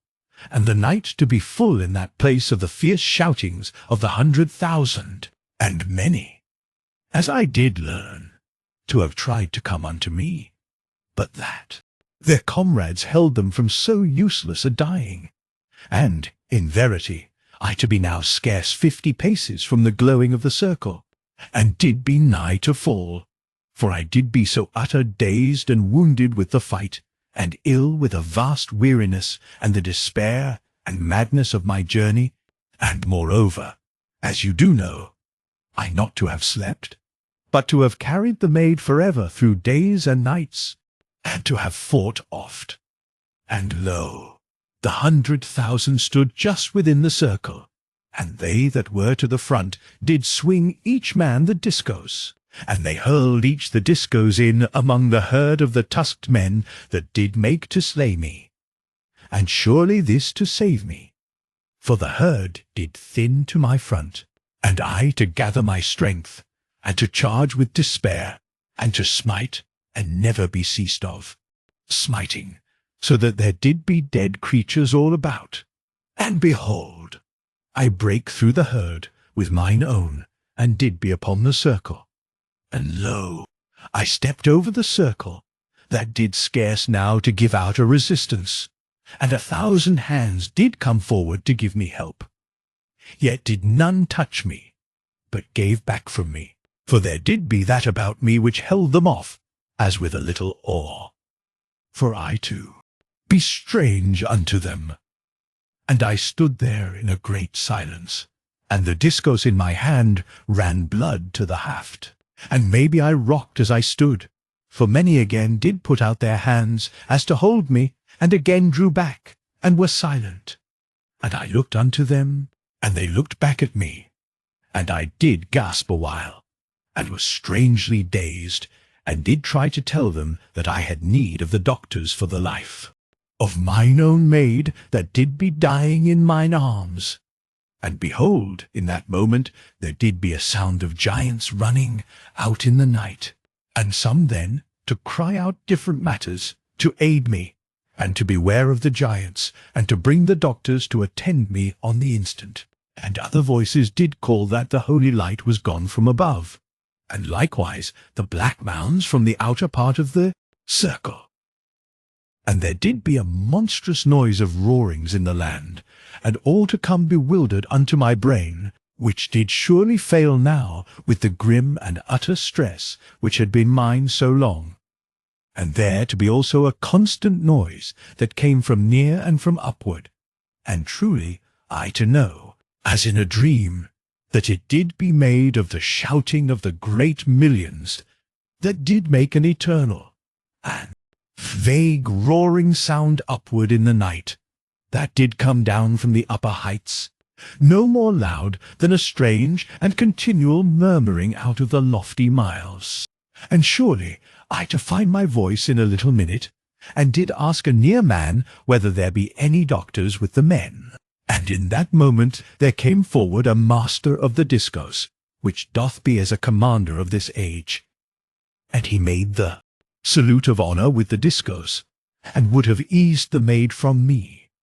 But I to ask again, very slow, whether that there was a doctor anear, and he on the instant to give an order, and the great thousands to begin to shape, and did make a mighty lane unto the great gateway of the mighty pyramid. And the master of the discos made a sign to certain that did be near, and they stood about me, as I, to know dully, lest I fall, but they not to touch me. For I did be as that, I must not be laid hand upon. For I did near to choke with despair, lest I to have come home too late. And surely, also, the men to seem as that I did be strange unto them. And there went orders swift and constant this way and that. And lo, in a little while there came 2 big men of the upward cities running, and they had a little man between them upon a sling. The little man did be a master of the doctors, and he aided me gentle to lay mine own maid upon the earth. And the master of the discos made a sign, and the men that did be near turned each his back, and the doctor to make examination for the life of mine own. And there to come about that time a seeming of silence in the land. And truly the 100,000 did be utter quiet, and a great quiet in the mighty pyramid, for, in truth, all to know by this, that there to be a fear that the maid I did bring out of the night did be slain by the evil forces. And sudden the little man that did be the master doctor looked up quiet and piteous at me, so that I knew in a moment that mine own maid did be dead. And he to see that I knew, and he covered the face of mine own, and stood up very speedy. And he called softly to the men that did be to my back, and he signed to them that some to support me, and some to lift mine own maid, and bear her unto the great gateway. And he looked keen at me, and I to fight a little that I breathe, and afterward did make with my hands that the men not to come near me, neither to touch mine own, and the master doctor to understand that I did be truly strong until I die, and did beckon the men from me, and from the maid. And I stooped in a little, and I lifted mine own maid into mine arms for that last journeying. And I came down the mighty lane of the 100,000, all in their grey armour. And they did make silent salute with the discos reversed, each man as I passed him, and did be utter silent. And I scarce to wot of aught, save that all the world did be quiet and emptied, and my task to have failed, and mine own to lie dead in mine arms. Yet, truly, did it to have failed utter? For I had surely saved mine own from the terror of the second night land, and she not to have come alone, and with madness unto her death, but to have died in mine arms, and she surely to have been comforted within her spirit, because that my love did be so utter about her. And I to think vaguely and terribly on 100 sweet love actions that she to have shown unto me. And sudden I did remember with a dreadful pain how that I never to have waked to discover mine own maid kissing me in my sleep, as I to have meant. And a madness of anguish did flash sudden through the numbness upon my brain, so that I did be blinded a little, and surely went crooked in my walk. For I to know, sudden, that the master doctor steadied mine elbow for a moment, but afterward did leave me be, as I to have again control of my spirit. And lo, as I drew nigh unto the great gateway, the lights of the pyramid to begin to glow again more strong, and the machinery of the lifts and the air pumps to work, because that now the earth current did grow once more to natural strength, and they to have power now to open the great gate, which did be done by great machines. And there to come forth to meet me a number of the masters of the mighty pyramid. And the dear Master Monstruacan did come before them all, so eager as that he did be mine own father. And he to have heard somewhat vaguely that there to have been a fear for the life of the maid that I did bring. And surely he did be told by one near to the gateway that the maid did be dead in mine arms. For he and all the masters did pause and stand silent for me to go by, and did reverse each his discourse, and this to have been an honour shown, than which there did be scarce any greater. And there went a constant murmuring up in the night, which did be the speech of the millions questioning. And the news that the maid did be dead went upward through the miles, and my spirit to know, as in a dream, of the spiritual noise which did go outward through all space, and did be the grief of the multitudes, as they did hear this thing. Yet, truly, there did nothing comfort me anywise, neither I proper yet to know the verity of my loss, for I did go stunned. And I came in through the great gateway, and the full watch did stand there silent in their armour, and they made the salute of honour. And I went onward with the dead maid, that I did bring out of eternity. And presently they that were around did guide me, with the maid in mine arms, unto the great lift. And I took mine own maid into the great lift, and the masters came with me, and did be in their armour, and none did speak to me. And the master Monstruacon and the master of the doctors stood silent to the side of me. And there did be everywhere great multitudes that I did see vaguely, but my spirit not to wot of them. And lo, I stood very quiet and dumb, as we did go upward through the miles. And the millions of the cities stood about the great lift, and there did be a great silence upward and downward through the strange miles, save for the weeping of women in dear sympathy, that did sound far and low and constant. And presently I to know that the master Monstruacon and the master of the doctors did look one to the other, and I to be aware sudden that I stood in my blood, for I did be wounded in 100 parts, and the blood to go alway from me. Yet did the master doctor be slow to do aught for me, because that he to perceive that I did be slain in the heart, and there to be no pain so dreadful as that he should be like to wake me unto, if that he went hastily. Yet, presently, there did come whirlings into my head, and someone did surely make to ease mine own maid from mine arms, but I held her dumbly, and the blood to go the more from me, and they not to know what should be done, and I to look at them. And the dear master Monstruacon did be saying somewhat unto me, that I did have no power to hear, but only to know that his face did be very human. And there went a strange noise all about me, and the master Monstruacon to seem to hold me up, and to beckon to some that did be to my back. And lo, there came a blackness, and the gentleness of arms about mine armour, and I to come presently to quietness and to half-dreams,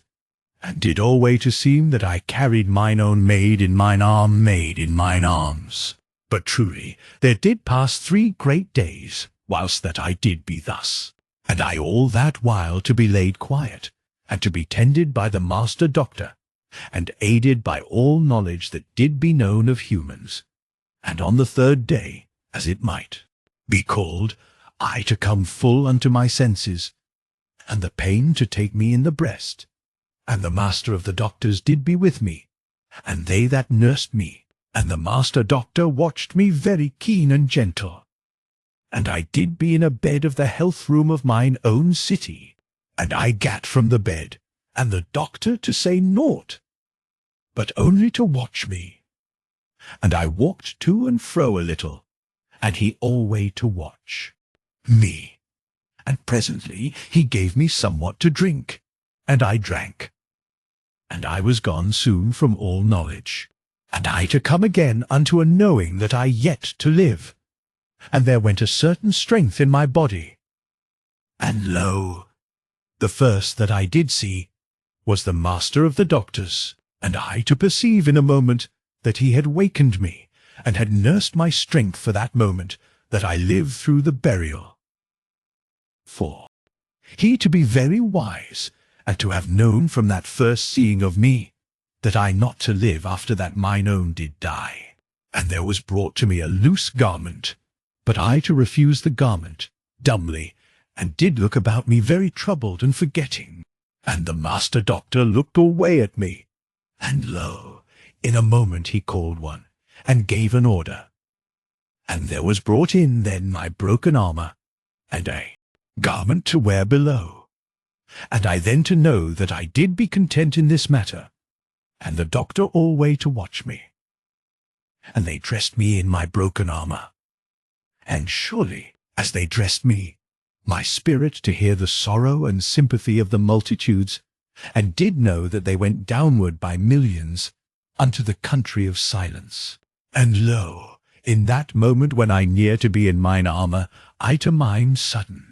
again, that I never to have waked to discover mine own maid kissing me in my sleep, and the pain gat me in the breast, so that I had surely ended then, but that the master doctor set somewhat to my breath, that eased me, and gave something of dullness unto my senses for a while. And I did be carried then in a sling unto the great lift, and there did be a bed in the lift, and the doctor to have me, to lie upon the bed,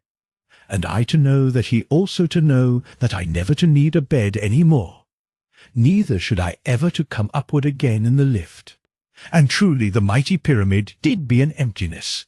for there did seem to be left only the stress-masters that did arrange the moving of the millions. And the stress-masters did stand about the lift, as we dropped downward through the great miles unto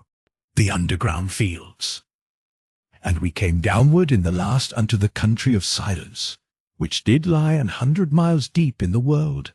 and did be 100 miles every way of silence unto the dead. And they that were with me gat me from the lift, and did mean to carry me in the sling to the last road. But I stood upon my feet, and made that I should walk, and I held out my hand for the discourse, which one did carry. And the master doctor signed that they should obey me, as my spirit to know. And I walked very steadfast down the way that did lead unto the last road, and the master doctor walked behind me a little space off. And surely there did be all the peoples of the world in that great country, and the peoples did be spread out for ever, so far as my seeing did go, and they too have sight of me, and all the ether did be stirred with the humanness of their sorrow and their kind sympathy. And there grew a murmur, which did be like to a low rolling thunder, and did be the voices of the peoples. And the rolling of that great hushed sound went to and fro across that mighty country of quiet, and there to be afterward an utter silence. And I saw below me the place of the last rest, where did be the beginning of the last road. And there did lie there a little figure, covered with a white robe, that did glimmer with the beauteous work of women that had stitched love and honour into that last garment. And surely I to rock upon my feet, and to steady myself with the discourse, and the master doctor to be unto my side in a moment, and gave me again something that I breathe in. But, indeed, I to refuse, after that I had taken one breath of the drug, for I to be able to bear my pain the little time that I now to have to live, and I to mean that I have no dimness of my senses for those short minutes that I should have yet near unto mine own. And truly the master doctor did not press me anywise, but had a perfect understanding, and went quiet again to the rearward.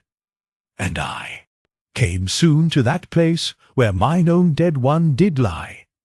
and the master monstruacan stood to her feet, and did be clothed in grey armour, and had the discourse reversed, and this to be for an honour unto my dead maid. And there kneeled two maids in white, one to the right, and one to the left of mine own, and they to be for faithfulness, and did be maids, because that they watched by a maid, and had likewise been matrons, if that the dead had been wife unto any.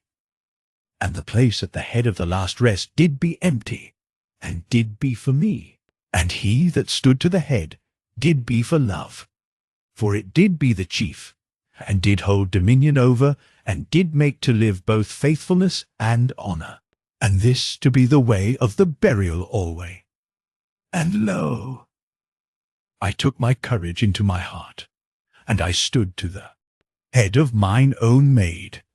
And I looked down upon the wondrous white glory of the garment, which did be white, because that mine own did be a maid, yet did be worked with yellow flowers of weeping, as we did call them, because that she had died in love. And I to know that no hand had touched that wonderful garment, save the hands of maidens.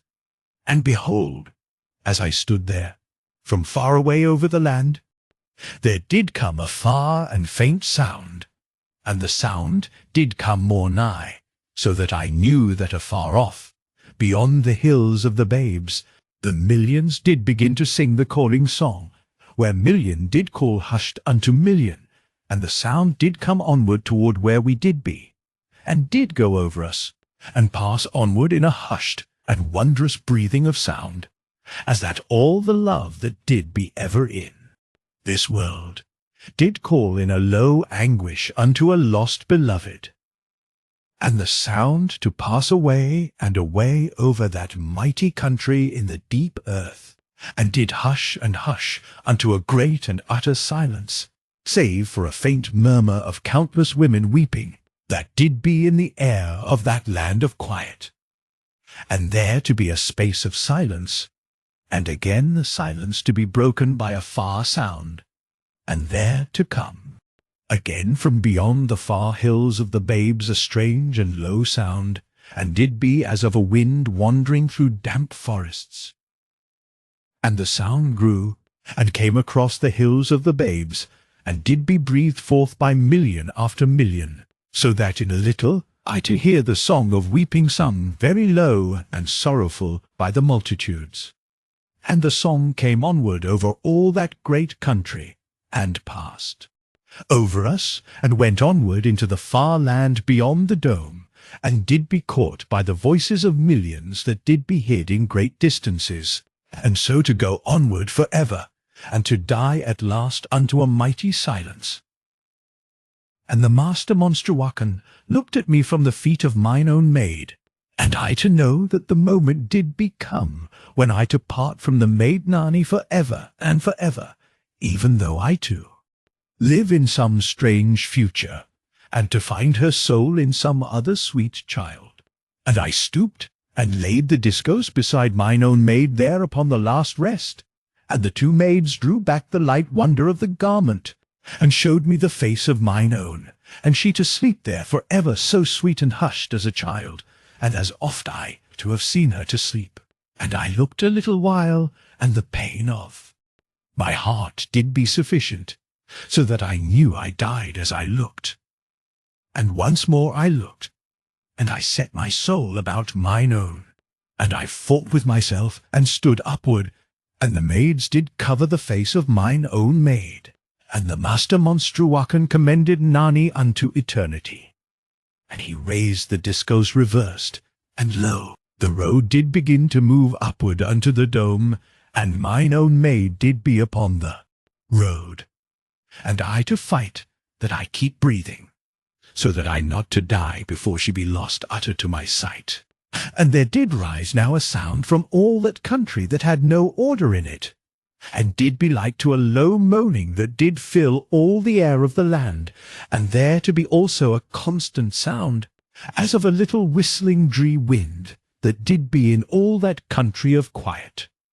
And truly this to be more than any singing, for it to be the true weeping of multitudes that did sorrow from the heart, with the grief of this thing that did be.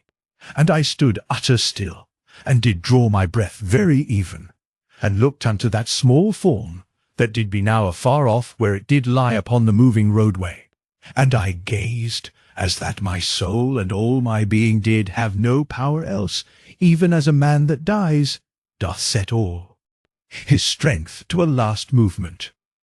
And I not to wot that the master Monstruacan and the two maids did hold me up, because they to perceive that I did be dying. For I only to see mine own little one lying afar off upon the moving of the last road, and the maid in that moment to come to the place where the road did pass into the strange and luminous vapour of the earth current, which did lie all about the base of the dome, and the vapour to be only as a faint shining smoke, scarce seen, yet to be enough to give something of uncertainty to the dead, when that they did have passed inward of it. And I stared, with all that did be left of my strength, for mine own to be gone utter, and for ever in but a little minute, and the uncertainty of the luminous vapour did cling about her, and to make her to seem unreal to my gaze, for the vapour did be in constant movement, to give a seeming of shifting to and fro of all that did be in it. And behold, as I did stare, with my dreadful pain, there did be sudden a strange hoarse noise from the nearer millions. And lo! In an instant there came a mighty shout out of all that country, and the shout did be made again, and did grow into a mighty hoarse roaring from the millions, so that all that great country did be filled with the monstrous sound. And, in verity, I to have seen the thing, likewise, but to have set it to the madness of longing of my heart, and to that desperate and dreadful pain which did make me to be crazed and lost from all sane thinking. And the thing that I did see had been that the maid did seem to move, thereupon, the last road where she did lie, but indeed this to have appeared only to be the stirring of the luminous vapour of the earth current, which did seem to make things shift, as I have told. And lo, I now to see truly that the maid did move where she was laid afar off upon the road, and I now to know, and to believe that she did indeed live, and my life came into me with a bounding, yet did my heart seemed to be a moment stilled in my breast,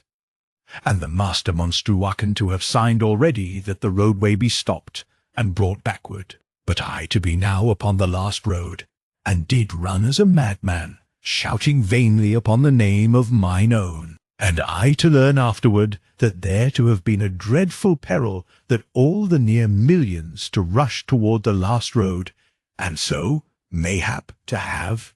caused the death of many, and to have been like to have crushed mine own. But this danger to have been eased, because that the watchmaster did act very prompt, and set the great regiments of his men to keep back the millions, and did send a signal abroad over all the country, that there to be calmness, for that the maid should be succoured. And alway, whilst this to be, I did run staggering most, strangely upward of the last road. And surely that great roof did ring and boom with the constant and mighty shoutings of the millions. And there did run others also along the road to my back, but I to have been the first, and to make a good speed, though I did stagger and rock so strange upon my feet, and the road alway to be moving backward under me. And so I to become wonderful soon unto where the maid did be, and she to be upon her back, and to have pushed the garment from her face, and did be lying with her eyes open, and a look of gentle wonderment upon her dear face. And she then to see me,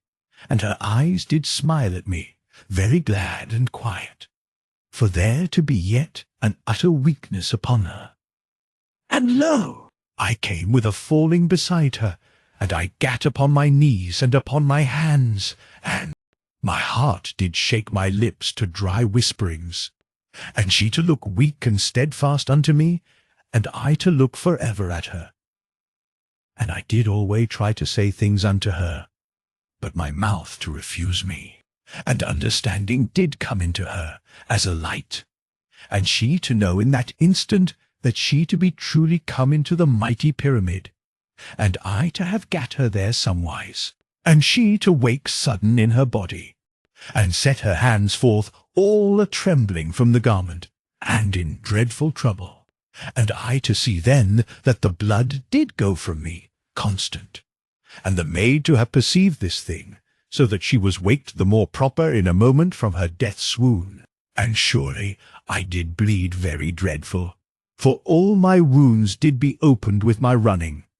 and I to have sudden power with my lips, and did say unto her, very simple, that I loved her, and she to be all in an haze from me, and I to know that she to have come likewise unto her knees, and did have my head upon her breast, and there to be an utter shaking of the air with some great sound, and a mighty spiritual stirring of the ether of the world. And there to be then the voice of the Master Monstruaken very dull in mine ears, and the low voice of the Master Doctor, but I never to hear what they did be saying, and did know only that mine own maid did live, and I not to mean to die, but to fight unto living. And even whilst that I made this resolving, I was gone into an utter blackness. Chapter 17. The Love Days. Now, when that I gat back unto life, I to know that I went upward in the lift, and did be upon that same bed, where I, to think I never to need a bed any more, neither to come upward again from out of the country of silence. And I to know vague and strange, that there rose up from out of the mighty depths of the world the deep thunder of the underground organs, and did sound as that they made a strange and utter distant music beyond death. And there to go alway a rolling chaunting, as that multitudes did sing, beyond far mountains, and the sound to be somewhiles as a far-blowing wind, low in the deep, and again to come clear, and to be that great olden melody of the Song of Honour. And I knew, as in a dream, that the millions in that deep country made an honour and a rejoicing over this wonder of joy which did become, but yet all to be faint and half hid from me, and mine eyes to be as that they had no power to open, and I to seem to be lifting alway upon strange waters of unrealness, and there to be sweet and lovely odours, and these to be of reality, and to come from the great fields, where the flowers did alway to grow about the passageways of the lifts, for the lift even then to be going upward through the great miles. And mayhap I moved a little, for there came the voice of the Master, Doctor low and gentle to me, and bid me rest, for that all did be well with the maid.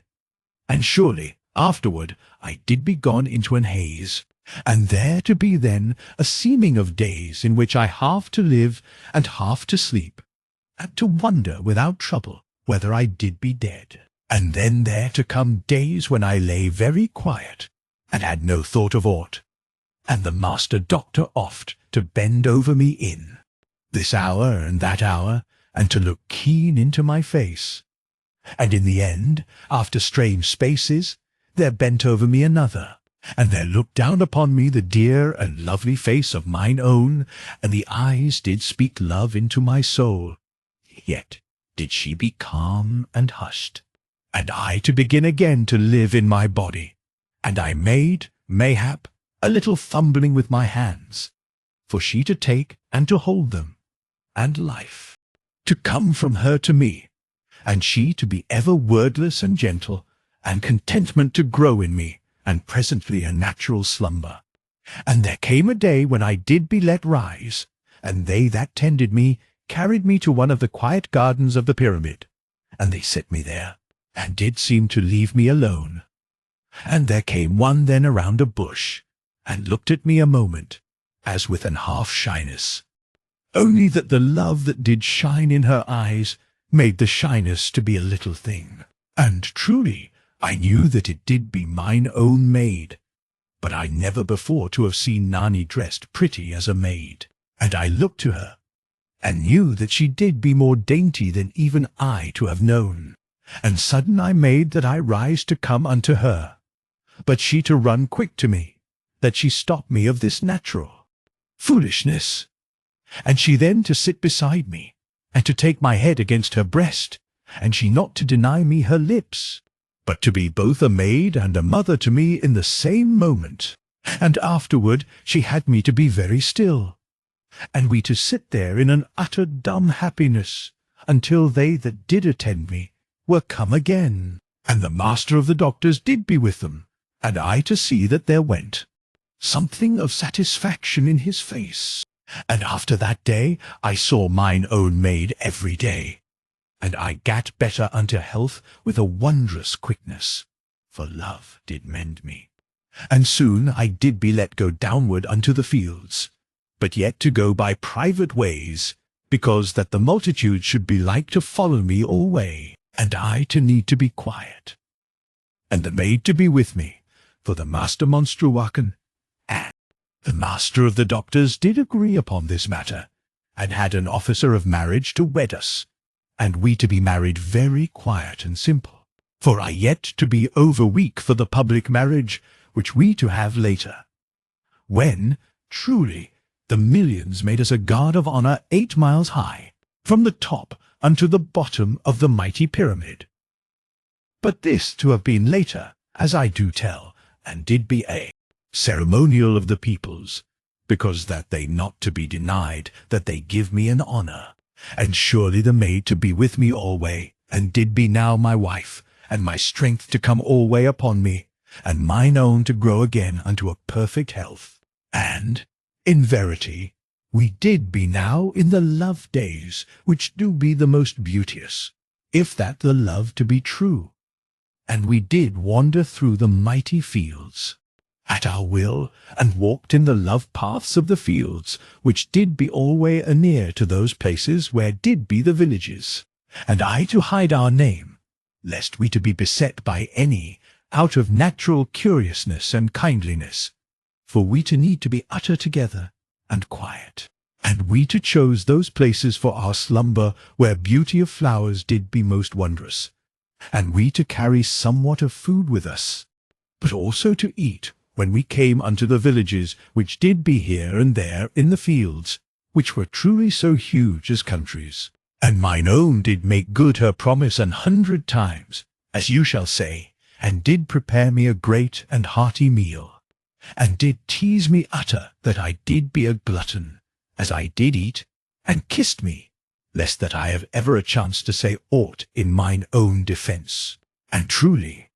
she did be all that my heart and my spirit did desire, and she to have companioned me with love, and to have entered my spirit into joy, and once we to go downward unto the country of silence, but not to stay very long at that time, because that my memory did return upon me. Yet in the aftertime,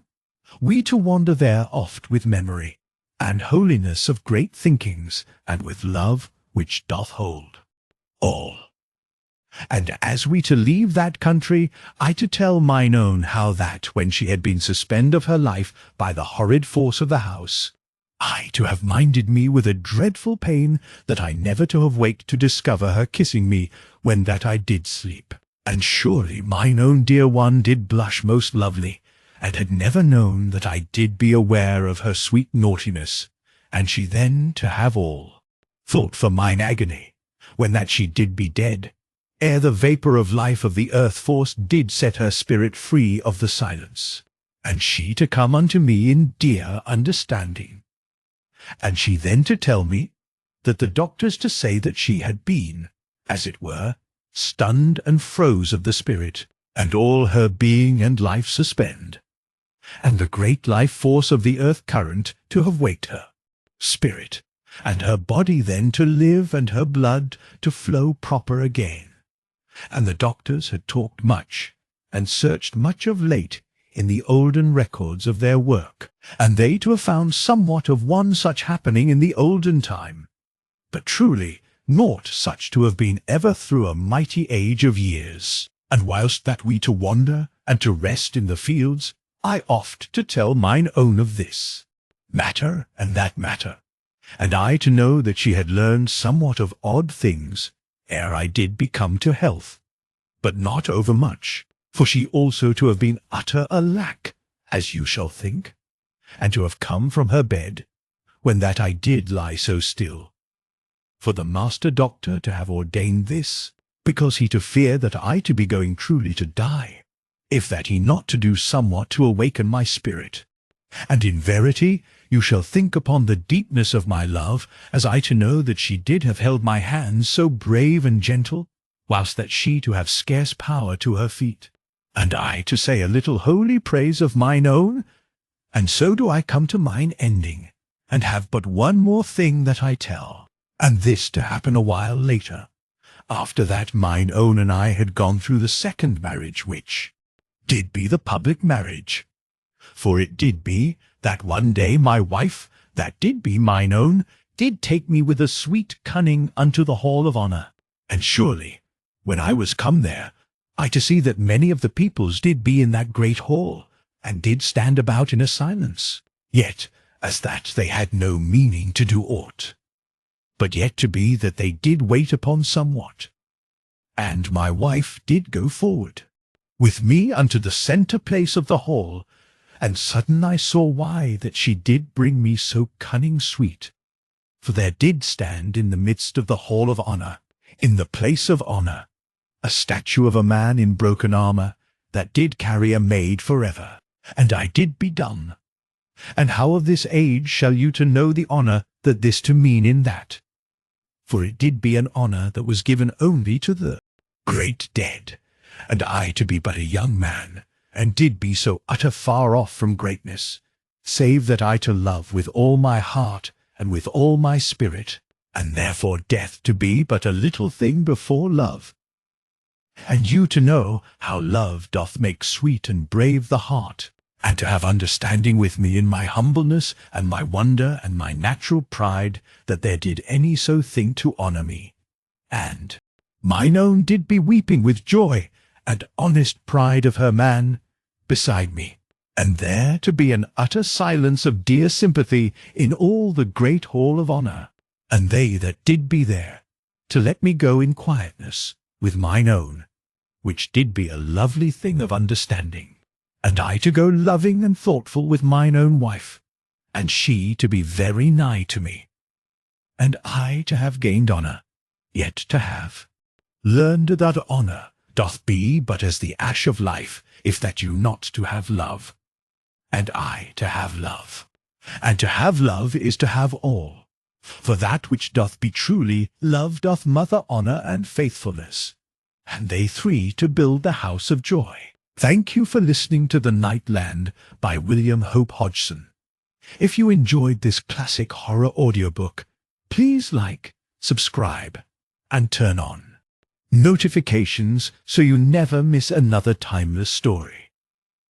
Your support helps keep these legendary tales alive for listeners around the world. Until next time, sleep well, and remember, in the darkness, some mysteries are never meant to be discovered.